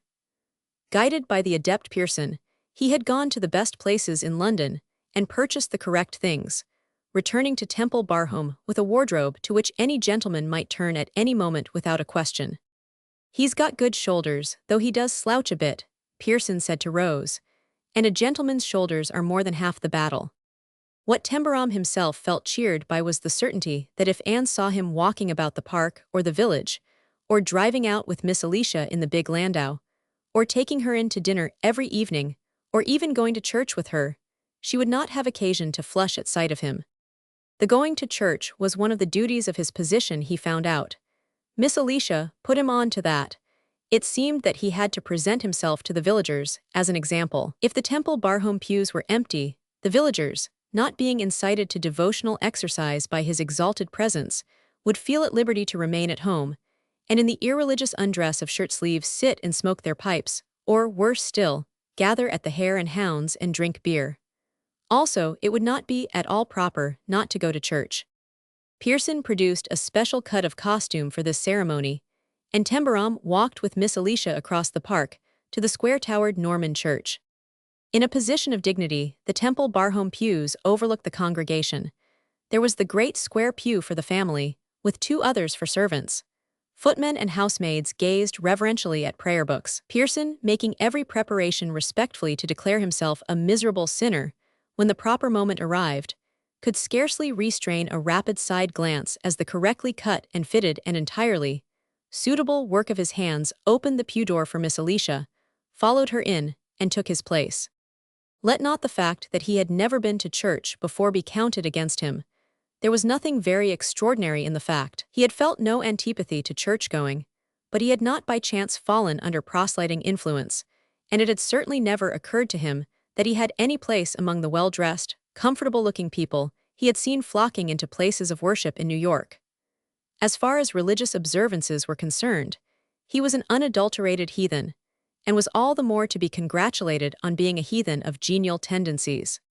The very large pew, under the stone floor of which his ancestors had slept undisturbedly for centuries, interested him greatly.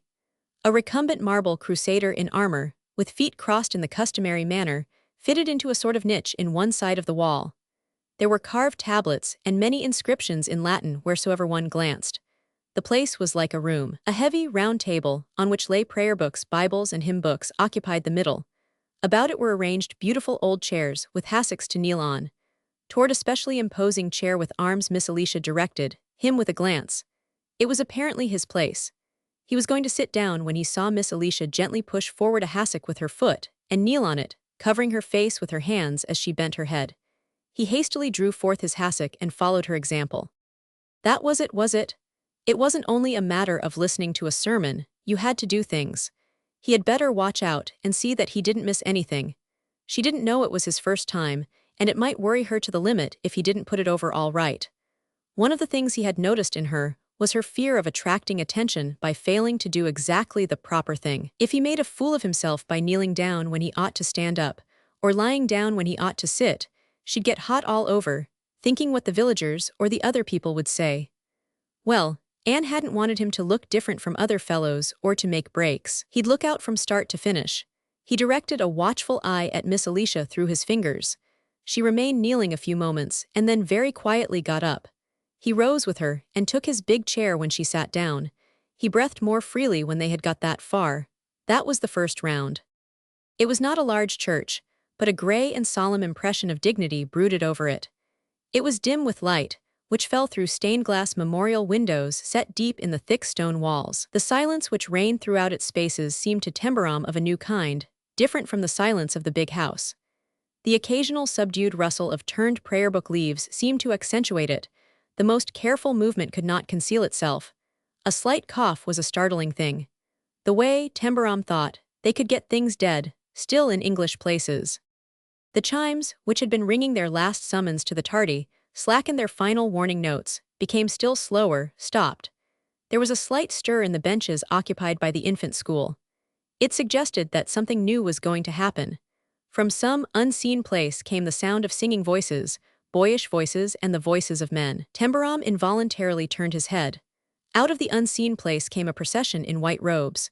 Great Scott, everyone was standing up. He must stand up too. The boys and men in white garments filed into their seats. An elderly man, also in white robes, separated himself from them and going into his special place, kneeled down. Then he rose and began to read. When the wicked man turneth away from his wickedness. Tembarom took the open book which Miss Alicia had very delicately pushed toward him. He read the first words. That was plain sailing. Then he seemed to lose his place. Miss Alicia turned a leaf. He turned one also. Dearly beloved brethren. There you were, this was once more plain sailing. He could follow it. What was the matter with Miss Alicia? She was kneeling again, everybody was kneeling. Where was the hassock?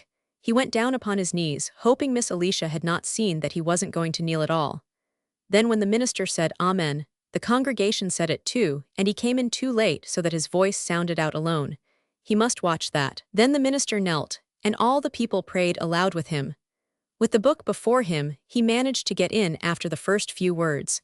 But he was not ready with the responses, and in the middle of them everybody stood up again. And then the organ played, and everyone sang. He couldn't sing, anyhow, and he knew he couldn't catch on to the kind of thing they were doing. He hoped Miss Alicia wouldn't mind his standing up and holding his book and doing nothing. He could not help seeing that eyes continually turned toward him. They'd notice every darn break he made, and Miss Alicia would know they did. He felt quite hot more than once. He watched Miss Alicia like a hawk. He sat down and listened to reading. He stood up and listened to singing. He kneeled, he tried to chime in with amens, and to keep up with Miss Alicia's bending of head and knee. But the creed, with its sudden turn toward the altar, caught him unawares. He lost himself wholly in the psalms. The collects left him in deep water, hopeless of ever finding his place again, and the litany baffled him, when he was beginning to feel safe, by changing from miserable sinners to spare us, good Lord, and we beseech thee to hear us. If he could just have found the place, he would have been all right. But an honest anxiety to be right excited him, and the fear of embarrassing Miss Alicia by going wrong made the morning a strenuous thing. He was so relieved to find he might sit still when the sermon began that he gave the minister an attention which might have marked him, to the chance beholder, as a religious enthusiast. By the time the service had come to an end, the stately peace of the place had seemed to sink into his being and become part of himself. The voice of the minister bestowing his blessing, the voices of the white-clothed choir floating up into the vaulted roof, stirred him to a remote pleasure. He liked it, or he knew he would like it when he knew what to do. The filing out of the choristers, the silent final prayer, the soft rustle of people rising gently from their knees, somehow actually moved him by its suggestion of something before unknown. He was a heathen still, but a heathen vaguely stirred. He was very quiet, as he walked home across the park with Miss Alicia. "How did you enjoy the sermon?" she asked with much sweetness. "I'm not used to sermons, but it seemed all right to me," he answered. "What I've got to get on to is knowing when to stand up and when to sit down. I wasn't much of a winner at it this morning. I guess you noticed that." But his outward bearing had been much more composed than his inward anxiety had allowed him to believe. His hesitations had not produced the noticeable effect he had feared. "Do you mean you are not quite familiar with the service?" she said. Poor dear boy, he had perhaps not been able to go to church regularly at all. "I'm not familiar with any service," he answered without prejudice. "I never went to church before." She slightly started, and then smiled. "Oh, you mean you have never been to the Church of England," she said. Then he saw that, if he told her the exact truth, she would be frightened and shocked. She would not know what to say or what to think. To her unsophisticated mind, only murderers and thieves and criminals never went to church. She just didn't know. Why should she? So he smiled also. "No, I've never been to the Church of England," he said. Chapter 19. The country was discreetly conservative in its social attitude. The gulf between it and the new owner of Temple Barhome was too wide and deep to be crossed without effort combined with immense mental agility.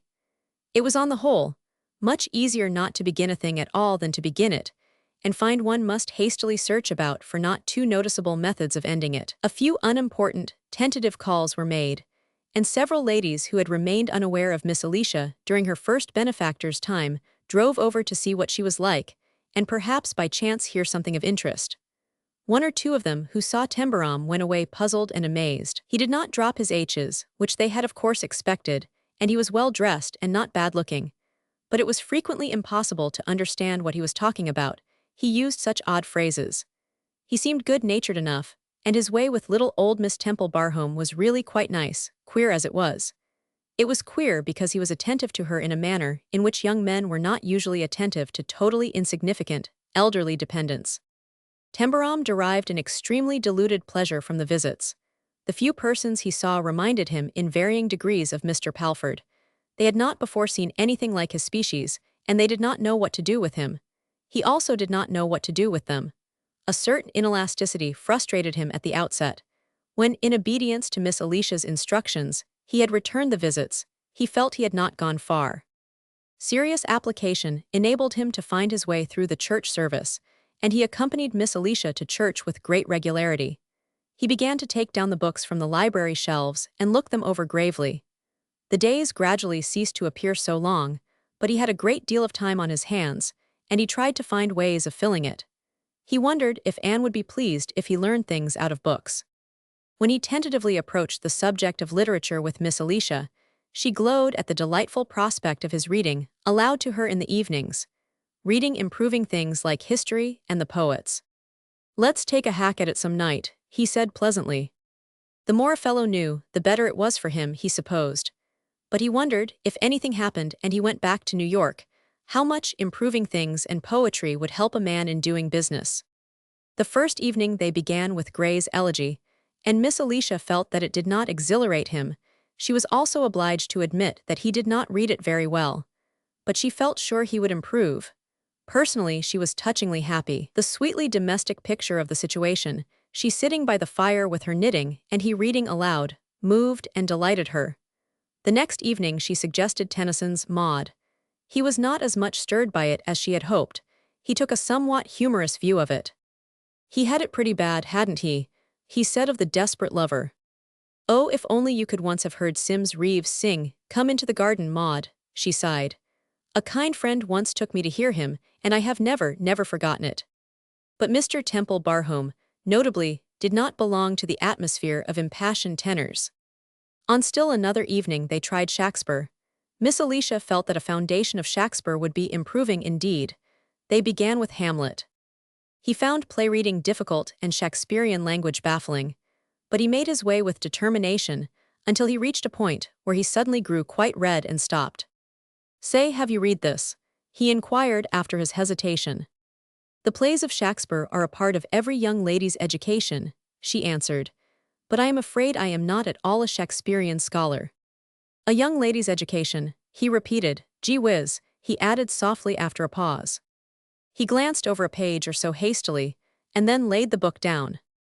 "Say," he suggested with an evasive air, "let's go over that Maud one again. It's easier to read aloud." The crude awkwardness of his manner suddenly made Miss Alicia herself flush and drop a stitch in her knitting. How dreadful of her not to have thought of that. The Elizabethan age was, I fear, a rather coarse one in some respects. Even history acknowledges that Queen Elizabeth herself used profane language. She faltered and coughed a little apologetic cough as she picked up her stitch again. "I bet Anne's never seen inside Shakespeare," said Tembarom. Before reading aloud in the future, he gave some previous personal attention to the poem or subject decided upon. It may be at once frankly admitted that when he read aloud, it was more for Miss Alicia's delectation than for his own. He saw how much she enjoyed the situation. His effective frankness and constant boyish talk was so inseparable from her idea of him that she found it a puzzling thing to realize that she gradually began to feel aware of a certain remote reserve in him, or what might perhaps be better described as a habit of silence upon certain subjects. She felt it marked in the case of Strangeways. She surmised that he saw Strangeways often and spent a good deal of time with him, but he spoke of him rarely, and she never knew exactly what hours were given to him. Sometimes she imagined he found him a greater responsibility than he had expected. Several times when she believed that he had spent part of a morning or afternoon in his room, he was more silent than usual and looked puzzled and thoughtful. She observed, as Mr. Palford had, that the picture gallery, with its portraits of his ancestors, had an attraction. A certain rainy day he asked her to go with him and look them over. It was inevitable that she should soon wander to the portrait of Miles Hugo and remain standing before it. Tembarom followed, and stood by her side in silence until her sadness broke its bounds with a pathetic sigh. "Was he very like him?" he asked. She made an unconscious, startled movement. For the moment she had forgotten his presence, and she had not really expected him to remember. "I mean Jem," he answered her surprised look. "How was he like him? Was there—" He hesitated and looked really interested. "Was he like him in any particular thing?" "Yes," she said, turning to the portrait of Miles Hugo again. "They both had those handsome, drooping eyes with the lashes coming together at the corners. There is something very fascinating about them, isn't there? I used to notice it so much in dear little Jem. You see how marked they are in Miles Hugo." "Yes," Tembarom answered. "A fellow who looked that way at a girl when he made love to her would get a stranglehold. She wouldn't forget him soon." "It strikes you in that way too," said Miss Alicia shyly. "I used to wonder if it was not quite nice of me to think of it, but it did seem that if anyone did look at one like that, maidenly shyness overcame her. Poor Lady Joan," she sighed. "There's a sort of cleft in his chin, though it's a good, square chin," he suggested. "And that smile of his were Jem's." "Yes, they were. The likeness was quite odd sometimes, quite. Those are things that wouldn't be likely to change much when he grew up," Tembarom said, drawing a little closer to the picture. Poor Jem, he was up against it hard and plenty, he had it hardest. This chap only died. There was no mistaking his sympathy. He asked so many questions that they sat down and talked instead of going through the gallery. He was interested in the detail of all that had occurred after the ghastly moment when Jem had risen from the card table and stood looking around, like some baited dying animal, at the circle of cruel faces drawing in about him. How soon had he left London? Where had he gone first? How had he been killed? He had been buried with others beneath a fall of earth and stones. Having heard this much, Tembarom saw he could not ask more questions. Miss Alicia became pale and her hands trembled. She could not bear to discuss details so harrowing. "Say, I oughtn't to let you talk about that," he broke out, and he patted her hand and made her get up and finish their walk about the gallery. He held her elbow in his own odd, nice way as he guided her, and the things he said, and the things he pretended to think or not to understand, were so amusing that in a short time he had made her laugh. She knew him well enough by this time to be aware that he was intentionally obliging her to forget what it only did her harm to remember. That was his practical way of looking at it. Getting a grouch on or being sorry for what you can't help cuts no ice, he sometimes said. When it does, me for getting up at daybreak and keeping at it. But it doesn't, you bet your life on that. She could see that he had really wanted to hear about Jem, but he knew it was bad for her to recall things, and he would not allow her to dwell on them, just as she knew he would not allow himself to dwell on little Miss Hodgson, remotely placed among the joys of his beloved New York. Two other incidents besides the visit to Miles Hugo afterward marked that day when Miss Alicia looked back on it. The first was his unfolding to her his plans for the house party, which was characteristic of his habit of thinking things over and deciding them before he talked about them. "If I'm going to try the thing out, as Anne says I must," he began when they had gone back to the library after lunch, "I've got to get going. I'm not seeing any of those pictorial girls, and I guess I've got to see some." "You will be invited to dine at places," said Miss Alicia. Presently, she added bravely, in fact with an air of greater conviction than she felt. "If it's not the law that they've got to invite me or go to jail," said Tembarom, "I don't blame 'em for not doing it if they're not stuck on me. And they're not, and it's natural. But I've got to get in my fine work or my year'll be over before I've found out for myself, as Anne called it. There's where I'm at, Miss Alicia, and I've been thinking of Lady Joan and her mother. You said you thought they'd come and stay here if they were properly asked." "I think they would," answered Miss Alicia with her usual delicacy. "I thought I gathered from Lady Mallow that, as she was to be in the neighborhood, she would like to see you and Temple Barhome, which she greatly admires."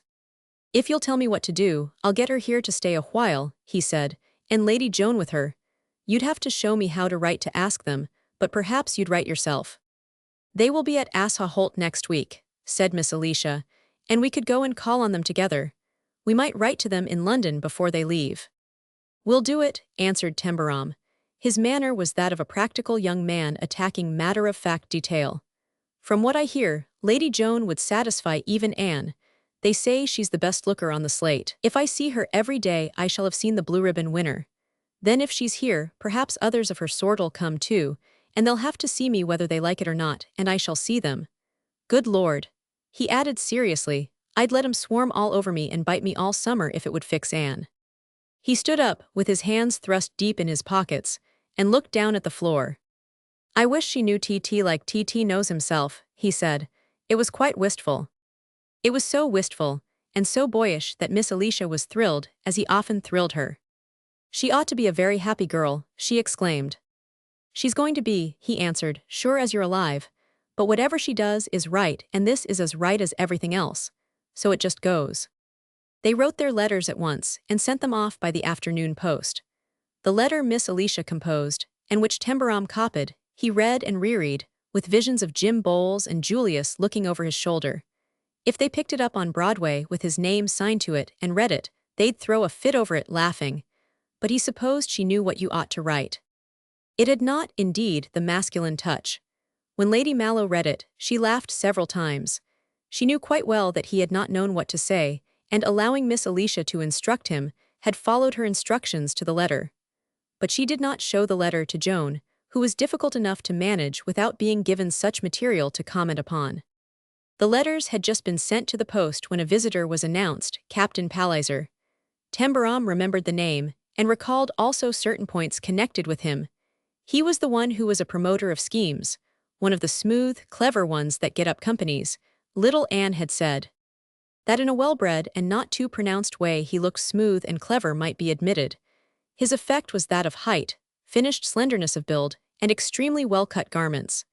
He was no longer young, and he had smooth, thin hair and a languidly observant grey eye. "I have been staying at Detchworth Grange," he explained when he had shaken hands with the new Temple Barhome and Miss Alicia. "It gave me an excellent opportunity to come and pay my respects." There was a hint of uncertainty in the observant grey eye. The fact was that he realized in the space of 5 minutes that he knew his ground even less than he had supposed he did. He had not spent his week at Detchworth Grange without making many quiet investigations, but he had found out nothing whatever. The new man was an ignoramus, but no one had yet seemed to think him exactly a fool. He was not excited by the new grandeurs of his position, and he was not ashamed of himself. Captain Palliser wondered if he was perhaps sharp, one of those New Yorkers, shrewd even to light-fingeredness in clever scheming. Stories of a newly created method of business, dealing involving an air of candor and almost primitive good nature, an American method, had attracted Captain Palliser's attention for some time. A certain Yankee rawness of manner played a part as a factor, a crudity which would throw a man off guard if he did not recognize it. The person who employed the method was of philosophical non-combativeness. The New York phrase was that he jollied a man along. Immense schemes had been carried through in that way. Men in London, in England, were not sufficiently light of touch in their jocularity. He wondered if perhaps this young fellow, with his ready laugh and rather loose-jointed, casual way of carrying himself, was of this dangerous new school. What, however, could he scheme for, being the owner of Temple Barhome's money? It may be mentioned at once that Captain Palliser's past had been such as had fixed him in the belief that everyone was scheming for something.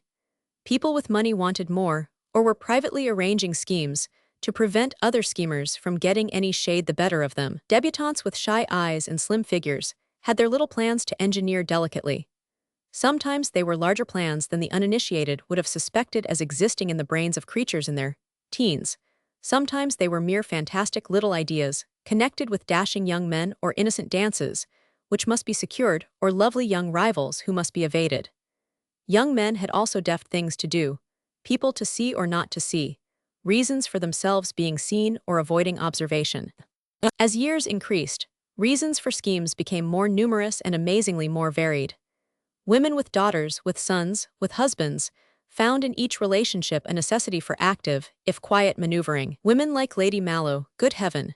By what schemes did not that woman live and have her being, and her daughters from day to day? Without money, without a friend who was an atom more to be relied on than she would have been herself if an acquaintance had needed her aid, her outwardly well-to-do and fashionable existence was a hand-to-hand fight. No wonder she had turned a still rather brilliant eye upon Sir Moses Monaldini, the great Israelite financier.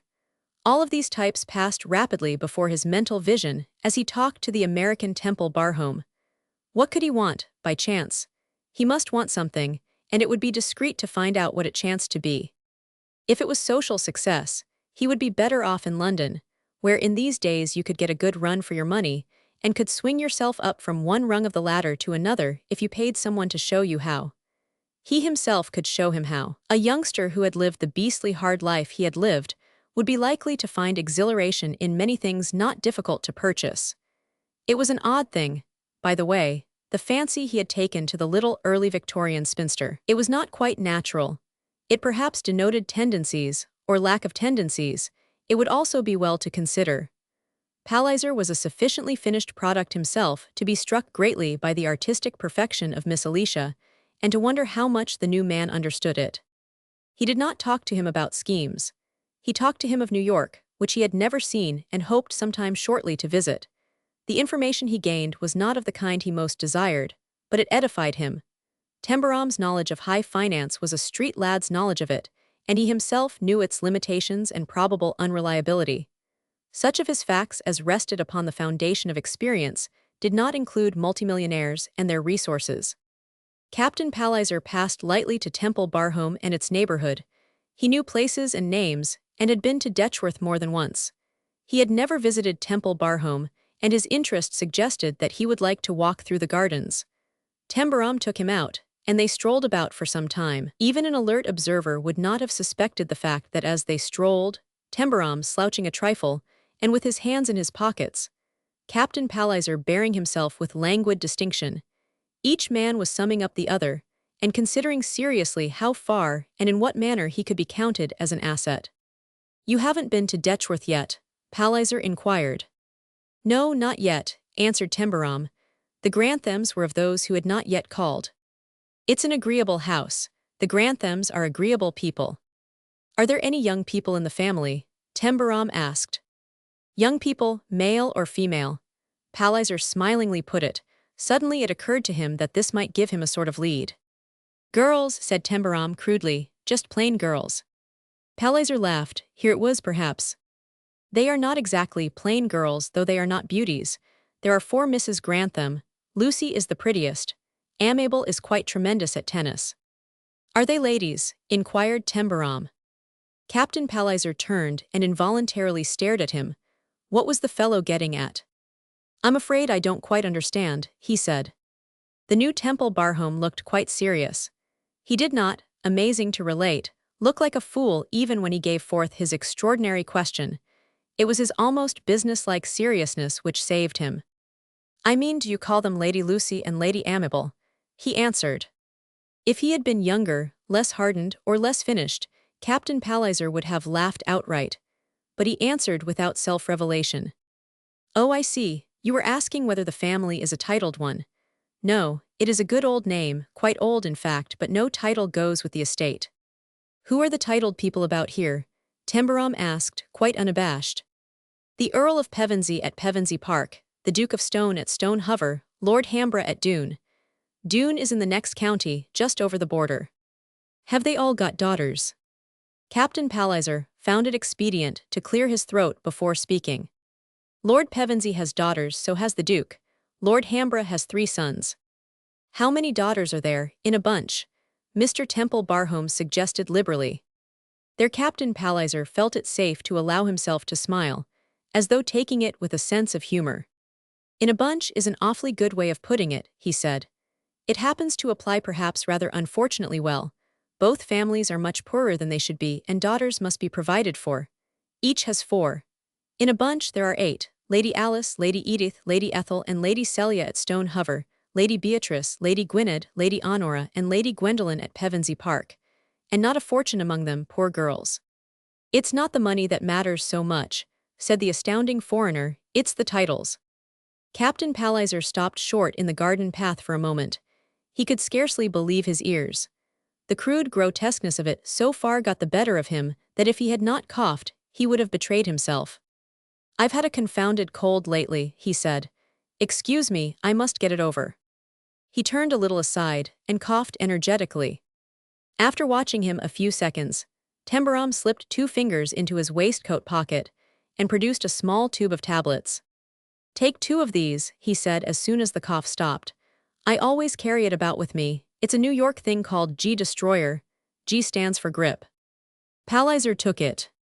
"Thanks, with water, no, just dissolve in the mouth, thanks awfully."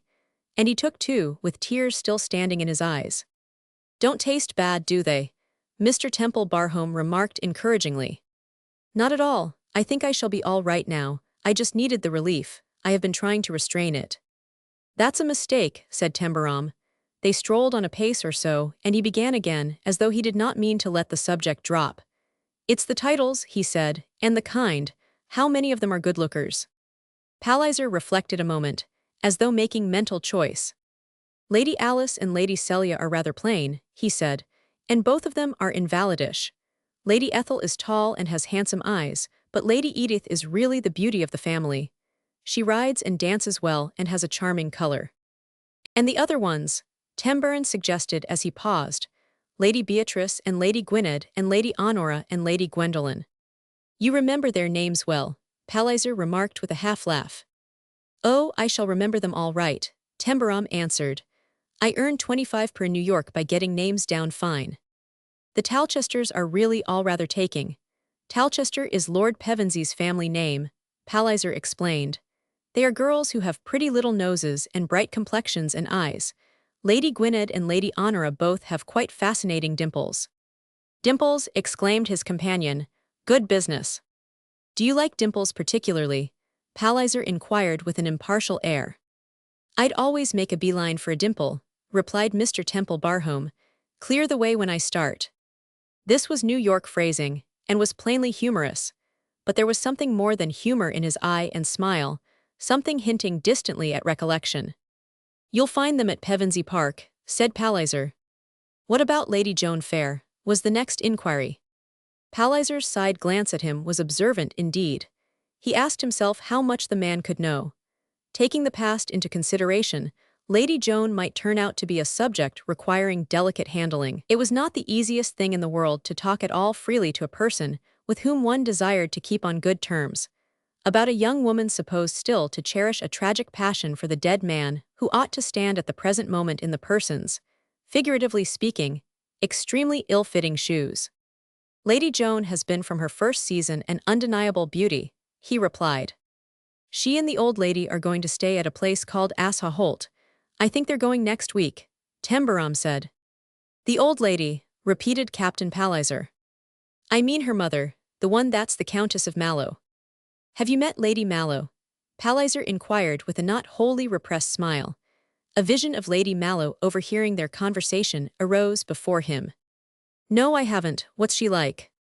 She is not the early or mid-Victorian old lady, was Palliser's reply. She wears Gainsborough hats and looks a quite possible 38. She is a handsome person herself. He was not aware that the term old lady was, among Americans of the class of Mrs. Bowes's boarders, a sort of generic term signifying almost anything maternal which had passed 30. Tembarom proceeded. After they get through at the Ashaw Holt place, I've asked them to come here.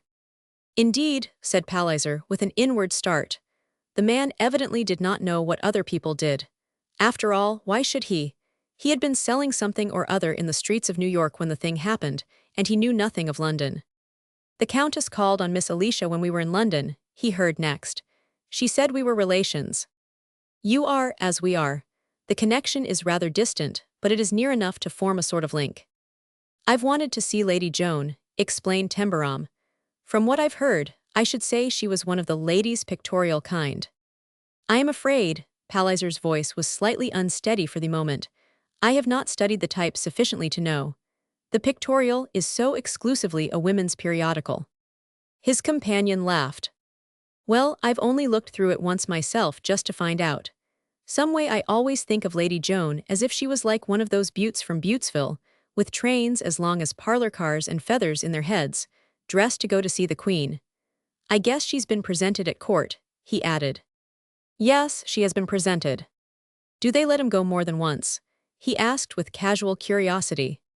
Confound this cough, exclaimed Captain Palliser, and he broke forth again.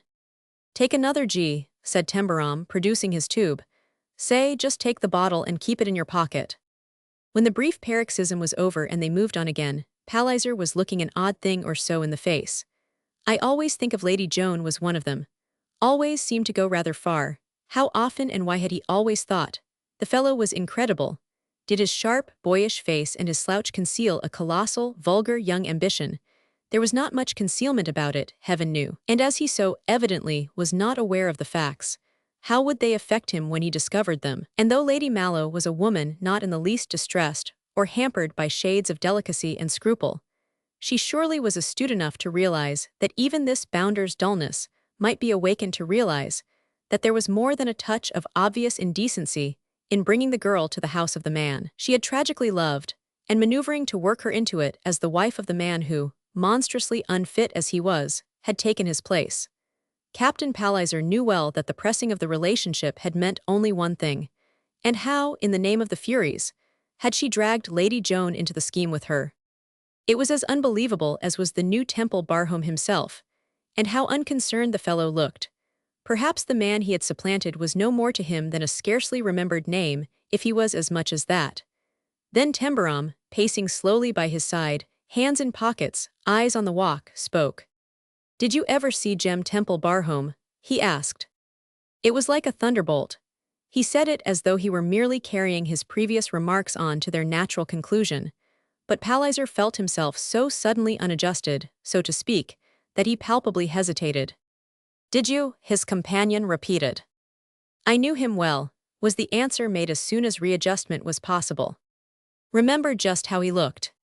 "Perfectly, he was a striking fellow. Women always said he had fascinating eyes. Sort of slant downward on the outside corners, and black eyelashes sorta sweeping together." Palliser turned with a movement of surprise. "How did you know? It was just that odd sort of thing."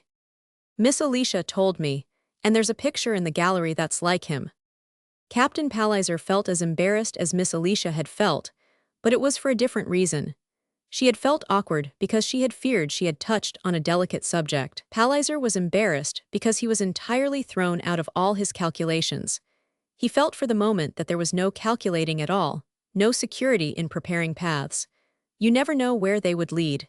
Here had he been actually alarmed in secret, and the oaf stood before him, undisturbedly opening up the subject himself.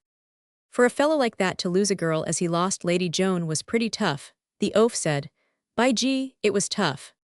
He knew it all, the whole thing, scandal, tragically broken marriage, everything. And knowing it, he was laying his Yankee plans for getting the girl to Tembarom to look her over. It was of a grossness one sometimes heard of in men of his kind, and yet it seemed in its casualness to outleap any little scheme of the sort he had so far looked on at. Lady Joan felt it immensely, he said. A footman was to be seen moving toward them, evidently bearing a message. Tea was served in the drawing-room, and he had come to announce the fact. They went back to the house, and Miss Alicia filled cups for them and presided over the splendid tray with a persuasive suggestion in the matter of hot or cold things, which made it easy to lead up to any subject. She was the best of unobtrusive hostesses. Palliser talked of his visit at Detchworth, which had been shortened because he had gone to fit in and remain until a large but uncertain party turned up. It had turned up earlier than had been anticipated, and of course he could only delicately slip away. "I am sorry it has happened, however," he said, "not only because one does not wish to leave Detchworth, but because I shall miss Lady Mallow and Lady Joan, who are to be at Ashaw Holt next week. I particularly wanted to see them." Miss Alicia glanced at Tembarom to see what he would do. He spoke before he could catch her glance. "Say," he suggested, "why don't you bring your grip over here and stay? I wish you would." "A grip means a Gladstone bag," Miss Alicia murmured in a rapid undertone. Palliser replied with appreciative courtesy. Things were going extremely well. "That's awfully kind of you," he answered. "I should like it tremendously. Nothing better. You are giving me a delightful opportunity. Thank you, thank you. If I may turn up on Thursday, I shall be delighted." There was satisfaction in this, at least in the observant grey eye when he went away. Chapter 20. Dinner at Detchworth Grange was most amusing that evening. One of the chief reasons, in fact, it would not be too venturesome to say the chief reason, for Captain Palliser's frequent presence in very good country houses was that he had a way of making things amusing. His relation of anecdotes, of people and things, was distinguished by a manner which subtly declined to range itself on the side of vulgar gossip. Quietly and with a fine casualness he conveyed the whole picture of the new order at Tembarom. He did it with wonderfully light touches, and yet the whole thing was to be seen. The little old maid in her exquisite clothes, her unmistakable stamp of timid good breeding, her protecting adoration combined with bewilderment. The long, lean, not altogether ill-looking New York bounder, with his slight slouch, his dangerously unsophisticated-looking face, and his American jocularity of slang phrase. "He's of a class I know nothing about. I own he puzzled me a trifle at first," Palliser said with his cool smile. "I'm not sure that I've got on to him altogether yet. That's an expressive New York phrase of his own. But when we were strolling about together, he made revelations apparently without being in the least aware that they were revelations. He was unbelievable. My fear was that he would not go on." "But he did go on," asked Amable. "One must hear something of the revelations." Then was given in the best possible form the little drama of the talk in the garden. No shade of Mr. Tembaro's characteristics was lost. Palliser gave occasionally an English attempt at the reproduction of his nasal twang, but it was only a touch, and not sufficiently persisted in to become undignified. "I can't do it," he said. "None of us can really do it. When English actors try it on the stage, it is not in the least the real thing. They only drawl through their noses, and it is more than that." The people of Detchworth Grange were not noisy people, but their laughter was unrestrained before the recital was finished.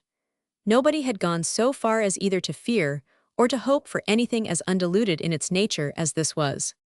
"Then he won't give us a chance, the least chance," cried Lucy and Amabel almost in unison. "We are out of the running." "You won't get even a look in, because you are not ladies," said their brother. "Poor Jem Temple Barhome, what a different thing it would have been if we had had him for a neighbor," Mr. Grantham fretted. "We should have had Lady Joan Fair as well," said his wife. "At least she's a gentlewoman as well as a lady," Mr. Grantham said. "She would not have become so bitter if that hideous thing had not occurred." They wondered if the new man knew anything about Jem. Palliser had not reached that part of his revelation when the laughter had broken into it. He told it forthwith, and the laughter was overcome by a sort of dismayed disgust. This did not accord with the rumors of an almost nice good nature. "There's a vulgar horridness about it," said Lucy. "What price, Lady Mallow?" said the son. "I'll bet a sovereign she began it." "She did," remarked Palliser, "but I think one may leave Mr. Temple Barhome safely to Lady Joan." Mr. Grantham laughed as one who knew something of Lady Joan. "There's an Americanism which I didn't learn from him," Palliser added, "and I remembered it when he was talking her over. It's this: when you dispose of a person finally and forever, you wipe up the earth with him. Lady Joan will wipe up the earth with your new neighbor." There was a little shout of laughter.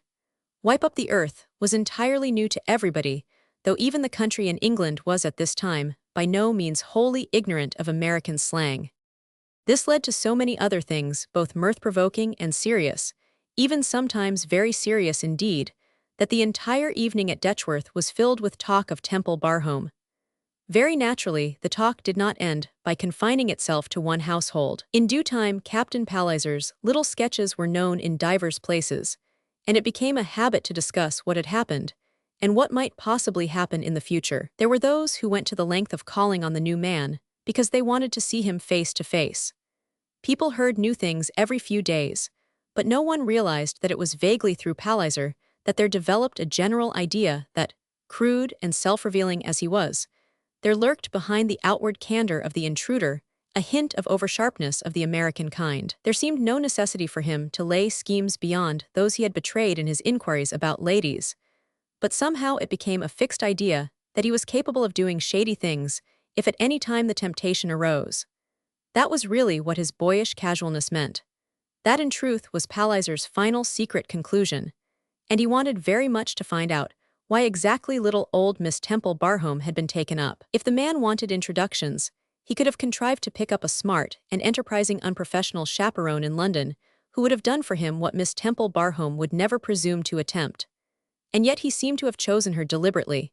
He had set her literally at the head of his house. And Palliser, having heard a vague rumor that he had actually settled a decent income upon her, had made adroit inquiries and found it was true. It was. To arrange the matter had been one of his reasons for going to see Mr. Palford during their stay in London. "I wanted to fix you safe," he said when he told Miss Alicia about it.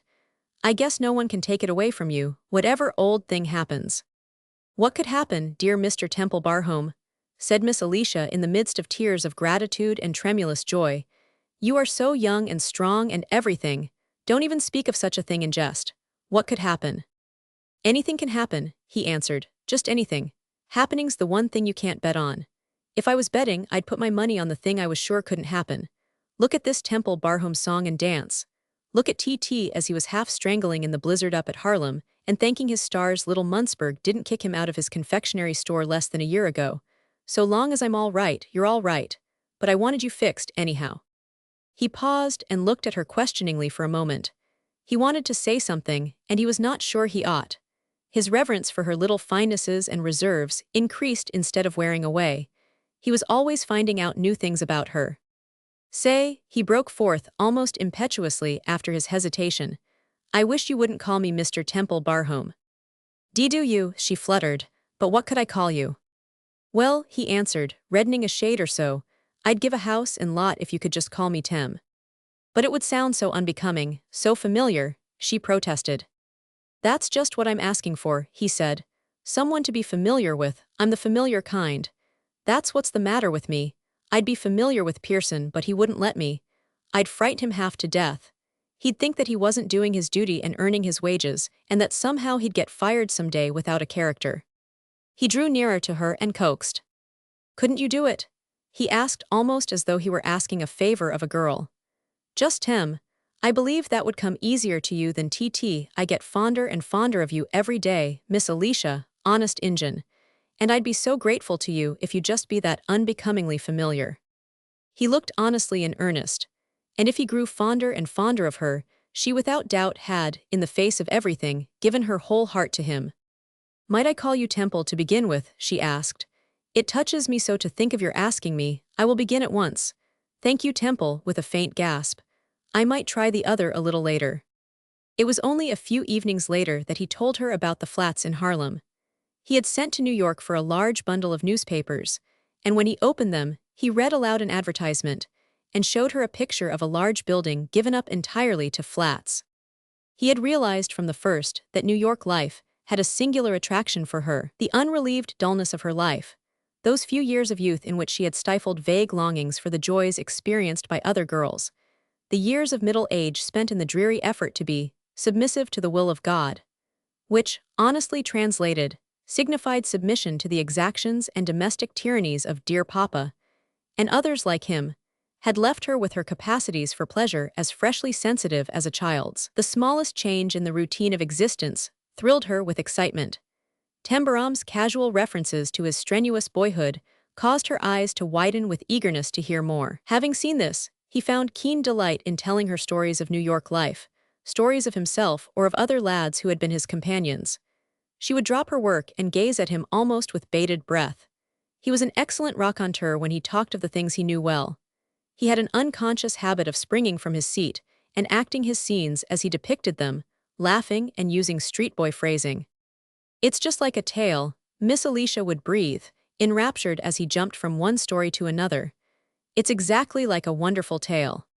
She learned to know the New York streets when they blazed with heat, when they were hard with frozen snow, when they were sloppy with melting slush or bright with springtime sunshine and spring winds blowing, with pretty women hurrying about in beflowered spring hats and dresses, and the exhilaration of the world-old springtime joy. She found herself hurrying with them. She sometimes hung with him and his companions on the railing outside dazzling restaurants, where scores of gay people ate rich food in the sight of their boyish ravenousness. She darted in and out among horses and vehicles to find carriages after the theater or opera, where everybody was dressed dazzlingly and diamonds glittered. Oh, how rich everybody must have seemed to you, how cruelly rich, poor little boy. They looked rich, right enough, he answered when she said it. And there seemed a lot of good things to eat all corralled in a few places, and you wished you could be let loose inside. But I don't know as it seemed cruel. That was the way it was, you know, and you couldn't help it. And there were places where they'd give away some of what was left. I tell you, we were in luck then. There was some spirit in his telling it all, a spirit which had surely been with him through his hardest days, a spirit of young mirth in rags, which made her feel subconsciously that the whole experience had, after all, been somehow of the nature of life's high adventure. He had never been ill or heartsick, and he laughed when he talked of it, as though the remembrance was not a recalling of disaster. Clemen or no Clemen, I wish I'd lived the life tha's lived, Thomas Hibblethwaite had said. Her amazement would indeed have been great if she had been told that she secretly shared his feeling. It seems as if somehow you had never been dull, was her method of expressing it. Dull, holy cats, no, he grinned. There wasn't any time for being anything, you just had to keep going. She became in time familiar with Mrs. Bowes's boarding house and boarders. She knew Mrs. Peck and Mr. Jakes, and the young lady from the notion counter, those wonderful shops. Julius and Jem, and the hall bedroom, and the tilted chairs and cloud of smoke, she saw so often that she felt at home with them. Poor Mrs. Bowes, she said, must have been a most respectable, motherly, hard-working creature, really a nice person of her class. She could not quite visualize the parlor, but it must have been warm and comfortable. And the pianola, a piano which you could play without even knowing your notes, what a clever invention. America seemed full of the most wonderfully clever things. Tembarom was actually uplifted in soul when he discovered that she laid transparent little plans for leading him into talk about New York. She wanted him to talk about it, and the Lord knows he wanted to talk about himself. He had been afraid at first. She might have hated it, as Palford did, and it would have hurt him somehow if she hadn't understood. But she did. Without quite realizing the fact, she was beginning to love it, to wish she had seen it. Her Somerset Vicarage imagination did not allow of such leaps as would be implied by the daring wish that sometime she might see it. But Tembarom's imagination was more athletic. Jinx, wouldn't it be fine to take her there? The Lark in London wouldn't be ace-high to it. The Hutchinsons were not New Yorkers, but they had been part of the atmosphere of Mrs. Bowes's. Mr. Hutchinson would of course be rather a forward and pushing man to be obliged to meet, but little Anne, she did so like little Anne. And the dear boy did so want, in his heart of hearts, to talk about her at times. She did not know whether, in the circumstances, she ought to encourage him, but he was so dear, and looked so much dearer when he even said little Anne, that she could not help occasionally leading him gently toward the subject. When he opened the newspapers and found the advertisements of the flats, she saw the engaging, half-awkward humorousness come into his eyes. "Here's one that would do all right," he said. 4 rooms and a bath, 11th floor, $35 a month. He spread the newspaper on the table and rested on his elbow, gazing at it for a few minutes wholly absorbed. Then he looked up at her and smiled. "There's a plan of the rooms," he said. "Would you like to look at it? Shall I bring your chair up to the table while we go over it together?" He brought the chair, and side by side they went over it thoroughly. To Miss Alicia it had all the interest of a new kind of puzzle. He explained it in every detail. One of his secrets had been that on several days, when Galton's manner had made him hopeful, he had visited certain flat buildings and gone into their intricacies. He could therefore describe with color their resources: the janitor, the elevator, the dumbwaiters to carry up domestic supplies and carry down ashes and refuse, the refrigerator, the unlimited supply of hot and cold water, the heating plan, the astonishing little kitchen with stationery, washtubs, the telephone if you could afford it, all the conveniences which to Miss Alicia, accustomed to the habits of Rowcroft Vicarage, where you lugged cans of water upstairs and down if you took a bath or even washed your face, seemed luxuries appertaining only to the rich and great. "How convenient, how wonderful, dear me," she said again and again, quite flushed with excitement. "It is like a fairy story, and it's not big at all, is it?" "You could get most of it into this," he answered, exulting. "You could get all of it into that big white and gold parlor. The White Saloon." He showed his teeth. "I guess I ought to remember to call it that," he said, "but it always makes me think of Kid McMurphy's on 4th Avenue. He kept what was called a saloon, and he'd had it painted white." "Did you know him?" Miss Alicia asked. "Know him? Gee, no, I didn't fly as high as that. He'd have thought me pretty fresh if I'd acted like I knew him. He thought he was one of the 400, he'd been a prize fighter. He was the fellow that knocked out Kid Wilkins in 4 rounds. He broke off and laughed at himself. "Hear me talk to you about a tough like that," he ended, and he gave her hand the little apologetic, protective pat which always made her heart beat because it was so nice. He drew her back to the advertisements, and drew such interesting pictures of what the lives of 2 people, mother and son or father and daughter or a young married couple who didn't want to put on style, might be in the tiny compartments, that their excitement mounted again. This could be a bedroom, that could be a bedroom, that could be the living room, and if you put a bit of bright carpet on the hallway and hung up a picture or so, it would look first-rate. He even went into the matter of measurements, which made it more like putting a puzzle together than ever, and their relief when they found they could fit a piece of furniture he called a lounge into a certain corner was a thing of flushing delight. The lounge, she found, was a sort of cot with springs. You could buy them for $3, and when you put on a mattress and covered it with a spread, you could sit on it in the daytime and sleep on it at night if you had to. From measurements, he went into calculations about the cost of things. He had seen unpainted wooden tables you could put mahogany stain on, and they'd look all you'd want. He'd seen a splendid little rocking chair in 2nd Avenue for $5, one of the padded kind that ladies like. He had seen an armchair for a man that was only $7, but there mightn't be room for both, and you'd have to have the rocking chair. He had once asked the price of a lot of plates and cups and saucers with roses on them, and you could get them for $6, and you didn't need a stove because there was the range. He had once heard little Anne talking to Mrs. Bowes about the price of frying pans and kettles, and they seemed to cost next to nothing. He'd looked into store windows and noticed the prices of groceries and vegetables and things like that. Sugar, for instance. 2 people wouldn't use much sugar in a week, and they wouldn't need a ton of tea or flour or coffee. If a fellow had a mother or sister or wife who had a head and knew about things, you could put it over on mighty little, and have a splendid time together, too. You'd even be able to work in a cheap seat in a theater every now and then. He laughed and flushed as he thought of it. Miss Alicia had never had a doll's house. Rowcroft Vicarage did not run to dolls and their belongings. Her thwarted longing for a doll's house had a sort of parallel in her similarly thwarted longing for a little boy. And here was her doll's house so long unpossessed. It was like that, this absorbed contriving and fitting of furniture into corners. She also flushed and laughed. Her eyes were so brightly eager, and her cheeks so pink that she looked quite girlish under her lace cap. How pretty and cozy it might be made, how dear, she exclaimed. And one would be so high up on the 11th floor that one would feel like a bird in a nest. His face lighted. He seemed to like the idea tremendously. Why, that's so, he laughed. That idea suits me down to the ground, a bird in a nest, but there'd have to be two, one would be lonely. Say, Miss Alicia, how would you like to live in a place like that? I am sure anyone would like it, if they had some dear relative with them. He loved her dear relative, loved it.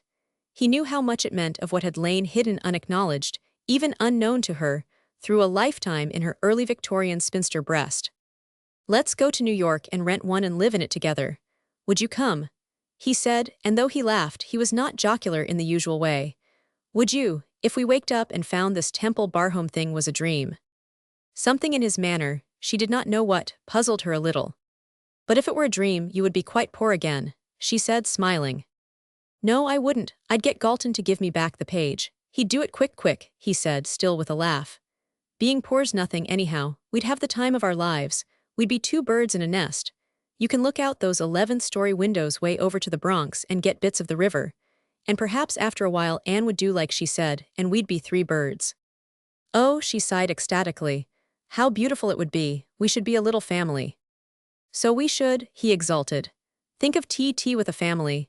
He drew his paper of calculations toward him again. Let's make believe we're going to do it and work out what it would cost for three. You know about housekeeping, don't you? Let's write down a list. If he had warmed to his work before, he warmed still more after this. Miss Alicia was drawn into it again and followed his fanciful plans with a new fervor. They were like two children who had played at make-believe until they had lost sight of commonplace realities. Miss Alicia had lived among small economies and could be of great assistance to him.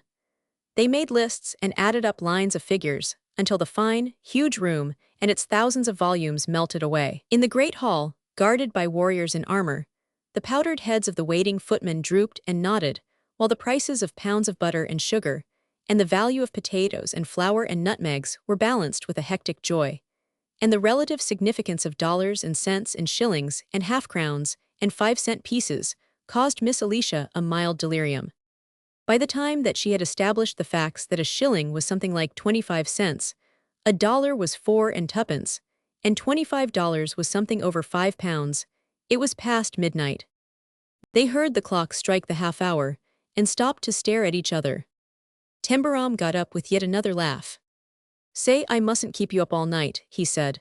But haven't we had a fine time, haven't we? I feel as if I'd been there.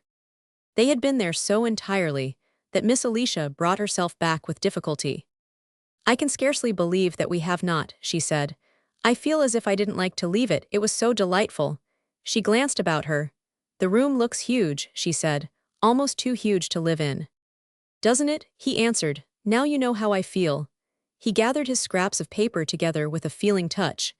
I didn't want to come back myself. When I get a bit of a grouch, I shall jerk these out and go back there again. Oh, do let me go with you, she said. I have so enjoyed it. You shall go whenever you like, he said. We'll keep it up for a sort of game on rainy days. How much is $1, Miss Alicia? 4 and twopence, and sugar is 6 cents a pound. Go to the head, he answered. Right again. The opened roll of newspapers was lying on the table near her. They were copies of the Earth, and the date of one of them by merest chance caught her eye. How odd, she said. Those are old papers, did you notice? Is it a mistake? This one is dated, she leaned forward, and her eye caught a word in a headline. The Klondike, she read. There's something in it about the Klondike. He put his hand out and drew the papers away. Don't you read that, he said. I don't want you to go to bed and dream about the Klondike. You've got to dream about the flat in Harlem. Yes, she answered. I mustn't think about sad things. The flat in Harlem is quite happy, but it startled me to see that word. I only sent for them, because I happened to want to look something up, he explained. How much is a pound, Miss Alicia? $4.86, she replied, recovering herself. Go up head again, you're going to stay there. When she gave him her hand on their parting for the night, he held it a moment. A subtle combination of things made him do it. The calculations, the measurements, the nest from which one could look out over the Bronx were prevailing elements in its makeup. Anne had been in each room of the Harlem flat, and she always vaguely reminded him of Anne. We are relations, ain't we? He asked. I am sure we often seem quite near relations, Temple. She added the name with very pretty kindness. We're not distant ones anymore anyhow, he said. Are we near enough? Would you let me kiss you good night, Miss Alicia? An emotional flush ran up to her cap ribbons. Indeed, my dear boy, indeed, yes. Holding her hand with a chivalric, if slightly awkward, courtesy, he bent and kissed her cheek. It was a hearty, affectionately grateful young kiss, which, while it was for herself, remotely included Anne. It's the first time I've ever said good night to anyone like that, he said. Thank you for letting me. He patted her hand again before releasing it. She went upstairs blushing and feeling rather as though she had been proposed to, and yet, spinster though she was, somehow quite understanding about the nest and Anne. Chapter 21. Lady Mallow and her daughter did not pay their visit to Asa Holt. The absolute, though not openly referred to, fact being that they had not been invited. The visit in question had merely floated in the air as a delicate suggestion made by her ladyship in her letter to Mrs. Ass Shaw, to the effect that she and Joan were going to stay at Temple Barhome. The visit to Ashaw they had partly arranged some time ago might now be fitted in. The partial arrangement itself, Mrs. Ass Shaw remarked to her eldest daughter when she received the suggesting note, was so partial as to require slight consideration, since it had been made, by the woman herself, who would push herself and her daughter into any house in England if a back door were left open. In the civilly phrased letter she received in answer to her own, Lady Mallow read between the lines the point of view taken, and writhed secretly, as she had been made to writhe scores of times in the course of her career. It had happened so often, indeed, that it might have been imagined that she had become used to it. But the woman who acted as maid to herself and Joan always knew when she had tried to get in somewhere and failed. The note of explanation sent immediately to Miss Alicia was at once adroit and amiable. They had unfortunately been detained in London a day or two past the date fixed for their visit to Ashaw, and Lady Mallow would not allow Mrs. Ass Shaw, who had so many guests, to be inconvenienced by their arriving late and perhaps disarranging her plans. So if it was quite convenient, they would come to Temple Barhome a week earlier. But not, of course, if that would be the least upsetting. When they arrived, Tembarom himself was in London. He had suddenly found he was obliged to go.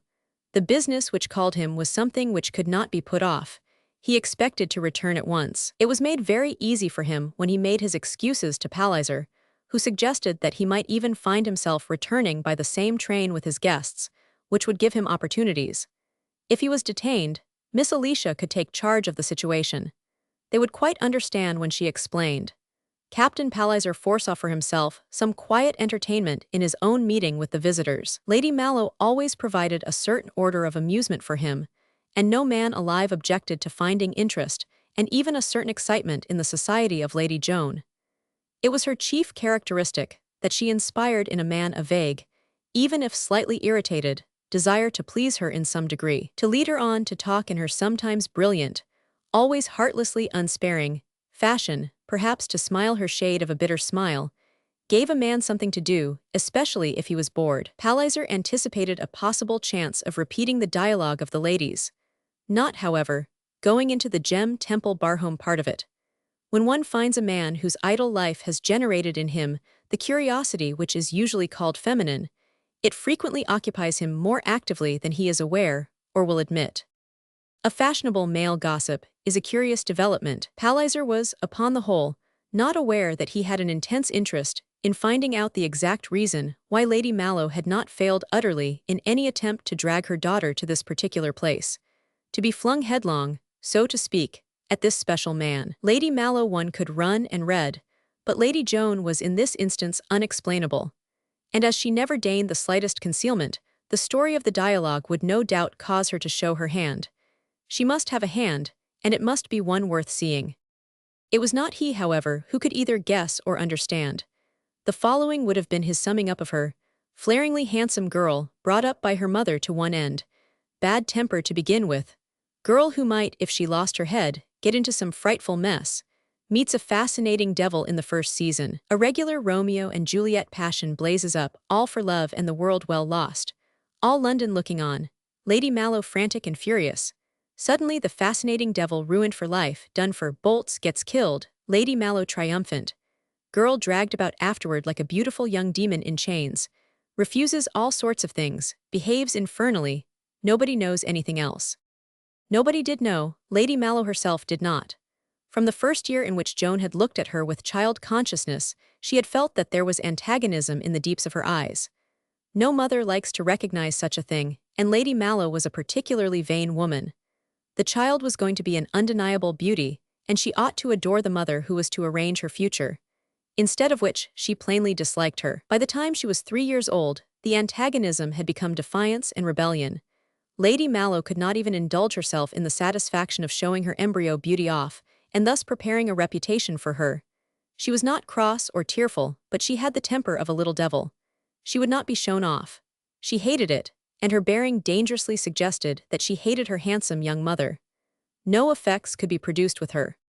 Before she was 4, the antagonism was mutual, and it increased with years. The child was of a passionate nature, and had been born intensely all her mother was not, and intensely not all her mother was. A throwback to some high-spirited and fiercely honest ancestor created in her a fury at the sight of mean falsities and dishonors. Before she was old enough to know the exact cause of her rage, she was shaken by it. She thought she had a bad temper, and was bad enough to hate her own mother without being able to help it. As she grew older, she found out that she was not really so bad as she had thought, though she was obliged to concede that nothing palliative could be said about the temper. It had been violent from the first, and she had lived in an atmosphere which infuriated it. She did not suppose such a thing could be controlled. It sometimes frightened her. Had not the old Marquis of Norborough been celebrated through his entire life for his furies? Was there not a hushed-up rumor that he had once thrown a decanter at his wife, and so nearly killed her that people had been asking one another in whispers if a peer of the realm could be hanged? He had been born that way, so had she. Her schoolroom days had been a horror to her, and also a terror, because she had often almost flung ink bottles and heavy rulers at her silly, lying governesses, and once had dug a pair of scissors into one sneaking old maid fool's arm when she had made her see red by her ignoble trickeries. Perhaps she would be hanged some day herself. She once prayed for a week that she might be made better-tempered, not that she believed in prayer, and of course nothing came of it.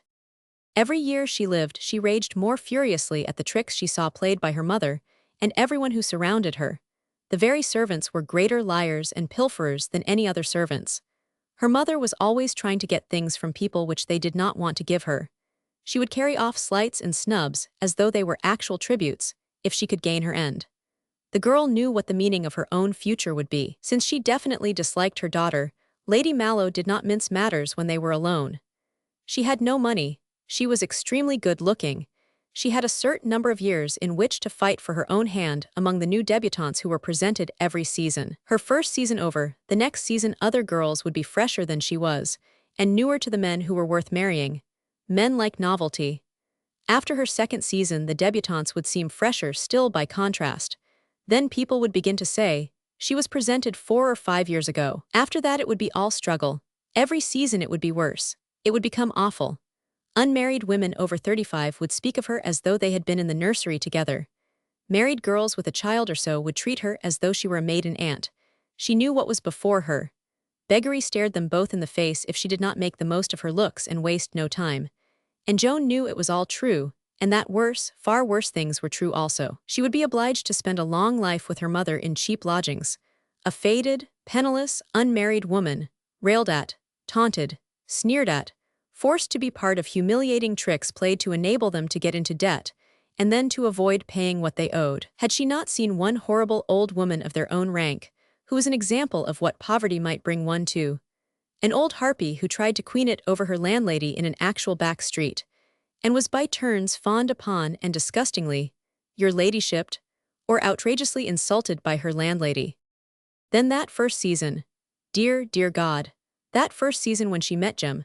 She was not 19, and the facile world pretended to be at her feet, and the sun shone as though London were in Italy, and the park was marvelous with flowers, and there were such dances and such laughter. And it was all so young, and she met Jem. It was at a garden party at a lovely old house on the river, a place with celebrated gardens which would always come back to her memory as a riot of roses. The frocks of the people on the lawn looked as though they were made of the petals of flowers, and a mad little haunting waltz was being played by the band. And there under a great copper birch on the green velvet turf near her stood Jem, looking at her with dark, liquid, slanting eyes. They were only a few feet from each other, and he looked, and she looked, and the haunting, mad little waltz played on, and it was as though they had been standing there since the world began, and nothing else was true. Afterward nothing mattered to either of them. Lady Mallow herself ceased to count. Now and then the world stops for two people in this unearthly fashion. At such times, as far as such a pair are concerned, causes and effects cease. Her bad temper fled, and she knew she would never feel its furious lash again. With Jem looking at her with his glowing, drooping eyes, there would be no reason for rage and shame. She confessed the temper to him and told of her terror of it. He confessed to her his fondness for high play, and they held each other's hands, not with sentimental youthful lightness, but with the strong clasp of sworn comrades, and promised on honor that they would stand by each other every hour of their lives against their worst selves. They would have kept the pact. Neither was a slight or dishonest creature.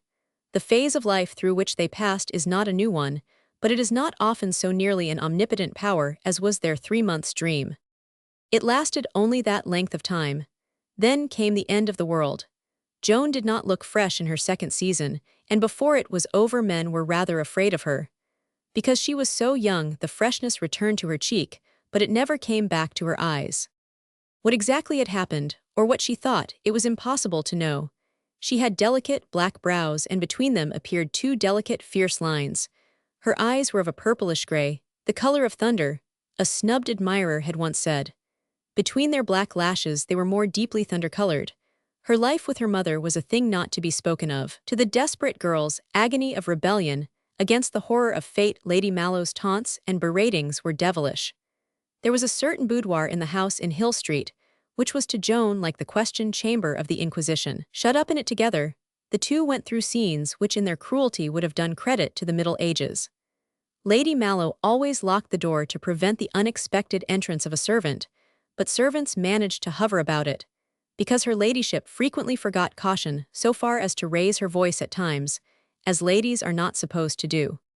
"We fight," Joan said with a short, horrible laugh one morning, "we fight like cats and dogs. No, like two cats. A cat and dog fight is more quickly over. Some day we shall scratch each other's eyes out." "Have you no shame?" her mother cried. "I am burning with it, I am like St. Lawrence on his gridiron. Turn me over on the other side," she quoted. This was when she had behaved so abominably to the Duke of Merthshire that he had actually withdrawn his more than half-finished proposal. That which she hated more than all else was the God she had prayed to when she asked she might be helped to control her temper. She had not believed in him at the time, but because she was frightened after she had stuck the scissors into Fraulein, she had tried the appeal as an experiment. The night after she met Jem, when she went to her room in Hill Street for the night, she knelt down and prayed because she suddenly did believe. Since there was Jem in the world, there must be the other somewhere. As day followed day, her faith grew with her love. She told Jem about it, and they agreed to say a prayer together at the same hour every night. The big young man thought her piety beautiful, and his voice was unsteady as they talked. But she told him that she was not pious but impious. "I want to be made good," she said. "I have been bad all my life. I was a bad child, I have been a bad girl, but now I must be good." On the night after the tragic card party, she went to her room and kneeled down in a new spirit. She knelt, but not to cover her face. She knelt with throat strained, and her fierce young face thrown back and upward. Her hands were clenched to fists and flung out and shaken at the ceiling. She said things so awful that her own blood shuddered as she uttered them. But she could not, in her mad helplessness, make them awful enough.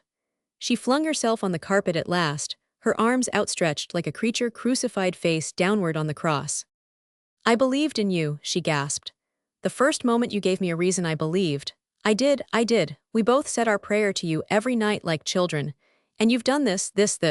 And she beat with her fists upon the floor. Several years had passed since that night, and no living being knew what she carried in her soul. If she had a soul, she said to herself, it was black, but she had none. Neither had Jem had one.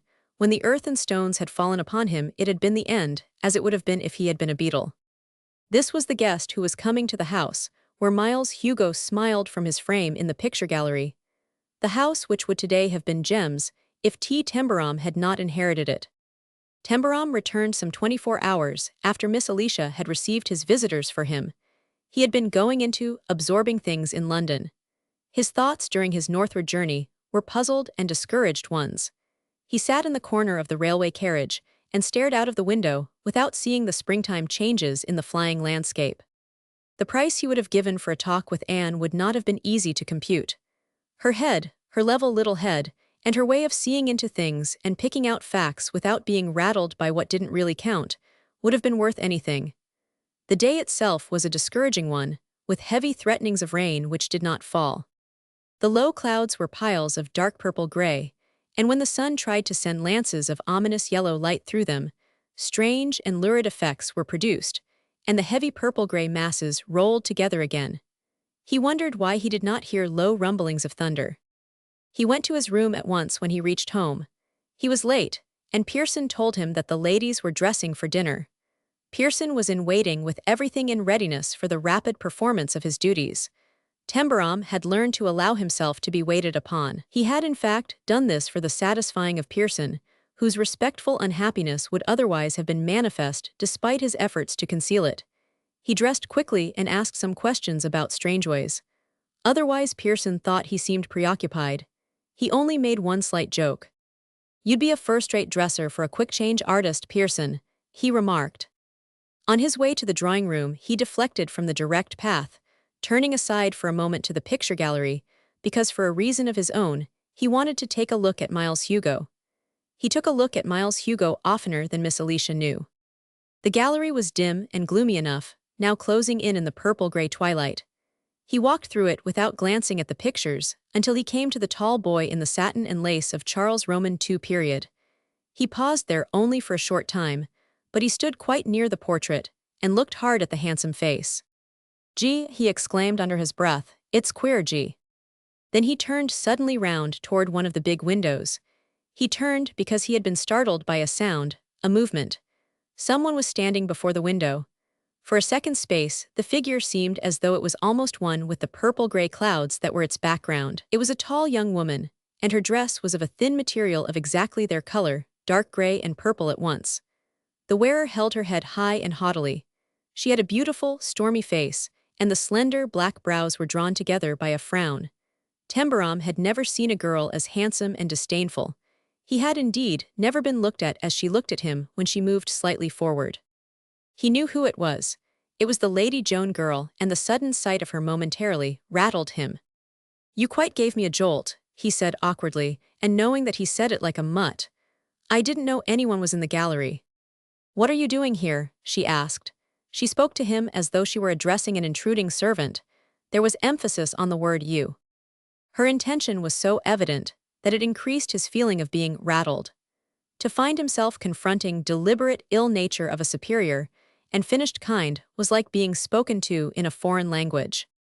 I'm Tembarom," he answered, not able to keep himself from staring because she was such a winner as to looks. Tembarom," she repeated slowly, and her tone made him at once see what a fool he had been to say it. "I forgot," he half laughed. "I ought to have said I'm Temple Barhome." "Oh," was her sole comment. She actually stood still and looked him up and down. She knew perfectly well who he was, and she knew perfectly well that no palliative view could possibly be taken by any well-bred person of her bearing toward him. He was her host. She had come, a guest, to his house to eat his bread and salt, and the commonest decency demanded that she should conduct herself with civility. But she cared nothing for the commonest, or the most uncommon, decency. She was thinking of other things. As she had stood before the window, she had felt that her soul had never been so black as it was when she turned away from Miles Hugo's portrait. Never, never. She wanted to hurt people. Perhaps Nero had felt as she did and was not so hideous as he seemed. The man's tailor had put him into proper clothes, and his features were respectable enough, but nothing on earth could make him anything but what he so palpably was. She had seen that much across the gallery as she had watched him staring at Miles Hugo. "I should think," she said, dropping the words slowly again, "that you would often forget that you are Temple Barhome." "You're right there," he answered. "I can't nail myself down to it, it seems like a sort of joke." She looked him over again. "It is a joke," she said. It was as though she had slapped him in the face, though she said it so quietly. He knew he had received the slap, and that, as it was a woman, he could not slap back. It was a sort of surprise to her that he did not giggle nervously and turn red and shuffle his feet in impotent misery. He kept quite still a moment or so and looked at her, though not as she had looked at him. She wondered if he was so thick-skinned that he did not feel anything at all. "That's so," he admitted, "that's so." Then he actually smiled at her. "I don't know how to behave myself, you see," he said. "You're Lady Joan Fair, ain't you? I'm mighty glad to see you. Happy to make your acquaintance, Lady Joan." He took her hand and shook it with friendly vigor before she knew what he was going to do. "I'll bet $1 dinner's ready," he added, "and Burrell's waiting. It scares me to death to keep Burrell waiting. He's got no use for me anyhow. Let's go and pacify him." He did not lead the way or drag her by the arm, as it seemed to her quite probable that he might, as costermongers do on Hampstead Heath. He knew enough to let her pass first through the door, and when Lady Mallow looked up to see her enter the drawing-room, he was behind her. To her ladyship's amazement and relief, they came in, so to speak, together. She had been spared the trying moment of assisting at the ceremony of their presentation to each other. Chapter 22. In a certain sense she had been dragged to the place by her mother. Lady Mallow had many resources, and above all she knew how to weary her into resistlessness, which was almost indifference. There had been several shameless little scenes in the locked boudoir. But though she had been dragged, she had come with an intention. She knew what she would find herself being forced to submit to if the intruder were not disposed of at the outset, and if the maneuvering began which would bring him to London. He would appear at her elbow here and there, and at every corner, probably unaware that he was being made an offensive puppet by the astute cleverness against which she could not defend herself, unless she made actual scenes in drawing-rooms, at dinner tables, in the very streets themselves. Gifted as Lady Mallow was in fine and light-handed dealing of her cards in any game, her stakes at this special juncture were seriously high.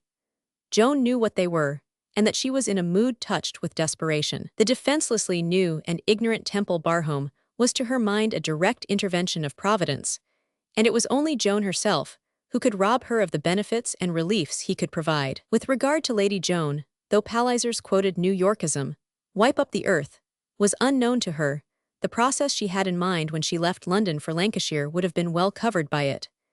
As in feudal days she might have ordered the right hand of a creature such as this to be struck off, forgetting that he was a man, so was she capable today of inflicting upon him any hurt which might sweep him out of her way. She had not been a tender-hearted girl, and in these years she was absolutely callous. The fellow being what he was, she had not the resources she might have called upon if he had been a gentleman.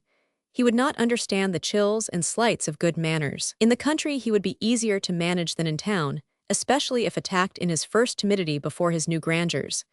His big house no doubt frightened him, his servants, the people who were of a class of which he knew nothing.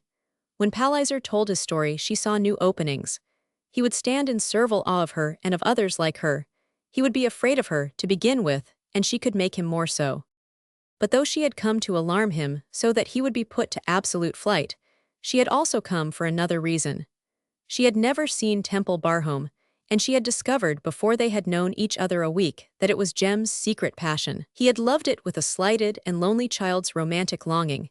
He had dreamed of it as boy and man, knowing that it must sometime be his own, his home, and yet prevented by his uncle's attitude toward him from daring to act as though he remembered the fact.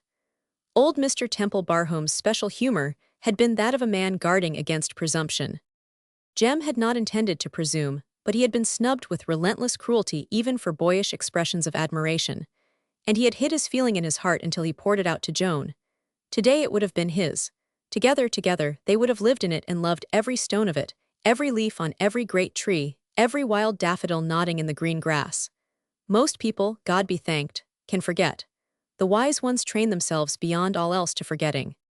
Joan had been a luckless, ill-brought-up, passionate child and girl. In her Mayfair nursery she had been as little trained as a young savage. Since her black hour she had forgot nothing, allowed herself no palliating moments. Her brief dream of young joy had been the one real thing in her life.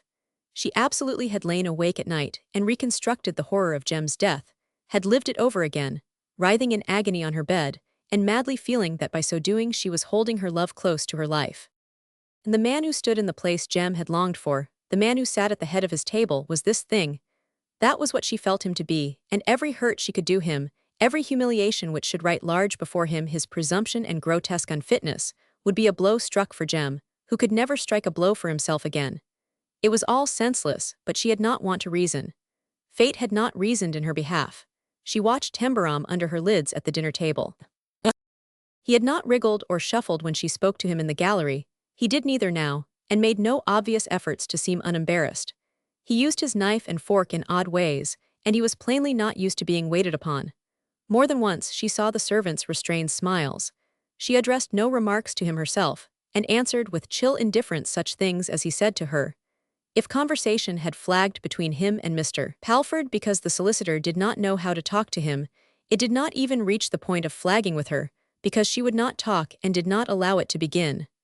Lady Mallow, sick with annoyance, was quite brilliant. She drew out Miss Alicia by detailed reminiscences of a visit paid to Rolton Hall years before. The vicar had dined at the hall while she had been there. She remembered perfectly his charm of manner and powerful originality of mind. She said sweetly. He had spoken with such affection of his little Alicia, who was such a help to him in his parish work. I thought he was speaking of a little girl at first, she said smilingly, but it soon revealed itself that little Alicia was only his caressing diminutive. A certain widening of Miss Alicia's fascinated eye, which could not remove itself from her face, caused her to quail slightly. He was of course a man of great force of character, and an expression, she added. I remember thinking at the time that his eloquent frankness of phrase might perhaps seem even severe to frivolous creatures like myself. A really remarkable personality. His sermons, faltered Miss Alicia, as a refuge, were indeed remarkable. I am sure he must greatly have enjoyed his conversations with you. I am afraid there were very few clever women in the neighborhood of Rolton. Casting a bitter side glance on her silent daughter, Lady Mallow lightly seized upon New York as a subject. She knew so much of it from delightful New Yorkers. London was full of delightful New Yorkers. She would like beyond everything to spend a winter in New York. She understood that the season there was in the winter, and that it was most brilliant. Mr. Temple Barhome must tell them about it. Yes, said Lady Joan, looking at him through narrowed lids, Mr. Temple Barhome ought to tell us about it. She wanted to hear what he would say, to see how he would try to get out of the difficulty or flounder staggeringly through it. Her mother knew in an instant that her own speech had been a stupid blunder. She had put the man into exactly the position Joan would enjoy seeing him in. But he wasn't in a position, it appeared. What is the season, anyhow? He said. You've got one on me when you talk about seasons. In London, Miss Alicia explained courageously, it is the time when Her Majesty is at Buckingham Palace, and when the drawing-rooms are held, and Parliament sits, and people come up to town and give balls. She wished that Lady Mallow had not made her remark just at this time. She knew that the quietly moving servants were listening, and that their civilly averted eyes had seen Captain Palliser's smile and Lady Joan's curious look, and that the whole incident would form entertainment for their supper table. I guess they have it in the winter in New York then, if that's it, he said. There's no Buckingham Palace there, and no drawing-rooms, and Congress sits in Washington, but New York takes it out in suppers at Sherry's and Delmonico's and theaters and receptions. Miss Alicia knows how I used to go to them when I was a little fellow, don't you, Miss Alicia? He added, smiling at her across the table. You have told me, she answered. She noticed that Burrell and the footmen stood at attention in their places. I used to stand outside in the snow and look in through the windows at the people having a good time, he said. Us kids that were selling newspapers used to try to fill ourselves up with choosing whose plate we'd take if we could get at it. Beefsteak and French fried potatoes were the favorites, and hot oyster stews. We were so all-fired hungry. How pathetic, exclaimed Lady Mallow, and how interesting now that it is all over. She knew that her manner was gushing, and Joan's slight side glance of subtle appreciation of the fact exasperated her almost beyond endurance. What could one do? What could one talk about? Without involving oneself in difficulties out of which one's hasty retreat could be effected only by gushing. Taking into consideration the awkwardness of the whole situation, and seeing Joan's temper and attitude, if there had not been so much at stake, she would have received a summoning telegram from London the next day and taken flight. But she had been forced to hold her ground before in places she detested, or where she was not wanted, and she must hold it again until she had found out the worst or the best. And great heaven! How Joan was conducting herself, with that slow, quiet insultingness of tone and look, the wicked, silent insolence of bearing which no man was able to stand, however admiringly he began. The Duke of Merthshire had turned his back upon it even after all the world had known his intentions, even after the newspapers had prematurely announced the engagement, and she herself had been convinced that he could not possibly retreat. She had worked desperately that season. She had fawned on and petted newspaper people, and stooped to little things no one but herself could have invented, and which no one but herself knew of. And never had Joan been so superb. Her beauty had seemed at its most brilliant height. The match would have been magnificent, but he could not stand her and would not. Why indeed should any man? She glanced at her across the table. A beauty, of course, but she was thinner and her eyes had a hungry fierceness in them, and the two delicate, straight lines between her black brows were deepening. And there were no dukes on the horizon. Merthshire had married almost at once, and all the others were too young or had wives already. If this man would take her, she might feel herself lucky. Tembarom and 70,000 a year were not to be trifled with by a girl who had made herself unpopular and who was 26. And for her own luck, the moment had come just before it was too late. A second marriage, wealth, the end of the hideous struggle. Joan was the obstacle in her path, and she must be forced out of it. She glanced quickly at Tembarom. He was trying to talk to Joan now. He was trying to please her. She evidently had a fascination for him. He looked at her in a curious way when she was not looking at him. It was a way different from that of other men, whom she had watched as they furtively stared. It had struck her that he could not take his eyes away. That was because he had never before been on speaking terms with a woman of beauty and rank. Joan herself knew that he was trying to please her, and she was asking herself how long he would have the courage and presumption to keep it up. He could scarcely be enjoying it. He was not enjoying it, but he kept it up. He wanted to be friends with her for more reasons than one. No one had ever remained long at enmity with him. He had got over a good many people in the course of his career, as he had got over Joseph Hodgson. This had always been accomplished, because he presented no surface at which arrows could be thrown. She was the hardest proposition he had ever come up against. He was thinking, but if he didn't let himself be fool enough to break loose and get mad, she'd not hate him so much after a while. She would begin to understand that it wasn't his fault. Then perhaps he could get her to make friends. In fact, if she had been able to read his thoughts, there is no certainty as to how far her temper might have carried her. But she could see him only as a sharp-faced, common American of the shop-boy class, sitting at the head of Jem Tembabrom's table, in his chair. As they passed through the hall to go to the drawing-room after the meal was over, she saw a neat, pale young man speaking to Burrell, and heard a few of his rather anxiously uttered words. The orders were that he was always to be told when Mr. Strangeways was like this, under all circumstances. "I can't quiet him, Mr. Burrell. He says he must see him at once." Burrell walked back stiffly to the dining room. "It won't trouble him much to be disturbed at his wine," he muttered before going. "He doesn't know hock from port." When the message was delivered to him, Tembarom excused himself with simple lack of ceremony. "I'll be back directly," he said to Palliser. "Those are good cigars," and he left the room without going into the matter further. Palliser took one of the good cigars, and in taking it exchanged a glance with Burrell, which distantly conveyed the suggestion that perhaps he had better remain for a moment or so. Captain Palliser's knowledge of interesting detail was obtained, by chance here and there. He sometimes explained, but it was always obtained with a light and casual air. "I am not sure," he remarked as he took the light Burrell held for him and touched the end of his cigar. "I am not quite sure that I know exactly who Mr. Strangeways is." "He's the gentleman, sir, that Mr. Tembarom brought over from New York," replied Burrell with a stolidity clearly expressive of distaste. "Indeed, from New York. Why doesn't one see him?" "He's not in a condition to see people, sir," said Burrell, and Palliser's slightly lifted eyebrow seeming to express a good deal, he added a sentence. He's not all there, sir. From New York and not all there. What seems to be the matter? Palliser asked quietly. Odd idea to bring a lunatic all the way from America. There must be asylums there. Us servants have orders to keep out of the way, Burrell said with sterner stolidity. He's so nervous that the sight of strangers does him harm. I may say that questions are not encouraged. Then I must not ask any more, said Captain Palliser. I did not know I was edging on to a mystery. I wasn't aware that I was myself, sir, Burrell remarked, until I asked something quite ordinary of Pearson, who is Mr. Temple Barhome's valet, and it was not what he said, but what he didn't, that showed me where I stood. A mystery is an interesting thing to have in a house, said Captain Palliser, without enthusiasm.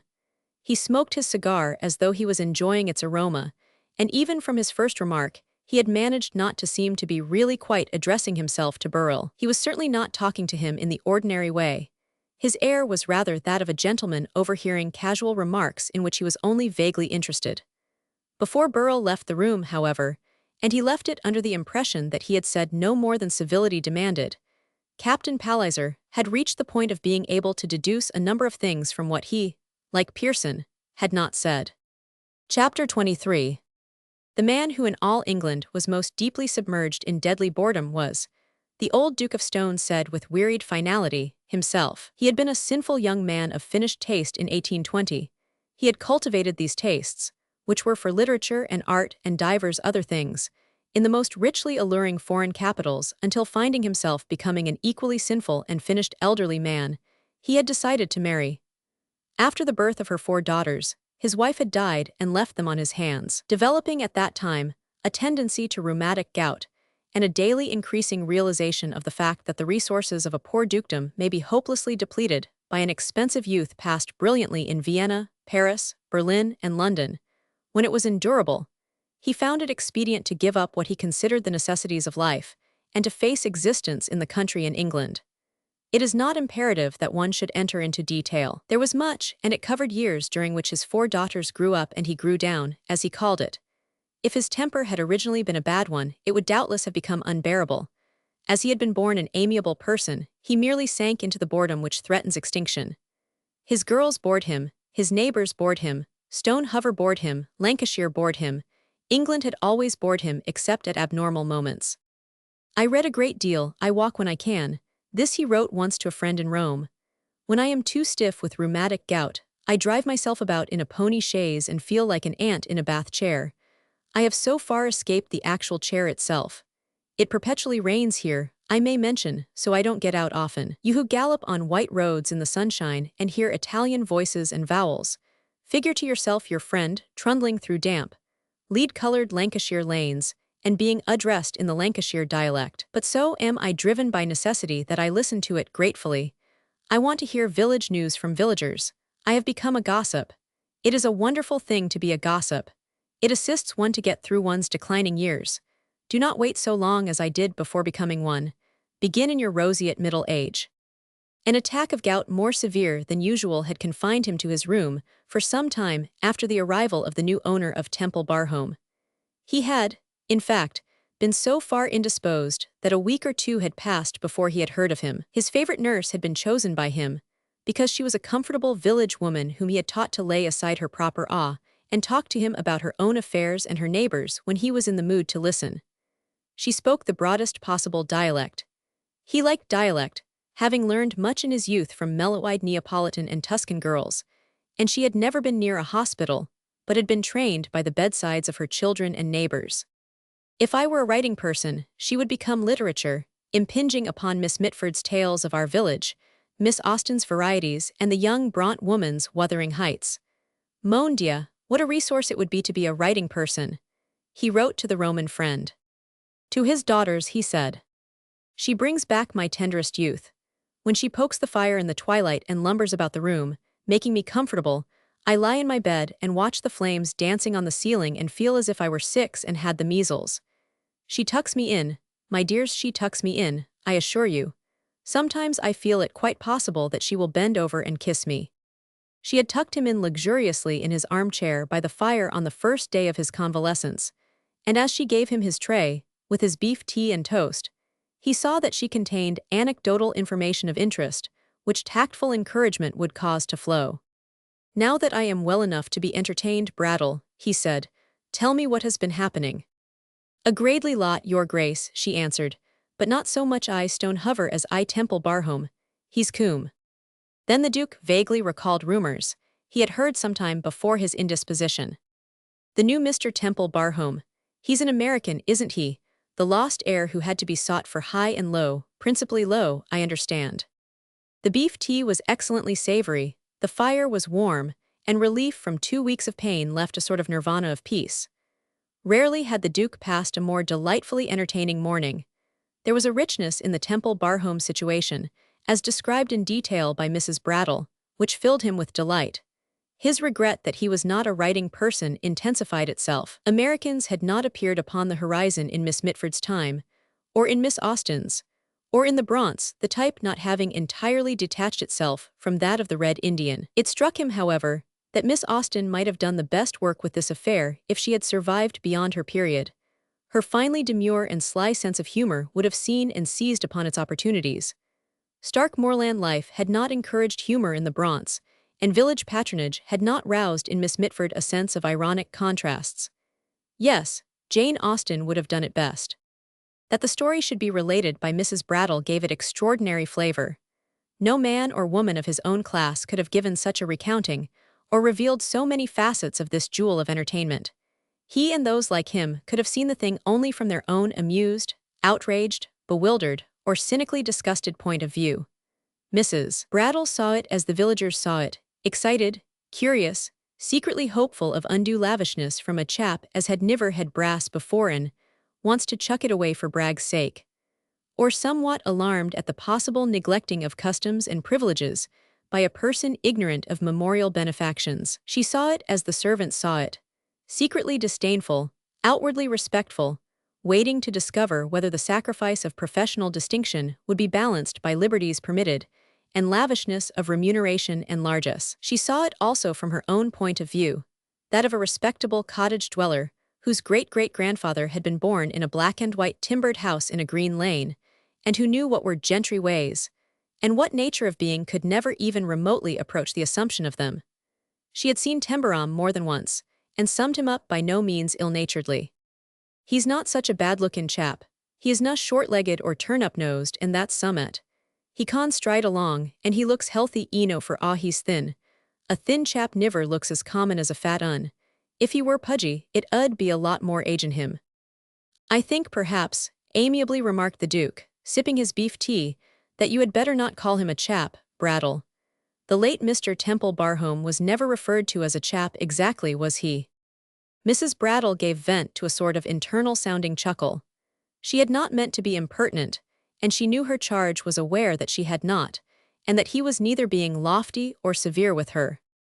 I'd like to ha heard somebody do it when he was nigh," she said. "Happen I'd better be mindin' ma p's and q's a bit more. But that's what this un is, your grace. He's a chap out and out. And there's some as is sayin' he's not a bad sort of a chap either. There's lots of funny stories about him I Temple Barhome village.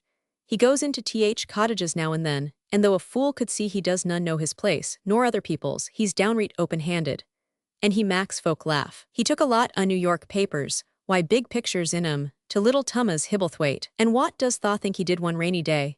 He walks into the Ode Dibdin's cottage, and sits down betwixt 'em as they sit one each side o' effer, and he tells 'em they've got to cheer him up a bit because he's got naught to do. And he shows 'em picture papers too, and tells 'em about New York, and he ends up why singin' 'em a comic song. They was frightened out o' their wits at first, but somehow he got over 'em, and made 'em laugh their owd heads nigh off." Her charge laid his spoon down, and his shrewd, lined face assumed a new expression of interest. Did he indeed?" he exclaimed. "Good Lord, what an exhilarating person, I must go and see him, perhaps he'd make me laugh my owd head nigh off. What a sensation." There was really immense color in the anecdotes, and in the side views accompanying them. The routing out of her obscurity of the isolated, dependent spinster relative, for instance. Delicious, the man was either desperate with loneliness, or he was one of the rough diamond benefactors favored by novelists, in which latter case he would not be so entertaining. Pure self-interest caused the Duke of Stone, quite unreservedly, to hope that he was anguished by the unaccustomedness of his surroundings, and was ready to pour himself forth to anyone who would listen. There would be originality in such a situation, and one could draw forth revelations worth forming an audience to. He himself had thought that the volte-face such circumstances demanded would surely leave a man staring at things foreign enough to bore him. This, indeed, had been one of his cherished theories, but the only man he had ever encountered who had become a sort of millionaire between one day and another had been an appalling Yorkshire man, who had had some extraordinary luck with diamond mines in South Africa, and he had been simply drunk with exhilaration and the delight of spending money with both hands, while he figuratively slapped on the back persons who 6 weeks before would have kicked him for doing it. This man did not appear to be excited. The Duke mentally rocked with gleeful appreciation of certain things Mrs. Brattle detailed. She gave, of course, Burrell's version of the brief interview outside the dining-room door when Miss Alicia's status in the household had been made clear to him. But the Duke, being a man endowed with a subtle sense of shades, was wholly enlightened as to the inner meaning of Burrell's master. Now that was good, he said to himself, almost chuckling. By the Lord, the man might have been a gentleman. When to all this was added the story of the friend or poor relative, or what not, who was supposed to be not quite it wide, and was taken care of like a prince, in complete isolation, attended by a valet, visited and cheered up by his benefactor, he felt that a boon had indeed been bestowed upon him. It was a 19th century Mysteries of Udolpho in embryo, though too greatly diluted by the fact that though the stranger was seen by no one, the new Temple Barhome made no secret of him. If he had only made a secret of him, the whole thing would have been complete.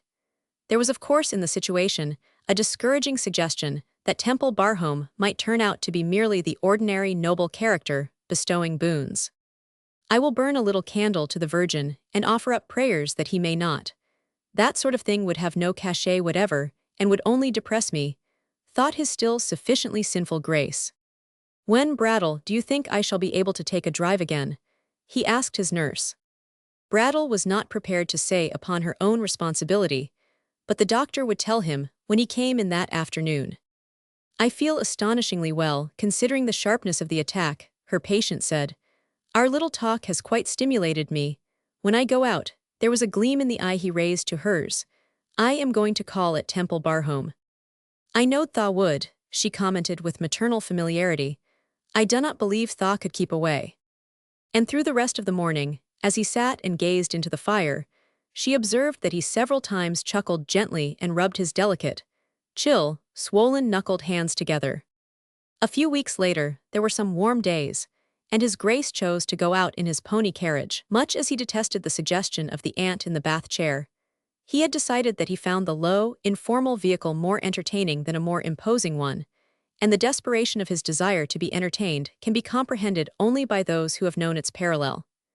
If he was not in some way amused, he found himself whirling, with rheumatic gout and 70 years, among recollections of vivid pictures better hung in galleries with closed doors. It was always possible to stop the pony carriage to look at views, bits of landscape caught at by vision through trees or under their spreading branches, or at the end of little green-hedged lanes, apparently adorned with cottages, or farmhouses with ricks and barnyards and pig-pens, designed for the benefit of Moreland and other painters. Of rusticity, he could also slacken the pony's pace and draw up by roadsides where solitary men sat by piles of stone, which they broke at leisure with hammers, as though they were cracking nuts. He had spent many an agreeable half-hour in talk with a road mender who could be led into conversation, and was left elated by an extra shilling. As in years long past he had sat under chestnut trees in the Apennines, and shared the black bread and sour wine of a peasant, so in these days he frequently would have been glad to sit under a hedge and eat bread and cheese with a good fellow who did not know him, and whose summing up of the domestic habits and needs of work and moan, or the amiabilities or degeneracies of the gentry would be expressed, figuratively speaking, in thoughts and words of one syllable. The pony, however, could not take him very far afield, and one could not lunch on the grass with a stonebreaker well within reach of one's own castle, without an air of eccentricity, which he no more chose to assume than he would have chosen to wear long hair and a flowing necktie. Also, rheumatic gout had not hovered about the days in the Apennines. He did not, it might be remarked, desire to enter into conversation with his humble fellowman from altruistic motives. He did it because there was always a chance more or less that he would be amused. He might hear of little tragedies or comedies. He much preferred the comedies, and he often learned new words or phrases of dialect interestingly allied to pure Anglo-Saxon. When this last occurred, he entered them in a notebook he kept in his library. He sometimes pretended to himself that he was going to write a book on dialects, but he knew that he was a dilettante sort of creature and would really never do it. The pretense, however, was a sort of asset. In dire moments during rains or foggy weather when he felt twinges and had read till his head ached, he had wished that he had not eaten all his cake at the first course of life's feast, that he had formed a habit, or so, which might have survived, and helped him to eke out even an easy-chair existence through the last courses. He did not find consolation in the use of the palliative adjective as applied to himself. A neatly cynical sense of humor prevented it. He knew he had always been an entirely selfish man, and that he was entirely selfish still, and was not revoltingly fretful and domineering only because he was constitutionally unirritable. He was, however, amiably obstinate, and was accustomed to getting his own way in most things. On this day of his outing, he insisted on driving himself in the face of arguments to the contrary. He was so fixed in his intention that his daughters and Mrs. Brattle were obliged to admit themselves overpowered. "Nonsense, nonsense," he protested when they besought him to allow himself to be driven by a groom. "The pony is a fat thing only suited to a bath chair. He does not need driving. He doesn't go when he is driven. He frequently lies down and puts his cheek on his hand and goes to sleep, and I am obliged to wait until he wakes up." "But Papa dear," Lady Edith said, "your poor hands are not very strong, and he might run away and kill you. Please do be reasonable." "My dear girl," he answered, "if he runs, I shall run after him and kill him when I catch him. George," he called to the groom holding the plump pony's head, "tell her ladyship what this little beast's name is." "The indolent apprentice, your grace," the groom answered, touching his hat and suppressing a grin. "I called him that a month ago," said the Duke. "Hogarth would have depicted all sorts of evil ends for him. 3 weeks since, when I was in bed being fed by Brattle with a spoon, I could have outrun him myself. Let George follow me on a horse if you like, but he must keep out of my sight. Half a mile behind will do." He got into the phaeton, concealing his twinges with determination, and drove down the avenue with a fine air, sitting erect and smiling. Indoor existence had become unendurable, and the spring was filling the woods. "I love the spring," he murmured to himself. "I am sentimental about it. I love sentimentality in myself when I am quite alone. If I had been a writing person, I should have made verses every year in April and sent them to magazines, and they would have been returned to me." The indolent apprentice was, it is true, fat though comely, and he was also entirely deserving of his name.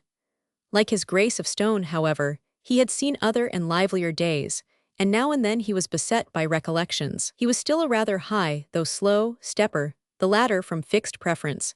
He had once stepped fast, as well as with a spirited gait. During his master's indisposition, he had stood in his loose box and professed such harmlessness that he had not been annoyed by being taken out for exercise as regularly as he might have been. He had champed his oats and listened to the repartee of the stable boys, and he had, perhaps, felt the coming of the spring when the cuckoo insisted upon it with thrilling mellowness across the green sweeps of the park land. Sometimes it made him sentimental, as it made his master. Sometimes it made him stamp his small hoofs restlessly in his straw and want to go out. He did not intend, when he was taken out, to emulate the industrious apprentice by hastening his pace unduly and raising false hopes for the future, but he sniffed in the air the moist green of leafage and damp moss, massed with yellow primroses cuddling in it as though for warmth, and he thought of other fresh scents and the feel of the road under a pony's feet. Therefore, when he found himself out in the world again, he shook his head now and then, and even tossed it with the recurring sensations of a pony who was a mere boy and still slight in the waist. "You feel it too, do you?" said the Duke. "I won't remind you of your years." The drive from Stone Hover to the village of Temple Barham was an easy one, of many charms of leaf-arched lanes and green-edged road. The Duke had always had a partiality for it, and he took it this morning. He would probably have taken it in any case, but Mrs. Brattle's anecdotes had been floating through his mind when he set forth, and perhaps inclined him in its direction. The groom was a young man of 23, and he felt the spring also. The horse he rode was a handsome animal, and he himself was not devoid of a healthy young man's good looks. He knew his belted livery was becoming to him, and when on horseback, he prided himself on what he considered an almost military bearing. Sarah Hibson, Farmer Hibson's dimple-chinned and saucy-eyed daughter, had been carrying on a good bit with a soldier who was a smart, well-set-up, impudent fellow, and it was the manifest duty of any other young fellow who had considered himself to be walking out with her to look after his charges. His Grace had been most particular about George's keeping far enough behind him, and as half a mile had been mentioned as near enough, certainly one was absolved from the necessity of keeping in sight.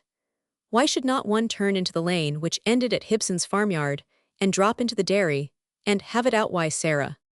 Dimpled chins and saucy eyes, and bare, dimpled arms and hands patting butter while heads are tossed in coquettishly alluring defiance, made even having it out an attractive and memory-obscuring process. Sarah was a plump and sparkling imp of prettiness, and knew the power of every sly glance and every dimple and every golden freckle she possessed. George did not know it so well, and in 10 minutes had lost his head and entirely forgot even the half-mile behind. He was lover-like, he was masterful, he brought the spring with him. He carried on, as Sarah put it, until he had actually outdistanced the soldier and had her in his arms, kissing her as she laughed and prettily struggled. Shameth tha face, George, she scolded and dimpled and blushed. Wilt tha be done now, wilt tha be done, I'll call mother.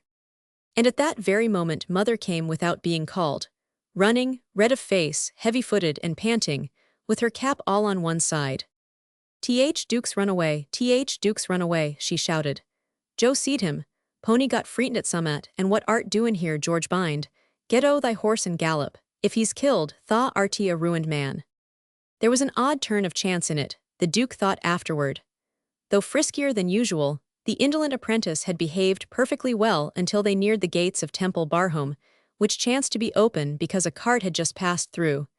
And it was not the cart's fault, for the indolent apprentice regarded it with friendly interest. It happened, however, that perhaps being absorbed in the cart, which might have been drawn by a friend or even a distant relative, the indolent apprentice was horribly startled by a large rabbit which leaped out of the hedge almost under his nose, and worse still, was followed the next instant by another rabbit, even larger and more sudden and unexpected in its movements. The indolent apprentice snorted, pawed, whirled, dashed through the open gateway. The Duke's hands were even less strong than his daughter had thought, and galloped, head in air and bit between teeth, up the avenue, the low carriage rocking from side to side. Damn, cried the Duke, rocking also. Oh damn, I shall be killed in a runaway perambulator.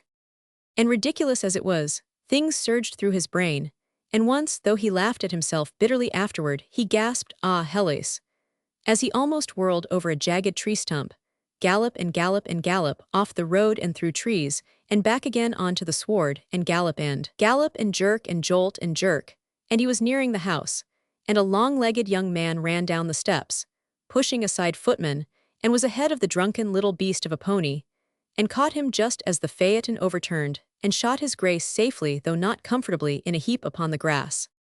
It was of course no trifle of a shock, but its victim's sensations gave him strong reason to hope, as he rolled over, that no bones were broken. The following servants were on the spot almost at once, and took the pony's head. The young man helped the Duke to his feet, and dusted him with masterly dexterity. He did not know he was dusting a duke, and he would not have cared if he had. Hello, he said, you're not hurt, I can see that. Thank the Lord, I don't believe you've got a scratch. His Grace felt a shade shaky, and he was slightly pale, but he smiled in a way which had been celebrated 40 years earlier, and the charm of which had survived even rheumatic gout. Thank you, I'm not hurt in the least. I am the Duke of Stone. This isn't really a call. It isn't my custom to arrive in this way. May I address you as my preserver, Mr. Temple Barhome? Chapter 24. Upon the terrace, when he was led up the steps, stood a most perfect little elderly lady in a state of agitation much greater than his own or his rescuers. It was an agitation as perfect in its femininity as she herself was. It expressed its kind tremors in the fashion which belonged to the puce silk dress and fine bits of collar, and undersleeve the belated gracefulness of which caused her to present herself to him rather as a figure cut neatly from a book of the styles he had admired in his young manhood. It was of course Miss Alicia, who, having with Tembarom seen the galloping pony from a window, had followed him when he darted from the room. She came forward, looking pale with charming solicitude. I do so hope you are not hurt, she exclaimed. It really seemed that only divine providence could prevent a terrible accident. I am afraid that it was more grotesque than terrible, he answered a shade breathlessly. Let me make you acquainted with the Duke of Stone, Miss Alicia, Tembarom said in the formula of Mrs. Bowes's boarders on state occasions of introduction. Duke, let me make you acquainted, sir, with my relation, Miss Alicia Temple Barhome. The Duke's bow had a remote suggestion of almost including a kissed hand in its gallant courtesy. Not, however, that early Victorian ladies had been accustomed to the kissing of hands, but at the period when he had best known the type he had daily bent over white fingers in continental capitals. A glass of wine, Miss Alicia implored. Pray let me give you a glass of wine, I am sure you need it very much. He was taken into the library and made to sit in a most comfortable easy chair. Miss Alicia fluttered about him with sympathy still delicately tinged with alarm. How long it had been since he had been fluttered over, nearly 40 years. Ladies did not flutter now, and he remembered that it was no longer the fashion to call them ladies. Only the lower middle classes spoke of ladies. But he found himself mentally using the word again as he watched Miss Alicia. It had been ladies who had fluttered and been anxious about a man in this quite pretty way. He could scarcely remove his eyes from her as he sipped his wine. She felt his escape providential, and murmured such devout little phrases concerning it that he was almost consoled for the grotesque inward vision of himself as an aged peer of the realm tumbling out of a baby carriage, and rolled over on the grass at the feet of a man on whom later he had meant to make, in proper state, a formal call. She put her hand to her side, smiling half apologetically. My heart beats quite fast yet, she said. Whereupon a quaintly novel thing took place, at the sight of which the Duke barely escaped opening his eyes very wide indeed. The American Temple Barhome put his arm about her in the most casual and informally accustomed way, and led her to a chair, and put her in it, so to speak. Say, he announced with affectionate authority, you sit down right away. It's you that needs a glass of wine, and I'm going to give it to you. The relations between the two were evidently on a basis not common in England even among people who were attached to one another. There was a spontaneous, everyday air of natural, protective petting about it, as though the fellow was fond of her in his crude fashion, and meant to take care of her. He was fond of her, and the Duke perceived it with elation and also understood. He might be the ordinary bestower of boons, but the protective curve of his arm included other things. In the blank dullness of his unaccustomed splendors, he had somehow encountered this fine, delicately preserved little relic of other days, and had seized on her and made her his own. I have not seen anything as delightful as Miss Temple Barhome for many a year, the Duke said when Miss Alicia was called from the room and left them together. Ain't she great, was Tembarom's reply, she's just great. It's an exquisite survival of type, said the Duke. She belongs to my time, not yours, he added, realizing that survival of type might not clearly convey itself. Well, she belongs to mine now, answered Tembarom. I wouldn't lose her for a farm. The voice, the phrases, the carriage might survive, they do in remote neighborhoods, I suppose, but the dress is quite delightfully incredible. It is a work of art, the Duke went on. She had seemed too good to be true. Her clothes, however, had certainly not been dug out of a wardrobe of 40 years ago. When I went to talk to the head woman in the shop in Bond Street, I fixed it with 'em hard and fast that she was not to spoil her. They were to keep her like she was. She's like her little cap, you know, and her little mantles and tippets. She's like them, exclaimed Tembarom. Did he see that? What an odd feature in a man of his sort. And how thoroughly New Yorkish it was that he should march into a fashionable shop and see that he got what he wanted and the worth of his money. There had been no rashness in the hope that the unexplored treasure might be a rich one. The man's simplicity was an actual complexity. He had a boyish eye and a grin, but there was a business-like line about his mouth which was strong enough to have been hard if it had not been good-natured. That was confoundedly clever of you, His Grace commented heartily, confoundedly. I should never have had the wit to think of it myself, or the courage to do it if I had. Shopwomen make me shy. Oh well, I just put it up to them, Tembarom answered easily. I believe, cautiously translated the Duke, that you mean that you made them feel that they alone were responsible. Yes, I do, assented Tembarom, the grin slightly in evidence. Put it up to them's the short way of saying it. Would you mind my writing that down, said the Duke. I have a fad for dialects and new phrases. He hastily scribbled the words in a tablet that he took from his pocket. "Do you like living in England?" he asked in course of time. "I should like it if I'd been born here," was the answer. "I see, I see. If it had not been for finding Miss Alicia, and that I made a promise I'd stay for a year, anyhow, I'd have broken loose at the end of the first week and worked my passage back if I hadn't had enough in my clothes to pay for it." He laughed, but it was not real laughter. There was a thing behind it. The situation was more edifying than one could have hoped. "I made a promise, and I'm going to stick it out," he said. He was going to stick it out because he had promised to endure for a year Temple Barhome and an income of £70,000. The Duke gazed at him, as at a fond dream realized. "I've nothing to do," Tembarom added. "Neither have I," replied the Duke of Stone. "But you're used to it, and I'm not. I'm used to working 16 hours a day and dropping into bed as tired as a dog, but ready to sleep like one and get up rested." "I used to play 20 hours a day once," answered the Duke, "but I didn't get up rested. That's probably why I have gout and rheumatism combined. Tell me how you worked, and I will tell you how I played." It was worth while taking this tone with him.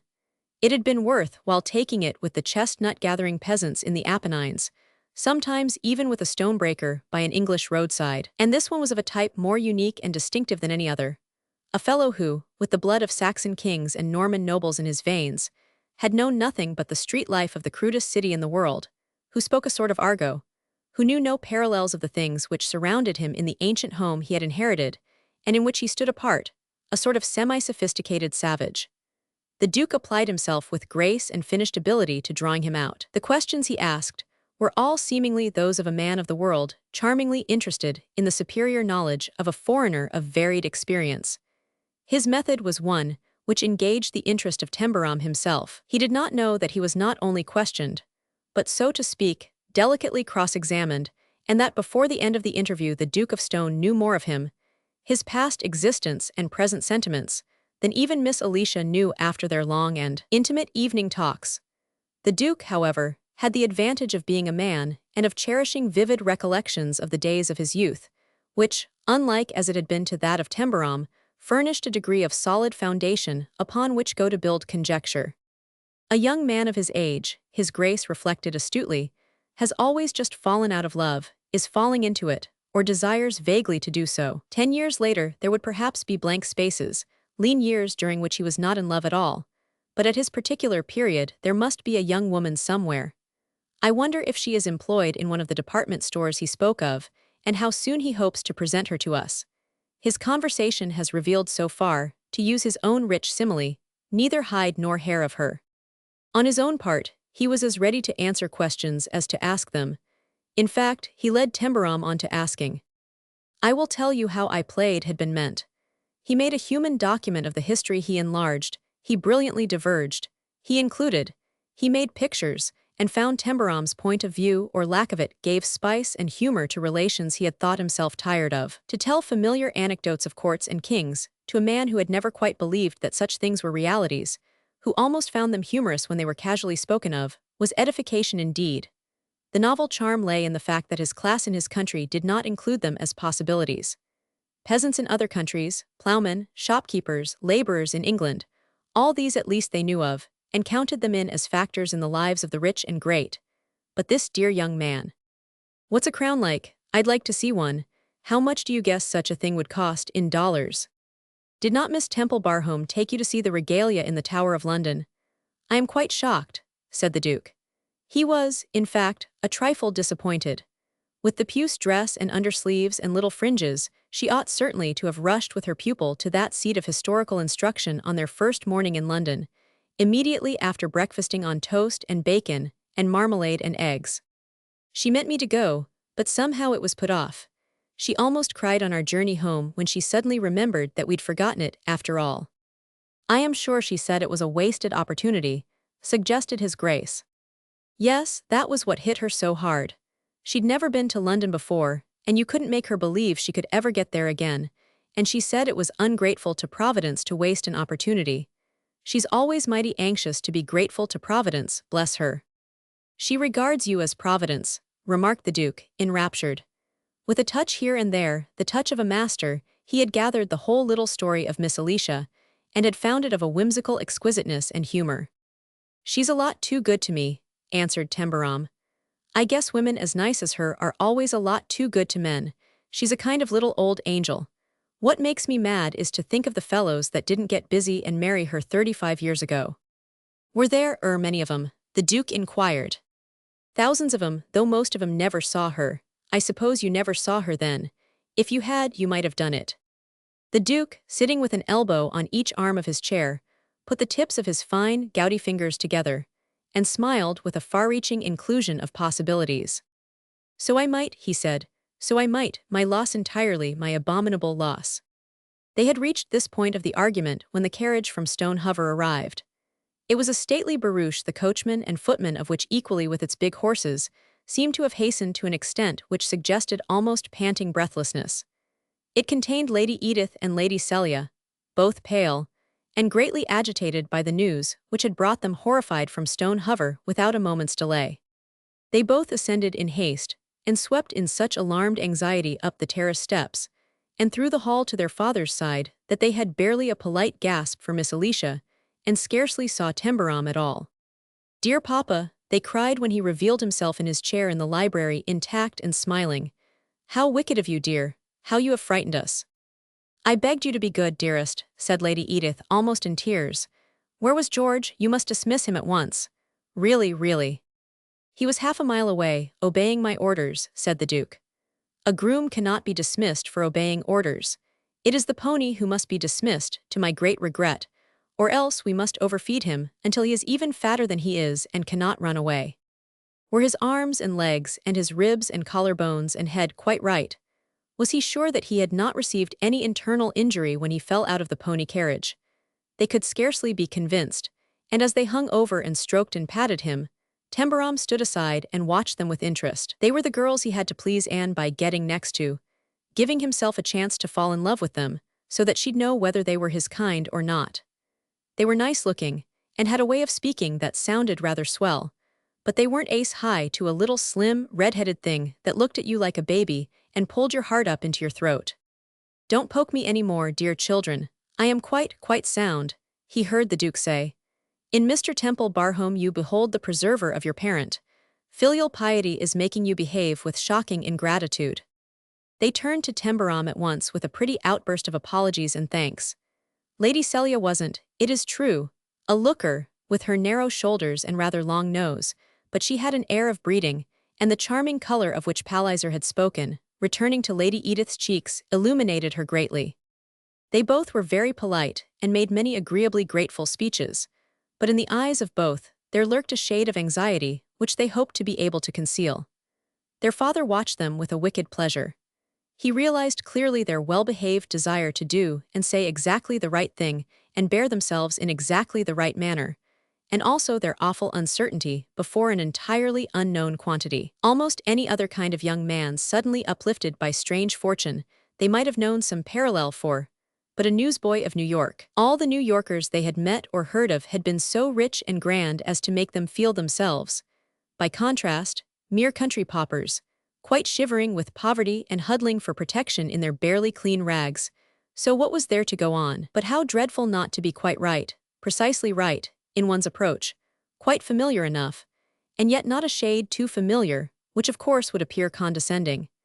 And be it said, the delicacy of the situation was added to by the fact that they had heard something of Captain Palliser's extraordinary little story about his determination to know ladies. Really, if Wilkes the butcher's boy had inherited Temple Barhome, it would have been easier to know where one stood in the matter of being civil and agreeable to him. First Lady Edith, made perhaps bold by the suggestion of physical advantage bestowed by the color, talked to him to the very best of her ability, and when she felt herself fearfully flagging, Lady Celia took him up and did her very well-conducted best. Neither she nor her sister were brilliant talkers at any time, and limited by the absence of any common familiar topic, effort was necessary. The neighborhood he did not know, London he was barely aware of, social functions it would be an impertinence to bring in, games he did not play, sport he had scarcely heard of. You were confined to America, and if you knew next to nothing of American life, there you were. Tembarom saw it all. He was sharp enough for that, and his habit of being jocular and wholly unashamed saved him from the misery of awkwardness that Wilkes would have been sure to have writhed under. His casual frankness, however, for a moment embarrassed Lady Edith to the bitterest extremity.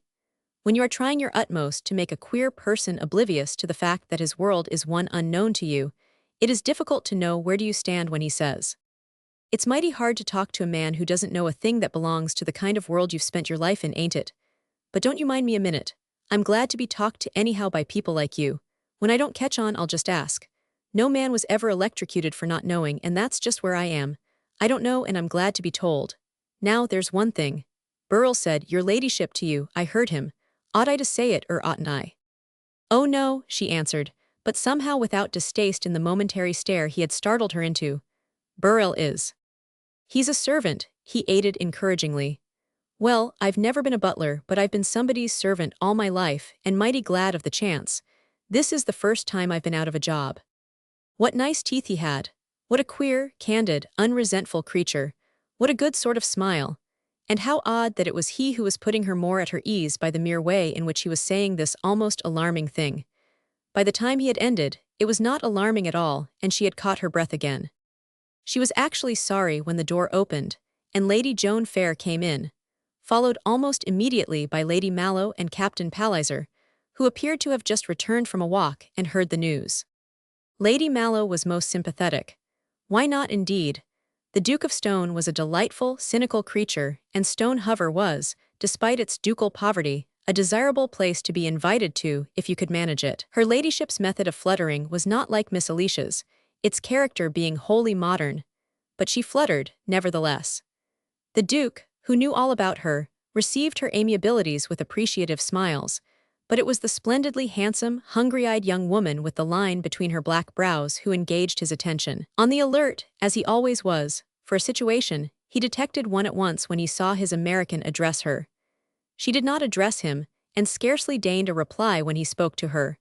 When he spoke to others, she conducted herself as though he were not in the room, so obviously did she choose to ignore his existence. Such a bearing toward one's host had indeed the charm of being an interesting novelty.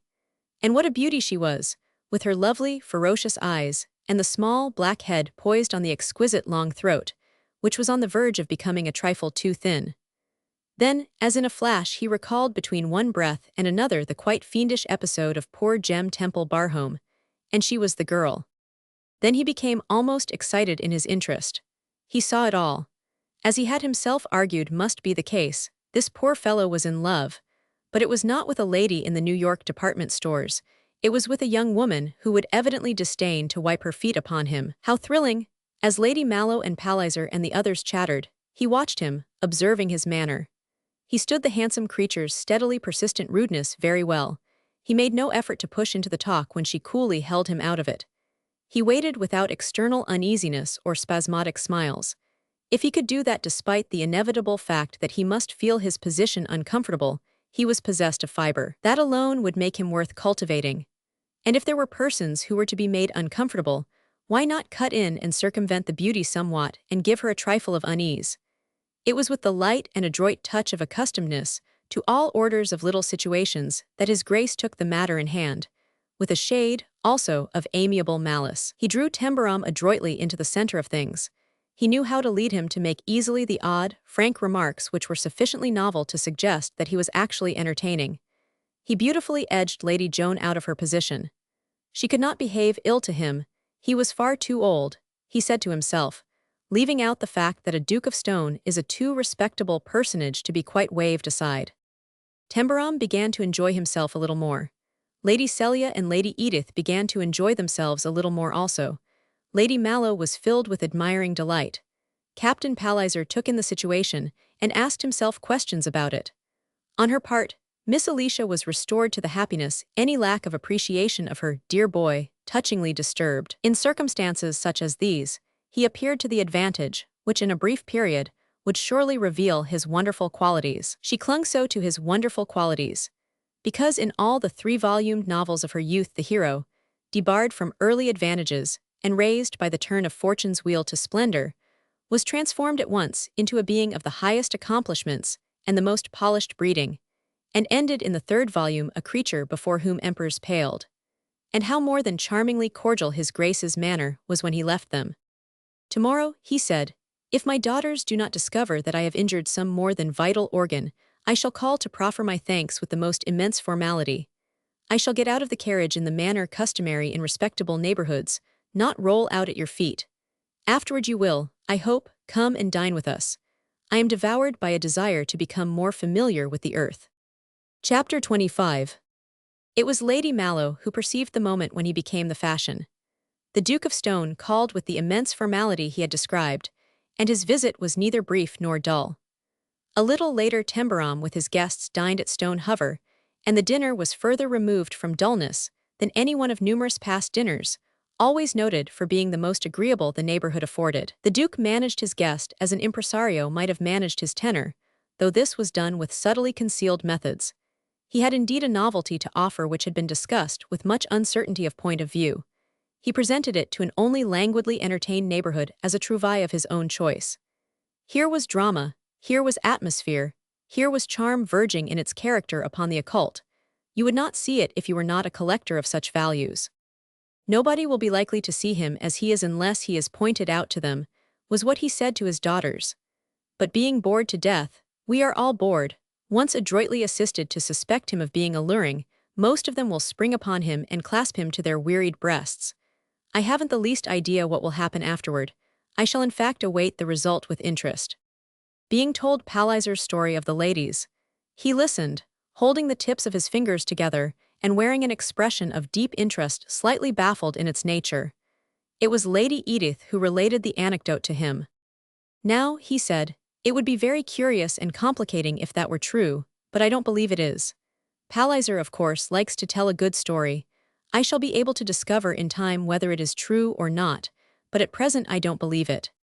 Following the dinner party at Stone Hover came many others. All the well-known carriages began to roll up the avenue to Temple Barhome. The Temple Barhome carriages also began to roll down the avenue and between the stone griffins on their way to festive gatherings of varied order. Burrell and the footman ventured to reconsider their early plans for giving warning. It wasn't so bad if the country was going to take him up. Do you see what is happening? Lady Mallow said to Joan. The man is becoming actually popular. He is popular as a turn at a music hall is, answered Joan. He will be dropped as he was taken up. There's something about him they like, and he represents what everybody most wants. For God's sake, Joan, don't behave like a fool this time. The case is more desperate. There is nothing else, nothing. There never was, said Joan, and I know the desperateness of the case. How long are you going to stay here? I am going to stay for some time.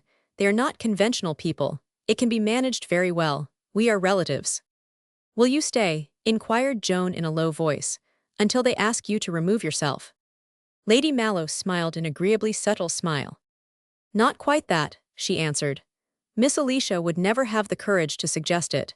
It takes courage and sophistication to do that sort of thing. Mr. Temple Barhome evidently wants us to remain. He will be willing to make as much of the relationship as we choose to let him.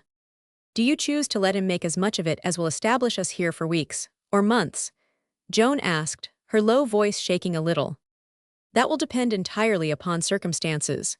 It will in fact depend entirely upon you, said Lady Mallow, her lips setting themselves into a straight, thin line. For an appreciable moment Joan was silent, but after it she lost her head and whirled about. I shall go away, she cried. Where? Asked Lady Mallow. Back to London. How much money have you? Asked her mother. She knew she had none. She was always sufficiently shrewd to see that she had none. If the girl had had £1 a week of her own, her mother had always realized that she would have been unmanageable. After the Gem Temple Barhome affair she would have been capable of going to live alone in slums. As it was, she knew enough to be aware that she was too handsome to walk out into Piccadilly without a penny in her pocket, so it had been just possible to keep her indoors. How much money have you? She repeated quietly. This was the way in which their unbearable scenes began, the scenes which the servants passing the doors paused to listen to in the hope that her ladyship would forget that raised voices may be heard by the discreet outsider. How much money have you? She said again. Joan looked at her. This time it was for about 5 seconds. She turned her back on her and walked out of the room. Shortly afterward, Lady Mallow saw her walking down the avenue in the rain, which was beginning to fall. She had left the house because she dared not stay in it. Once out in the park, she folded her long purple cloak about her and pulled her soft purple felt hat down over her brows, walking swiftly under the big trees without knowing where she intended to go before she returned. She liked the rain. She liked the heavy clouds. She wore her dark purples because she felt a fantastic, secret comfort in calling them her mourning which she would wear forevermore. No one could know so well as herself how desperate from her own point of view the case was. She had long known that her mother would not hesitate for a moment before any chance of a second marriage, which would totally exclude her daughter from her existence. Why should she, after all, Joan thought? They had always been antagonists. The moment of chance had been looming on the horizon for months. Sir Moses Monaldini had hovered about fitfully and evidently doubtfully at first, more certainly and frequently of late, but always with a clearly objecting eye cast askance upon herself. With determination and desire to establish a social certainty, astute enough not to care specially for young beauty and exactions, he did not purpose to submit to, and keen enough to see the advantage of a handsome woman with bitter reason to value what was offered to her in the form of a luxurious future, Sir Moses was moving toward action, though with proper caution. He would have no penniless daughters hanging about scowling and sneering. None of that for him. And the ripest apple upon the topmost bough in the highest wind would not drop more readily to his feet than her mother would, Joan knew with sharp and shamed burnings. As the rain fell, she walked in her purple cloak, unpaid for, and her purple hat, for which they had been dunned with threatening insults, and knew that she did not own and could not earn a penny. She could not dig, and to beg she was ashamed, and all the more horribly because she had been a beggar of the meaner order all her life.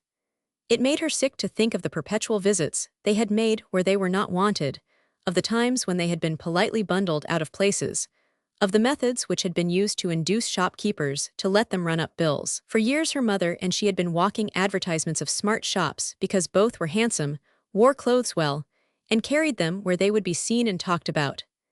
Now this would be all over, since it had been Lady Mallow who had managed all details. Thrown upon her own resources, Joan would have none of them, even though she must walk in rags. Her education had prepared her for only one thing, to marry well if luck were on her side. It had never been on her side. If she had never met Jem, she would have married somebody, since that would have been better than the inevitable last slide into an aging life spent in cheap lodgings with her mother. But Jem had been the beginning and the end. She bit her lips as she walked, and suddenly tears swept down her cheeks and dripped on to the purple cloth folded over her breast. And he sits in Jem's place, and every day that common, foolish stare will follow me, she said. He sat, it was true, in the place Jem Temple Barhome would have occupied if he had been a living man, and he looked at her a good deal. Perhaps he sometimes unconsciously stared because she made him think of many things, but if she had been in a state of mind admitting of judicial fairness, she would have been obliged to own that it was not quite a foolish stare. Absorbed, abstracted perhaps, but it was not foolish. Sometimes, on the contrary, it was searching and keen. Of course he was doing his best to please her. Of all the ladies, it seemed evident that he was most attracted by her. He tried to talk to her despite her unending rebuffs. He followed her about and endeavored to interest her. He presented a hidebound unsensitiveness when she did her worst. Perhaps he did not even know that she was being icily rude. He was plainly making up to her, after the manner of his class. He was perhaps playing the part of the patient adorer who melted by noble long-suffering in novels distinguished by heroes of humble origin. She had reached the village when the rain changed its mind, and without warning began to pour down, as if the black cloud passing overhead had suddenly opened. She was wondering if she would not turn in somewhere for shelter until the worst was over when a door opened, and Tembarom ran out with an umbrella. "Come in to the Hibblethwaite's cottage, Lady Joan," he said. "This will be over directly." He did not affectionately hustle her in by the arm as he would have hustled in Miss Alicia, but he closely guarded her with the umbrella until he guided her inside. "Thank you," she said. The first object she became aware of was a thin face with pointed chin and ferret eyes peering at her round the end of a sofa, then a sharp voice.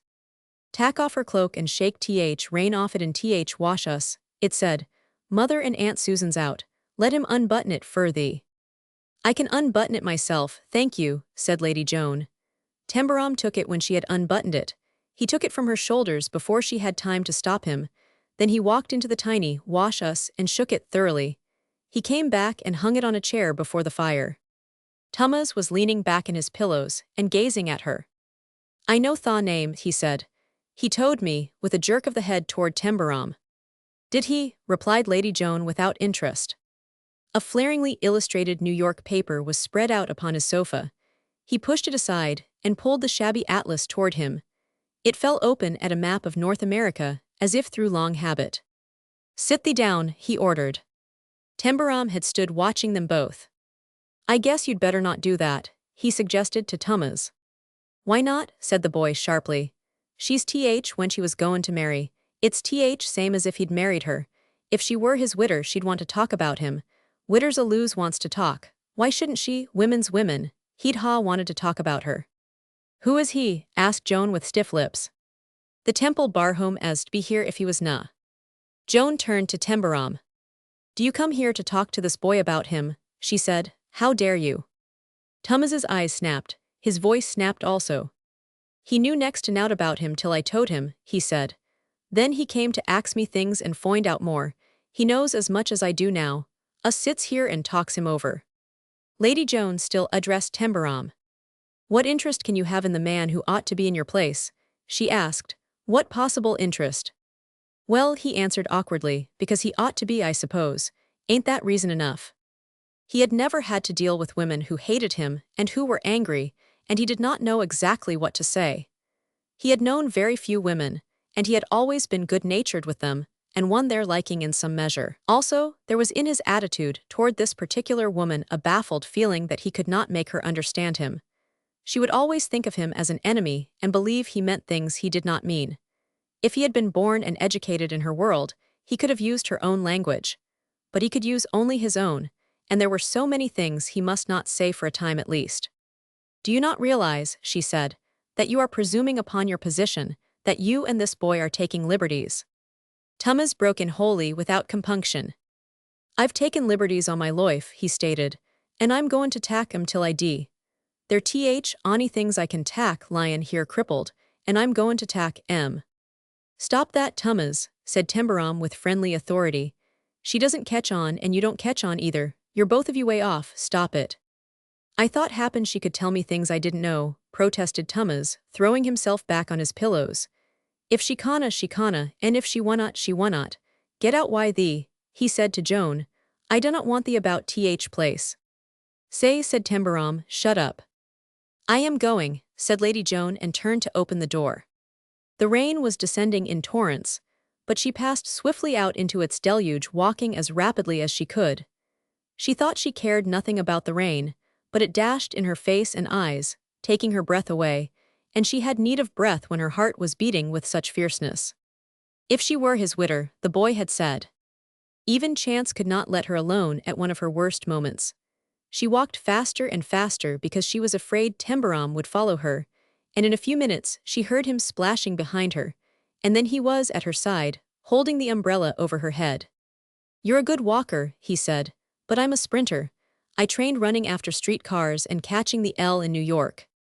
She had so restrained her miserable hysteric impulse to break down and utterly humiliate herself under the unexpected blow of the episode in the cottage that she had had no breath to spare when she left the room, and her hurried effort to escape had left her so much less that she did not speak. I'll tell you something, he went on. He's a little freak, but you can't blame him much. Don't be mad at him.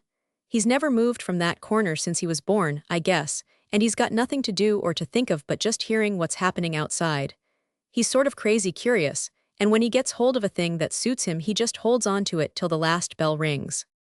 She said nothing whatever, and he paused a moment because he wanted to think over the best way to say the next thing.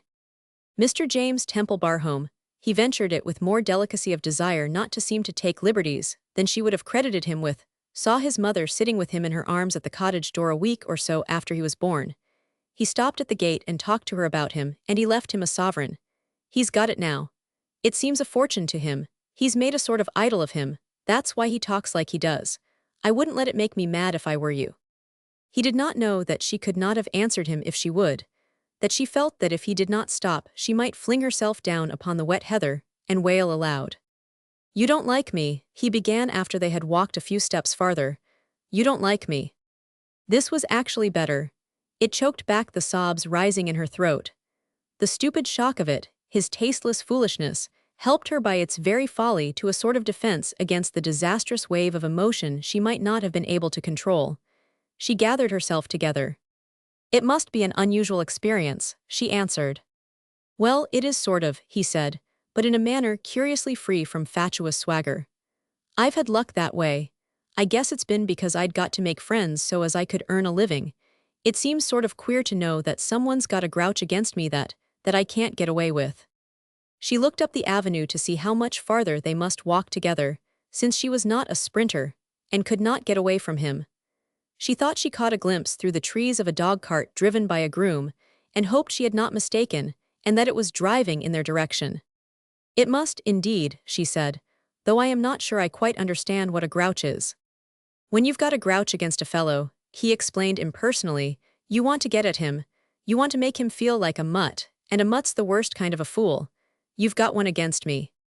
She looked before her between narrowed lids and faintly smiled, the most disagreeable smile she was capable of. And yet for some too extraordinary reason he went on. But she had seen men go on before this when all the odds were against them.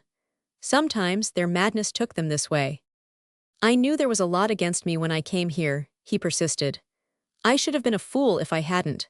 I knew when you came that I was up against a pretty hard proposition, but I thought perhaps if I got busy and showed you, you've got to show a person."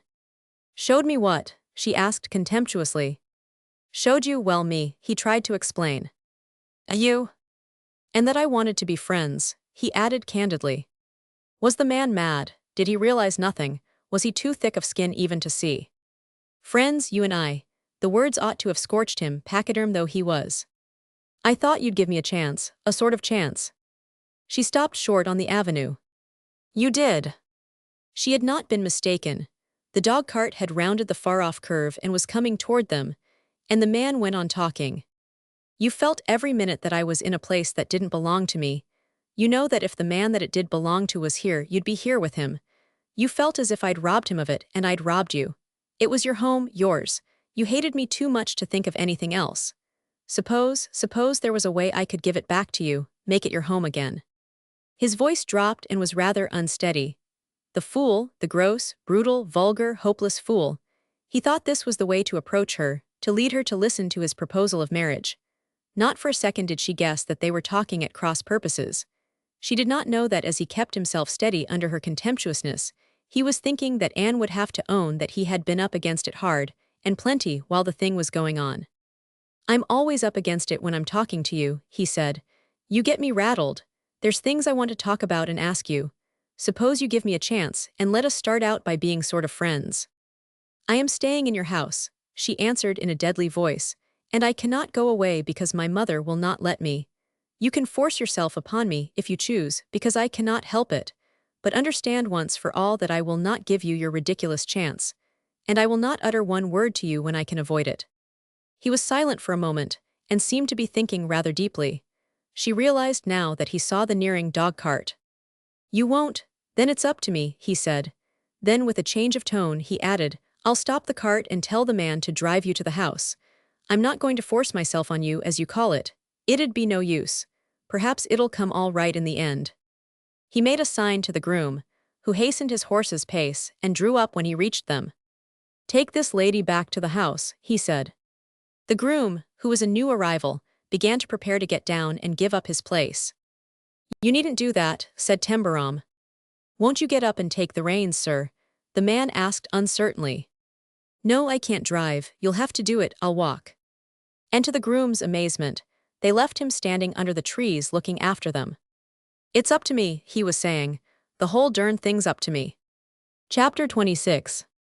The neighborhood of Temple Barham was not, upon the whole, a brilliant one. Indeed, it had been frankly designated by the casual guest as dull. The country was beautiful enough, and several rather large estates lay within reach of one another, but their owners were neither very rich nor especially notable personages.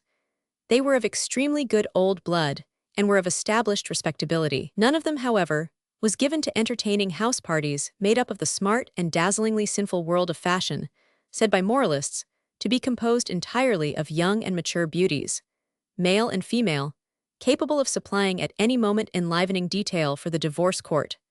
Glittering beings whose wardrobes were astonishing, and whose conversations were composed wholly of brilliant paradox and sparkling repartee. Most of the residents took their sober season in London, the men of the family returning gladly to their pheasants, the women not regretfully to their gardens and tennis, because their successes in town had not been particularly delirious.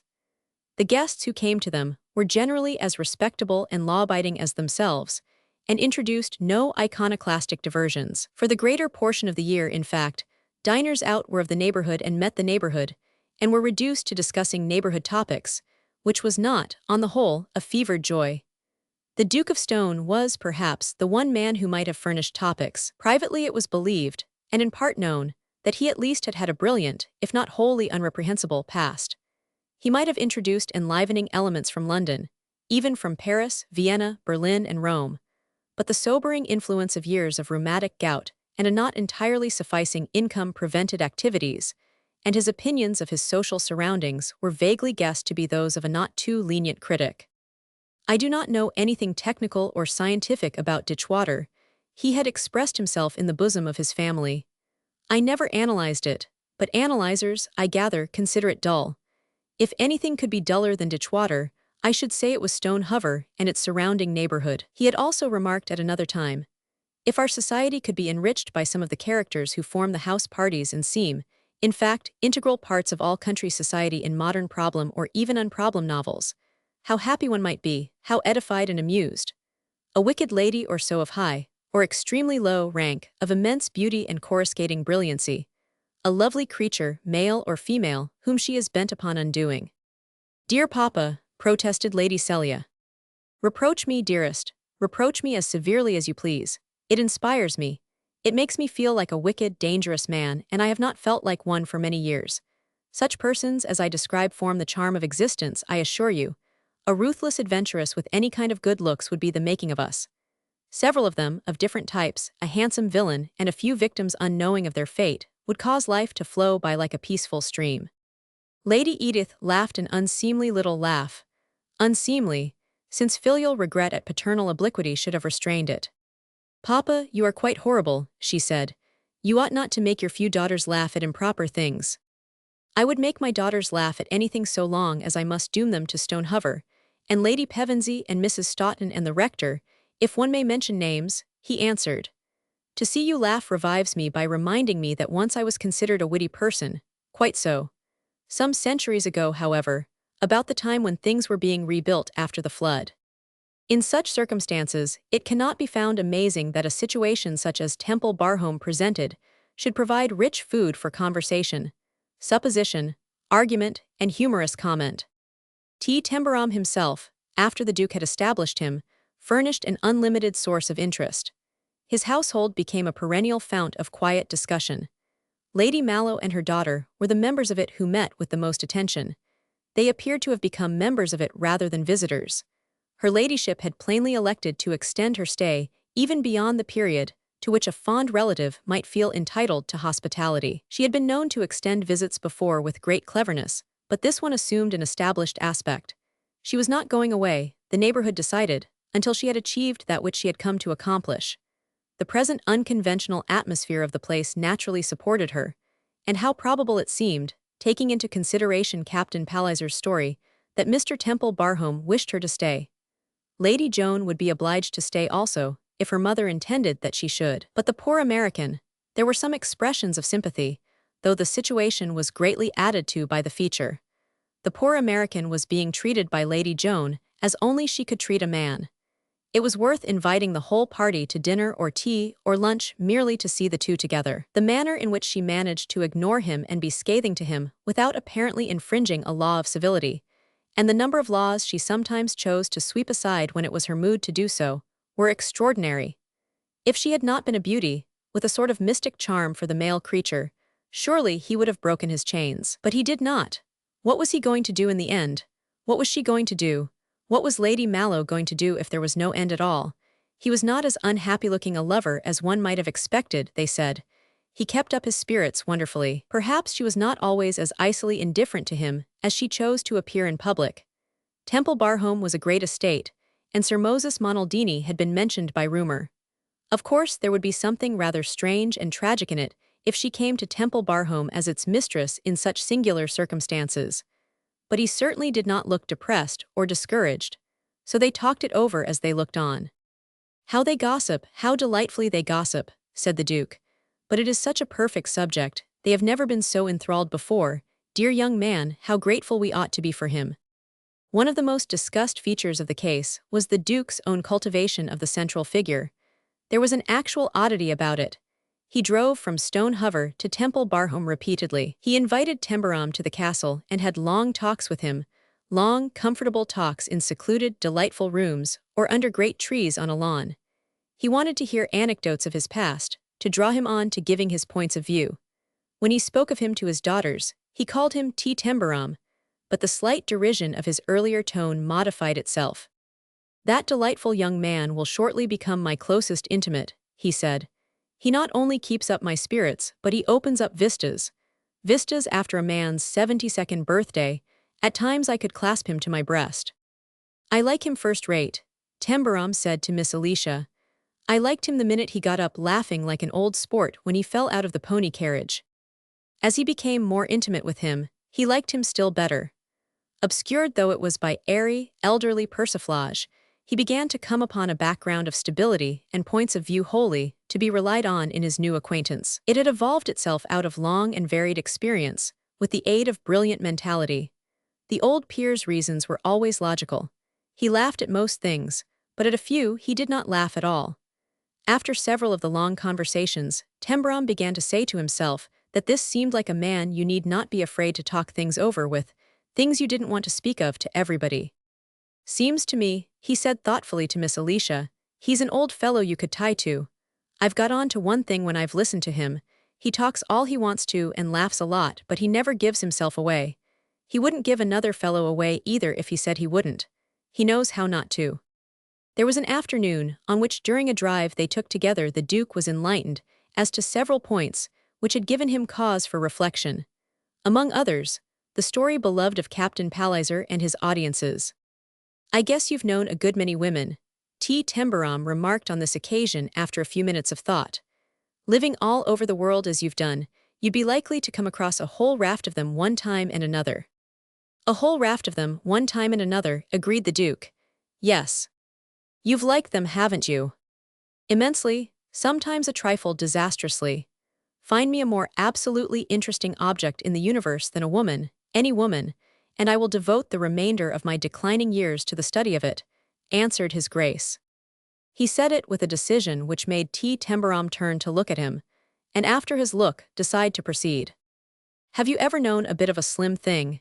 He made an odd embracing gesture with his arm, the size that you could pick up with one hand and set on your knee as if she was a child.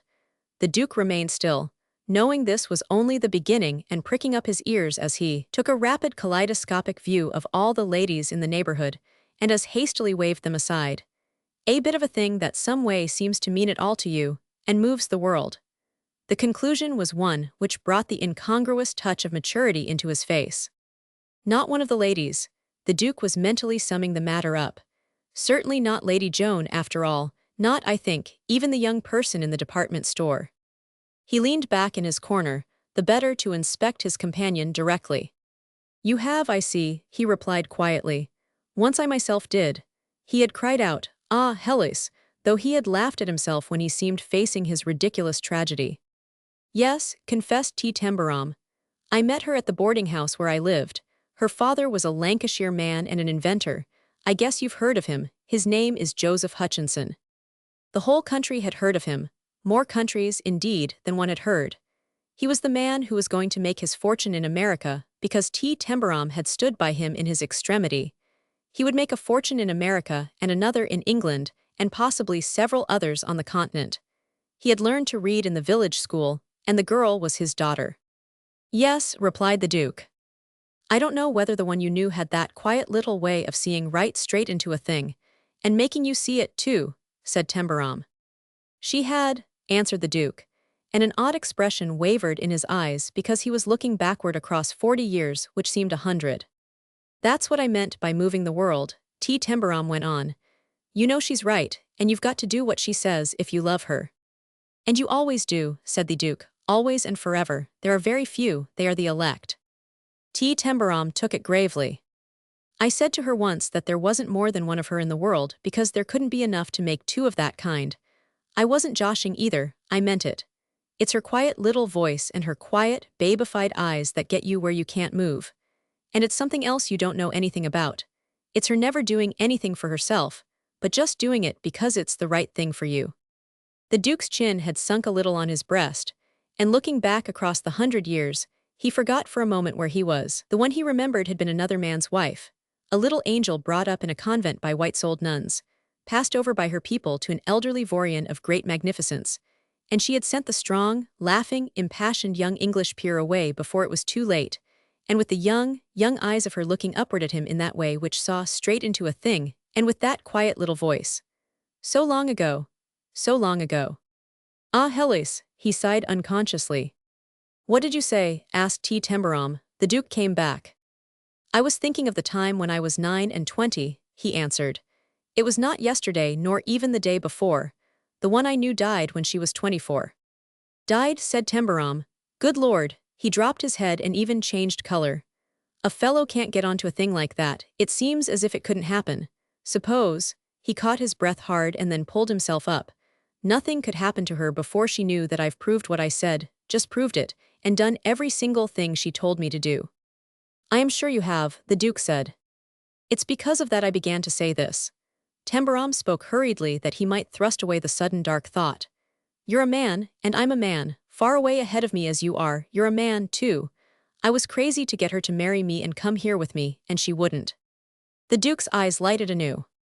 She had her reasons, he said. She laid him out as if she'd been my mother, instead of a little red-headed angel that you wanted to snatch up and crush up to you so she couldn't breathe. She didn't waste a word.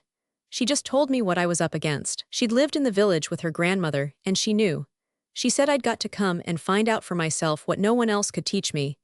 She told me about the kind of girls I'd see, beauties that were different from anything I'd ever seen before. And it was up to me to see all of them, the best of them. Ladies, interjected the Duke gently. Yes, with titles like those in novels, she said, and clothes like those in the ladies' pictorial. The kind of girls, she said, that would make her look like a housemaid. Housemaid be darned, he exclaimed, suddenly growing hot. I've seen the whole lot of them, I've done my darndest to get next, and there's not one, he stopped short. Why should any of them look at me anyhow, he added suddenly. That was not her point, remarked the Duke. She wanted you to look at them, and you have looked. Tembarom's eagerness was inspiring to behold. I have, haven't I? He cried. That was what I wanted to ask you. I've done as she said. I haven't shirked a thing. I've followed them around when I knew they hadn't any use on earth for me. Some of them have handed me the lemon pretty straight. Why shouldn't they? But I don't believe she knew how tough it might be for a fellow sometimes. No, she did not, the Duke said. Also, she probably did not know that in ancient days of chivalry ladies sent forth their knights to bear buffeting for their sakes in proof of fealty. Rise up, Sir Knight. This last phrase of course Tembarom did not know the poetic significance of. To his hearer Palliser's story became an amusing thing, read in the light of this most delicious frankness. It was Palliser himself who played the fool, and not Tembarom, who had simply known what he wanted, and had, with businesslike directness, applied himself to finding a method of obtaining it. The young women he gave his time to must be ladies, because Miss Hodgson had required it from him. The female flower of the noble houses had been passed in review before him to practice upon, so to speak. The handsomer they were, the more dangerously charming, the better Miss Hodgson would be pleased, and he had been regarded as a presumptuous aspirant. It was a situation for a comedy. But the ladies would not enjoy it if they were told. It was also not the Duke of Stone who would tell them. They could not in the least understand the subtlety of the comedy in which they had unconsciously taken part. Anne Hutchinson's grandmother curtsied to them in her stiff old way when they passed. Anne Hutchinson had gone to the village school and been presented with prizes for needlework and good behavior. But what a girl she must be, the slim bit of a thing with a red head. What a clear-headed and firm little person. In courts he had learned to wear a composed countenance when he was prompted to smile, and he wore one now. He enjoyed the society of Tembarom increasingly every hour. He provided him with every joy. Their drive was a long one, and they talked a good deal. They talked of the Hutchinsons, of the invention of the business deals. Tembarom had entered into at the outset, and of their tremendously encouraging result. It was not mere rumor that Hodgson would end by being a rich man. The girl would be an heiress. How complex her position would be. And being of the elect who unknowingly bear with them the power that moves the world, how would she affect Tembarom and its surrounding neighborhood? I wish to God she was here now, exclaimed Tembarom suddenly. It had been an interesting talk, but now and then the Duke had wondered if, as it went on, his companion was as wholly at his ease as was usual with him, an occasional shade of absorption in his expression, as if he were thinking of two things at once despite himself, a hint of restlessness, revealed themselves occasionally. Was there something more he was speculating on the possibility of saying, something more to tell or explain? If there was, let him take his time. His audience, at all events, was possessed of perceptions. This somewhat abrupt exclamation might open the way. "That is easily understood, my dear fellow," replied the Duke. "There's times when you want a little thing like that just to talk things over with, just to ask, because you're dead sure she'd never lose her head and give herself away without knowing she was doing it. She could just keep still, and let the waves roll over her and be standing there ready and quiet when the tide had passed.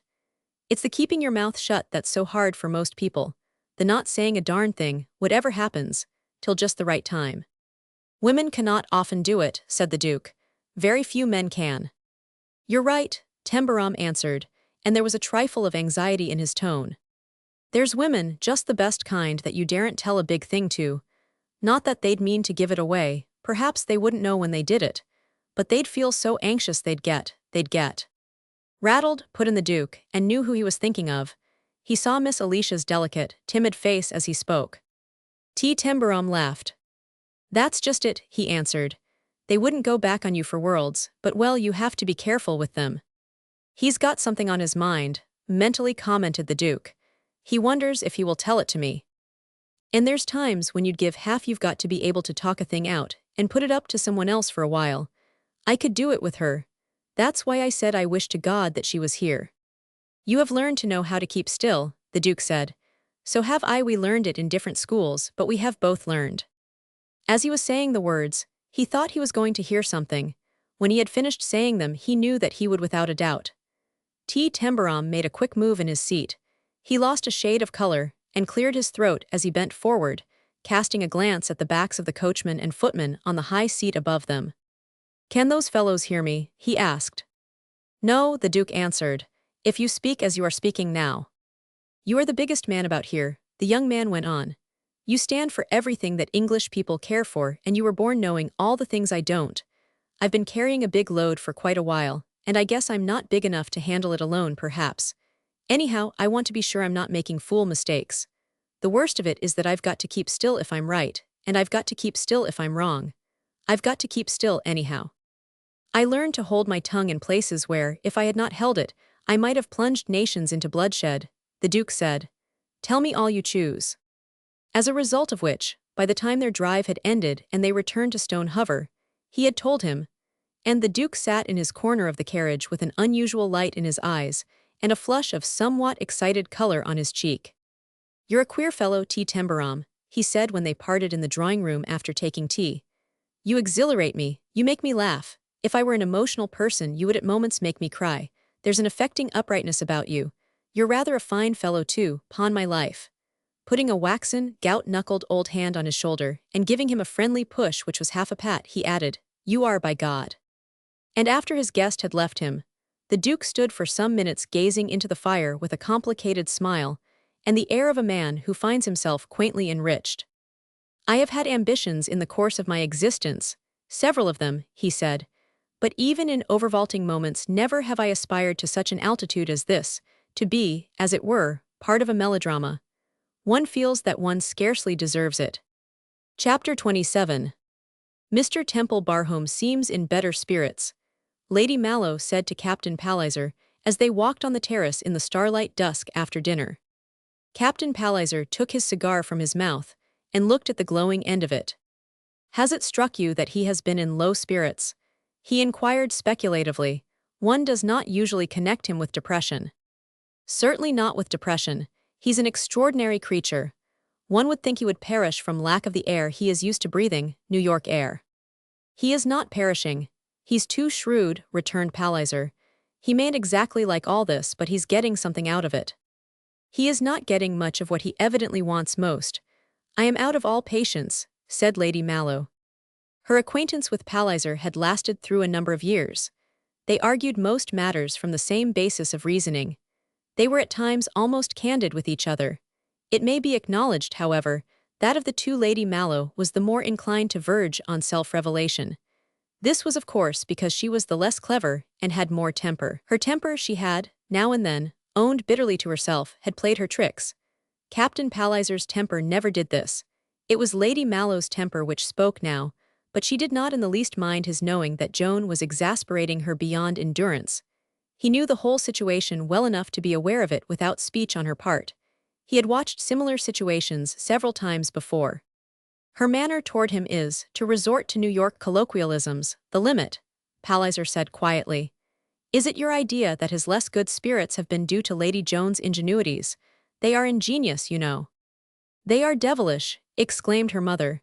She treads him in the mire and sails about professing to be conducting herself flawlessly. She is too clever for me, she added with bitterness. Palliser laughed softly. But very often you have been too clever for her, he suggested. For my part, I don't quite see how you got her here. Lady Mallow became not almost, but entirely candid. Upon the whole, I don't quite know myself. I believe she really came for some mysterious reason of her own. That is rather my impression, said Palliser. She has got something up her sleeve, and so has he. He, Lady Mallow quite ejaculated the word. She always has, that's her abominable secretive way, but he, Tembarom with something up his sleeve, one can't imagine it. Almost everybody has. I found that out long years ago, said Palliser, looking at his cigar end again as if consulting it. Since I arrived at the conclusion, I always take it for granted and look out for it. I've become rather clever in following such things up, and I have taken an unusual interest in Tembarom from the first. Lady Mallow turned her handsome face, much softened by an enwreathing gauze scarf, toward him anxiously. Do you think his depression, or whatever it is, means Joan? She asked. If he is depressed by her, you need not be discouraged, smiled Palliser. The time to lose hope would be when, despite her ingenuities, he became entirely cheerful. But, he added after a moment of pause, I have an idea there is some other little thing. Do you suppose that some young woman he has left behind in New York is demanding her rights? Said Lady Mallow with annoyance. That is exactly the kind of thing Joan would like to hear, and so entirely natural. Some shop girl or other. Quite natural, as you say, but he would scarcely be running up to London and consulting Scotland Yard about her, Palliser answered. Scotland Yard, ejaculated his companion. How in the world did you find that out? Captain Palliser did not explain how he had done it. Presumably his knowledge was due to the adroitness of the system of following such things up. Scotland Yard has also come to him, he went on. Did you chance to see a red-faced person who spent a morning with him last week? He looked like a butcher, and I thought he might be one of his friends, Lady Mallow said. I recognized the man. He is an extremely clever detective, much respected for his resources in the matter of following clues, which are so attenuated as to be scarcely clues at all. Clues have no connection with Joan, said Lady Mallow, still more annoyed. All London knows her miserable story. Have you? Captain Palliser's tone was thoughtful. Has anyone ever seen Mr. Strangeways? No, can you imagine anything more absurdly romantic? A creature without a memory, shut up in a remote wing of a palace like this, as if he were the man with the iron mask. Romance is not quite compatible with Tembarom. It is so incongruous that it has entertained me to think it over a good deal, remarked Palliser. He leaves everything to one's imagination. All one knows is that he isn't a relative, that he isn't mad, but only too nervous to see or be seen. Queer situation. I've found there is always a reason for things. The queerer they are, the more sure it is that there's a reason. What is the reason Strangeways is kept here, and where would a detective come in? Just on general principles I'm rather going into the situation. There's a reason, and it would be amusing to find it out. Don't you think so? He spoke casually, and Lady Mallow's answer was casual, though she knew from experience that he was not as casual as he chose to seem. He was clever enough always to have certain reasons of his own, which formulated themselves into interests large and small. He knew things about people which were useful. Sometimes quite small things were useful. He was always well behaved, and no one had ever accused him of bringing pressure to bear. But it was often possible for him to sell things, or buy things, or bring about things in circumstances which would have presented difficulties to other people. Lady Mallow knew from long experience all about the exigencies of cases when needs must, and she was not critical. Temple Bar Home as the estate of a distant relative, and Tembarom as its owner were not assets to deal with indifferently. When a man made a respectable living out of people who could be persuaded to let you make investments for them, it was not an unbusinesslike idea to be in the position to advise an individual strongly. "It's quite natural that you should feel an interest," she answered. "But the romantic stranger is too romantic, though I will own Scotland Yard is a little odd." "Yes, that is exactly what I thought," said Palliser. He had in fact thought a good deal, and followed the thing up in a quiet, amateur way, though with annoyingly little result. Occasionally he had felt rather a fool for his pains, because he had been led to so few facts of importance, and had found himself so often confronted by Tembarom's entirely frank grin. His own mental attitude was not a complex one. Lady Mallow's summing up had been correct enough on the whole. Temple Bar Home ought to be a substantial asset, regarded in its connection with its present owner. Little dealings in stocks, sometimes rather large ones when luck was with him, had brought desirable returns to Captain Palliser throughout a number of years. Just now he was taking an interest in a somewhat imposing scheme, or what might prove an imposing one if it were managed properly and presented to the right persons. If Tembarom had been sufficiently lured by the spirit of speculation to plunge into old Hodgson's affair, as he evidently had done, he was plainly of the temperament attracted by the game of chance. There had been no reason but that of temperament which could have led him to invest. He had found himself suddenly a moneyed man and had liked the game. Never having so much as heard of little Anne Hodgson, Captain Palliser not unnaturally argued after this wise. There seemed no valid reason why, if a vague invention had allured, a less vague scheme, managed in a more businesslike manner, should not. This Mexican silver and copper mine was a dazzling thing to talk about. He could go into details. He had, in fact, allowed a good deal of detail to trail through his conversation at times. It had not been difficult to accomplish this in his talks with Lady Mallow in his host's presence. Lady Mallow was always ready to talk of mines, gold, silver, or copper. It happened at times that one could manage to secure a few shares without the actual payment of money. There were little hospitalities or social amiabilities now and then which might be regarded as value received. So she had made it easy for Captain Palliser to talk, and Tembarom had heard much which would have been of interest to the kind of young man he appeared to be. Sometimes he had listened absorbedly, and on a few occasions he had asked a few questions which laid him curiously bare in his role of speculator. If he had no practical knowledge of the ways and means of great mining companies, he at least professed none. At all events, if there was any little matter he preferred to keep to himself, there was no harm in making oneself familiar with its aspect and significance. A man's arguments, so far as he himself is concerned, assume the character with which his own choice of adjectives and adverbs labels them. That is, if he labels them. The most astute do not. Captain Palliser did not. He dealt merely with reasoning processes which were applicable to the subject in hand, whatsoever its nature. He was a practical man of the world, a gentleman, of course. It was necessary to adjust matters without romantic hair-splitting. It was all by the way. Tembarom had at the outset seemed to present, so to speak, no surface. Palliser had soon ceased to be at all sure that his social ambitions were to be relied on as a lever. Besides which, when the old Duke of Stone took delighted possession of him, dined with him, drove with him, sat and gossiped with him by the hour, there was not much one could offer him. Strangeways had at first meant only eccentricity. A little later he had occasionally faintly stirred curiosity, and perhaps the fact that Burrell enjoyed him as a grievance and a mystery had stimulated the stirring. The various chance had led him to find himself regarding the opening up of possible vistas. From a certain window in a certain wing of the house, a much-praised view was to be seen. Nothing was more natural than that on the occasion of a curious sunset Palliser should, in coming from his room, decide to take a look at it. As he passed through a corridor, Pearson came out of a room near him. "How is Mr. Strangeways today?" Palliser asked. "Not quite so well, I am afraid, sir," was the answer. "Sorry to hear it," replied Palliser and passed on. On his return, he walked somewhat slowly down the corridor. As he turned into it, he thought he heard the murmur of voices. One was that of Tembarom, and he was evidently using argument. It sounded as if he were persuading someone to agree with him, and the persuasion was earnest. He was not arguing with Pearson or a housemaid. Why was he arguing with his pensioner? His voice was as low as it was eager, and the other man's replies were not to be heard. Only just after Palliser had passed the door, there broke out an appeal which was a sort of cry. "No, my God, no, don't send me away, don't send me away." One could not, even if so inclined, stand and listen near a door, while servants might chance to be wandering about.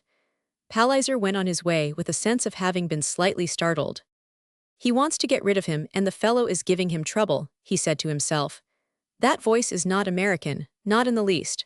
It set him thinking and observing. When Tembarom wore the look which was not a look of depression, but of something more puzzling, he thought that he could guess at its reason. By the time he talked with Lady Mallow, he had gone much further than he chose to let her know. Chapter 28. The popularity of Captain Palliser's story of the ladies had been great at the outset, but with the passage of time, it had oddly waned. This had resulted from the story's ceasing to develop itself, as the simplest intelligence might have anticipated, by means of the only person capable of its proper development. The person in question was of course Tembarom. Expectations, amusing expectations of him had been raised, and he had singularly failed in the fulfilling of them. The neighborhood had, so to speak, stood upon tiptoe, the feminine portion of it, at least, looking over shoulders to get the first glimpses of what would inevitably take place. As weeks flew by, the standing on tiptoe became a thing of the past. The whole thing flattened out most disappointingly. No attack whatever was made upon the ladies. That the Duke of Stone had immensely taken up Mr. Temple Barhome had of course resulted in his being accepted in such a manner as gave him many opportunities to encounter one and all. He appeared at dinners, teas, and garden parties. Miss Alicia, whom he had in some occult manner impressed upon people until they found themselves actually paying a sort of court to her, was always his companion. "One realizes one cannot possibly leave her out of anything," had been said. "He has somehow established her as if she were his mother or his aunt or his interpreter. And such clothes, my dear, one doesn't behold. Worth and Paquin and Dowsett must go sleepless for weeks to invent them. They are without a flaw in shade or line or texture." Which was true, because Mrs. Mellish of the Bond Street shop had become quite obsessed by her idea, and committed extravagances Miss Alicia offered up contrite prayer to atone for, while Tembarom, simply chortling in his glee, signed checks to pay for their exquisite embodiment. That he was not reluctant to avail himself of social opportunities was made manifest by the fact that he never refused an invitation. He appeared upon any spot to which hospitality bade him, and unashamedly placed himself on record as a neophyte upon almost all occasions. His well-cut clothes began in time to wear more the air of garments belonging to him, but his hat made itself remarked by its trick of getting pushed back on his head, or tilted on side, and his New York voice and accent rang out sharp and finely nasal in the midst of low-pitched, throaty, or mellow English enunciations. He talked a good deal at times, because he found himself talked to by people who either wanted to draw him out, or genuinely wished to hear the things he would be likely to say. That the hero of Palliser's story should so comport himself as to provide either diversion or cause for haughty displeasure would have been only a natural outcome of his ambitions. In a brief period of time, however, every young woman who might have expected to find herself an object of such ambitions realized that his methods of approach and attack were not marked by the usual characteristics of aspirants of his class. He evidently desired to see and be seen. He presented himself, as it were, for inspection and consideration, but while he was attentive, he did not press attentions upon anyone. He did not make advances in the ordinary sense of the word. He never essayed flattering or even admiring remarks. He said queer things at which one often could not help but laugh, but he somehow wore no air of saying them with the intention of offering them as witticisms, which might be regarded as allurements. He did not ogle. He did not simper or shuffle about nervously and turn red or pale, as eager and awkward youths have a habit of doing under the stress of unrequited admiration. In the presence of a certain slightingness of treatment, which he at the outset met with not infrequently, he conducted himself with a detached good nature which seemed to take but small account of attitudes less unoffending than his own. When the slightingness disappeared from sheer lack of anything to slight, he did not change his manner in any degree. He is not in the least forward, Beatrice Talchester said, the time arriving when she and her sisters occasionally talked him over with their special friends, the Granthams, and he is not forever under one's feet, as the pushing sort usually is. Do you remember those rich people from the place they called Troy, the ones who took Burnaby for a year, and the awful eldest son who perpetually invented excuses for calling, bringing books, and ridiculous things? This one never makes an excuse, amiable Grantham put in. But he never declines an invitation. There is no doubt that he wants to see people, said Lady Honora, with the pretty little nose and the dimples. She had ceased to turn up the pretty little nose, and she showed a dimple as she added, Gwynedd is tremendously taken with him. She is teaching him to play croquet. They spend hours together. He's beginning to play a pretty good game, said Gwynedd. He's not stupid, at all events. I believe you are the first choice, if he is really choosing, amiable Grantham decided. I should like to ask you a question. Ask it by all means, said Gwynedd. Does he ever ask you to show him how to hold his mallet, and then do idiotic things, such as managing to touch your hand? Never, was Gwynedd's answer. The young man from Troy used to do it, and then beg pardon and turn red. I don't understand him, or I don't understand Captain Palliser's story, amiable Grantham argued. Lucy and I are quite out of the running, but I honestly believe that he takes as much notice of us as he does of any of you. If he has intentions, he doesn't act the part, which is pure New York of the first water. He said, however, that the things that mattered were not only titles but looks. He asked how many of us were lookers. Don't be modest, amiable. Neither you nor Lucy are out of the running, Beatrice amiably suggested. Ladies first, commented amiable, pertly.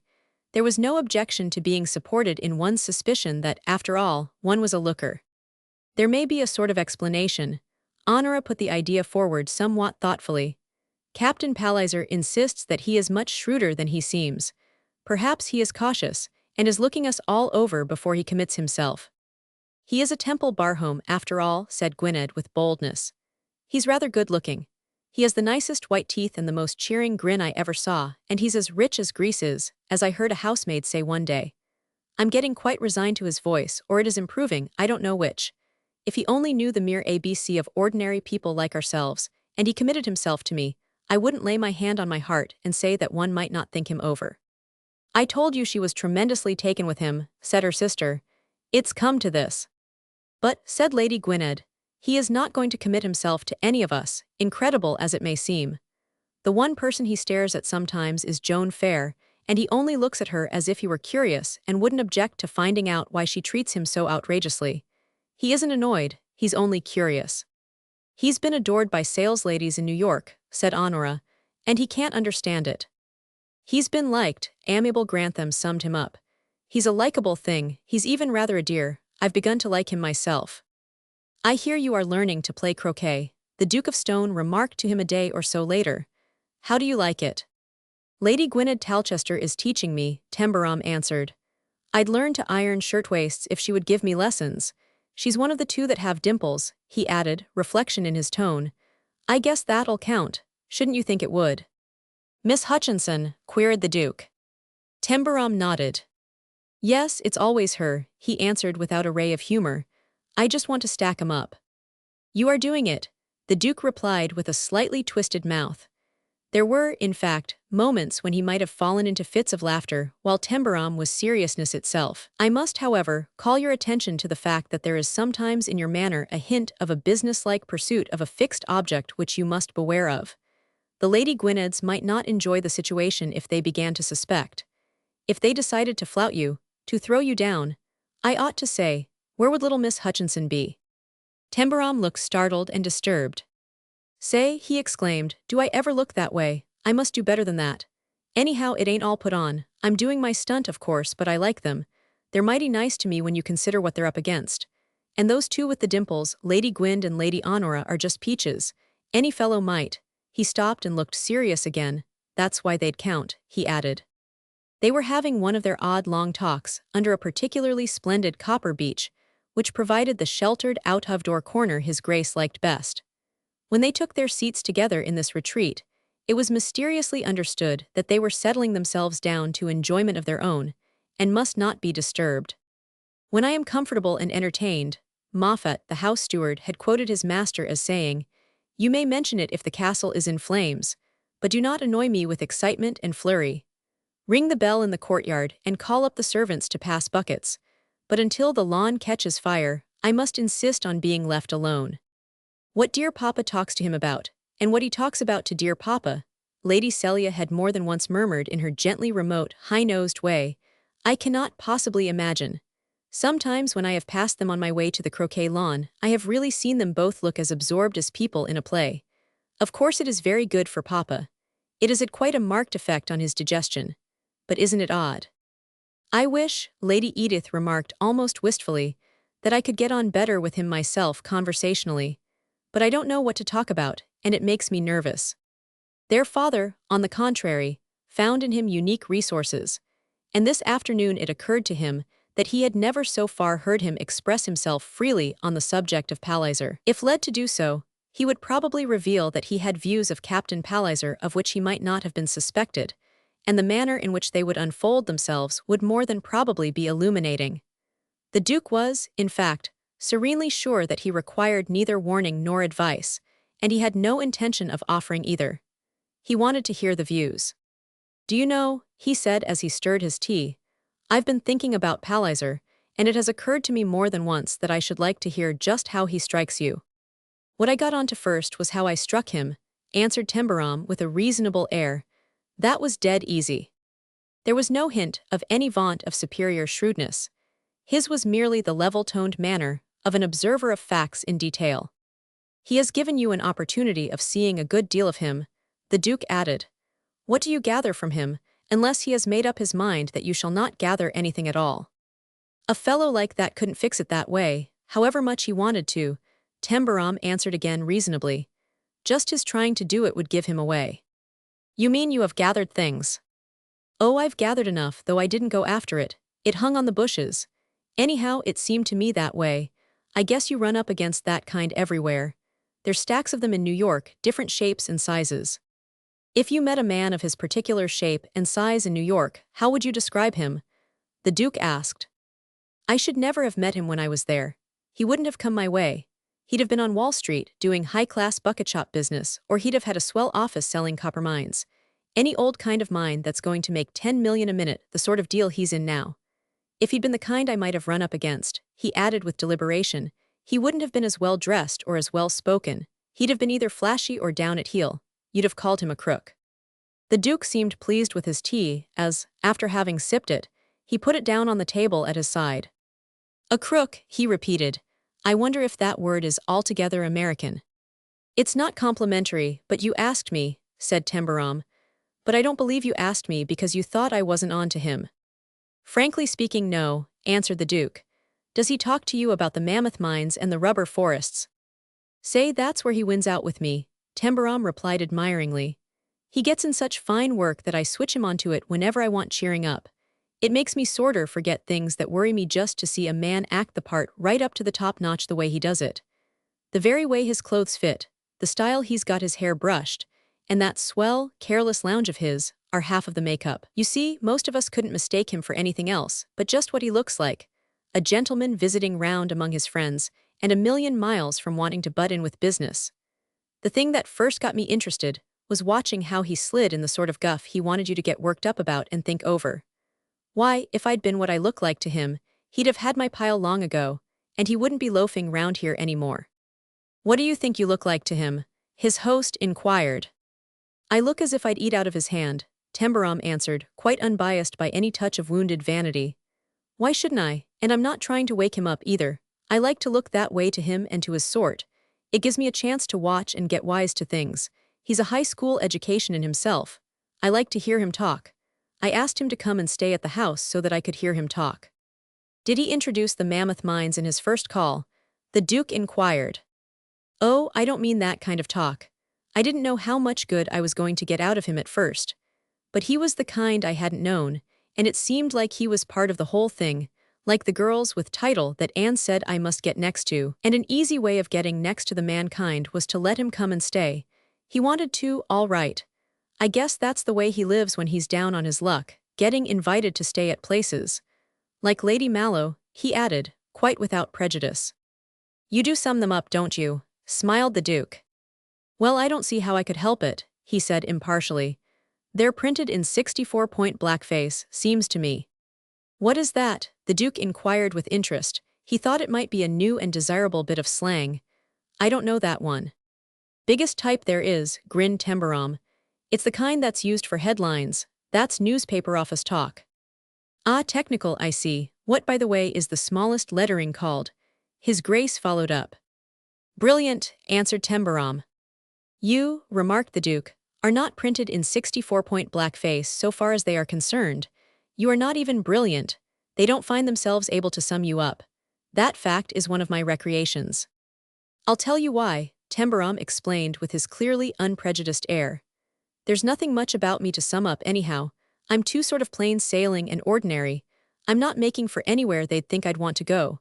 I'm not hiding anything they'd be sure I'd want to hide. By the Lord, you're not, exclaimed the Duke. When I first came here, every one of them had a fool idea I'd want to pretend I'd never set eyes on a newsboy or a bootblack, and that I couldn't find my way in New York when I got off Fifth Avenue. I used to see them thinking they'd got to look as if they believed it if they wanted to keep next.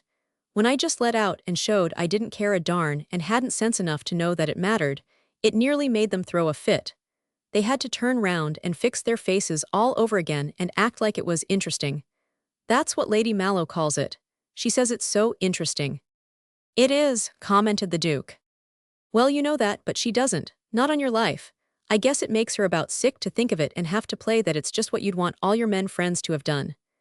Now, Palliser, he paused and grinned again. He was sitting in a most casual attitude, his hands clasped round one upraised knee, which he nursed, balancing himself. It was a position of informal ease which had an air of assisting enjoyable reflection. Yes, Palliser, don't let us neglect Palliser, his host encouraged him. He's in a worse mix-up than the rest because he's got more to lose. If he could work this mammoth mine song and dance with the right people, there'd be money enough in it to put him on easy street.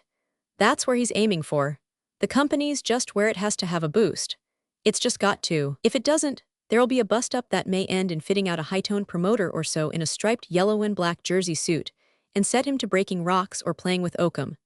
I'll tell you, poor old Palliser gets the willies sometimes after he's read his mail.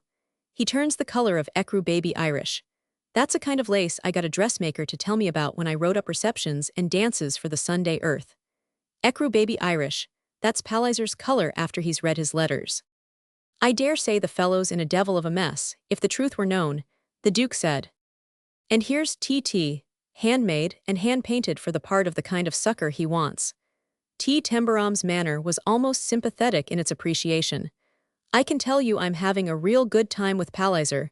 It looked like I'd just dropped from heaven when he first saw me. If he'd been the praying kind, I'd have been just the sort he'd have prayed for when he said his Now I lay me's before he went to bed. There wasn't a chance in 100 that I wasn't a fool that had his head swelled so that he'd swallow any darn thing if you handed it to him smooth enough. First time he called he asked me a lot of questions about New York business. That was pretty smart of him. He wanted to find out, sort of careless, how much I knew or how little. The Duke was leaning back luxuriously in his chair, and gazing at him, as he might have gazed at the work of an old master, of which each line and shade was of absorbing interest. I can see him, he said. I can see him. He found out I knew nothing, Tembarom continued. And what was to hinder him trying to teach me something, by gee, nothing on top of the green earth. I was there, waiting with my mouth open, it seemed like. And he has tried, in his best manner, said his Grace. What he hasn't tried wouldn't be worthy trying, Tembarom answered cheerfully. Sometimes it seems like a shame to waste it. I've got so I know how to start him when he doesn't know I'm doing it. I tell you he's fine. Gentlemanly, that's his way, you know. High-toned friend that just happens to know of a good thing, and thinks enough of you in a sort of reserved way to feel like it's a pity not to give you a chance to come in on the ground floor. If you've got the sense to see the favor he's friendly enough to do you. It's such a favor that it'd just disgust a man if you could possibly turn it down. But of course you're to take it or leave it. It's not to his interest to push it. Lord, no. Whatever you did his way is that he'd not condescend to say a darned word. High-toned silence, that's all. The Duke of Stone was chuckling very softly. His chuckles rather broke his words when he spoke. By Jove, he said, you do see it, don't you? You do see it. Tembarom nursed his knee comfortably. Why, he said, it's what keeps me up. You know a lot more about me than anyone else does, but there's a whole raft of things I think about that I couldn't hang round any man's neck. If I tried to hang them round yours, you'd know that I would be having a hell of a time here if I'd let myself think too much. If I didn't see it, as you call it, if I didn't see so many things, I might begin to get sorry for myself. There was a pause of a second. Gee, he said, gee, this not hearing a thing about Anne. Good Lord, my dear fellow, the Duke said hastily. I know, I know. Tembarom turned and looked at him. You've been there, he remarked. You've been there, I bet. Yes, I've been there, answered the Duke. I've been there and come back, but while it's going on you have just described it, a man can have a hell of a time. He can, Tembarom admitted unreservedly. He's got to keep going to stand it. Well, Strangeways gives me some work to do, and I've got Palliser, he's a little sunbeam. A manservant approaching to suggest a possible need of hot tea started at hearing his grace break into a sudden and plainly involuntary crow of glee. He had not heard that one before either. Palliser as a little sunbeam brightening the pathway of tea. Tembarom was, in the particular existing circumstances, all that could be desired of fine humor. It somewhat recalled the situation of the ladies of the noble houses of Pevensey, Talchester, and Stone unconsciously passing in review for the satisfaction of little Miss Hutchinson. Tembarom laughed a little himself, but he went on with a sort of seriousness. There's one thing sure enough. I've got on to it by listening and working out what he would do by what he doesn't know he says. If he could put the screws on me in any way, he wouldn't hold back. It'd be all quite polite and gentlemanly, but he'd do it all the same. And he's dead sure that everybody's got something they'd like to hide, or get. That's what he works things out from. Does he think you have something to hide, or get? The Duke inquired rather quickly. He's sure of it, but he doesn't know yet whether it's get or hide. He noses about. Pearson's seen him. He asks questions and plays he ain't doing it and ain't interested anyhow. He doesn't like you, the Duke said rather thoughtfully. He has a way of conveying that you are far more subtle than you choose to look. He is given to enlarging on the fact that an air of entire frankness is one of the chief assets of certain promoters of huge American schemes. Tembarom smiled the smile of recognition. Yes, he said, it looks like that's a long way round, doesn't it? But it's not far to TT when you want to hitch on the connection. Anyhow, that's the way he means it to look. If ever I was suspected of being in any mix-up, everybody would remember he'd said that. It's very amusing, said the Duke. It's very amusing. They had become even greater friends and intimates by this time than the already astonished neighborhood suspected them of being. That they spent much time together in an amazing degree of familiarity was the talk of the country. In fact, one of the most frequent resources of conversation. Everybody endeavored to find reason for the situation, but none had been presented which seemed of sufficiently logical convincingness. The Duke was eccentric, of course. That was easy to hit upon. He was amiably perverse and good-humoredly cynical. He was, of course, immensely amused by the incongruity of the acquaintance. This being the case, why exactly he had never before chosen for himself a companion equally out of the picture it was not easy to explain. There were ploughboys or clerks out of provincial shops who would surely have been quite as incongruous when surrounded by ducal splendors. He might have got a young man from Liverpool or Blackburn who would have known as little of polite society as Mr. Temple Barhome. There were few, of course, who could know less. But he had never shown the faintest desire to seek one out. Palliser, it is true, suggested it was Tembarom's cheek, which stood him in good stead. The young man from behind the counter in a Liverpool or Blackburn shop would probably have been frightened to death and afraid to open his mouth in self-revelation, whereas Temple Barhome was so entirely a bounder that he did not know he was one, and was ready to make an ass of himself to any extent. The frankest statement of the situation, if anyone had so chosen to put it, would have been that he was regarded as a sort of court fool without cap or bells. No one was aware of the odd confidences which passed between the weirdly dissimilar pair. No one guessed that the old peer sat and listened to stories of a red-headed, slim-bodied girl in a dingy New York boarding house, that he liked them sufficiently to encourage their telling, that he had made a mental picture of a certain look in a pair of maternally yearning and fearfully convincing round young eyes, that he knew the burnished fullness and glow of the red hair until he could imagine the feeling of its texture and abundant warmth in the hand. And this subject was only one of many. And of others they talked with interest, doubt, argument, speculation, holding a living thrill. The tap of croquet mallets sounded hollow, and clear from the sunken lawn, below the mass of shrubs between them and the players, as the Duke repeated. It's hugely amusing, dropping his G, which was not one of his usual affectations. Confound it, he said next, wrinkling the thin, fine skin round his eyes in a speculative smile. I wish I had had a son of my own just like you. All of Tembarom's white teeth revealed themselves. I'd have liked to have been in it, he replied, but I shouldn't have been like me. Yes, you would. The Duke put the tips of his fingers delicately together. You are of the kind which in all circumstances is like itself. He looked about him, taking in the turreted, majestic age and mass of the castle. You would have been born here. You would have learned to ride your pony down the avenue. You would have gone to Eton and to Oxford. I don't think you would have learned much, but you would have been decidedly edifying and companionable. You would have had a sense of humor, which would have made you popular in society and at court. A young fellow who makes those people laugh holds success in his hand. They want to be made to laugh as much as I do. Good God! How they are obliged to be bored and behave decently under it. You would have seen and known more things to be humorous about than you know now. I don't think you would have been a fool about women, but some of them would have been fools about you, because you've got away. I had one myself. It's all the more dangerous because it's possibility suggesting without being sentimental. A friendly young fellow always suggests possibilities without being aware of it. Would I have been Lord Temple Barhome or something of that sort? Tembarom asked. You would have been the Marquis of Belcarry, the Duke replied, looking him over thoughtfully, and your name would probably have been Hugh Lawrence Gilbert Henry Charles Adelbert, or words to that effect. A regular six-shooter, said Tembarom. The Duke was following it up with absorption in his eyes. You'd have gone into the Guards, perhaps, he said, and drill would have made you carry yourself better. You're a good height. You'd have been a well-set-up fellow. I should have been rather proud of you. I can see you riding to the palace with the rest of them, sabers and chains clanking and glittering and helmet with plumes streaming. By Jove, I don't wonder at the effect they have on nursery maids. On a sunny morning in spring they suggest nights in a fairy tale.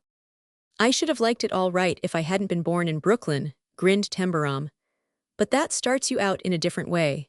Do you think, if I'd been born the Marquis of Bell, what's his name, I should have been on to Palliser's little song and dance and had as much fun out of it? On my soul, I believe you would, the Duke answered. Brooklyn or Stone Hover Castle, I'm hanged if you wouldn't have been you. Chapter 29. After this came a pause. Each man sat thinking his own thoughts, which, while marked with difference in form, were doubtless subtly alike in the line they followed. During the silence Tembarom looked out at the late afternoon shadows lengthening themselves in darkening velvet across the lawns. At last he said, I never told you that I've been reading some of the 16,000 books in the library. I started it about a month ago, and somehow they've got me going. The slightly lifted eyebrows of his host did not express surprise so much as questioning interest. This man, at least, had discovered that one need find no cause for astonishment in any discovery that he had been doing a thing for some time for some reason or through some prompting of his own, and had said nothing whatever about it until he was what he called good and ready. When he was good and ready, he usually revealed himself to the Duke, but he was not equally expansive with others. No, you have not mentioned it, His Grace answered and laughed a little. You frequently fail to mention things. When first we knew each other I used to wonder if you were naturally a secretive fellow, but you are not. You always have a reason for your silences. It took about 10 years to kick that into me, 10 good years, I should say. Tembarom looked as if he were looking backward at many episodes as he said it. Naturally, I guess, I must have been an innocent, blab-mouthed kid. I meant no harm, but I just didn't know. Sometimes it looks as if just not knowing is about the worst disease you can be troubled with. But if you don't get killed first, you find out in time that what you've got to hold on to hard and fast is the trick of saying nothing and sawing wood. The Duke took out his memorandum book and began to write hastily. Tembarom was quite accustomed to this. He even repeated his axiom for him. Say nothing and saw wood, he said. It's worth writing down. It means shut your mouth and keep on working. Thank you, said the Duke. It is worth writing down, thank you. I did not talk about the books because I wanted to get used to them before I began to talk, Tembarom explained. I wanted to get somewhere. I'd never read a book through in my life before. Never wanted to. Never had one and never had time. When night came, I was dog-tired and dog-ready to drop down and sleep. Here was a situation of interest. A young man of odd, direct shrewdness, who had never read a book through in his existence, had plunged suddenly into the extraordinarily varied literary resources of the Tembarom library. If he had been a fool or a genius, one might have guessed at the impression made on him. Being Tembarom, one speculated with secret elation. The primitiveness he might reveal, the profundities he might touch the surface of, the unexpected ends he might reach, suggested the opening of vistas. I have often thought that if books attracted you, the library would help you to get through a good many of the 136 hours a day you've spoken of, and get through them pretty decently, commented the Duke. That's what's happened, Tembarom answered. There's not so many now, I can cut 'em off in chunks. How did it begin? He listened with much pleasure, while Tembarom told him how it had begun, and how it had gone on. I'd been having a pretty bad time one day. Strangeways had been worse, a darned sight worse, just when I thought he was better. I'd been trying to help him to think straight, and suddenly I made a break, somehow, and must have touched exactly the wrong spring. It seemed as if I set him nearly crazy. I had to leave him to Pearson right away. Then it poured rain steady for about 8 hours, and I couldn't get out and take a walk.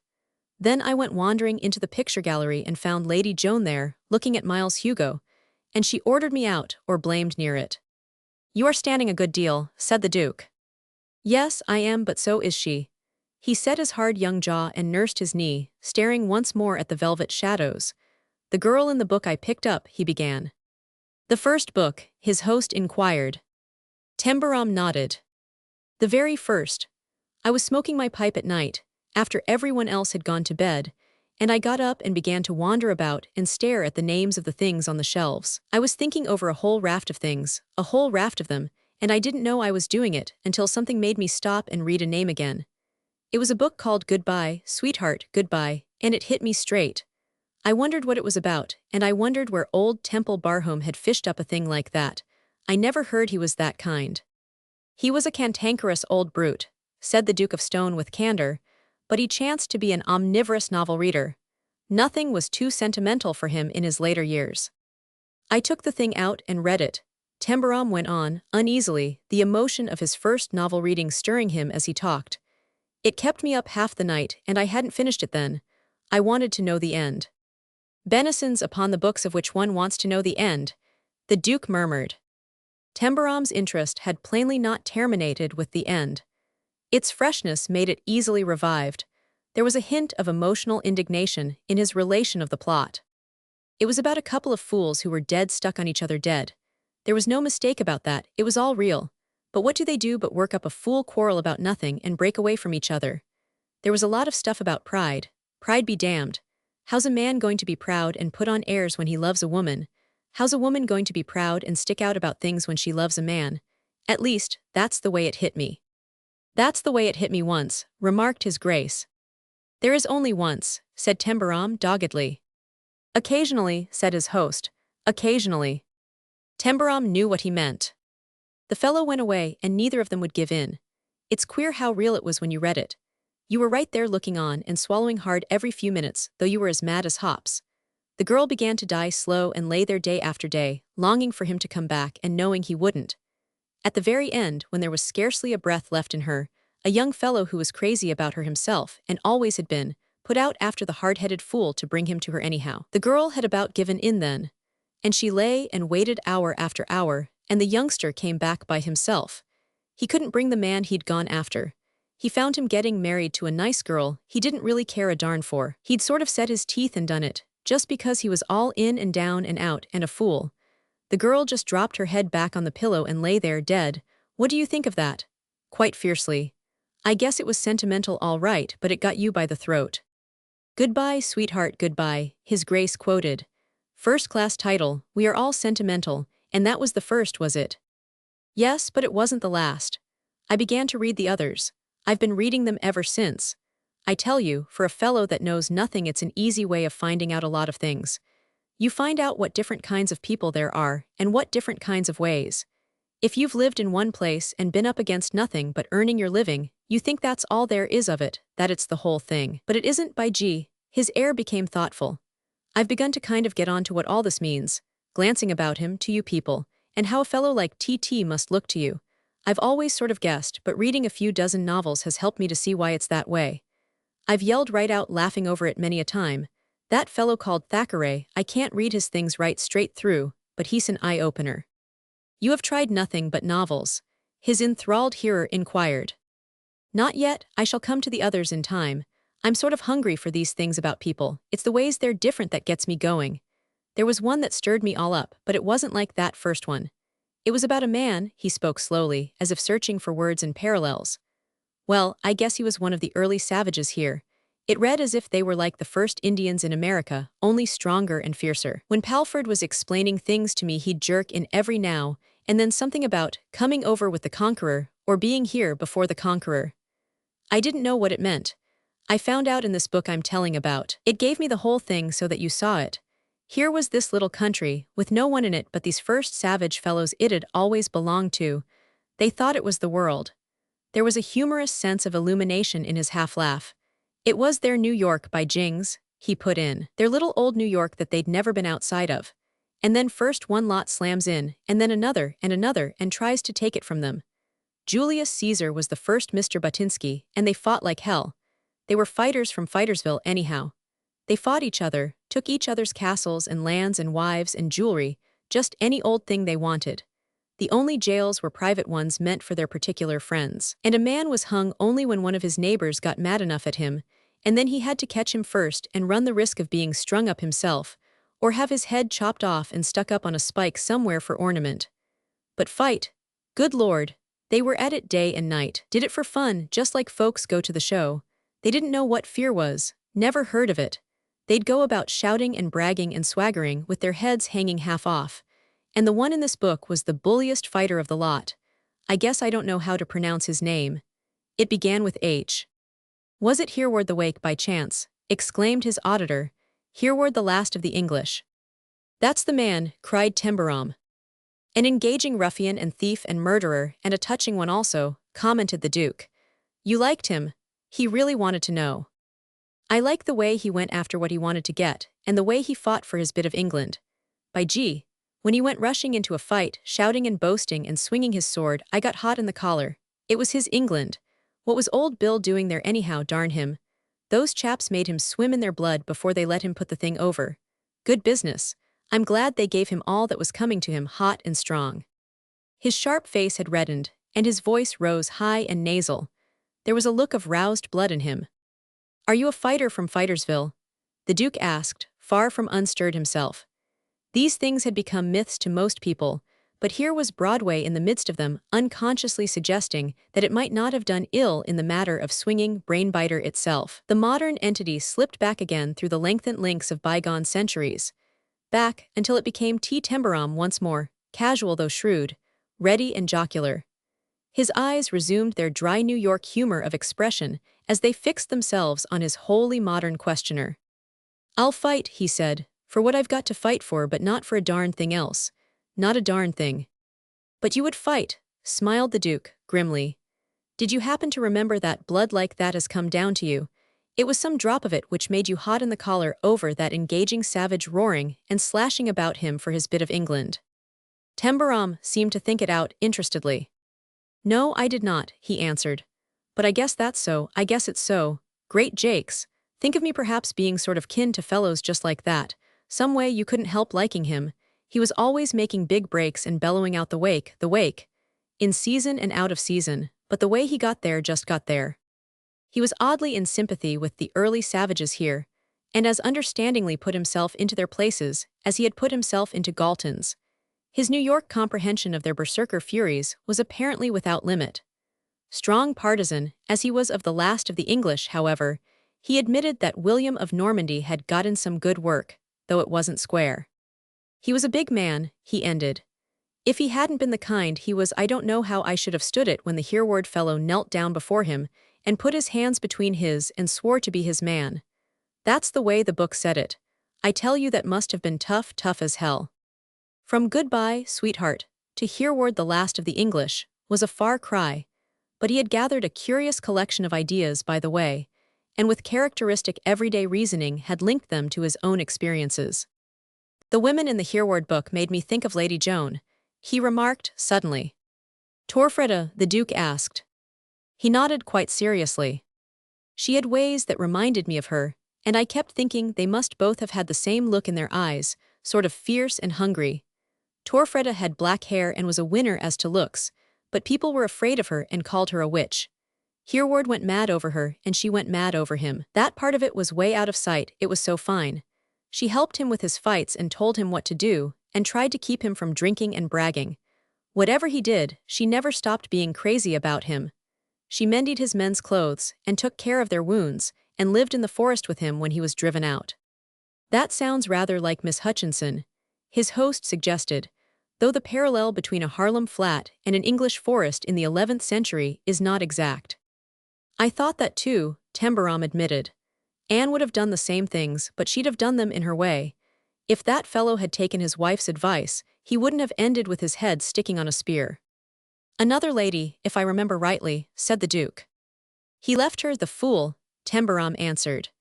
And there's where I couldn't get away from seeing Lady Joan. Jem Temple Barhome didn't go off with another woman, but what Torfreda went through, this one has gone through, and she's going through it yet. She can't dress herself in sackcloth and cut off her hair and hide herself away with a bunch of nuns as the other one did. She has to stay and stick it out, however bad it is. That's a darned sight worse. The day after I'd finished the book, I couldn't keep my eyes off her. I tried to stop it, but it was no use. I kept hearing that Torfreda one screaming out, "Lost, lost, lost." It was all in her face. But my good fellow, protested the Duke, despite feeling a touch of the thrill again. Unfortunately, she would not suspect you of looking at her because you were recalling Torfreda and Hereward the Wake. Men stare at her for another reason. That's what I know about half as well again as I know anything else, answered Tembarom. He added, with a deliberation holding its own meaning, that's what I'm coming to. The Duke waited. What was it he was coming to? Reading that novel put me wise to things in a new way. She's been wiping her feet on me hard for a good while, and I sort of made up my mind I'd got to let her until I was sure where I was. I won't say I didn't mind it, but I could stand it. But that night she caught me looking at her. The way she looked back at me made me see all of a sudden that it would be easier for her if I told her straight that she was mistaken. That she is mistaken in thinking. What she does think. She wouldn't have thought it if the old lady hadn't been driving her mad by hammering it in. She'd have hated me all right, and I don't blame her when I think of how poor Jem was treated, but she wouldn't have thought that every time I tried to be decent and friendly to her I was butting in and making a sick fool of myself. She's got to stay where her mother keeps her, and she's got to listen to her. Oh hell, she's got to be told. The Duke set the tips of his fingers together. How would you do it? He inquired. Just straight, replied Tembarom. There's no other way. From the old worldling broke forth an involuntary low laugh, which was a sort of cackle. So this was what he was coming to. I cannot think of any devious method, he said, which would make it less than a delicate thing to do. A beautiful young woman, whose host you are, has flouted you furiously for weeks, under the impression that you are offensively in love with her. You propose to tell her that her judgment has betrayed her, and that, as you say, there's nothing doing. Not a darned thing, and never has been, said Tembarom. He looked quite grave and not at all embarrassed. He plainly did not see it as a situation to be regarded with humor. If she will listen, the Duke began. Oh, she'll listen, put in Tembarom. I'll make her. His was a self-contradicting countenance, the Duke reflected, as he took him in with a somewhat long look.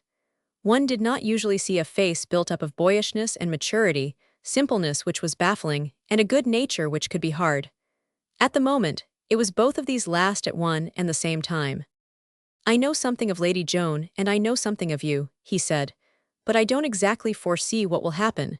I will not say that I should not like to be present. There'll be nobody present but just me and her, Tembarom answered. Chapter 30. The visits of Lady Mallow and Captain Palliser had had their features.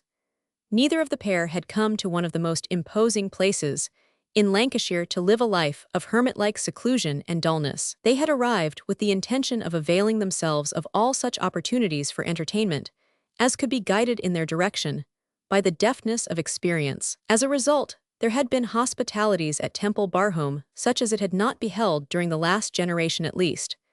Tembarom had looked on, an interested spectator, as these festivities had been adroitly arranged and managed for him. He had not, however, in the least resented acting as a sort of figurehead in the position of sponsor and host. They think I don't know I'm not doing it all myself, was his easy mental summing up. They've got the idea that I'm pleased because I believe I'm it, but that's all to the merry. It's what I've set my mind on having going on here, and I couldn't have started it as well myself. I shouldn't have known how. They're teaching me. All I hope is that Anne's grandmother is keeping tab. Do you and Rose know old Mrs. Hutchinson? He had inquired of Pearson the night before the talk with the Duke. Well, not to say exactly know her, sir, but everybody knows of her. She is a most remarkable old person, sir. Then, after watching his face for a moment or so, he added tentatively, would you perhaps wish us to make her acquaintance for any reason? Tembarom thought the matter over speculatively. He had learned that his first liking for Pearson had been founded upon a rock. He was always to be trusted to understand, and also to apply a quite unusual intelligence to such matters, as he became aware of without having been told about them. What I'd like would be for her to hear that there's plenty doing at Temple Barhome, that people are coming and going all the time, and that there's ladies to burn, and most of them lookers at that, was his answer. How Pearson had discovered the exotic subtleties of his master's situation and mental attitude toward it, only those of his class and gifted with his occult powers could explain in detail. The fact exists that Pearson did know an immense number of things his employer had not mentioned to him, and held them locked in his bosom in honored security, like a little gentleman. He made his reply with a polite conviction which carried weight. It would not be necessary for either Rose or me to make old Mrs. Hutchinson's acquaintance with a view to informing her of anything which occurs on the estate or in the village, sir, he remarked. Mrs. Hutchinson knows more of things than anyone ever tells her. She sits in her cottage there, and she just knows things and sees through people in a way that'd be almost unearthly, if she wasn't a good old person, and so respectable that there's those that touches their hats to her as if she belonged to the gentry. She's got a blue eye, sir. Has she? Exclaimed Tembarom. Yes, sir, as blue as a baby's, sir, and as clear though she's past 80. And they tell me there's a quiet, steady look in it that ill-doers downright quail before. It's as if she was a kind of judge that sentenced them without speaking. They can't stand it. Oh, sir, you can depend upon old Mrs. Hutchinson as to who's been here, and even what they've thought about it. The village just flocks to her to tell her the news and get advice about things. She'd know. It was as a result of this that on his return from Stone Hover, he dismissed the carriage at the gates, and walked through them to make a visit in the village. Old Mrs. Hutchinson, sitting knitting in her chair behind the abnormally flourishing fuchsias, geraniums, and campanula carpaticas in her cottage window, looked between the banked-up flower pots to see that Mr. Temple Barhome had opened her wicket gate and was walking up the clean bricked path to her front door. When he knocked, she called out in the broad Lancashire she had always spoken, "Come in." When he entered, he took off his hat and looked at her, friendly but hesitant, and with the expression of a young man who has not quite made up his mind as to what he is about to encounter. I'm Temple Barhome, Mrs. Hutchinson, he announced. I know that, she answered. Not that tha looks like Temple Barhome's, but I've been watchin' thee walk and drive past here ever since tha come to place. She watched him steadily with an astonishingly limpid pair of old eyes. They were old and young at the same time, old because they held deeps of wisdom, young because they were so alive and full of question. I don't know whether I ought to have come to see you or not, he said. Well, thast coom, she replied, going on with her knitting. Sit thee down and have a bit of a chat. Say, he broke out, ain't you going to shake hands with me? He held his hand out impetuously. He knew he was all right if she'd shake hands. There's nowt agin that surely, she answered, with a shrewd bit of a smile. She gave him her hand. If I was na stiff in my legs, it's my place to get up and mak thee a curtsy, but rheumatics has no respect even for Lord O.Th. Manor. If you got up and made me a curtsy, Tembarom said, I should throw a fit. Say, Mrs. Hutchinson, I bet you know that as well as I do. The shrewd bit of a smile lighted her eyes, as well as twinkled about her mouth.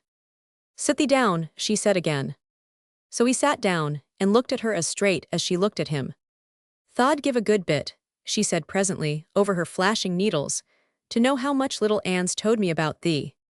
I'd give a lot to know how much it'd be square to ask you to tell me about her. He gave back to her, hesitating yet eager. What does tha mean by square? She demanded. I mean fair. Can I talk to you about her at all? I promised I'd stick it out here and do as she said. She told me she wasn't going to write to me or let her father write. I've promised, and I'm not going to fall down when I've said a thing. So Thaw come to see her grandmother. He reddened, but held his head up. I'm not going to ask her grandmother a thing she doesn't want me to be told. But I've been up against it pretty hard lately. I read some things in the New York papers about her father and his invention, and about her traveling round with him and helping him with his business. In Germany they were, she put in, forgetting herself. They're havin' big doin's over invention. What Joe you'd do wi'out lass I canna tell. She's doin' every bit o' managin' and contrivin' why them furriners, but he'll never know it. She's got a chap to travel why him as can talk o' languages under son. Her face flushed, and she stopped herself sharply. I'm talkin' about her to thee, she said. I would na ha believed o' myson. He got up from his chair. I guess I oughtn't to have come, he said restlessly. But you haven't told me more than I got here and there in the papers. That was what started me. It was like watching her. I could hear her talking and see the way she was doing things till it drove me half crazy. All of a sudden, I just got wild and made up my mind I'd come here. I've wanted to do it many a time, but I've kept away. Thaw showed sense I do in that, remarked Mrs. Hutchinson. She'd not ha thought well thee if tha'd come runnin' to her grandmother every day or so. What she likes about thee is as she thinks thaw's got a strong backbone o' thy own. She looked up at him over her knitting, looked straight into his eyes, and there was that in her own which made him redden and feel his pulse quicken. It was actually something which even remotely suggested that she was not, in the deeps of her strong old mind, as wholly unswerving as her words might imply. It was something more subtle than words. She was not keeping him wholly in the dark when she said what she likes about thee. If Anne said things like that to her, he was pretty well off. Happen a look at a lass's grandmother, when thaw canna get at lass herson, is a bit o' comfort, she added. But don't thaw go walkin' by here to look in at window too often. She would not think well o' that either. Say, there's one thing I'm going to get off my chest before I go, he announced. Just one thing. She can go where she likes and do what she likes, but I'm going to marry her when she's done it. Unless something knocks me on the head and finishes me, I'm going to marry her. Thaw art thaw, laconically, but her eyes were still on his, and the something in their depths by no means diminished. I'm keeping up my end here, and it's no slouch of a job, but I'm not forgetting what she promised for 1 minute. And I'm not forgetting what her promise means, he said obstinately. Thaw'd like me to tell her that, she said. If she doesn't know it, you telling her wouldn't cut any ice, was his reply. I'm saying it because I want you to know it, and because it does me good to say it out loud. I'm going to marry her. That's for her and thee to settle, she commented impersonally. It is settled, he answered. There's no way out of it. Will you shake hands with me again before I go? Aye, she consented, I will. When she took his hand, she held it a minute. Her own was warm, and there was no limpness about it. The secret which had seemed to conceal itself behind her eyes had some difficulty in keeping itself wholly in the background. She knows thaw does, she said coolly, as if she were not suddenly revealing immensities. She knows who comes and who goes, and what they think o' thee, and how thaw gets on wy 'em. Now get thee gone, lad, and do not thaw come back till her or me sends for thee. Within an hour of this time, the afternoon post brought to Lady Mallow a letter which she read with an expression in which her daughter recognized relief. It was in fact a letter for which she had waited with anxiety, and the invitation it contained was a tribute to her social skill at its highest watermark. In her less heroic moments, she had felt doubts of receiving it, which had caused shudders to run the entire length of her spine. I'm going to Broomhaven, she announced to Joan. When's? Joan inquired. At the end of the week, I am invited for a fortnight. Am I going? Joan asked. No, you will go to London to meet some friends who are coming over from Paris. Joan knew that comment was unnecessary. Both she and her mother were on intimate terms with these hypothetical friends, who so frequently turned up from Paris or elsewhere, when it was necessary that she should suddenly go back to London and live in squalid seclusion in the unopened house, with a charwoman to provide her with underdone or burnt chops, and eggs at 18 a shilling, while the shutters of the front rooms were closed, and dusty desolation reigned. She knew every detail of the melancholy squalor of it, the dragging hours, the nights of lying awake listening to the occasional passing of belated cabs, or the squeaks and nibbling of mice in the old walls. If you had conducted yourself sensibly, you need not have gone, continued her mother. I could have made an excuse and left you here. You would at least have been sure of good food and decent comforts. After your visit, are we to return here? Was Lady Joan's sole reply. Don't look at me like that, said Lady Mallow. I thought the country would freshen your color at least, but you are going off more every day. You look like the witch of Endor sometimes. Joan smiled faintly. This was the brandishing of an old weapon, and she understood all its significance. It meant that the time for opportunities was slipping past her like the waters of a rapid river. I do not know what will happen when I leave Broomhoughton, her mother added, a note of rasped uncertainty in her voice. We may be obliged to come here for a short time, or we may go abroad. If I refuse to come, would you let me starve to death in Pearse Street? Joan inquired. Lady Mallow looked her over, feeling a sort of frenzy at the sight of her. In truth, the future was a hideous thing to contemplate if no rescue at all was in sight. It would be worse for her than for Joan, because Joan did not care what happened or did not happen, and she cared desperately. She had indeed arrived at a maddening moment. Yes, she snapped fiercely. And when Joan faintly smiled again, she understood why women of the lower orders beat one another, until policemen interfere. She knew perfectly well that the girl had somehow found out that Sir Moses Monaldini was to be at Broomhoughton, and that when he left there, he was going abroad. She knew also that she had not been able to conceal that his indifference had of late given her some ghastly hours, and that her play for this lagging invitation had been a frantically bold one. That the most ingenious efforts and devices had ended in success only after such delay made it all the more necessary that no straw must remain unseized on. I can wear some of your things with a little alteration, she said. Rose will do it for me. Hats and gloves and ornaments do not require altering. I shall need things you will not need in London. Where are your keys?